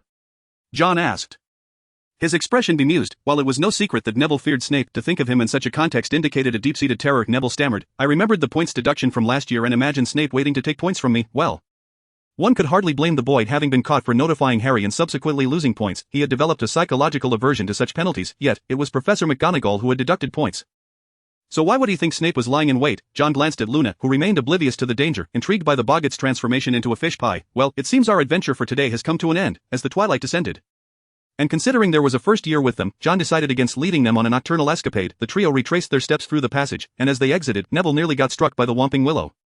John quickly yanked him back and immobilized the tree once more. Upon returning to the castle, the three parted ways. "Thank you, John, today's adventure was quite enjoyable," Luna said, her voice ethereal as if she were singing. "If you're interested, There are many fascinating places within Hogwarts. John waved goodbye to Luna as he had to head to the room of requirement for training. As he walked, John contemplated Neville. Perhaps I should find a better weapon for Neville, after all. He was the Sword of Gryffindor, a legendary figure capable of vanquishing Horcruxes. John mused that if a swordmaster did not wield a sword, what would he be called? Gathering some materials, he determined that they need not be overly refined. A rough shape of a sword would suffice. With John's current level of alchemy and Gryffindor's forging techniques, he could soon craft a sword. While it would be far coarser than Godric's sword, it would serve as a commendable training tool for Neville. Early the next morning, John presented it to Neville. Confused, Neville stared at him as John cryptically asked, "Do you think it possible that you might be a swordmaster?" Neville was taken aback, unsure of how to respond. While John encouraged him to practice diligently, aspiring to one day become a legendary swordmaster, Hermione, engrossed in a book by Lockhart, surprisingly remained undeterred after one of his classes, which left John somewhat impressed by her resilience. The filter of infatuation could indeed be perilous. He hoped she would soon see through Lockhart's facade. After finishing breakfast, John made his way to class, where he had a potions lesson with his house's head. "If I were late, I would dread the withering gaze of Professor Snape. I've earned so many points, why does it still feel like he harbors such animosity towards me?" John found himself perplexed by Professor Snape. Although he had engaged in a scuffle at the start of the term, surely it wouldn't warrant such prolonged resentment. On his way, he encountered Malfoy, who urged him to await Saturday's spectacle, where he would humiliate that group of Gryffindors. His father had sponsored the entire Quidditch team with the Firebolt 2001, a broomstick far superior to Potter's Firebolt 2000. As for the other Gryffindors, their inferior brooms were unworthy of mention, comets and clean sweeps. Better suited for sweeping floors at home, Malfoy seemed to envision the day he would lead Slytherin to victory, which made John reluctant to inform him that with Harry around, such a dream was likely unattainable. After all, he was the protagonist. Chapter 61, The Oblivion Charm and True Identity. Friday, in the defense against the dark arts classroom, Lockhart appeared to act as if nothing had transpired. His teaching methods remained as dismal as ever. Particularly when he summoned a few students to portray trolls and werewolves, regaling them with tales of his own grandeur. "This is truly the worst lesson I've ever attended," Neville lamented, and even Malfoy was not spared from being pulled into the role of a vampire. John, however, remained silent, as Lockhart had intended to have him portray the Yeti from Tibet, but upon witnessing John's menacing glare, he thought better of it. At that moment, Hermione began to harbor doubts, yet how could someone capable of crafting such excellent essays possibly be utterly ignorant? She was torn. "Neville, why are you carrying a sword?" Ron, still vexed by the incident in the morning's charms class where his wand flew out of his hand and struck Professor Flitwick, turned to see Neville with a sword slung over his back. Harry exclaimed, "Are you planning to confront Malfoy with that sword?" "No, it's John. Not. He said he wants me to become stronger and called me a swordmaster," Neville replied, feeling the weight of many curious gazes. He was somewhat reluctant to bear the sword, but John's encouragement had instilled a sense of familiarity in him. This reminded Harry of the time John had wielded a greatsword against the troll, leading him to muse, perhaps John is trying to protect Neville from Malfoy's bullying. After all, Malfoy fears John the most. Ron felt that carrying a sword did not necessarily mean Neville was turning into John. But it was not out of the realm of possibility. "Let's go visit Hagrid tomorrow," Harry suggested. Hermione, with no plans for the day, readily agreed. The four of them walked down the corridor when John emerged from a door. He greeted them. "Hello, Ron, I've been looking for you." Taken aback, Ron asked, "What do you need, John?" "You forgot, I promised to fix your wand," John said, raising a small bag with a smile. "I've gathered some materials these past few days. Let's see if I can repair it." Ron excitedly grasped John's hand, exclaiming, "That's wonderful. You have no idea how that wretched wand hit Professor Flitwick squarely on the head today." That does sound unfortunate," John replied, taking the broken wand, which had been hastily taped together. The crude method of repair would make even a dog shake its head in disapproval. "You would with unicorn hair," John remarked. "That's Charlie's. It belongs to me now that I'm at school," Ron said. His face reddening. Coming from a somewhat impoverished family, he had to borrow his brother's wand. Seeing this, John shook his head in disappointment. "If that's the case, I suggest you abandon that wand." Please, John, I don't have any more money to buy a new one." Ron panicked at the thought of being unable to repair it. He certainly did not wish to receive another howler. Harry, offering comfort, said, "Ron, I can lend you money to buy a new one." As a hidden wealthy individual, Harry was exceedingly generous, but Ron felt uncomfortable about using his friend's money. "No. This wand is already damaged. Perhaps we can retain the core and match it with new wood. I happen to have a fine material." As Ollivander stated, wizards choose their wands, and wands choose their wizards. John suspected that Ron's frequent mishaps with magic might stem from the wand itself. He extracted the unicorn hair core from inside, casually handing Ron the wood. "It'll take about a week. In the meantime, you can use this one." Producing his spare wand, John smiled. This one also has a unicorn hair core. Although shorter in length, Ron found it still usable. "I'll take my leave now. Neville, you can accompany me." With that, John led Neville away, bidding farewell to the other three. After enduring John's rigorous training, Neville left feeling utterly exhausted, his arms barely able to lift. John had cut a fine branch from the whomping willow to serve as wandwood, hoping its sensitivity would enhance the wand's quality. On his way back, he encountered Lockhart. The charlatan teacher greeted John with a smile. "Mr. Wick, I believe we could have a word in my office," Lockhart invited. John was curious about his intentions but felt no concern. Surely Lockhart could not be in league with Quirrell and Voldemort, could he? Nodding in agreement, John followed Lockhart to the second-floor defense against the dark arts office. The room was filled with Lockhart's photographs, making his vanity and love for attention quite evident. Once seated, Lockhart inquired, "I hear you defeated a troll in your first year. You truly are a gifted wizard, of course. That pales in comparison to the Witch Weekly's Most Charming Smile Award for 5 consecutive years." As he spoke, he couldn't resist boasting about himself, leaving John expressionless, which eventually made Lockhart feel awkward after a while. "Ahem. May I ask how you view me, how do you view the subject of defense against the dark arts?" Lockhart had come to Hogwarts for fame and fortune, although he was a best-selling author. His abilities and tales were often questioned. To dispel any external doubts, he had taken it upon himself to teach at Hogwarts. However, he had forgotten that a curse lingered in the position of defense against the dark arts professor. The very first class had turned into a farce, and today's lesson had made him realize that his esteemed image in the eyes of students had vanished. He noticed that whether Slytherin or Gryffindor, they all held John in high regard. This stirred other thoughts in Lockhart, and he earnestly stated, "I'm not without options, but you know how busy a celebrity can be, so I'm considering hiring an assistant. Someone who could help alleviate some of my burdens." "Are you suggesting that your teaching skills are lacking and you wish to shirk your responsibilities?" John shot Lockhart a penetrating look and bluntly remarked, "With all due respect, you must have heard the legends surrounding the defense against the dark arts professor. Yes, this position is hardly enviable." Lockhart felt a flicker of anger at John's candidness. He hadn't anticipated that his attempt at a heart-to-heart would lead to the student looking down on him. He retorted, "How could that be? I am Gilderoy Lockhart, holder of the 3rd class Merlin Award, and if you want my assistance, that's feasible, but I can only help you during the second-year classes. Outside of that, I can't make any promises," John interjected, growing increasingly suspicious that the exploits Lockhart recounted might have been ghost-written. Lockhart's expression darkened. John's words posed a genuine dilemma. He couldn't possibly hire an assistant for each year. Could he? Sensing John's lack of respect, Lockhart realized the student had begun to doubt him. To maintain his facade as a powerful wizard, Lockhart reluctantly abandoned his plan. So he decided to take the offensive. As John turned his back, Lockhart swiftly drew his wand and cast Obliviate. This was his signature spell, allowing him to steal captivating stories from various wizards. A smile crept across his face, as long as John forgot their conversation. He could continue his lackluster teaching as the defense against the dark arts professor. In the instant the spell was cast, John's protective charm alerted him. The Obliviate charm was countered by the shield charm. John's expression darkened. This man dared to attack him within the school. He turned to the astonished Lockhart, coldly stating, "It seems you are not a good person. How come you're unharmed?" This was the first time Lockhart's famed Obliviate spell had failed. John drew his wand and aimed it at Lockhart. The next moment, a blinding light erupted in the office, and cracks appeared on the walls. All the photographs of Lockhart within the room were destroyed. And Lockhart found himself pressed against the wall, panic etched on his face. "Wait, I'm leaving Hogwarts right now, please spare me," Lockhart exclaimed in fear. He had not anticipated that this young wizard would dare to retaliate. Moreover, the spell had been aimed directly at his head. If it had struck, his skull would have likely burst like a balloon. As he pleaded for mercy, Lockhart's hand stealthily inched toward his wand. Just as he was about to make contact, John's spell exploded beside Lockhart's hand, creating a gaping hole. Now Lockhart dared not move, and John, intensely focused on him, contemplated how to handle the situation. Chapter 62, The Nimbus 2001 and the Slug. Ever since John resolved to become the next Dumbledore of the magical realm, he has been diligently amassing his power. Individuals like Damo Alex, Montagues, and Tangmi have all served as his connections outside. Although Lockhart possesses little skill, unable even to manage a house elf, he has garnered a large following of fans and numerous publisher friends. This sparked a thought in John's mind. "Gilderoy Lockhart, will you choose to reveal the truth to me, or shall I compel you to drink a truth potion?"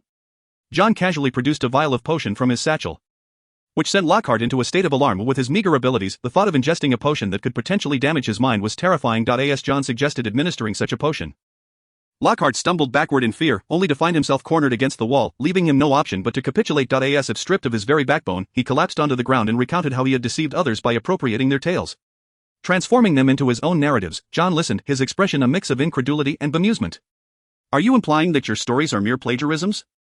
Fixating on Lockhart's awkward grin, John was taken aback. With a subtle flick of his wand, he conjured a chair. Seated, he wore a half-smile as he remarked, "I never anticipated you to be such a social adept, despite your lack of skill and a mouthful of lies."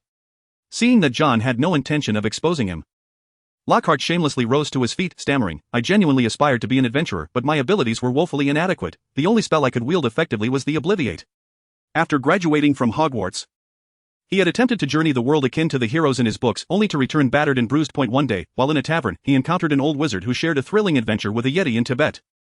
Inspired by this tale, Lockhart cleverly used the Obliviate spell to erase the wizard's memory of the experience, subsequently documenting the story and publishing it, thus becoming the beloved Gilderoy Lockhart, recipient of the Most Charming Smile Award from the Wizarding Weekly.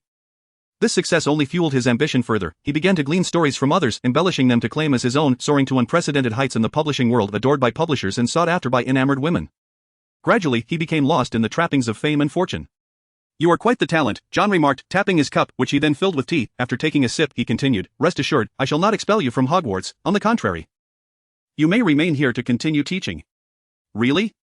The sudden stroke of good fortune left Lockhart flabbergasted as he hurried over, asking, "What do you want? I mean, what must I offer?"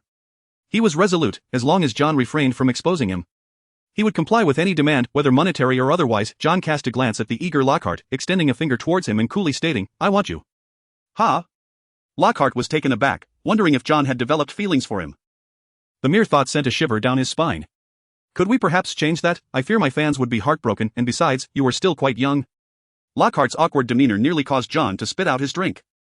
Setting down his cup, he retorted, "I want you to assist me." Relieved yet perplexed by his misunderstanding, Lockhart pondered what a second-year student could possibly require of him. "Lockhart, you are an intelligent man, you should recognize that cleverness is not a sustainable strategy. I can ensure your position as the defense against the dark arts professor at Hogwarts. In return, you must undertake certain tasks for me. As for what those tasks may entail, they could involve writing letters or seeking out specific individuals." A glimmer of ambition sparked in John's eyes. Lockhart had cultivated quite the network over the years, particularly among the old pureblood families and their refined ladies, who would go to great lengths at his behest. As long as Lockhart maintained his facade, these women could become a formidable force. Rising to his feet, John extended his hand toward the somewhat disheveled Lockhart, offering a smile. "Let us collaborate harmoniously, Professor Lockhart." Although Lockhart was unclear on how John intended to assist him, it was his only option. He reached out, sealing their agreement. Saturday, John had initially intended to stay in the Gryffindor common room, but Malfoy was knocking at his dormitory door. "Watch closely, John, how those impoverished Gryffindors will be humiliated by us." Malfoy brandished the Nimbus 2001. The latest model in the Nimbus series of flying brooms, boasting superior performance compared to the Nimbus 2000. With 7 of these brooms at their disposal, the Slytherin Quidditch team was well equipped. John shook his head in resignation. The financial prowess of others was truly astonishing. They had obtained special permission from Professor Snape under the pretext of needing to familiarize themselves with new equipment, deliberately scheduling their practice during Gryffindor's time. Reluctant to get involved, John would have preferred to ignore them entirely if not for the incessant knocking from Goyle and Crabbe. Upon arriving at the Quidditch pitch, John took a step back while Malfoy advanced to provoke the Gryffindors. Harry had initially intended to visit Hagrid, but with the Quidditch fanatic, had concocted a new strategy and summoned them all for practice. Ron and Hermione accompanied Harry to observe the training, along with Colin, the young admirer, whose camera clicked incessantly, leading Wood to suspect he might be a spy sent by Slytherin. George reminded him, "Slytherin doesn't need spies." Oliver. When it came to Quidditch, Wood transformed into a different person, demanding, "How do you know?" George pointed to the approaching crowd clad in green Quidditch robes, stating, "Because they are coming themselves." Wood, spotting the Slytherin team, immediately took a defensive stance. "Flint, this is our practice time, kindly leave." Marcus Flint, the burly Slytherin Quidditch captain, wore a sly grin as he retorted, "This place is quite spacious, Wood." The Gryffindor players, sensing the hostile intent, gathered around. Wood insisted, "But I've reserved the pitch, I booked it." He reiterated his claim, yet Flint had come prepared. "But I possess a signed note from Professor Snape, allowing us to train our new seeker." Flint produced the note. Leaving Wood speechless, reluctantly, Wood asked, "You have a new seeker, where is he?" Malfoy wore a smug smile, knowing it was his time to shine. Emerging from behind the towering players with a self-satisfied expression, he caused Harry to clench his fists in irritation. Fred Weasley recalled the altercation between Lucius Malfoy and his father and scornfully remarked, "Aren't you Lucius Malfoy's son?" This remark struck a nerve with the Slytherins, who erupted in triumphant laughter. "You dare to mention Draco's father, now you shall witness the generous gift he has bestowed upon Slytherin." 7 brand new gleaming Nimbus 2001 brooms dazzled the Gryffindor players, leaving them in a daze. A Gryffindor could only watch in dismay as Slytherin reveled in their triumph. Ron and Hermione, unable to tolerate Malfoy's arrogance, joined the fray. Hermione, defending Gryffindor's honor, snapped, "At least no member of Gryffindor had to pay to join the team." This statement hit Malfoy where it hurt, darkening his expression as he hissed, "No one asked you, you stinky little mudblood."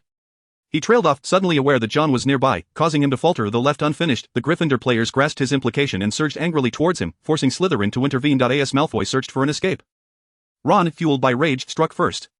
"Eat slug." With his newly acquired wand, Ron acted decisively, sending Malfoy crashing to the ground. He felt something slimy squirming in his throat, as if attempting to escape. He opened his mouth and expelled a large slug. Repulsed by the sensation, this triggered a chain reaction, and Malfoy continued to regurgitate slugs, necessitating a visit to the hospital wing. Ron found himself surrounded by cheering Gryffindors, who praised his actions. This newfound admiration made Ron puff out his chest. Even earning Hermione's respect, John observed the commotion, shaking his head as he commented, "Draco deserves a lesson. In this world, strength reigns supreme, and he should not mock those who are more powerful than him." To John, measuring a person's worth by bloodline was utterly foolish. Though both sides were his friends, he felt no remorse for Draco's punishment. He could have intervened to lift the curse, yet he believed Draco needed to face consequences. Had it not been for John providing Ron with a new wand, Draco might not have suffered such a fate. One might say, if one does not court misfortune, it shall not befall them.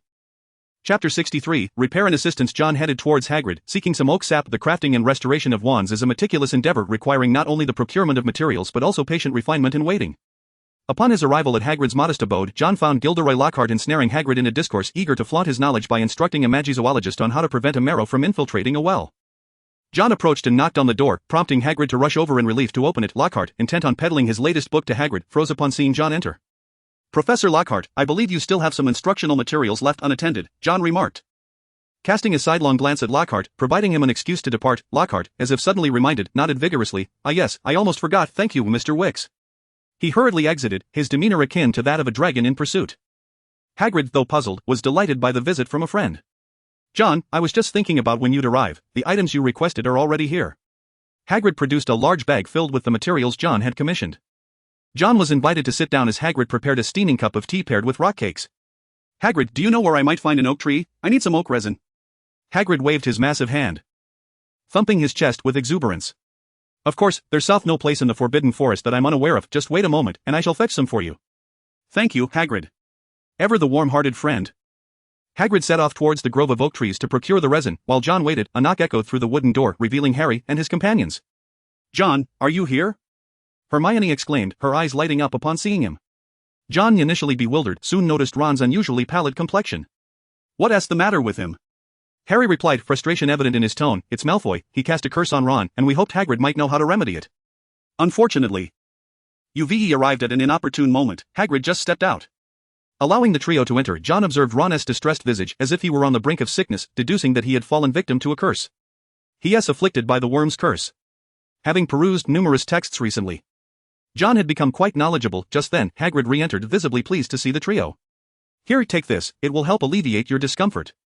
Hagrid handed Ron a metal bucket, while John positioned himself beside Ron, instructing, "Lift your shirt to expose your abdomen." Ron looked bewildered. But Hermione and Harry were already taking action. Once Ron's shirt was raised, his stomach revealed bulging areas as if small creatures were writhing beneath the surface. "I believe I can remedy this," John mused, raising his wand to aim at Ron's belly. "Worms, be gone." A beam of white light struck his abdomen, akin to a forceful punch. Ron grimaced, clutching the bucket and heaving. 5 or 6 worms were expelled, and relief washed over him. "Splendid work. John, where did you learn such a spell?" Hagrid clapped in admiration. John maintained his composure, naturally from the library. In truth, he had discovered it within the Gryffindor common room, where an array of peculiar curses and spells resided. Among them was a particularly malevolent curse known as the Blood Curse, which was hereditary, transforming the afflicted into a serpent, a creature referred to as a blood-cursed beastman, progressively morphing into a true snake over time. This piqued John's curiosity. He wondered what would transpire if a blood-cursed beastman were bitten by a werewolf, how the two curses might interact. Hagrid returned with the oak resin, and John, not intending to linger, packed the materials into his satchel and hoisted the resin. "I shall take my leave, Hagrid. Thank you once more for your assistance." Hagrid repeatedly insisted it was no trouble at all. And once John departed, he mused, "John is truly the most exceptional young wizard I have ever encountered, akin to Riddle. No, wait, I meant to say that you all are quite extraordinary as well." Noticing the trio's curious gazes, he hastily waved his hands. "Riddle? No, let us not speak of that name." Hagrid seemed reluctant to delve into that past, and the trio exchanged knowing glances, sensing that the name held a significant weight for Hagrid. However, they tacitly agreed to refrain from probing further. As much as Hagrid was known for his loose tongue, it was evident he wished to keep this matter private. Back in the Gryffindor common room, John fashioned a wand from the branches of the Whomping Willow, embedding it with unicorn hair. After completing this, he smoothed out the edges and soaked it in oak resin. Oak is a remarkable wood, believed to harbor magical properties. Wands infused with resin from oak trees could provide a more harmonious connection with their wizard. Upon finalizing the repairs, John retrieved materials for alchemical endeavors. He discovered that crafting items accelerated his skills in alchemy. Although there were no visible experience points, he could sense his progress. After successfully creating a batch of items intended for sale at Silverhand Johnny's shop, John returned to his dormitory to have them delivered. Business at the shop remained lukewarm, though its reputation was gradually spreading. A letter from Dimitri Shelby mentioned that a wizard in Nocturne Alley had peculiar designs on Silverhand Johnny's establishment. John replied, urging him to handle the situation with caution and to avoid drawing the attention of the Aurors. Recently, the Aurors had been rigorously investigating dark magical artifacts, and several were present in Silverhand Johnny's shop. Simultaneously, John advised Dimitri to begin reaching out to a few werewolf acquaintances. As he was preparing for a grand undertaking, Demoya Alex had already been notified by the Order of Merlin regarding the awarding ceremony. And barring any unforeseen circumstances, the first-class Merlin medal was inevitable. It would likely garner widespread attention by October at the latest, or by Christmas. After sending his reply, John exited his dormitory, having promised to allow Lockhart to continue at the school. He was determined to uphold that commitment. Arriving beneath the Whomping Willow, he stilled it and entered the passage. The cabinet within the Shrieking Shack remained intact, and John levitated it away. When the time for defense against the dark arts class arrived, students were astonished to find John standing beside the podium. Ladies and gentlemen, I sincerely apologize for the dismal quality of my last class. After some reflection, I've concluded that overly innovative teaching methods are not suited for Hogwarts. Thus, it is time to showcase my true abilities. Lockhart, ever the showman, boasted without hesitation, revealing a dazzling smile. Mr. John Wick is my appointed assistant, and he will be responsible for some instructional support in defense against the dark arts. Rest assured, he has become well-versed under my prior guidance. The students stared in disbelief at John, who merely rolled his eyes at Lockhart's theatricality. Unveiling the covered cabinet, he revealed a sight that stirred familiarity in Neville. Lockhart, brimming with confidence, winked and declared, "Now everyone form a line, we are about to embark on a grand and thrilling lesson." It must be said that Lockhart possessed the ability to ignite enthusiasm. Even the most disheartened students couldn't help but feel a spark of anticipation at his words. Noticing the desk obstructing the view, John drew his wand and with a flourish, transformed the desk into a series of barriers surrounding the front of the classroom.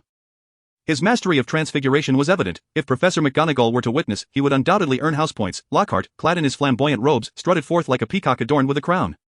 "I am here to teach you the first official lesson on how to defeat a troll."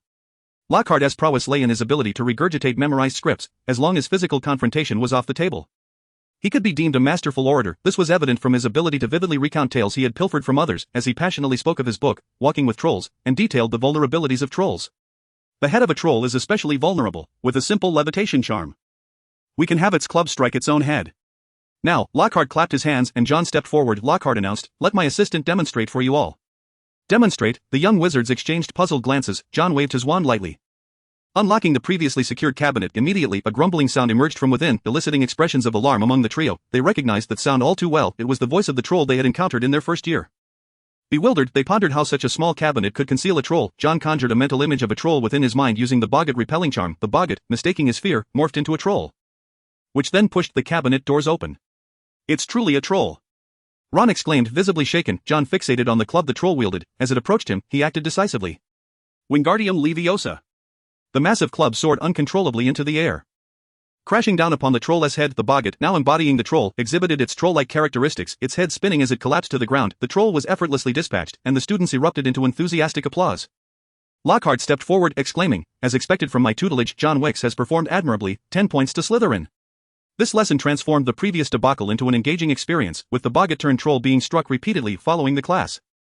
The students' opinions shifted dramatically. Lockhart was suddenly perceived as competent. Chapter 64, Percy and Power. Did you see that? Professor Lockhart's true teaching prowess. Oh please, Hermione, that was clearly John instructing us. Lockhart didn't even draw his wand. After the conclusion of the class on defense against the dark arts, Hermione promptly sought out Harry and Ron in her quest to vindicate Lockhart. However, Ron became even more convinced that Lockhart was merely a charlatan, given that throughout the entire lesson, Lockhart had not once produced his wand. Rather than being a session of instruction, it felt more akin to John conducting the class. When Neville failed to execute the levitation charm, it was John who directly subdued the troll using transfiguration. Lockhart, clearly terrified, had cowered behind the lectern. But his lesson was rather good, wasn't it? Hermione wanted to retort, yet she found herself persuaded internally. Witnessing her idol descend from his pedestal left her in a state of turmoil. Ron shrugged nonchalantly, remarking, "If John could teach every time, I wouldn't mind Lockhart at all." Harry observed the two bickering while reminiscing about the voice he had heard when he was punished to assist Lockhart with correspondence on Saturday. Due to the malicious antics of Ron and Malfoy casting curses at each other, both he and Ron had been subjected to confinement. The silver lining was that Malfoy's overprotective father had not come to Hogwarts to cause a scene. It was rumored that John had smoothed everything over. This filled Harry with gratitude towards John. At that moment, Filch bellowed in fury. The Weasley twins snickered nearby as frog brains were smeared across the walls, igniting Filch's wrath. But he was a squib, devoid of magic, and could only clean up the mess bit by bit. It was obvious that this was yet another prank from the Weasley twins. Upon witnessing this scene, Percy approached with his usual stern demeanor to chastise the two. "You shouldn't engage in such pranks. Oh, come on, Percy. No, it should be Prefect. Perhaps you could join the Ministry of Magic, because you were as dull and tedious as those who work there." George and Fred chimed in unison. Infuriating Percy, Percy was an anomaly within the Weasley family. Although Mrs. Weasley regarded him with pride, he was out of sync with the familial atmosphere. After all, besides Percy, no one in the Weasley clan would ever read a dreadfully boring book like How Prefects Gain Power. Percy was helpless in this regard. He yearned for more authority. Thus, even though Lockhart's teaching skills were abysmal, he treated him with utmost respect. Ultimately, familial bonds triumphed over his aspirations, and he left with a warning. Retreating with his tail between his legs, the Weasley twins made faces behind him. And Ron found himself unable to tolerate his brother's demeanor. The twins often bullied him, yet they did so without the rigid seriousness that Percy displayed. Within Gryffindor, Percy seemed like an outlier. After all, one could struggle academically in Gryffindor, but one must never lack friends or a sense of humor. "John, you were right. I'll make sure Dad doesn't come to school next time I see a Weasley. I'll definitely make him see her wide eye in Slytherin ranks." Malfoy boasted to John about intercepting Mr. Malfoy. After being ambushed by Ron with a curse on Saturday, Malfoy had been cursing, vowing to have the Weasleys expelled from Hogwarts. John frowned upon hearing this and earnestly advised him, Draco, don't act like a child. A powerful wizard does not rely on his father. You can retaliate with a curse, but never allow others to look down on you. This counsel changed Malfoy's perspective, as he indeed retaliated with a curse, finding that feeling much more gratifying than summoning his father to school for a confrontation. Striking back rendered the situation equally contentious. Mr. Malfoy would likely not fare well either. Daphne hurried over to John, her eyes glimmering with admiration as she exclaimed, You were amazing. The transfiguration in class was simply perfect. Where did you get a troll? Oh, that was brought in by Professor Lockhart. John maintained the fade of Lockhart's competence, at least preventing further skepticism, yet Daphne was not naive. She scrunched her lovely nose in irritation and said, Oh come on, he doesn't have that capability. Goodness, I don't understand why my mother is so fond of him. John smiled, choosing not to comment further. The troll had been a Boggart transformed. Boggarts reflect one's innermost fears. But they are not formidable in terms of power. Even in the guise of a troll, it likely possessed less than half the strength of a real troll. By employing the Boggart conjuring technique to construct a fearsome troll. And standing a little in front, the Boggart would morph into the desired creature. He recalled that during Harry's third year, a defense against the dark arts professor had captured a Boggart. Though that lesson focused on how to combat Boggarts rather than trolls, Lockhart's abilities were lacking, yet his stories were often borrowed from others. The knowledge contained within was indeed useful, as long as one adhered to the teachings.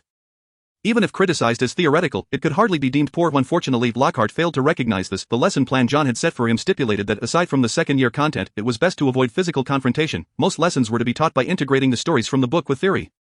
The defense against the dark arts primarily discussed how to confront magical creatures and defend against dark magical attacks. This curriculum was relatively straightforward for the academic year, after becoming the assistant for the defense against the dark arts class. Many students began to realize John's distinctiveness. Even Professor McGonagall praised his transfiguration skills, which had reached an upper-year standard, filling Slytherin with immense pride. Especially with Lockhart's generous points, John propelled Slytherin's score funnel forward.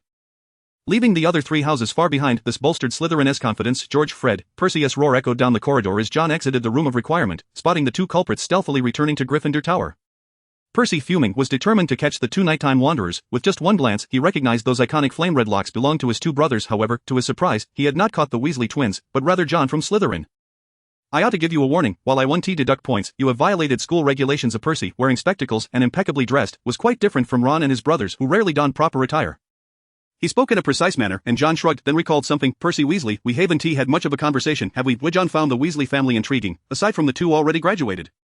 Percy had the least presence, yet one could not deny Percy's excellence. He had achieved 12 O.W.L. certificates, making him a top student. It was even speculated that had he not been a Weasley, he might have been sorted into Ravenclaw. After all, the Weasleys were predominantly Gryffindors, and it seemed the sorting had no desire to break tradition. For Slytherin, the immediate reaction to any Weasley was disdain. But here stood John Wick, the one who had saved the trio. Percy furrowed his brow, politely declining. I'm sorry, but I must assist the professor with patrols. If that's the case, I don't think you need to worry. John replied with a gentle smile, casually suggesting, would you be interested in joining me for a cup of tea in the Defense Against the Dark Arts office? He spoke as if it were a casual invitation to his home. Leaving Percy somewhat taken aback, Lockhart may have been unreliable, but he was still a professor, and John's demeanor was far too relaxed. Realizing John was the assistant for Defense Against the Dark Arts, Percy's expression softened, and he readily agreed. All right, but just for a little while, that will suffice. John beamed, yet his mind was preoccupied with another thought. Among the surprising plot twists in the Harry Potter series, the emergence of a traitor within the Weasley family, aligned with the Ministry of Magic, was undoubtedly one of them. This individual was none other than the power-hungry Percy, making him one of the few characters that John vividly remembered.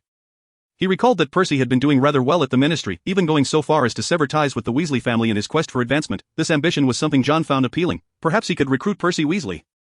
The connections he possessed were quite enticing. Chapter 65, Myrtle and the Honors Ceremony. The Defense Against the Dark Arts office was bustling as Gilderoy Lockhart busily penned responses to his admirers. Suddenly, a knock echoed from outside. Oh, how tiresome, my little fans won't even let me rest at night, he lamented, expecting it to be yet another fan seeking an autograph, which he relished, even if it meant signing until his hand nearly fell off. Upon opening the door, his radiant smile faltered slightly. Mr. Wick, what brings you here? His demeanor puzzled Percy, as Lockhart had publicly claimed to mentor John, yet he appeared almost awestruck in John's presence. Professor Lockhart, we have a few matters to discuss. I hope you don't mind if we take up some of your time here. John stepped inside, his manner completely contradicting his verbal politeness. Percy bowed respectfully to Lockhart. Professor Lockhart, I see you are still diligently preparing your materials this evening. Yes, I am preparing materials. Gilderoy Lockhart, maintaining a facade of composure, discreetly removed the envelope from his desk. After Percy entered, he closed the door, his hands crossed awkwardly over his abdomen, his thumbs idly rubbing together in circles. John, seated upon a chair, waved his wand lightly, conjuring another chair for Percy. Ironically, it was Lockhart who assumed the role of a servant, producing tea and cups. I share a certain rapport with Professor Lockhart during the holidays. We are pen pals. John casually fabricated a reason, noting Percy's astonishment. He smiled and added, after all, networking is an indispensable aspect of an accomplished wizard, as it is for a distinguished wizard like Professor Lockhart. Upon hearing himself praised, Lockhart straightened his posture. Percy's approval was evident as he nodded. His ideals were seldom appreciated within the Weasley household. And the rare agreement from another kindled a sense of fondness towards John. John popped a toffee into his mouth, savoring its sweetness before taking a sip of tea. Likewise, networking should not be confined to external circles. To be frank, Percy Weasley, I am aware of your aspiration to become the head of the student council next year, and support from all 4 houses is essential. Percy's ambition was apparent to all. And John placed a piece of toffee into Percy's hand, chuckling softly, I will ensure you secure the support of Slytherin. Why would you assist me? Percy questioned, clutching the toffee, puzzled by John's intentions, although he was in a higher year than John. He felt an overwhelming sense of inferiority. Networking, John replied with a meaningful glance. I have stated before, you are an exceptional individual, and that will hold true within the Ministry of Magic post-graduation, therefore, why not cultivate connections? The simplest method to persuade Percy was to present tangible benefits. John gestured towards Lockhart. Professor Lockhart will aid you in establishing authority among the students. You must showcase your excellence, and the position of assistant in defense against the dark arts presents a splendid platform. Currently, there was only one assistant in the defense against the dark arts, and adding another would not only alleviate Lockhart's burden but also allow that assistant to stand out among the students. This proposition intrigued Percy immensely. As Percy unwrapped the toffee and placed it in his mouth, a smile illuminated his face as he nodded in agreement. You are correct, networking is indeed vital. This marked his acquiescence to John's proposition. And John extended his hand, which Percy shook firmly. Within that Office of Defense Against the Dark Arts, Lockhart bore witness to the transaction between 2 power players. Once Percy departed, Lockhart, feeling somewhat anxious, inquired, Are you not concerned he will uncover my secret? I mean, having an additional assistant could be perilous. Not at all, you are his support, and he will not betray you as long as you continue to grant him power, John replied, casting a sidelong glance at Lockhart. Providing him with encouragement while not forgetting to issue a caution. Dissipate those grandiose notions of yours, simply utilize the lesson plans I provided you and refrain from employing magic. Lockhart's magical abilities were woefully inadequate. Leading John to question how he had ever graduated from Hogwarts. With an awkward chuckle, Lockhart's penchant for seeking the limelight had rendered him oblivious to the reality of his own ineptitude. John retrieved a blast-ended scrot amulet and a ring adorned with an emerald from his satchel, placing them on the table before Lockhart. Use these only when absolutely necessary. They are enchanted with the shield charm and the Petrificus Totalis curse. These newly crafted tools could serve to bolster Lockhart's standing during critical moments. Lockhart received them with gratitude, feeling immense pressure from recent doubts cast upon his abilities. Thank you, Mr. Wick, I shall fulfill my duties diligently. John rose to leave, casually remarking, Call me John, I have mentioned that networking is a crucial element for a distinguished wizard. Lockhart paused. Initially believing John was wielding his influence as a threat, but it soon dawned on him that perhaps John genuinely sought to cultivate his connections, yes, cultivate, much like he had with Percy, granting him power and prestige. Very well. John, I shall write to you once my term concludes. Lockhart extended a gesture of goodwill. John nodded in acknowledgement before departing. As October arrived, the temperature fluctuated dramatically, leading many young wizards to fall prey to the flu. Madame Pomfrey prepared additional tonics, which, despite causing ears to smoke upon consumption, proved remarkably effective. John, recognized for his exemplary performance in potions class, was summoned to assist after delivering the tonics to the hospital wing.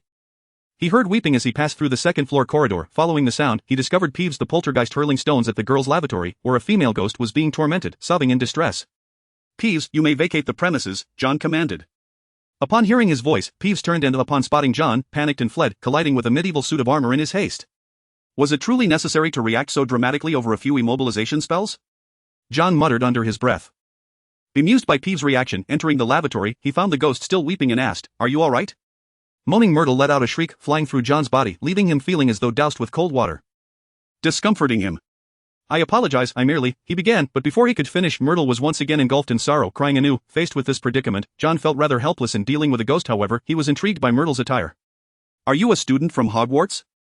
Myrtle, clad in a distinctly different Hogwarts uniform, piqued John's curiosity. Had there been a student death at Hogwarts, or had she, like Professor Binns, forgotten to take her body with her upon becoming a ghost? Myrtle donned spectacles and had straight hair, suggesting her uniform style was from a bygone era. Of course, I am a Hogwarts student, she retorted, ceasing her tears to glare at John before leaping into a broken toilet bowl. Well, it appears not all ghosts are amiable, John sighed, shrugging as he exited the lavatory. He picked up the out-of-order sign that had been knocked down and returned it to its rightful place before making his way back to the Slytherin common room. Crab. Do refrain from overeating, you're on the verge of resembling a pig, Daphne reprimanded, exasperated by the insatiable appetites of Crab and Goyle. And you too, Crab, please spare me the trouble of losing my temper. Pansy snidely remarked, perhaps they were born as farm pigs. Upon entering, John observed Daphne reclaiming a cupcake that Goyle had pilfered. John, here is your correspondence, retrieved by your dog from outside. Daphne immediately adopted a demure demeanor, resembling the Lady of Slytherin as she presented 2 envelopes to John. From Tom? John raised an eyebrow. One of the envelopes bore 3 ink splotches that appeared to have been accidentally dropped, prompting John's frown. It seemed to be from Silverhand Johnny. He nodded in gratitude towards Daphne. Thank you for looking after Tom. Daphne raised her chin with pride. Though her ears flushed slightly back in his dormitory, John opened the envelope, and the contents caused his brow to unfurl. Mr. Damaris Alex Belby will be honored on October 24th. It appeared that his investment was beginning to yield dividends. And a smile spread across his face. Chapter 66, The Attacked Shop and Luna's Shoes. This was splendid news that brightened John's spirits. With this newfound elation, he opened the second envelope sent by Dimmy Shelby. But the news was less favorable. The shop has been attacked, he read, scrutinizing the lines of the letter. Silverhand Johnny's shop had been assaulted one night by 3 dark wizards, although Dimmy had managed to repel them. There were indications they might return. Mr. Bocking was a discerning individual, though his shop lacked prominence, its contents were of exceptional quality. Dimmy had traced the assailants back to Bocking's establishment, dispatching 3 wizards to eliminate this unwelcome threat to his business. Sadly, their efforts had proven futile. It seems my concerns were warranted. Dimmy has recruited 3 werewolf allies, and it is time to put them to use, John mused, recalling how Dimmy had successfully enlisted 3 werewolf companions. All marginalized by the wizarding community, who were grateful for the job John could provide. A lesson must be imparted, otherwise, these troubles will only escalate post-honoring. A fierce glint shone in John's eyes. The troublemakers in Nocturne Alley were anything but honorable. And they needed to be taught a painful lesson. With the full moon approaching, it was the perfect opportunity for the werewolves to take action. Let us hope this time, we can eradicate the threat once and for all. John snapped his fingers. Igniting the letter in flames. He watched impassively as the letter turned to ash, instructing Bull to deliver a message to Dimmy, along with the protective amulets and the enchanted rings he had prepared. Equipping these individuals to the teeth, he aimed to thoroughly dismantle Bocking's operations. Simultaneously, he penned a letter to Damaris Alex, hoping he could persuade the Ministry of Magic to launch a thorough investigation into Nocturne Alley. With the influence of an impending Merlin-level honor and his pureblood status, Damaris Alex would be capable of initiating such an inquiry. After completing these tasks, John commenced work akin to Lockhart's. Albeit with a stark contrast, while Lockhart's correspondences were primarily from admirers, John's were from alchemical experts or esteemed literary scholars. Several masters of potion-making also became pen pals with Damo Alex due to his introduction. And their responses to him have been quite favorable. Maintaining these connections is also a task, thus John diligently corresponded with each of them. A thank you letter from Barty Crouch? The final letter left John momentarily stunned. Upon opening it, he discovered it was sent by Barty Crouch, the director of the International Magical Cooperation Department, expressing gratitude for the excellent position he had provided to one of his former subordinates, Johnny Silverhand. This director seems to be quite sentimental. Tangmi, who had previously served as an Auror under Barty Crouch, was deeply pained by the transformation of one of his subordinates into a werewolf. Now, upon learning that John had secured a stable and commendable job for Tangmi, he took the time to personally write a letter of thanks. Additionally, Barty Crouch was aware of John's dealings in selling wolfsbane potions and once again extended his gratitude for John's contributions to the werewolf community within the magical world. He is indeed someone worth cultivating a deeper relationship with. John picked up a quill and penned a response to Barty Crouch.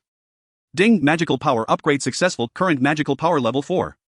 After concluding his training by the Black Lake with Neville, John observed Neville plopping down on the ground. With genuine curiosity, Neville inquired, John, why do we, as wizards, need to exercise our bodies? Only a healthy body can sustain a powerful soul, John replied, playfully nudging Neville with his foot to prompt him to rise and practice swordplay. Reluctantly, Neville complied, and after their workout, the two parted ways in the corridor. As rain began to fall, John noticed Luna running about barefoot like a headless fly, seemingly in distress. Beside her was Ginny Weasley, the young girl from the Weasley family, who had unsurprisingly been sorted into Gryffindor. However, she appeared somewhat haggard. Percy had mentioned that his sister had caught a cold recently, which likely accounted for her current state. What are you looking for? John asked. Noticing their search, Luna, in a daze, greeted him. John, it's a pleasure to see you. You haven't been caught in the rain. Ginny Weasley, having heard of John's name, expressed her indignation. It's those Ravenclaw girls, they've hidden Luna's shoes. It's just a game. This is not a game. Luna's forbearance was intolerable to Ginny. Especially after her conversations with the person in her diary, she feared losing her friend even more. Alright, perhaps I can assist you in the search. Noticing Ginny's agitation, John sought to reassure both girls. Suddenly, a cat emerged from around the corner. It was Mrs. Norris. John approached and gently stroked her head, softly saying, Mrs. Norris, could you help me find Luna's shoes? Mrs. Norris glanced at Luna and circled around her as if memorizing something. Then she turned and walked down another corridor, prompting John to follow. This scene astonished Ginny, for she had heard of Filch's cat, known to relay messages for him. Upon reaching the 5th floor corridor, Mrs. Norris sat down and emitted a call upward. John looked up to see Luna's shoes dangling above. Using his wand to retrieve them, he rewarded Mrs. Norris with a treat he had on hand. I must find time to groom you properly, he remarked. Noticing her fur had become matted after a period without care, after Mrs. Norris enjoyed the treat and departed, John bid farewell to the two girls. Feel free to seek my help if needed. Sensing that Luna might not be faring well in Ravenclaw, John left this parting remark. He then entered the library, armed with the note written by Lockhart, granting him access to the restricted section. For convenience, he had requested Lockhart to write several such notes. Once inside the restricted area, John sought books concerning curses. The Book of Spells, it may prove useful to me. He picked it up and was about to leave when he paused before another book. Observing an empty space, he pondered, I recall there being a book here. When he had first arrived in his first year, a book titled Secrets of Dark Magic Revealed had occupied this spot, but now it was missing.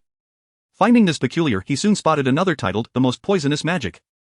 Stopping in his tracks, he decided to take this book as well. Under the watchful gaze of Ms. Pants, he remained unfazed as he extracted 2 notes. After successfully acquiring both books, he made his way to the Gryffindor common room. When he emerged later, it was already evening and he found himself in possession of a wand, Ron's wand. The process of crafting a wand took longer than I anticipated. The wand measured 14 inches, a significant length.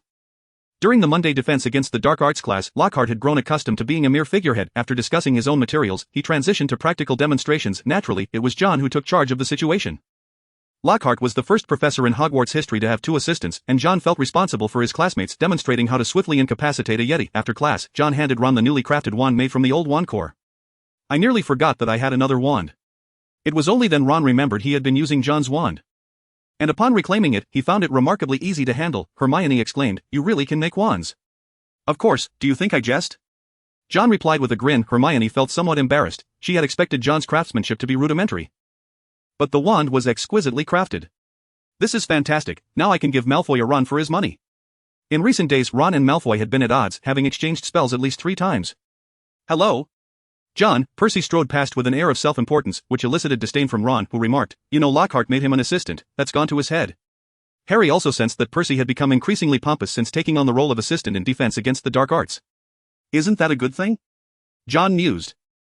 Unsure of Ron's perspective, surely greater power for his brother was a positive development. After bidding farewell to the group, John returned to the dormitory, intending to take Tom for a stroll. Upon entering the dormitory, he was met with Tom's fierce shouting. Drawing his wand, John stepped inside to find a house elf clad in a pillowcase cornered by Tom, too frightened to retaliate. Dobby? Chapter 67, Re-encountering Dobby and the search for the Chamber of Secrets. Dobby can enter Hogwarts? John's gaze shifted. He was taken aback by the house elf's impressive magic. Hogwarts was protected by anti-apparition spells, preventing wizards from using apparition to arrive here, yet Dobby had managed to come to the Slytherin common room without alerting anyone. "Enough! Tom!" John intervened to prevent Tom from lunging at Dobby, turning to the elf and asking, "What brings you here?" "Dobby wishes for John Wick to protect Harry Potter. It is far too dangerous here." Dobby's ears drooped. Dobby prevented Harry Potter from coming through the barrier. Yet he still managed to arrive at Hogwarts. "Was that you?"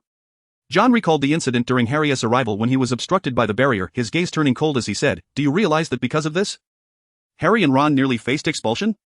His tone was stern, causing Dobby to avert his gaze. "Dobby knows, but danger looms over the castle."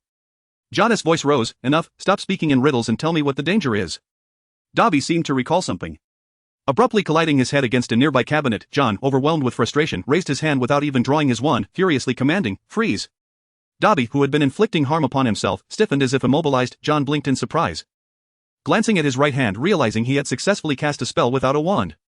"It seems emotion is the key." His expression shifted. "I in the magical world, a person's emotions appeared to materialize into tangible forms.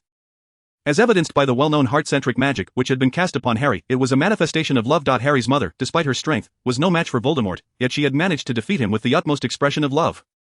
The 3 unforgivable curses, particularly the killing curse, released the ultimate intent to kill, embodying the malice that many dark spells required. John felt he had gained a deeper understanding of magic and, looking at Dobby's large, pleading eyes, sighed, "I understand. I will continue to protect Harry, just refrain from harming him again." He genuinely feared that this house elf, in a moment of madness, might act against Harry at school, although he spoke of protecting Harry. His methods were indeed quite bothersome. Dobby is grateful for John Wick's assistance. With that, Dobby snapped his fingers, producing a sound before vanishing. John watched him disappear, yearning for the ability to apparate. "I must learn it quickly. I cannot afford to be stranded in another country with no means to return." The borrowed books contained information about the apparition spell, but it was perilous and required guidance from someone experienced. A moment's carelessness could lead to a splinching incident, and many wizards had perished due to the inability to receive timely treatment. John pondered this, quickly dismissing the idea of seeking help from his house head, not to mention that Professor Snape seemed to harbor some discontent towards him. Hogwarts offered an apparition course, and he doubted he would be allowed to interfere. "Surely I cannot wait until 6th year to learn it? By the time that moment arrives, it will be far too late." John resolved to seek out a helper on his OWN.AS for the 4 heads of houses. They were out of the question. They would never take the lead in breaking the rules. Among the professors at Hogwarts, the others were rather focused. He certainly could not have Lockhart as a practice partner. Could he? If that were the case, John thought he might as well wait until 6th year. Perhaps I could ask Tangmi to be my practice partner during the holidays. Tangmi, a former Auror, would undoubtedly possess knowledge of disapparition. Approaching the window, John beheld the deep hues of the Black Lake. Moonlight cascaded through the water, and John muttered to himself, "It is a full moon." In Diagon Alley, 4 wizards completed their transformations under the horrified gaze of Mundungus.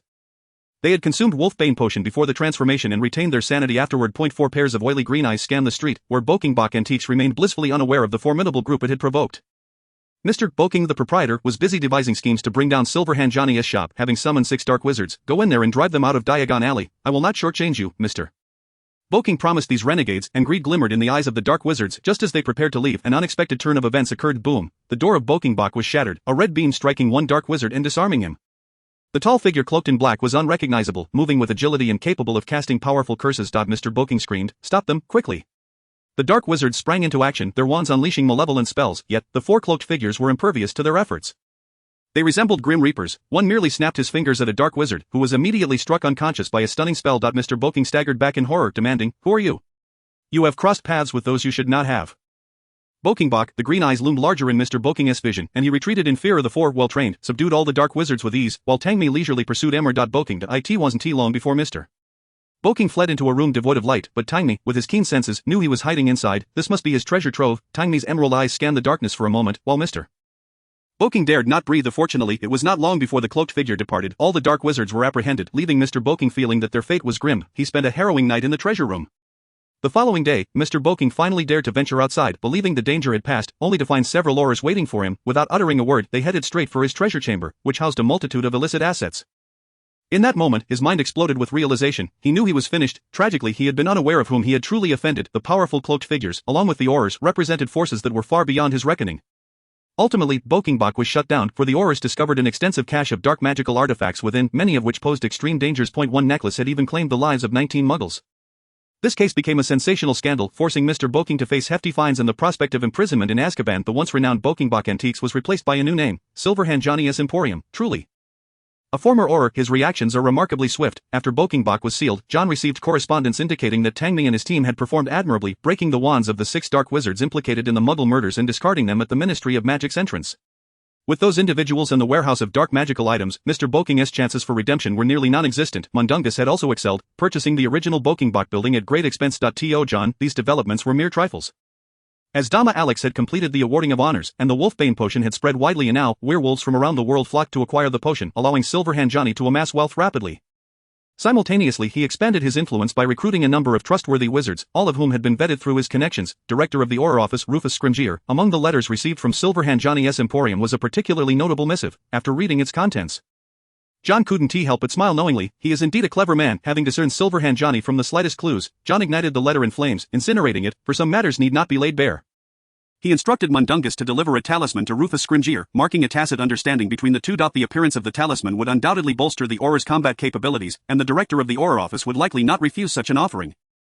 After a day of incessant rain, John heard Filch's furious roar echoing down the corridor. Harry had been caught, but John merely glanced back without further thought. He was still searching for the Chamber of Secrets, a location that had surfaced during his second year. The only clue he had was a singular restroom, yet, having explored every restroom within the school, he still could not uncover the chamber's location. Resigned, he began to head back, but upon reaching the second floor, he heard the sound of Myrtle's weeping. Perhaps I could inquire with the ghost. John smacked his forehead. These ghosts had lingered at Hogwarts for so long, surely they possessed some knowledge. He entered the girls' restroom and found Myrtle sobbing sentimentally within. Chapter 68, Whispers and Shadows. Myrtle, I would like to ask you a few questions. Some questions? Very well, as long as you don't mind my company. Myrtle's sensitive emotions were a troublesome matter, and John endeavored to tread lightly. I wish to know, are you aware of any secret chambers within Hogwarts? Myrtle floated out from atop a toilet, her face displaying confusion. Secret chambers? I have never seen one. Well, it seems I must seek answers elsewhere. With that, John prepared to depart, but as he stepped outside, he collided with someone. I came to find Myrtle. I hope you understand. He awkwardly regarded the newcomer, having been caught emerging from the girls' restroom. Ginny appeared flustered, unable to meet John's gaze, and the black leather diary she clutched fell from her hands. Are you all right, Ginny? John noticed something amiss with her and bent to retrieve the diary. This simple gesture elicited a shriek from Ginny. Don't touch it.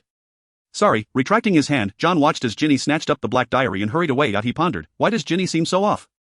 Compared to our last encounter, she appears extremely unstable, and her face looks haggard, as if she hasn't slept in days. Perhaps I should ask Luna. John left the girls' restroom, and after he departed, Ginny circled back. Whispers echoed in her ears, leaving her in a daze. Have you read it?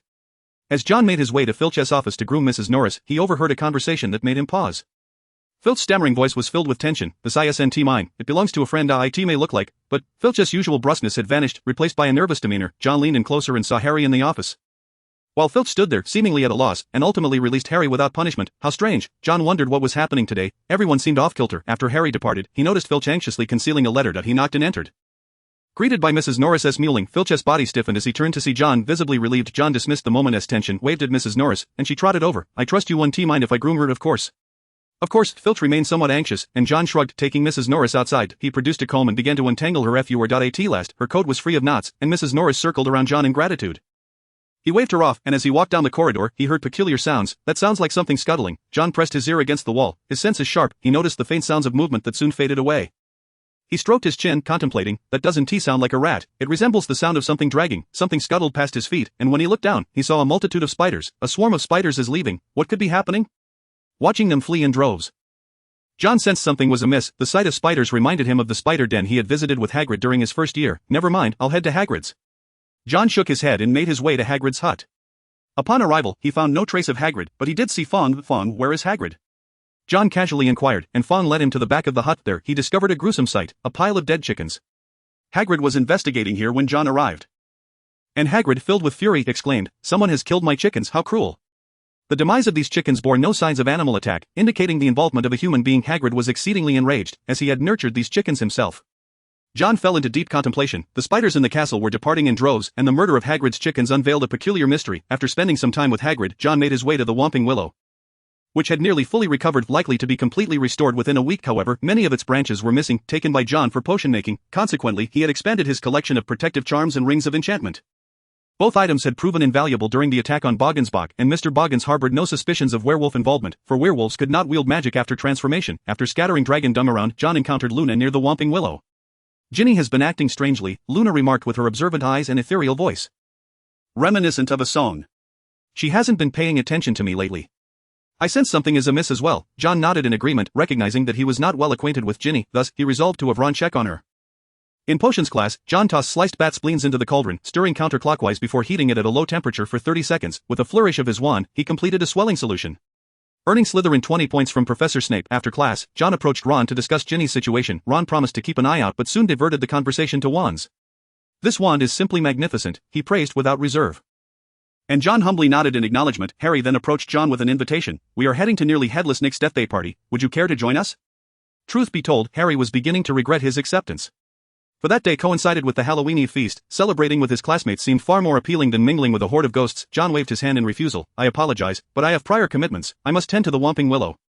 Very well, Harry understood John's unavailability and did not press further. On the night of the Halloween Eve feast, John returned from the Whomping Willow and once again spotted spiders. "What on earth is this?" he mused, following the trail of the spiders, remembering Dobby's warnings about danger. He wondered if this was the cause. As he searched, John found himself in the second-floor corridor, where he discovered a puddle of water. Where did this water come from? It hasn't rained here. Sensing something peculiar about the puddle, he followed the trail and circled back to the girls' lavatory. Just as he was about to enter, he recalled a previous awkward encounter and halted his steps. There shouldn't be anyone around, right? Feeling a twinge of guilt akin to that of a thief, John glanced around. Upon entering the girls' lavatory, he noticed another puddle on the floor, prompting his thoughts. Could this have been caused by moaning Myrtle? He approached the toilet to ascertain Myrtle's presence. At that moment, a shadow flickered in the mirror. John's nerves tightened as he instinctively drew his wand and glanced backward. He heard something moving. Cautiously, he felt an inexplicable sense of dread. As he approached each stall, he found them all empty. Just as he began to wonder where the source of the disturbance could be, he heard a cat's cry. "Mrs. Norris?" Recognizing the voice, John stepped outside to find Mrs. Norris traversing the corridor, seemingly alert to something. "Be careful, Mrs. Norris, there may be danger lurking." John reached out to stroke Mrs. Norris's chin, following her as she scoured the corridor. The fleeting shadow remained a mystery, but instinct warned John of its perilous nature. He felt an unseen presence watching him, heightening his anxiety. Mrs. Norris arrived at a puddle in the corner, perhaps parched, and began to drink. Suddenly, John heard movement nearby, followed by a chilling feline scream. Turning to look, he spotted a large black creature. Without hesitation, John acted.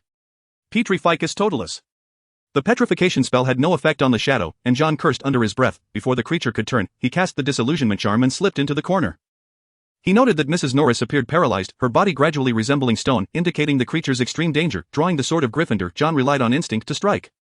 Reducto. The white light struck the wall. To locate the shadow, John used the reflective blade of the sword. It revealed a massive creature covered in black scales, adorned with a crimson crest atop its head. Just its presence was enough to swallow a giant whole. John cursed, pondering the origin of this creature. When the shadow turned to face him, John caught a glimpse of its large yellow eyes, and in that fleeting moment, he felt his body stiffening. Oh no! Petrification. Panic surged through him. He hadn't expected to be affected merely by looking into its eyes. John fought against the petrifying effect, but his resistance waned. Damn it! If he succumbed to petrification, his fate would be sealed. With a fierce cry, his pupils morphed into slits, and the petrifying influence on him slowed. Without hesitation, he reached into his enchanted bag, retrieving vials of potion. He poured a potion into his mouth, but it yielded little effect, prompting him to try another. In a race against time, before complete petrification ensued, John finally found the antidote brewed from mandrake. After swallowing, the petrification subsided. This was the single vial he had stealthily extracted from Professor Sprout's greenhouse last semester. Is this a curse? Activating his dragon eye, he discerned the potent curse enveloping those yellow eyes. Without delay, John initiated the fire mode. The reflected curse was incinerated by the flames, and through the blade, he saw the shadow drawing nearer. As the shadow approached, John closed his eyes and swung his sword, relying solely on sound infused with the fire spell. The sword of Gryffindor finally pierced the shadow's scales, blood streaming down the blade as he heard the creature's agonized howl. A gust of wind swept past, and John rolled to evade. No, I must dodge.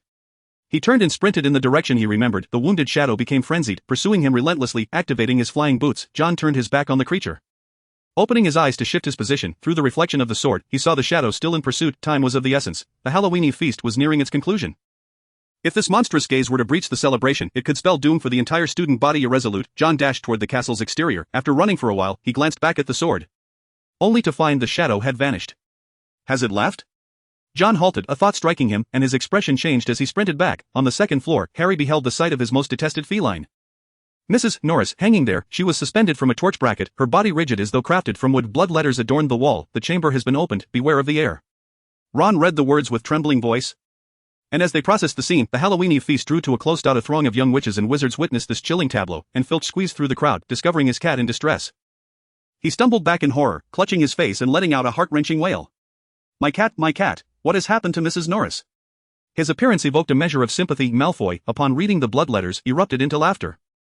Filch vehemently accused Harry of causing his cat's demise, screaming for vengeance against Harry and Mrs. Norris's name. Dumbledore arrived on the scene, quickly noticing signs of a struggle. A wave of panic spread among the students. Dumbledore understood the necessity of quelling this turmoil and instructed the three witnesses to accompany him. Filch glared at them with hatred, while Lockhart eagerly volunteered to guide Dumbledore to his office. After they departed, John returned to the scene, fixating on the blood letters. Scanning the crowd, he realized that when he had battled the shadow, there had been no writing on the wall. This indicated that after he had drawn the shadow away, someone else had arrived. Who could it be? John pondered deeply as the head of his house led the remaining students away. Gemma, I have something important to attend to. The sixth-year Slytherin prefect Gemma Farley attempted to usher John along, but he simply uttered a brief reply before heading in the opposite direction. Though Gemma felt helpless, she chose to turn a blind eye. John approached the girl's lavatory, the location of his initial encounter with the shadow. Entering, he found the water stains still present and cautiously used his sword as a probe. Not here? He searched the entire girl's lavatory but found no trace of the shadow. Instead, he encountered Myrtle's, yet John was currently too preoccupied to pay her any mind. After leaving the girl's restroom, John's brow remained furrowed. He was acutely aware of the peril posed by that creature. It was no longer a matter of whether Harry was in danger, but rather that the entire school could be at risk. I must inform Dumbledore, John resolved firmly. This was no trivial matter, and he needed the assistance of the esteemed headmaster. He promptly made his way to Lockhart's office. I recall a remarkably similar incident occurring in Wagado, a series of attacks, which I have documented in detail in my autobiography, Lockhart began to boast. As was his habit, but none of the professors present truly believed him. Dumbledore deduced that Mrs. Norris had not perished but had been petrified. Filch wept bitterly, his tear-streaked face turning menacingly toward Harry. Dumbledore informed him that it was impossible for a second-year student to accomplish such a feat. However, as he uttered these words, he thought of John. That if anyone among the second years were capable, it would most likely be John.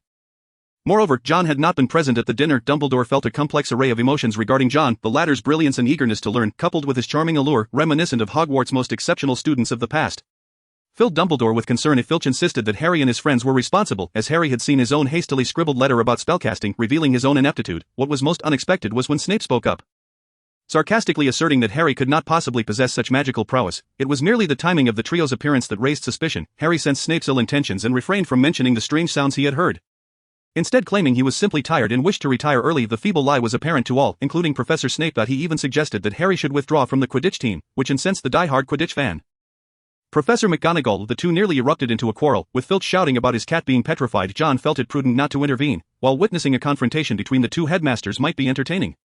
He knew Dumbledore's presence would likely prevent any such escalation. Once the discussion inside concluded, Dumbledore instructed Professor Snape to brew a potion to reverse the petrification. The trio emerged first, but instead of returning, they sought out an empty classroom to deliberate. John had intended to speak with Dumbledore but decided to follow them, as Dobby had mentioned that these matters were tied to Harry. He had promised Dobby to protect Harry from danger.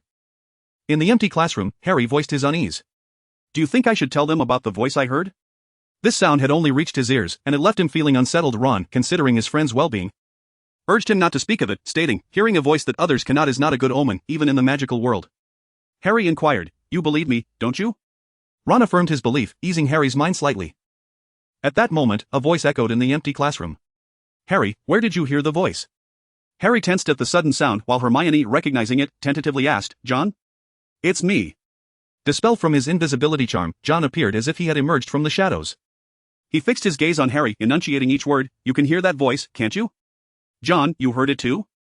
Noticing the oddity in John's tone, Harry quickly responded, "I heard it in the corridor on the second floor." "That's right." A glimmer of understanding sparked in John's eyes, after the creature had departed. It had vanished on the second floor, suggesting that the creature's lair might be there. Notification, exploration task triggered, locate Slytherin's Chamber of Secrets, reward bonus, Serpent Slayer, increased damage to serpents. Immune to serpent venom curses, with the task initiated, John was aware of where the creature had emerged. However, the whereabouts of Slytherin's chamber remained uncertain. Taking a deep breath, he recognized that he needed allies. Looking at the trio, he spoke earnestly, "I encountered that creature. It was a massive serpent with dangerously piercing eyes." The trio's eyes widened in shock. John had come face to face with the assailant? Harry hurriedly pressed, "You mean you know who the culprit is?" "No. Besides the serpent, there was another person present who wrote blood inscriptions after I left. We need to identify them." Naturally, the best allies would be the protagonists themselves. Once John revealed this, the trio understood the gravity of the situation. The heir of the chamber was the true threat. John entrusted the three of them with the task of identifying the heir while he made his way to Dumbledore's office. However, upon reaching the door, he found himself at a loss. He did not possess the password. Chapter 70, the supremacy of power and fomenting hatred. After meandering in front of the grotesque statue for a while, he had no choice but to dispel his invisibility charm and address the statue, inform Professor Dumbledore that John Wick seeks him. The statue's head turned slightly, seemingly comprehending. After a short while, the statue moved aside. John understood that Dumbledore was aware of his arrival and entered. The IT was a spiraling passage leading directly to the headmaster's office. After knocking on the wooden door adorned with a brass knocker shaped like a griffin, the door swung open of its own accord. This was John's first time inside. The room was spacious and beautifully circular, filled with an array of whimsical sounds. An elongated table was adorned with many peculiar silver artifacts, which spun and emitted wisps of smoke. The patched sorting hat rested on a shelf, beside a glass case containing a gleaming silver sword, its hilt encrusted with large rubies. In addition, a nearly featherless bird perched on a shelf behind the door. John finally understood the phrase about a plucked phoenix being inferior to a chicken. Dumbledore's gaze, hidden behind half-moon spectacles, fixed upon John as he entered, his voice resonating with a blend of gravitas and solemnity. "John, it is now past curfew." "I am aware, Professor Dumbledore," John replied respectfully, nodding earnestly. "However, I cannot stand idly by while Hogwarts is in peril." His words did not come across as mere alarmism. Dumbledore's expression grew grave. "I hope to receive a truthful answer. There is a serpent within the school. It is immense. And I encountered it," John stated, prompting a serious change in Dumbledore's demeanor. "John Wick, if what you say is true, Hogwarts is indeed in grave danger." Dumbledore did not dismiss John's words as a jest. For such incidents had transpired before at Hogwarts. He spoke gravely, "I will instruct the professors to increase patrols throughout the castle. John, I need your assistance in locating the Chamber of Secrets." Dumbledore was unaware of the chamber's location. Otherwise, he would not have been left with no choice but to protect Hagrid during his unjust persecution. The ideology of Slytherin stood in stark contrast to that of the other three founders. The chamber he left behind remained a mystery at Hogwarts. The only glimmer of hope lay with the heir of Slytherin. He needed to organize the professors to prevent more severe incidents from occurring, and having a student like John conduct the investigation would be far more convenient. There was also the matter of Slytherin's desire to eradicate Muggleborns, thus John would naturally be a primary target. John's visit had been intended to secure Dumbledore's support, and now that his objective was accomplished, he inadvertently cast a glance at the bookshelf as he prepared to leave there. He spotted the missing tome, Secrets of Dark Arts. He found it curious that this book warranted Dumbledore's personal collection. The recent attacks had left the populace in a state of anxiety. Upon returning to the Slytherin common room, John overheard Malfoy expounding loudly, "Those Muggleborn wizards have no right to attend this school." As Malfoy boasted, he suddenly noticed the surrounding silence. He looked up to see John standing at the entrance. John." Malfoy broke into a cold sweat, having forgotten that John was one of those Muggleborn wizards. John took a deep breath and entered the common room with an impassive expression. The Slytherin students parted ways, while Malfoy found himself at an impasse. As he surveyed the room, he noticed several wizards avert their gazes, a hint of guilt in their demeanor. John spoke calmly, "Muggles are unworthy of entering this school? Is that your belief?" "John, that's not what we meant," Daphne attempted to clarify, but John raised his hand to silence her. He replied coolly, "I understand that some of you have previously embraced an extreme pureblood ideology. But that is irrelevant. I am offering you an opportunity to demonstrate the superiority of your pureblood status." Some Slytherin students frowned, displeased by John's words. However, he remained indifferent. He sought to ensure that no one in Slytherin would dare speak ill again. "In tomorrow's defense against the Dark Arts class, I expect to see all of you." With this declaration, he effectively declared war on the entire Slytherin cohort. Not only the second-year wizards but even the older students deemed him mad. Yet, was John truly insane? He emerged from the crowd, returning to his dormitory under the scrutiny of his peers. Daphne angrily approached Malfoy, pointing an accusing finger at him. John is furious. Malfoy. Malfoy's expression shifted, as he was accustomed to flaunting the superiority of pure blood. Yet he never anticipated the commotion that would ensue. The news of John Wick declaring war on the entire Slytherin house spread like wildfire. The initial reaction from all four houses was unanimous. They believed John had lost his mind. The following day, Harry hastily sought out Ron and Hermione. Ron, in disbelief, exclaimed, "Goodness, has John gone mad? He is taking on the whole of Slytherin. We must help him." Hermione insisted, eager to assist her friend. This sentiment was echoed by the other two. And soon they made their way to the defense against the dark arts classroom. The room was already teeming with students, and the Weasley twins seized the opportunity, opening a betting pool for their fellow students. "Aren't you afraid John might lose?" Harry questioned. Perplexed by the twins' audacity to offer odds of 100 to 1. Did they truly believe John was akin to Dumbledore? George winked and replied, "Of course, he is John Wick. He defeated a troll in his first year." Fred chimed in, "And he even bested Professor Quirrell. But that's Slytherin. I mean, he is going against an entire house." Ron worried that his brother might lose everything, yet the Weasley twins remained unfazed. A long table had been set up in the defense against the dark arts classroom. And Gilderoy Lockhart, noticing the scene, thought it would be prudent to mimic the spectacle of Professor Flitwick. The dueling champion had been summoned to act as the referee, while Percy maintained order alongside the other prefects.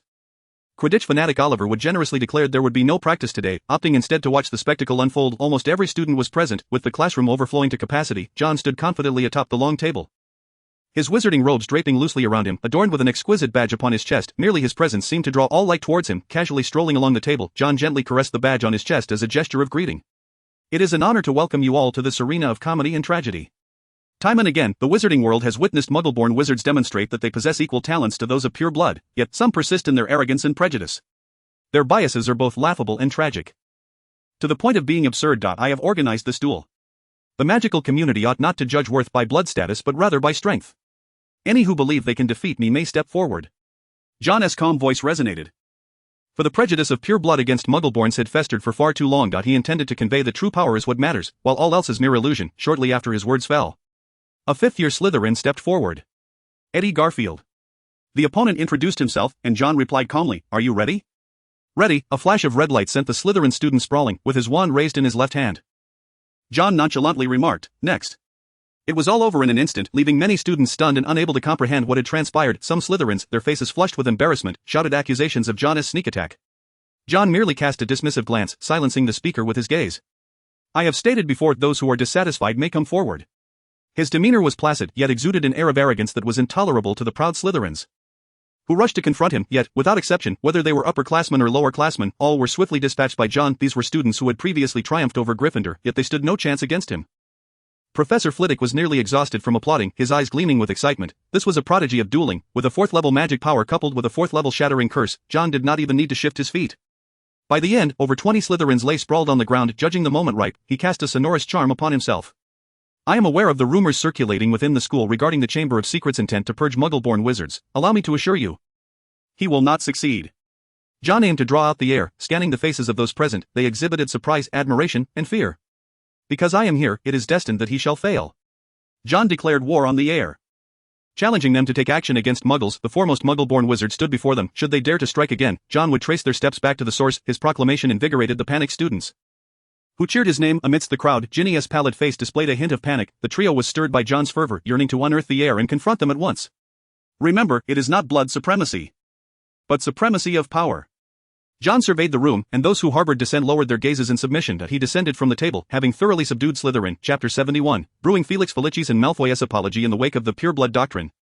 Another ideology began to gain traction among Slytherin, supremacy of power. Astute wizards sensed the shifting atmosphere within Slytherin, as John was akin to a drop of ink staining white paint. No matter how pure, change was inevitable. Dumbledore learned of this development and mused to himself, "You wish to draw the air's gaze upon you, John. This is exceedingly perilous." He recognized that this was a ploy by John to cultivate animosity. If the air remained indifferent, it would render the opening of the chamber a farce. Conversely, if the air took action, it would signify their fear of John. In either scenario, the prevailing panic within the school would dissipate. John Wick had established a reputation within the school, embedding his theories in the minds of the students. "Ambitious John, I hope you do not become like that," Dumbledore sighed, uncertain of the righteousness of his thoughts. John bore an uncanny resemblance to another individual. Despite John's bold declarations in the defense against the dark arts classroom, he was secretly engaged in brewing Felix Felicis. This exceedingly intricate potion required his utmost caution, for it was a life-saving elixir he prepared for himself. He was mindful not to take any chances. The ingredients for the potion had cost him a small fortune, and now that Silver Hand Johnny's shop was operating smoothly, John found himself financially secure. However, acquiring the materials for Felix Felicis proved quite challenging under the current circumstances. Were it not for the absence of ready-made potions on the market, John would not have resorted to brewing it himself. I hope that serpent does not emerge again during this period. Throughout his time brewing Felix Felicis, John remained committed to enhancing his own strength. This time, he did not point his wand forward but directed it toward the ground. Sensing. With his eyes closed, John's wand emitted waves resembling sonar radiating outward. Everything it encountered was relayed back to John's mind, constructing a mental image. Though merely a rudimentary outline, John felt a surge of excitement. Though still in its infancy, the sensing charm truly works. This was a spell of his own creation, synthesized from the magical theories found in the Book of Spells and the Art of Poison. This marked the first time John had invented a spell. The sensing charm enhanced his perceptive abilities, allowing him to sense the movements of objects around him through the ambient magic. With this charm, John would no longer need to rely solely on his eyes to observe the activities of any entity. Without that deadly eye, it is but a toothless tiger. Drawing forth his iron wick sword, John traced the bloodstains upon it. His initial confrontation had resulted in a significant setback. Following the encounter with Slytherin, John had firmly established his dominance in the defense against the dark arts class. Even Lockhart began to question his own relevance, as John swiftly filled the gaps in knowledge that had been absent during the previous academic year. Harry could not help but exclaim, if only John were the defense against the dark arts professor. Ron wholeheartedly agreed. While Hermione appeared somewhat disheartened, sensing something amiss, Harry comforted her, saying, "What's wrong, Hermione? Don't worry. With John around, the heir of Slytherin won't dare to lay a finger on you." They had learned about the legend of the Chamber of Secrets in History of Magic class. Concerning the heiress' intent to purify Hogwarts, however, John's prior actions had quelled the students' fears. Harry and the others assumed Hermione was troubled by these developments. Hermione shook her head and replied, "It's not that. John is just too brilliant. And I feel like a fool in comparison." "Oh dear, Hermione, how are you and I supposed to survive?" Ron lamented dramatically, equating her self-deprecation to an insult to their own intelligence. Only Hermione understood that her knowledge was largely a result of rote memorization. She was not as clever as others believed. She simply exerted 3 to 10 times the effort of her peers, yet such diligence paled in comparison to John, who had already ascended to the role of teaching assistant. The confidence she had painstakingly built was shattered by John's brilliance, leaving her disheartened. To lift Hermione's spirits, the trio ventured to the corridor where Madame Loris had met her fate. There, they encountered spiders. And Ron's fear of arachnids elicited laughter from Hermione, improving her mood. They redirected their suspicions towards those of pure blood. The first to enter the girls' restroom was Malfoy, and there they encountered moaning Myrtle. "We merely wish to inquire if you have witnessed anything intriguing lately," Hermione asked Myrtle. Adding, "On the eve of Halloween, a cat was attacked right outside your door." Harry pressed further, "Did you see anyone in the vicinity that night?" Myrtle recalled being tormented by Peeves and encountering John on her way back. John had mentioned encountering the great serpent in the corridor, which left the trio without suspicion. They lamented their lack of useful clues. Hermione devised a plan to brew the Polyjuice potion, a time-consuming endeavor that would require Harry's assistance. Initially, Harry was perplexed about how he could help until he realized he needed to obtain a signature from Lockhart. This prospect filled Harry with dismay. He felt he would rather face a troll. However, Hermione expressed some reservations about the plan, hesitating. "Should we inform John?" "Inform John?" Harry replied, astonished. "I mean, after all, he is a Slytherin, and Malfoy is considered a friend of his." Ron dismissed the concern, saying, "Oh, come on, Malfoy has said that Muggle-born wizards should die. If it weren't for him, we wouldn't have witnessed John teach Slytherin a lesson." Ron genuinely found it amusing, regretting only that Malfoy wasn't present to be thrown out by John that day. With Ron's words, Hermione ceased her hesitation. They resolved to brew the Polyjuice potion. John sought out the Bloody Baron. "Mr. Baron, I would like to request that you have the ghosts within the castle pay closer attention." The Bloody Baron was the most fearsome ghost of Hogwarts. With his involvement, the castle's spirits would heed his call. Upon John's approach, the Bloody Baron nodded in agreement, stating, "I can relay your message." John was one of the few who dared to speak with the Bloody Baron. And the Baron acknowledged John's strength. After securing information from the castle's ghosts, John remembered he had the Marauder's map. Using the map, he observed the comings and goings of individuals. He muttered to himself, "I wonder how long you can hide." The focus shifted to the girls' restroom on the second floor. John speculated that this was the entrance to the Chamber of Secrets, but regrettably, he did not know how to open it. In the dormitory, John was exercising. His magical prowess had reached level 4. And his physique had become notably sturdier. Tom chased Basil around, and after John's workout, someone knocked on his door. Upon opening it, he found Malfoy standing there. Malfoy's face bore an expression of guilt and fear. Upon seeing John, he immediately spoke, "I'm sorry, John." Malfoy was genuinely frightened, not only because John had displayed considerable skill in the defense against the dark arts classroom, but also due to the fear of losing John as a friend. His circle was small. Due to his habitual cruelty and arrogance, he was surrounded only by Goyle and Crabbe, who were uncertain whether they were friends or mere lackeys. The only true friend he could count was John. The Quidditch teammates' friendliness was merely directed at Malfoy's name and wealth. Only John regarded Draco Malfoy as a person, and it was this understanding that led him to lower his head first. After the attack incident, Malfoy noticed that more people began to gravitate towards him. This newfound attention made him feel elated to the point of arrogance, causing him to utter hurtful words. As John observed Malfoy apologizing, he nodded and said, "I accept your apology." "You accept it?" Malfoy was taken aback and John replied curiously, "Why wouldn't I? You apologized, and I accepted it." "No, I mean, you're not angry?" Malfoy was somewhat confused. John chuckled lightly saying, "Draco, what do you want? Should I cast a curse on you?" Malfoy shivered, embarrassed. "That wouldn't be necessary. Power is paramount, Draco. You should understand that neither pure blood nor noble lineage can surpass one's own strength. I hope you remember this." John did not wish for Malfoy to align with the Death Eaters, earnestly stating, "Do you recall what I said? For the sake of eternal glory." For the sake of eternal glory, Malfoy sighed in relief, simultaneously realizing how foolish he had been in the past. The two put aside their grievances and rekindled their friendship. Chapter 72, The Mad Bludger and Malfoy's Transformation. On Saturday, John was invited to watch the Quidditch match. While Malfoy vowed to send Harry Potter's broomstick crashing to the ground, Malfoy affectionately nicknamed Harry Scarhead. In response, John regarded Malfoy's slick-back hair, pondering silently, if Harry was Scarhead, then he must be greasy. Goyle and Crabbe were temporarily lent to John as his vanguards. Upon arriving at the Quidditch pitch, John realized his expectations were misplaced, wherever he went. Slytherin students parted to create a path for him. It was as if subjects were welcoming their new king's ascension, a sight that caught Hermione and the others' attention, seated in the Slytherin stands. Daphne sat beside John. "John, you truly resemble a king." Just moments ago, Daphne had come over without hindrance thanks to John's presence, her smile enchanting as she blinked in admiration. "Power is paramount, is it not? Your badge is magnificent. I knew you would not settle for mediocrity." Daphne fixed her gaze on John's badge, a family emblem of sorts. Speculating that John intended to assemble a group, she boldly and indirectly inquired, "When will I have the opportunity to acquire one?" John chuckled, "There will be a chance, for the sake of eternal glory."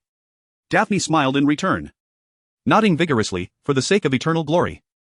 Attention returned to the Quidditch pitch, with Madame Hooch's whistle piercing the air. All 14 players soared into the grey sky. Harry flew higher than anyone, his role as the seeker necessitating acute awareness of his surroundings. "You all right, Scarhead?" Malfoy boasted on his Nimbus 2001, flaunting its speed like a child with a new toy. Harry had no time to respond. Just then, a black bludger hurtled towards him. By a hair's breadth, Harry barely dodged it. Feeling the wind from its passage ruffle his hair. A wave of relief mixed with apprehension surged within him. George, witnessing the scene, rushed forward with his bat to drive the bludger away. Upon impact, the bludger altered its trajectory and once again zoomed towards Harry. "What is going on?" Harry exclaimed, scrambling for cover as George, undeterred, struck the bludger again, yet it seemed determined to pursue Harry relentlessly. This scenario evoked a sense of familiarity in Harry. Last school year, his broom had gone haywire during a match, and now a bludger was out of control. He lowered the broom's head and sped towards the opposite end of the pitch. Even without looking back, he could hear the bludger's ominous whoosh behind him. "Harry!" Fred shouted, prompting Harry to instinctively duck. Fred gathered his strength and swung at the bludger with all his might. The bludger veered off, and Fred thought he had managed to put an end to the chaos. However, the bludger appeared magnetically drawn to Harry, pursuing him once more. Under the darkening sky, rain began to pour, large droplets splattering against Harry's face. The rain blurred his glasses, rendering the rest of the match nearly unrecognizable. Only Lee Jordan's voice pierced through the chaos. Slytherin leads 60-0. Being a team with financial backing made a difference. With the Nimbus 2001, Slytherin's overall prowess had been elevated. Meanwhile, Harry was preoccupied with evading the rampaging bludger, leaving him no time to search for the golden snitch. This bludger was behaving unusually. Fred signaled Wood to call for a timeout. This action drew laughter from the Slytherin stands, as it was evident to all that the bludger had been tampered with. Wood, flustered, recognized that Slytherin's equipment was superior, and their only hope had been thwarted by the rogue bludger. Time was limited during the timeout, and ultimately Harry resolved to confront the bludger himself while the others focused on scoring points. As Madame Hooch's whistle blew once more, the match resumed. The rain intensified, and as Harry took to the sky, he heard the bludger's ominous approach. He could only do his best to evade it, pondering, could this be Malfoy's scheme? He suspected Malfoy had cast a spell, but upon further reflection, he doubted Malfoy's capabilities. He spiraled through the air, eliciting laughter from Malfoy. The bludger seemed intent on colliding with him. As his team teetered on the brink of defeat, Harry felt a surge of frustration. Hermione and Ron in the stands shared his sentiments. "Let me take it down," Ron urged, but Hermione restrained him, noting that even if he could hit it, the distance was too far. At that moment, Harry duffed to avoid the bludger, heading towards the Slytherin spectators. The Slytherin students shrieked in fright and scattered. "Harry, over here!" He heard John's call and looked up to see John in the Slytherin stands. He initially intended to steer clear, but John beckoned him forward. Gritting his teeth, Harry charged towards John. "Run!" Goyle shouted, darting aside. While Daphne noticed John remained still, John fixed his gaze on the bludger, realizing it had been bewitched. Could it be the air? How can I make Harry leave me alone? John pondered, yet ultimately decided to take action. As Harry rounded the corner, John's eyes transformed into slits. In a decisive moment, he grasped the rogue bludger as it whizzed past him. The force of the bludger's impact forced John to take a step back. With a firm grip on the bludger, John retrieved his wand with his left hand. "Stop," he commanded. The relentless bludger ceased its struggle, allowing John to release it as it flew away normally. "You caught the bludger barehanded?" Daphne exclaimed, astonished to witness such audacity for the first time. John shrugged and replied, "This is the second time." Compared to the last occasion, John's physique had grown stronger, and he emerged unscathed. This display of bravado left the Slytherin students wide-eyed. In the Gryffindor stands, Hermione clapped excitedly, declaring, "I knew John would help." Ron gulped, remarking, "Is he even human? How does he sustain no injuries?" "Scarhead, are you practicing ballet?" Malfoy jeered as he observed Harry spinning around in frustration. Having just escaped the bludger, Harry caught sight of a glimmer of gold behind Malfoy. In a moment of distraction, Malfoy failed to notice. This ignited a spark of hope in Harry. He attempted to inch closer. Wary of alarming Malfoy, however, his unusual movement ultimately drew Malfoy's attention, who looked up to see the golden snitch. "The golden snitch!" Malfoy exclaimed with delight, prompting Harry to rush forward without hesitation. The two collided midair. And Harry felt as though his hand might fracture. Malfoy spat curses but refused to yield. In pursuit of the snitch, the pair continued to clash in the sky. As the snitch dove downward, they both plunged after it. Just as they were about to crash to the ground, Malfoy faltered, yet Harry, disregarding all else, seized the snitch, resulting in his own fall and subsequent unconsciousness. Lee Jordan excitedly announced Gryffindor's victory. Awakening Harry from his stupor, he opened his eyes to see Lockhart rushing over to administer treatment, prompting a panicked, incoherent refusal from him. However, it was too late. Lockhart cast a healing spell, and Harry was whisked away to the hospital wing.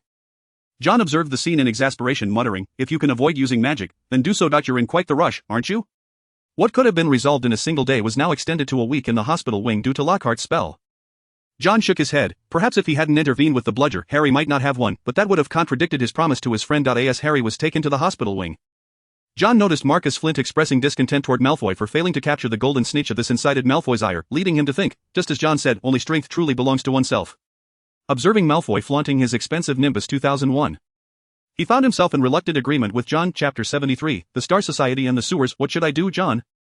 Malfoy asked, feeling lost, as this contradicted everything he had been taught at home. He stood alone in the corridor. Devoid of Crabbe and Goyle, John replied calmly, "Follow my advice, you know what to do." Malfoy raised his gaze, noting the gleaming badge on John's chest.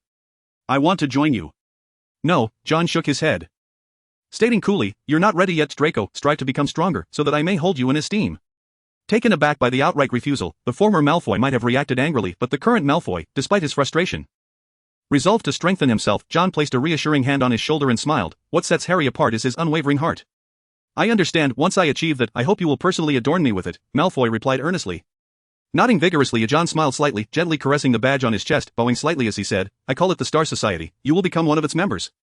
The Star Society, akin to Dumbledore's Order of the Phoenix, welcomed only those whom John deemed worthy. Although Malfoy was not yet eligible, it would not be long before he could join their ranks. Malfoy felt his heart race with anticipation and attempted to mimic John's bowing posture. In the hospital wing, John sensed that the bludger's behavior was unusual. While visiting Harry, he hoped to uncover some clues. Harry had been forced to drink a large cup of bone regrowth potion, the taste of which John had never experienced but was certain was unpleasant. "John," Hermione approached him as he entered, expressing her gratitude. "Thanks to you, Harry might not have been killed by that bludger." "Killed is a bit extreme. I was merely assisting a friend." John waved his hand dismissively as he approached Harry, asking with a smile, "How are you feeling, Harry?" "Terrible, I mean the taste," Harry grimaced. The flavor of the potion was indeed ghastly, compounded by the pain of his bones regrowing. "Hang in there, by the way.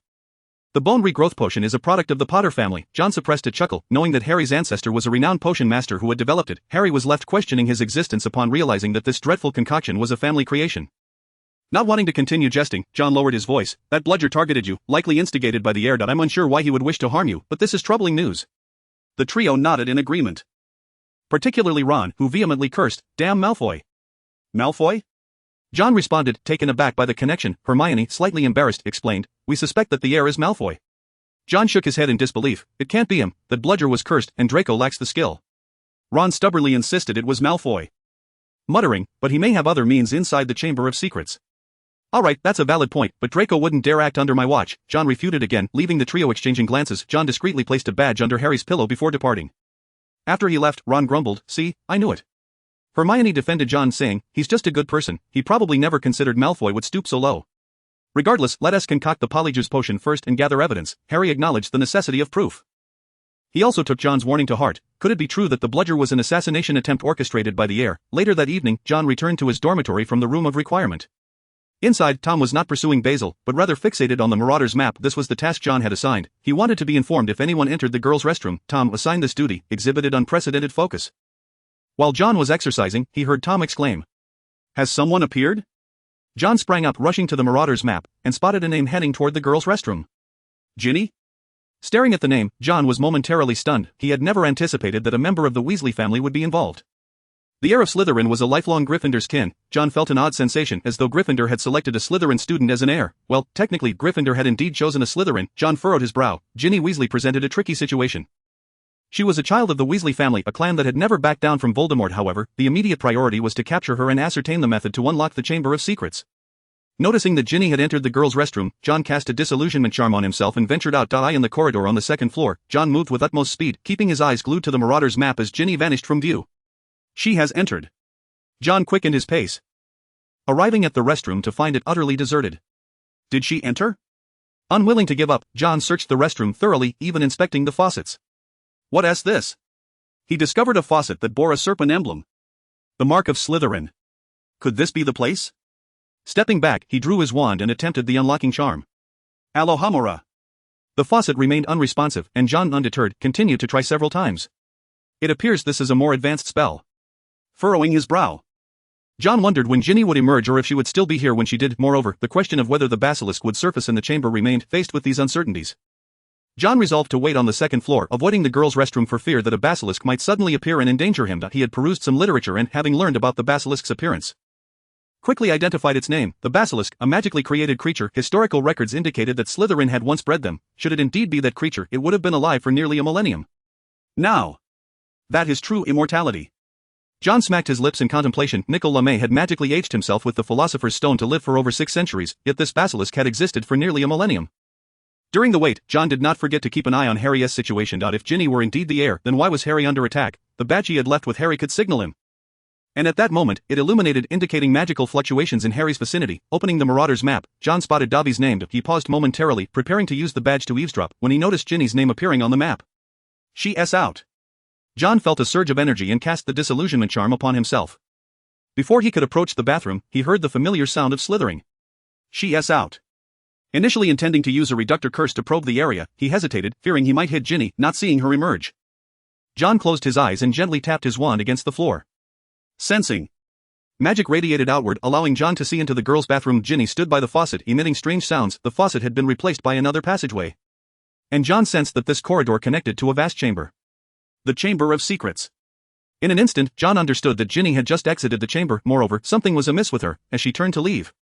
The passage was closing. John sensed the basilisk departing and, before the passage shut, propelled himself inside, relying on the disillusionment charm. As he fell freely, John's night vision allowed him to discern the situation below. Upon landing, he activated his hover boots to stabilize himself and struck the ground again. A wave of magic spread forth, revealing the corridors within 100 meters. Does this connect to the sewers?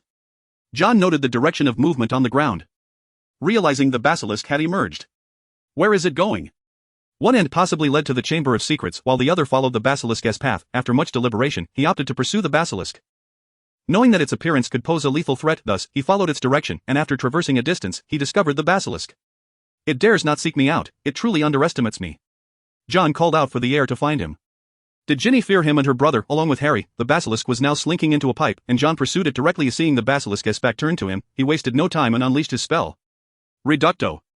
With the power of level 4 magic combined with the 4th level reductor curse, the impact of this spell reached the level of an auror's might. The scales on the basilisk were struck, deflecting part of the spell and creating a massive hole in the wall. John closed his eyes, wand in his left hand and sword in his right, noting that the basilisk's condition seemed peculiar. When it turned its head, John's heightened senses revealed that it was missing one eye, the very eye he had injured previously. The basilisk, upon encountering John again, roared in fury and charged at him. Chapter 74, Parseltongue and Dragontongue. That I had undoubtedly been the one John had harmed in their last encounter. With eyes tightly shut, John continued to strike the ground with his wand. As the basilisk lunged toward him, he activated his hover boots to evade, swinging his wand to unleash a blinding light upon the creature. I am a fire dragon. Flames erupted from the sword, and John cleaved downward, the blade embedding itself in the basilisk's scales. Hiss. The basilisk writhed in agony, tossing John aside. Targeting the wound, John unleashed a barrage of spells. Reducto. Reducto. Reducto. 3 successive beams of white light detonated upon the basilisk, causing scales to splinter from its injured eye. And its pain, the basilisk crashed against the sewer wall, and John was nearly crushed against it. The sword embedded deeper into the creature, leaving John no choice but to relinquish his grip. Perhaps due to its age, the basilisk's other senses seemed significantly dulled. Aside from its sight, John cast a transfiguration spell, transforming the surrounding objects into sharp thorns, yet the basilisk's scales were too resilient, crushing through them effortlessly. Trying to flee? Noticing the basilisk's attacks were weakening, John realized it sought to escape the unfavorable environment. Though the sewer was spacious, the basilisk's immense size rendered it clumsy. The creature opened its maw, spewing venom, which John attempted to block with a shield charm, only to find it corroded. So fierce. Startled, John quickly dodged. As the basilisk released its venom, it appeared to weaken, and John seized the opportunity to cast another spell. Incendio. Flames erupted from the tip of his wand, Forming a fiery cloud as he directed it toward the basilisk, the creature emitted a shriek as it was scorched, retreating into the sewer. Observing its retreat, John extended his right hand in a fierce grip. I am a fire dragon. The sword, previously extinguished by embedding in the basilisk, reignited, causing the beast excruciating pain as it thrashed wildly within the sewer. Its tail struck John, shattering 2 of his protective charms. Hiss, that was close. Slamming against the wall, John's insides felt as though they were being crushed. Without the charms, he might have perished. The basilisk, carrying the sword of Gryffindor, fled, and John took a moment to catch his breath, gulping down a potion from his satchel to restore his strength. Once revitalized, he followed the trace of the sword of Gryffindor. Colin, are you going? Of course, I want to visit Harry Potter. Colin Creevey, camera in hand, also brought grapes and other fruits, having witnessed the most thrilling Quidditch match. He was eager to check on the injured Harry. He felt somewhat shy, accompanied by his fellow Gryffindor, Sylvia Bradley. This girl was quite beautiful, possessing a kind and sympathetic demeanor, also hailing from a Muggle family. She was Colin's close friend in Gryffindor, and he found himself harboring feelings for her, though he was unaware of his own affection. Initially, Sylvia Bradley was reluctant to go, as the terrifying rumors surrounding the Chamber of Secrets had circulated throughout the school. As Muggle-born wizards, they were at risk of being eradicated, leaving Sylvia too frightened to sleep. Fortunately, John Wick had shown up just in time, demonstrating his formidable power that left Slytherin in awe, declaring war on the air. This made Sylvia feel somewhat less endangered. The two made their way toward the hospital wing, with Colin capturing moments of Hogwarts along the way. Just as they neared the hospital, a cacophony erupted from a nearby pipe. Sylvia, feeling uneasy, asked, "What is that noise?" "I don't know." Colin responded, equally scared, raising his camera to capture the moment. Suddenly, a massive head emerged from a pipe connected to the wall, and Colin instinctively pressed the shutter. The basilisk burst forth from the sewer, its scales shattered, turning dark from the once vibrant green, its eyes scorched shut by flames. Hearing the sound of the shutter, the basilisk charged toward their direction. Colin and Sylvia screamed, feeling their doom was imminent. Impedimento. The basilisk's speed slowed, and John rushed from the sewer, his eyes transforming into slitted pupils as he summoned the sword of Gryffindor. I am a fire dragon. The sword ignited, and the basilisk roared in agony as John seized the moment to cast a spell toward the 2 Gryffindor students. They were pushed back by the levitation charm, and John noticed the basilisk was about to open its eyes. He swiftly cast another spell, a beam of white light striking the basilisk's head. In pain, it turned its head away, and John seized the opportunity to shout at the 2 young wizards, "Run! Go call a professor!" The basilisk, measuring over 50 feet, was enough to make anyone's legs tremble. John's voice snapped the 2 from their daze, but in doing so, he paid the price. The basilisk collided with him, nearly sending him flying. Enduring the pain, John retaliated with another reductor curse. It became a fierce exchange between man and beast, but John felt his magical reserves dwindling. Vera Verto. He transformed the torch into a rope, wrapping it around the basilisk. With the hover boots, John leaped onto the basilisk's back, grasping the sword's hilt. I am a fire dragon. He uttered a low growl reminiscent of dragon speech, the sword ablaze, searing the basilisk's scales, slowly extracting it. As the sword was pulled free, blood splattered onto John, causing a sharp sting on his skin, and the rope snapped, and John fell as the basilisk thrashed wildly just as he was about to deliver a fatal blow. A strange tone resonated. The basilisk seemed to regain its composure and turned toward the passage. John refused to let it escape, but just as he prepared to strike again, a spell enveloped in white light struck him. Damn it! His protective charm had drained during the battle, and John was hurled away, feeling a sharp pain in his back. Turning, he saw a figure leap into the pipe alongside the basilisk. John, wanting to pursue, felt powerless, grumbling, "Youngsters today lack honor," resorting to sneak attacks. The commotion quickly caught the professor's attention, and Colin and Sylvia rushed to find them. Upon seeing them, John nearly fainted. John, are you alright?" Lockhart, still adorned with curling rods in his hair, received John's curt response, "Not dead yet." He rubbed his back and stood up. Had it been any other professor, he would have chased them down to the sewers. So unfortunately, it was Lockhart who had arrived, leading John to believe that his presence would at most satiate the basilisk's hunger. John's demeanor was far from friendly, prompting an awkward smile from Lockhart. What has transpired here? Other professors gradually arrived, and upon witnessing the devastation of the corridor, Professor McGonagall's eyes widened in shock. John promptly shoved Lockhart in front of him as a shield. Desperate for a moment of reprieve, his back had been struck by a shattering curse, and it felt as though his spine might snap. Lockhart immediately caught on, animatedly recounting his imaginary battle with the creature. The gathered professors discreetly shifted their focus to John, yet his pallor suggested otherwise. "John Wick, what is the matter?" Professor McGonagall was the first to notice something amiss. John's face was ashen, his lips devoid of color. Professor Snape stepped forward to examine him, spotting blood on John's clothing, his brow furrowing as he remarked, "There is poison within." This revelation sent a chill through the onlookers, but fortunately the infirmary was nearby, and they swiftly carried him there. Meanwhile, Harry had learned that Dobby was controlling the rogue bludger, inciting a furious desire to strangle the house elf. After realizing the Chamber of Secrets had reopened, he longed to interrogate the matter further, only to be interrupted by noise from outside. Dobby had vanished with a disapparition. Harry hastily feigned sleep in his bed, his eyes partially open as he peered towards the door. The first figure to catch his eye was Snape, seemingly cradling someone. Next was Professor McGonagall, followed by Sprout, and Harry failed to spot the rather short Professor Flitwick. Eventually Dumbledore also arrived. They gathered around the hospital bed, Dumbledore's grave expression softening slightly as he proclaimed, "Thank goodness. You have saved 2 young wizards." It was largely due to John's alerting Dumbledore to increase patrols that so many professors had come in unison. Colin had seen the basilisk and frantically sought out various professors. Dumbledore recognized that had John not been present, the two young wizards would undoubtedly have perished. When Madame Pomfrey arrived, she screamed upon seeing John's condition as he appeared on the brink of death after a thorough examination. It was determined that the most severe injury was indeed the shattering curse, but John's robust constitution meant that a night's rest would suffice. While the blood was poisoned, John's resistance was commendable. And he would likely only suffer from an upset stomach. The professors exhaled in relief, but Dumbledore had something to discuss. Perhaps it could wait until tomorrow. Once the professors departed, Harry rose from his bed to approach John. The first words out of John's mouth left Harry bewildered. "Harry, could you fetch me a toffee from your care package?" John's stomach growled audibly. He hadn't eaten yet. Chapter 75, Heir and Protector. The following day. "Have you heard?" "Of course. John Wick is absolutely magnificent. I cannot believe he is real. He is our protector. I heard Colin say it firsthand, and their essay photograph. Goodness, that creature was terrifying. Having been discharged from the hospital." Harry sought out Hermione and Ron, who were concocting a polyjuice potion in the girls' lavatory. "Goodness, Harry, is that true?" Ron exclaimed excitedly, clutching a photograph. It depicted John striking the basilisk with a spell. Colin truly had a knack for photography. The image was perfectly timed, even capturing the strands of hair dancing across John's face. Ron wanted Harry to confirm the incident, as it had unfolded near the infirmary, and Harry must have witnessed it. Feeling slightly awkward, Harry recalled that he had been conversing with Dobby at the time and had not been paying attention. However, he had indeed seen John being taken to the hospital. Hermione's concern heightened as she anxiously inquired, "Was John seriously injured?" "No," Harry replied, remembering how John had devoured his toffees yesterday, his expression odd. "He's fine, he is just hungry." This response left Ron utterly bewildered. While Hermione sighed in relief, suddenly, Hermione pondered aloud, hesitating. "Should we continue, with the polyjuice potion?" Initially, they had aimed to extract information from Malfoy, but with John having repelled that monster, their efforts felt futile. Harry nodded resolutely, stating, "Of course we should. Have you forgotten that Malfoy has previously slandered Muggle-born wizards? If John encountered that creature, perhaps Malfoy intended to kill him." It was understandable for Harry to think this way. Malfoy had caused quite a stir, and John's encounter with the basilisk had led to a remarkable feat of him challenging all of Slytherin. Given Malfoy's arrogant nature, the possibility of him reopening the chamber to exact revenge on John was not far-fetched. Concern for their friend's safety spurred Hermione into action. They were still short on materials for the polyjuice potion, prompting Hermione to consider Snape as a potential source. As a master of potions, no one possessed a more comprehensive collection of ingredients than he. On Monday, John was released from the hospital, and Madame Pomfrey looked at him with a peculiar expression. To her, it seemed less like he had been hospitalized and more like he had enjoyed a lavish stay at a hotel.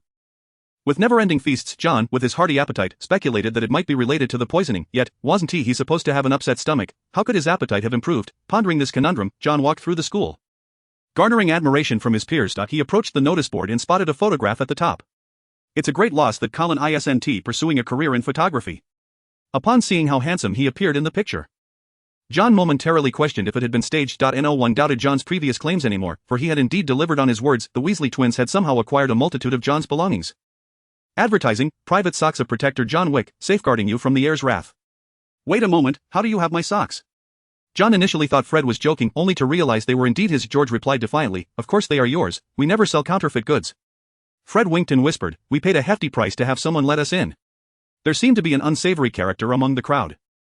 Someone from Slytherin had been bribed? What sort of world was this? John's expression darkened as he leaned closer to George and Fred, murmuring, 50-50 split. "What? We paid for them." Ignoring their protests, John shot them a glance and calmly asserted, "Then I shall declare that you are selling counterfeit goods."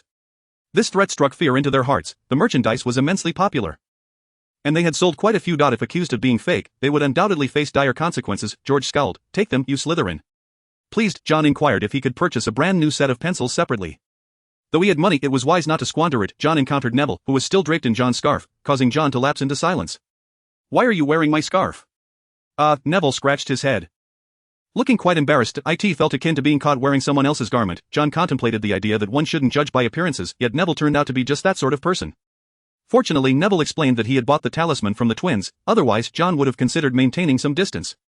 "Don't you have the sword I crafted for you? What use do you have for a scarf?" John observed him as if he were a fool. Upon reflection, Neville too realized that the sword was far more useful than a mere scarf. After equipping Neville with a strength-boosting package, John found no peace in class. Wizards from other houses continually crowded around him, seemingly seeking a sense of security. In defense against the dark arts, John noticed Lockhart sketching something on paper, seemingly designing a stage. The class ended. John sought out Percy, hoping he could bring Ginny to the Whomping Willow. "Do you have feelings for Ginny?" Percy inquired suspiciously. Ginny was his sister, and he would never allow anyone with ill intentions near her. John was left speechless. What on earth was he thinking? Ginny was merely a little girl with nothing to her name. After repeatedly assuring Percy that he had no romantic interest in Ginny, John finally saw Percy reluctantly agree. Now, the two were in a collaborative relationship, and John would not harm Ginny, this much was certain. John chose to approach Percy rather than Ron or the Weasley twins to avoid complications. Compared to Percy, the others were less predictable, especially the twins. If they decided to eavesdrop, it would certainly be awkward for him. Although it was confirmed that the heir was Ginny, John refrained from revealing this immediately. He was puzzled as to how a member of the Weasley family could access the chamber. How did she come to know of it? And that shattering curse certainly didn't seem like a spell a first year could wield. With these questions in mind, John arrived at the Whomping Willow that afternoon. The tree had fully recovered. A small bird flew by and was instantly reduced to a pile of feathers. While waiting, John reminisced about the spell he had used to enhance the blade of the Ironwick sword with flames. Would incanting it in Dragon Tongue yield even greater power? He drew forth the Ironwick sword and attempted to recite the spell, which, when spoken in Dragon Tongue, transformed the flames along the blade into the likeness of a fire dragon. At the time of the enchantment, dragon's blood was utilized. It appears this is the reason. Sheathing his sword, John withdrew his wand. He attempted to cast a spell using Dragon Tongue, but the wand merely emitted a flicker of flame before extinguishing. It seems ineffective, John sighed, disappointment evident in his voice. After a brief wait, he observed Ginny approaching, her face etched with anxiety, while Percy continually reassured her. Upon her arrival, Ginny trembled at the sight of John, and Percy interjected, "I apologize, she is nearly frightened, as you know, because of the creature in the chamber."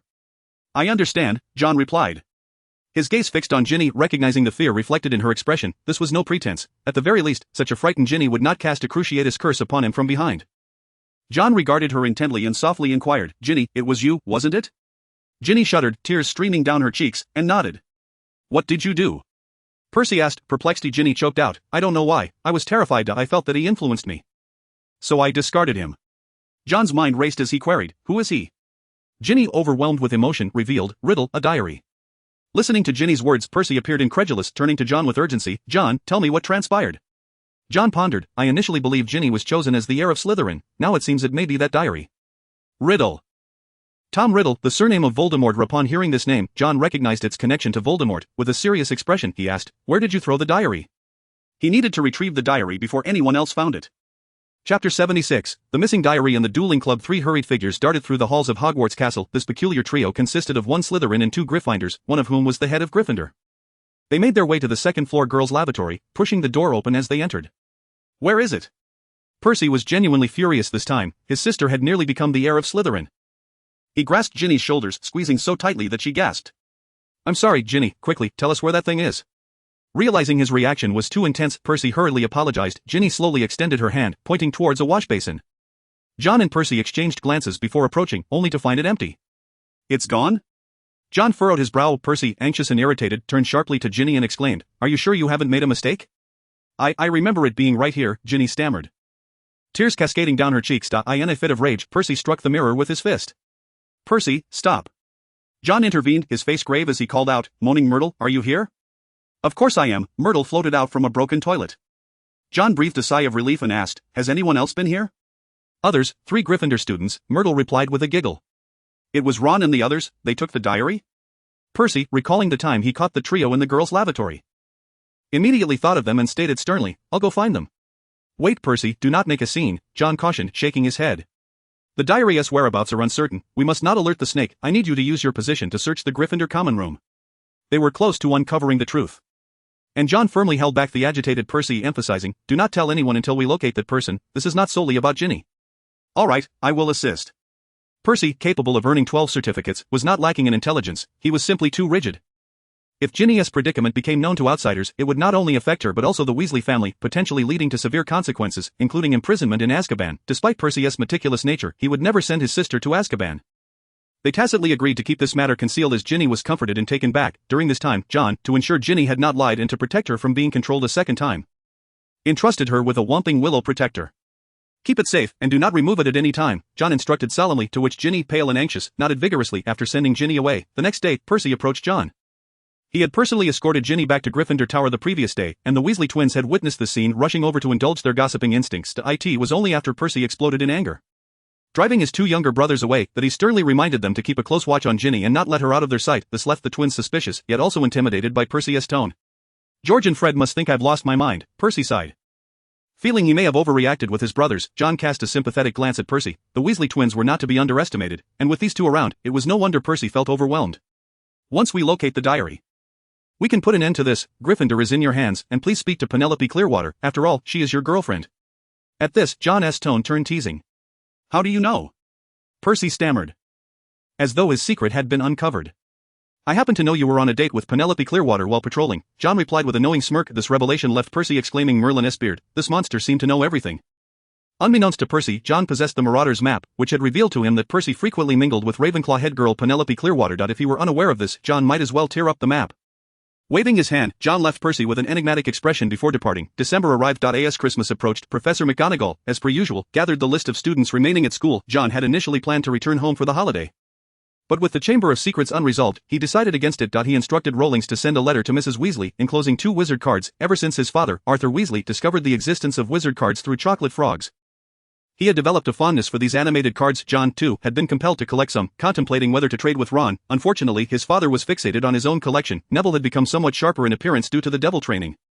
Malfoy sought out John, hoping he could instruct him. After a semester, it was evident that John was the true master of defense against the dark arts. Consequently, John devised a series of training plans for Malfoy, one of which involved visiting the Shrieking Shack to build courage. Though, truth be told, Malfoy's bravery was not significantly greater than Neville's. During potions class, an unknown troublemaker tossed a firework into the cauldron, resulting in an explosion that transformed the entire classroom into chaos. As a swelling potion nearly splattered in front of him, John instinctively raised his hand, deflecting the potion with an unseen barrier. He glanced over at Crabbe, who had been reveling in mischief, now drenched in potion, and feigned ignorance of the incident. Professor Snape appeared thoroughly exasperated, and John noted that the only individuals untouched were himself and a few others, including Harry. Additionally, Hermione was nowhere to be found, and narrowing his eyes, John sensed a conspiracy brewing. John Wick, you are responsible for brewing the anti-swelling solution. John, unjustly accused, found himself enlisted as a temporary substitute due to the lack of the solution. Naturally, he would receive extra points. John remained resolute in his pursuit of uncovering the heir. Although he had not stirred up trouble, all 4 house heads were involved. He had not summoned too many people. But the mere mention of the heir drew enthusiastic cooperation from the heads. Consequently, numerous dormitories were searched, leading students to suspect that a thief had infiltrated Hogwarts. Percy focused on scrutinizing his brothers, fearing the Weasley twins might keep the diary for amusement. Alas, apart from an array of prank items, no other evidence was found. Ron was not spared either. He was searched multiple times, and even the lazy rat was tossed aside. A week passed. John had assumed that everything would remain calm until Christmas, yet he was mistaken. A parchment appeared on the notice board, indicating that Lockhart was up to his antics again. So, you have no points? John gazed at the pleading Lockhart, who had initiated a dueling club. While a dueling club was one thing, having the audacity to ask for his support was another. John's expression darkened. Lockhart recoiled slightly, chuckling awkwardly. John, I know you have a way. Just like this. He produced his protective charm and ring, having realized their benefits during a class, thus developing ulterior motives. The great Lockhart could not possibly miss out on the limelight. John cast a sidelong glance at him and replied coolly, everything comes with a price. Gilderoy.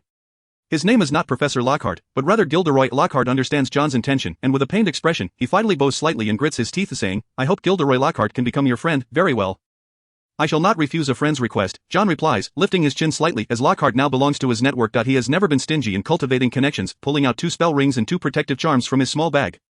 The charms contain the ironclad charm, while the spell rings each hold different enchantments, aside from one being a disarming spell and another a petrifying spell. The noteworthy aspect is that they are no longer single-use but can be utilized 3 times. This is a result of John's alchemical advancements, and this alone is enough to render silver-handed Johnny irreplaceable among the Aurors. Lockhart treasures them dearly. At 8 o'clock in the evening, the Great Hall is transformed into a crescent moon stage designed by Lockhart himself. John did not expect Lockhart to dare to seek an assistant, and that assistant being Professor Snape. He exclaims, he must be courting death. In the Great Hall, all long tables have vanished, replaced by a gilded stage. The hall ceiling has turned as dark as velvet, illuminated by hundreds of candles shining upon the stage. The Duel Club is a novel spectacle that the Hogwarts students would not miss. Almost the entire student body has arrived. Although the fear of the Chamber of Secrets has been dispelled by John, their interest is piqued by John's previous prowess on the dueling stage. Upon arrival, they see Lockhart in his splendid attire, and aside from Harry, no one else seems disappointed. This is largely due to the lesson plan John devised for him, which prevented Lockhart from collapsing too severely. At least in the eyes of the public, he appears to be a wizard who favors theory over practice, teaching from the knowledge within his autobiography, further solidifying the students' belief in Lockhart's considerable abilities. Only Harry has witnessed him struggle against a house elf and witnessed him extract Harry's bones. Otherwise, there would be no reason for such aversion. Ahem, quiet down everyone. Lockhart, clad in his ostentatious wizarding robes, gestures for silence. His gaze now fixed upon the audience. He presents the charming smile for which he has won the Most Charming Smile award from Witch Weekly 5 times. As it happens, Professor Dumbledore has permitted me to establish this modest duel club to thoroughly train you all in self-defense. Should the day ever arise when you need it, I have employed this method countless times to protect myself, a sentiment that John Wick surely understands, as he has been instructed by me. Lockhart begins to drone on, much to the students' growing impatience. Fortunately, Lockhart possesses enough self-awareness to eventually introduce his assistant. As Snape steps onto the stage, Harry and Ron exchange wary glances, both questioning Lockhart's sanity. Rest assured, I will return your potions, Professor, to you unharmed. Lockhart winks, oblivious to the dark aura emanating from Snape beside him. He exaggeratedly gestures. Now, I invite Professor Snape to say a few words. Professor Snape coldly remarks, some of you fools have taken to raising roosters in your dormitories. I hope that once you have learned to duel, you will remember that you are wizards. A wave of guilt washes over the students, after discovering that the monster in the Chamber of Secrets is a basilisk, and knowing that basilisks fear the crowing of chickens. A trend of raising chickens has emerged among them. Mornings no longer require alarms, as the cacophony of rooster calls is enough to drive one to distraction. Having succinctly delivered his 2 sentences, Professor Snape turns to face Lockhart. Harry can see Snape's upper lip curl. This is a dangerous sign. If Snape were to look at him this way, he would undoubtedly find himself weak-kneed and fleeing. Lockhart, even his bowing, could be performed in a dozen different ways, causing Snape to shake his head in exasperation. The 2 men raise their wands in salute, standing with them vertically against their chests before moving to opposite sides of the stage, as you observe. We hold our wands in the standard dueling position. Lockhart continues his incessant chatter, while Snape's impatience becomes increasingly evident. Counting down, both men abruptly raise their wands over their shoulders. At the count of 3, Snape strikes first. Expelliarmus. A brilliant red light crosses the stage, striking Lockhart. However, contrary to Harry's expectations, Lockhart does not go flying. The ironclad charm deflects the attack before Lockhart can react. Snape appears somewhat surprised and intrigued. You see, this is a splendid demonstration of offense and defense. After regaining his composure, Lockhart immediately displays an air of nonchalance, activating the spell ring as red light shoots from his wand toward Snape.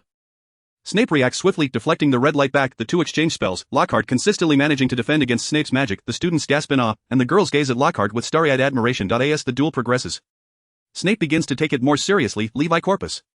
The ironclad charm once again appears to block the attack, and Lockhart, filled with hubris, fails to notice that his protective charms have been exhausted. He retaliates with a petrifying spell, but Snape skillfully counters with a disarming spell that sends Lockhart flying. The wand is knocked from his hand, and only then does Lockhart realize that his protective charms are depleted. He hurriedly halts Snape's next move, rising and laughing heartily. You see, this is the disarming spell. I have lost my wand, and I believe you should witness this. Lockhart acts as though he has intentionally fallen victim. Harry and Ron exchange glances, sensing a hint of insincerity in Lockhart's words. Of course, if I wished to prevent it, I could do so effortlessly. I merely aim to broaden your horizons. Noticing Snape's darkening expression, Lockhart quickly ceases. The demonstration concludes here. Now I will come among you, and you shall duel in pairs. The students, already stirred by the thrilling duel, can hardly contain their excitement at the prospect of beginning their own duels. Snape immediately disrupts Harry's intention to train with Ron.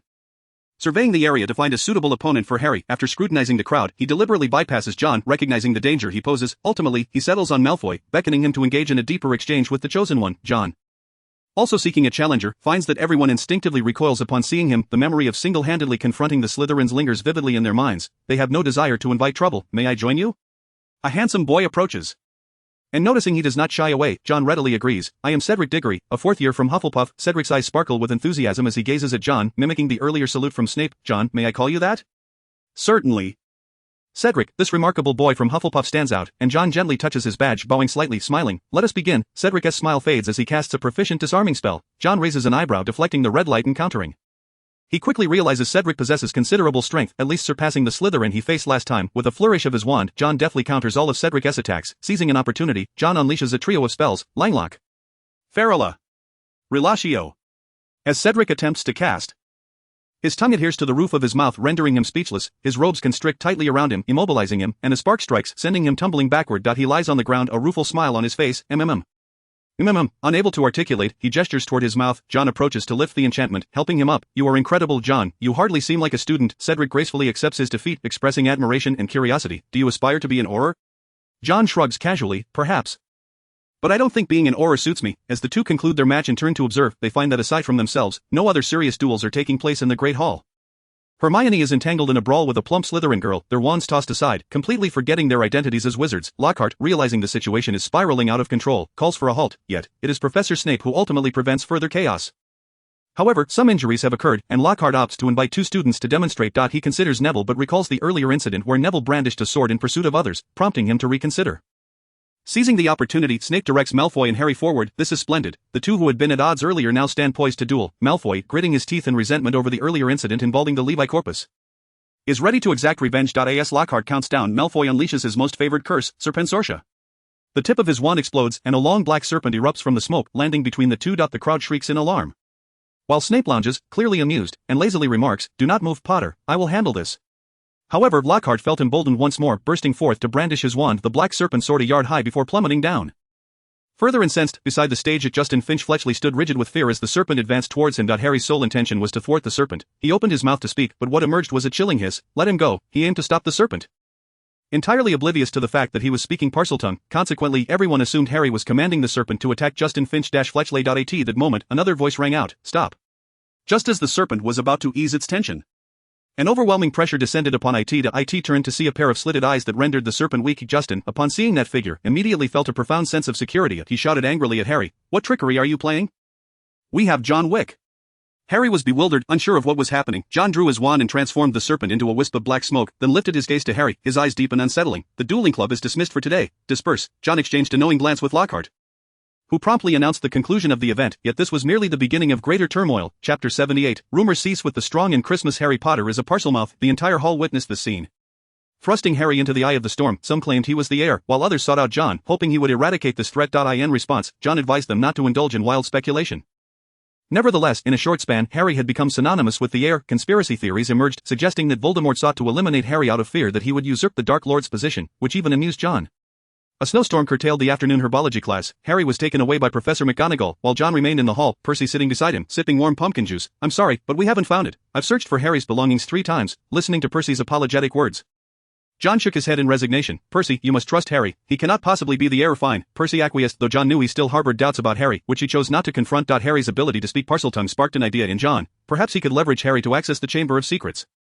However, with Harry currently with Professor McGonagall, he would have to wait. "I will prove he is not," John assured Percy, understanding that this was the savior, and if suspicion drove him to abandon his role, it would be disastrous. After Percy departed, John retrieved the Marauders' map to check on their whereabouts. Aside from Harry and the other two, no one had visited the girls' restroom for quite some time, ensuring the basilisk remained trapped within the chamber, and Hogwarts was safe. What could they possibly be doing in there? John pondered, recalling that the last time he entered, he had detected the scent of potion brewing.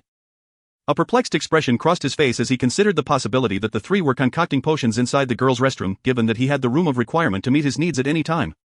While Harry and the others did not, it seemed improbable they would attempt potion making in the Gryffindor common room. After leaving Dumbledore's office, Harry was questioned about what he knew, but he chose to conceal the truth. Having been cautioned by Ron that hearing other voices was not necessarily a good omen, leading him to opt for silence. However, the rampant rumors at school were becoming increasingly irksome, especially after he had secretly donned the sorting hat in the headmaster's office. That old hat had still deemed him fit for Slytherin, prompting him to question whether he was indeed the heir of Slytherin. Hermione, noticing his distress, had a sudden inspiration and suggested, "You could seek out John. He will assist you." John? Harry recalled another moment, the dueling stage, where, from his perspective, he had observed a transformation in John's eyes. Those eyes resembled that of a serpent. After a moment of hesitation, he inquired, "Would it be a bother?" Hermione, well acquainted with John, assured him, "John would be eagerly awaiting your visit. He is exceptionally kind to his friends." Friends? Harry fell silent for a moment. Ultimately, he chose to seek out John. Approaching the castle's corridor with trepidation, Harry found John unperturbed by his arrival. "Are you troubled by your differences?" John gently inquired. "John, do you believe I am the heir of Slytherin?" Harry fixed his gaze upon John's eyes. John chuckled heartily, his laughter bright and infectious. "Stop it, you are the savior. How could you possibly be the heir of Slytherin?" It was as if he had heard a great jest. And he continued to laugh. Harry, growing increasingly irritated, exclaimed, "Enough, this is not amusing." He was taken aback by the volume of his own voice. John ceased his laughter, focusing intently on Harry, and stated earnestly, "You are not the heir of Slytherin. At least not now." Sensing Harry's lingering doubts, John added with a light chuckle, "Rumors cease with the strong, Harry. Those who are truly powerful do not concern themselves with who is the heir of whom." A shiver ran through Harry as he regarded John. Recognizing he was not jesting, with a sigh, Harry remarked, "If only they were all like you. You cannot expect everyone to be so. The strong lead the weak. This is an immutable truth." John leaned against the railing of the corridor, gazing into the distance as snowflakes danced in the air. Christmas arrived, the school bustled with students, though not all had departed. Even some muggle-born wizards remained, drawn by the sense of security provided by John Wick. "John Wick will protect us just as he did Justin Finch-Fletchley." The scene at the dueling club had endeared John to the muggle-borns, who began to view him as their guardian angel. Some even placed photographs of John battling the basilisk on their bedside tables, believing it would safeguard them. Upon waking, John received a plethora of packages. He opened one to find a new-style satchel sent by Cedric, evidently thinking John would appreciate such a gift. With so many presents, he could spend a day unwrapping them all, opting to wait until evening. He stepped out of his dormitory to encounter Daphne and Pansy. "Daphne and Pansy, why haven't you gone home?" He found it curious that the two had not returned home but chose not to dwell on it. Malfoy awaited John in the common room, complaining, "You woke me up so early, yet you slept in." "I was not sleeping in. I was drafting your project." Malfoy shot John an incredulous look as if he were speaking the truth. Malfoy had chosen to remain at school during Christmas to fortify himself. At the dueling club, he and Harry had exchanged curses, ultimately finding themselves suspended in midair, though they later released the blunder. It had inflicted no harm on Harry. Seeking to strengthen himself, Malfoy approached John, who readily agreed. The two left the Slytherin dungeon and made their way to the Defense Against the Dark Arts classroom. Seeking a spacious area for training, John retrieved a Boggart, a cabinet with which Malfoy was well acquainted. It was a familiar sight in John's classes. He had always wondered how so many creatures could fit inside. Thus, they began a hands-on lesson, with John explaining while Malfoy practiced. As evening approached and darkness enveloped the sky, John decided to head to the room of requirement, bringing their training to a halt. On his way back, Malfoy encountered Goyle and Crabbe, his loyal followers who invariably mirrored his actions. Noticing their blank expressions, he took it upon himself to guide them home, unaware that they were actually Harry and Ron in disguise. When Malfoy had time to spare, he relished the opportunity to boast, sharing many insider secrets he had learned from Lucius Malfoy, such as the tale of the Chamber of Secrets. "The Felix Felicis potion is truly vexing," John remarked. Observing the potion that had yet to be successfully brewed, truly, it was the pinnacle of potions, requiring significant time and utmost precision. Potions were a branch of alchemy, and John, possessing alchemy skills, had also mastered potion making. Now at level 3, he could be considered an experienced alchemist. After placing the necessary ingredients into the cauldron and confirming everything was in order, he attempted to enchant the Sword of Gryffindor with new spells in the room of requirement. Dragon's blood enhances fire spells. I wonder what enhancements other magical creatures might confer, John pondered for a while. Still undecided on which enchantment to apply to the sword. After all, the Sword of Gryffindor was a product of alchemy, whereas the Sword of Hufflepuff was a Muggle artifact. A mistake could result in the complete ruin of the sword, which would be quite troublesome. After deliberating for some time, John temporarily set aside the idea of enchanting the sword. He extended his hand, opting not to use his wand, attempting wandless magic. Emotion, I need an emotion, he concentrated. Emotion-fueled magic. His expression shifted to one of anger, and with a swift motion, he struck his palm. The human-shaped target before him exploded at the chest. Phew, anger, while difficult to control, can indeed be harnessed, when considering the simplest yet most potent emotion. Anger was an excellent choice. The thought of being forced to eat a starry pie had ignited that feeling within him. Wandless magic was indeed feasible. John attempted it several times, discovering that in a state of extreme anger, he could perform simple spells. Within the castle, banquets abound. After concluding his training, John made his way to the evening feast. Along the way, he encountered the groggy and disoriented Goyle and Crabbe, leaving him somewhat perplexed.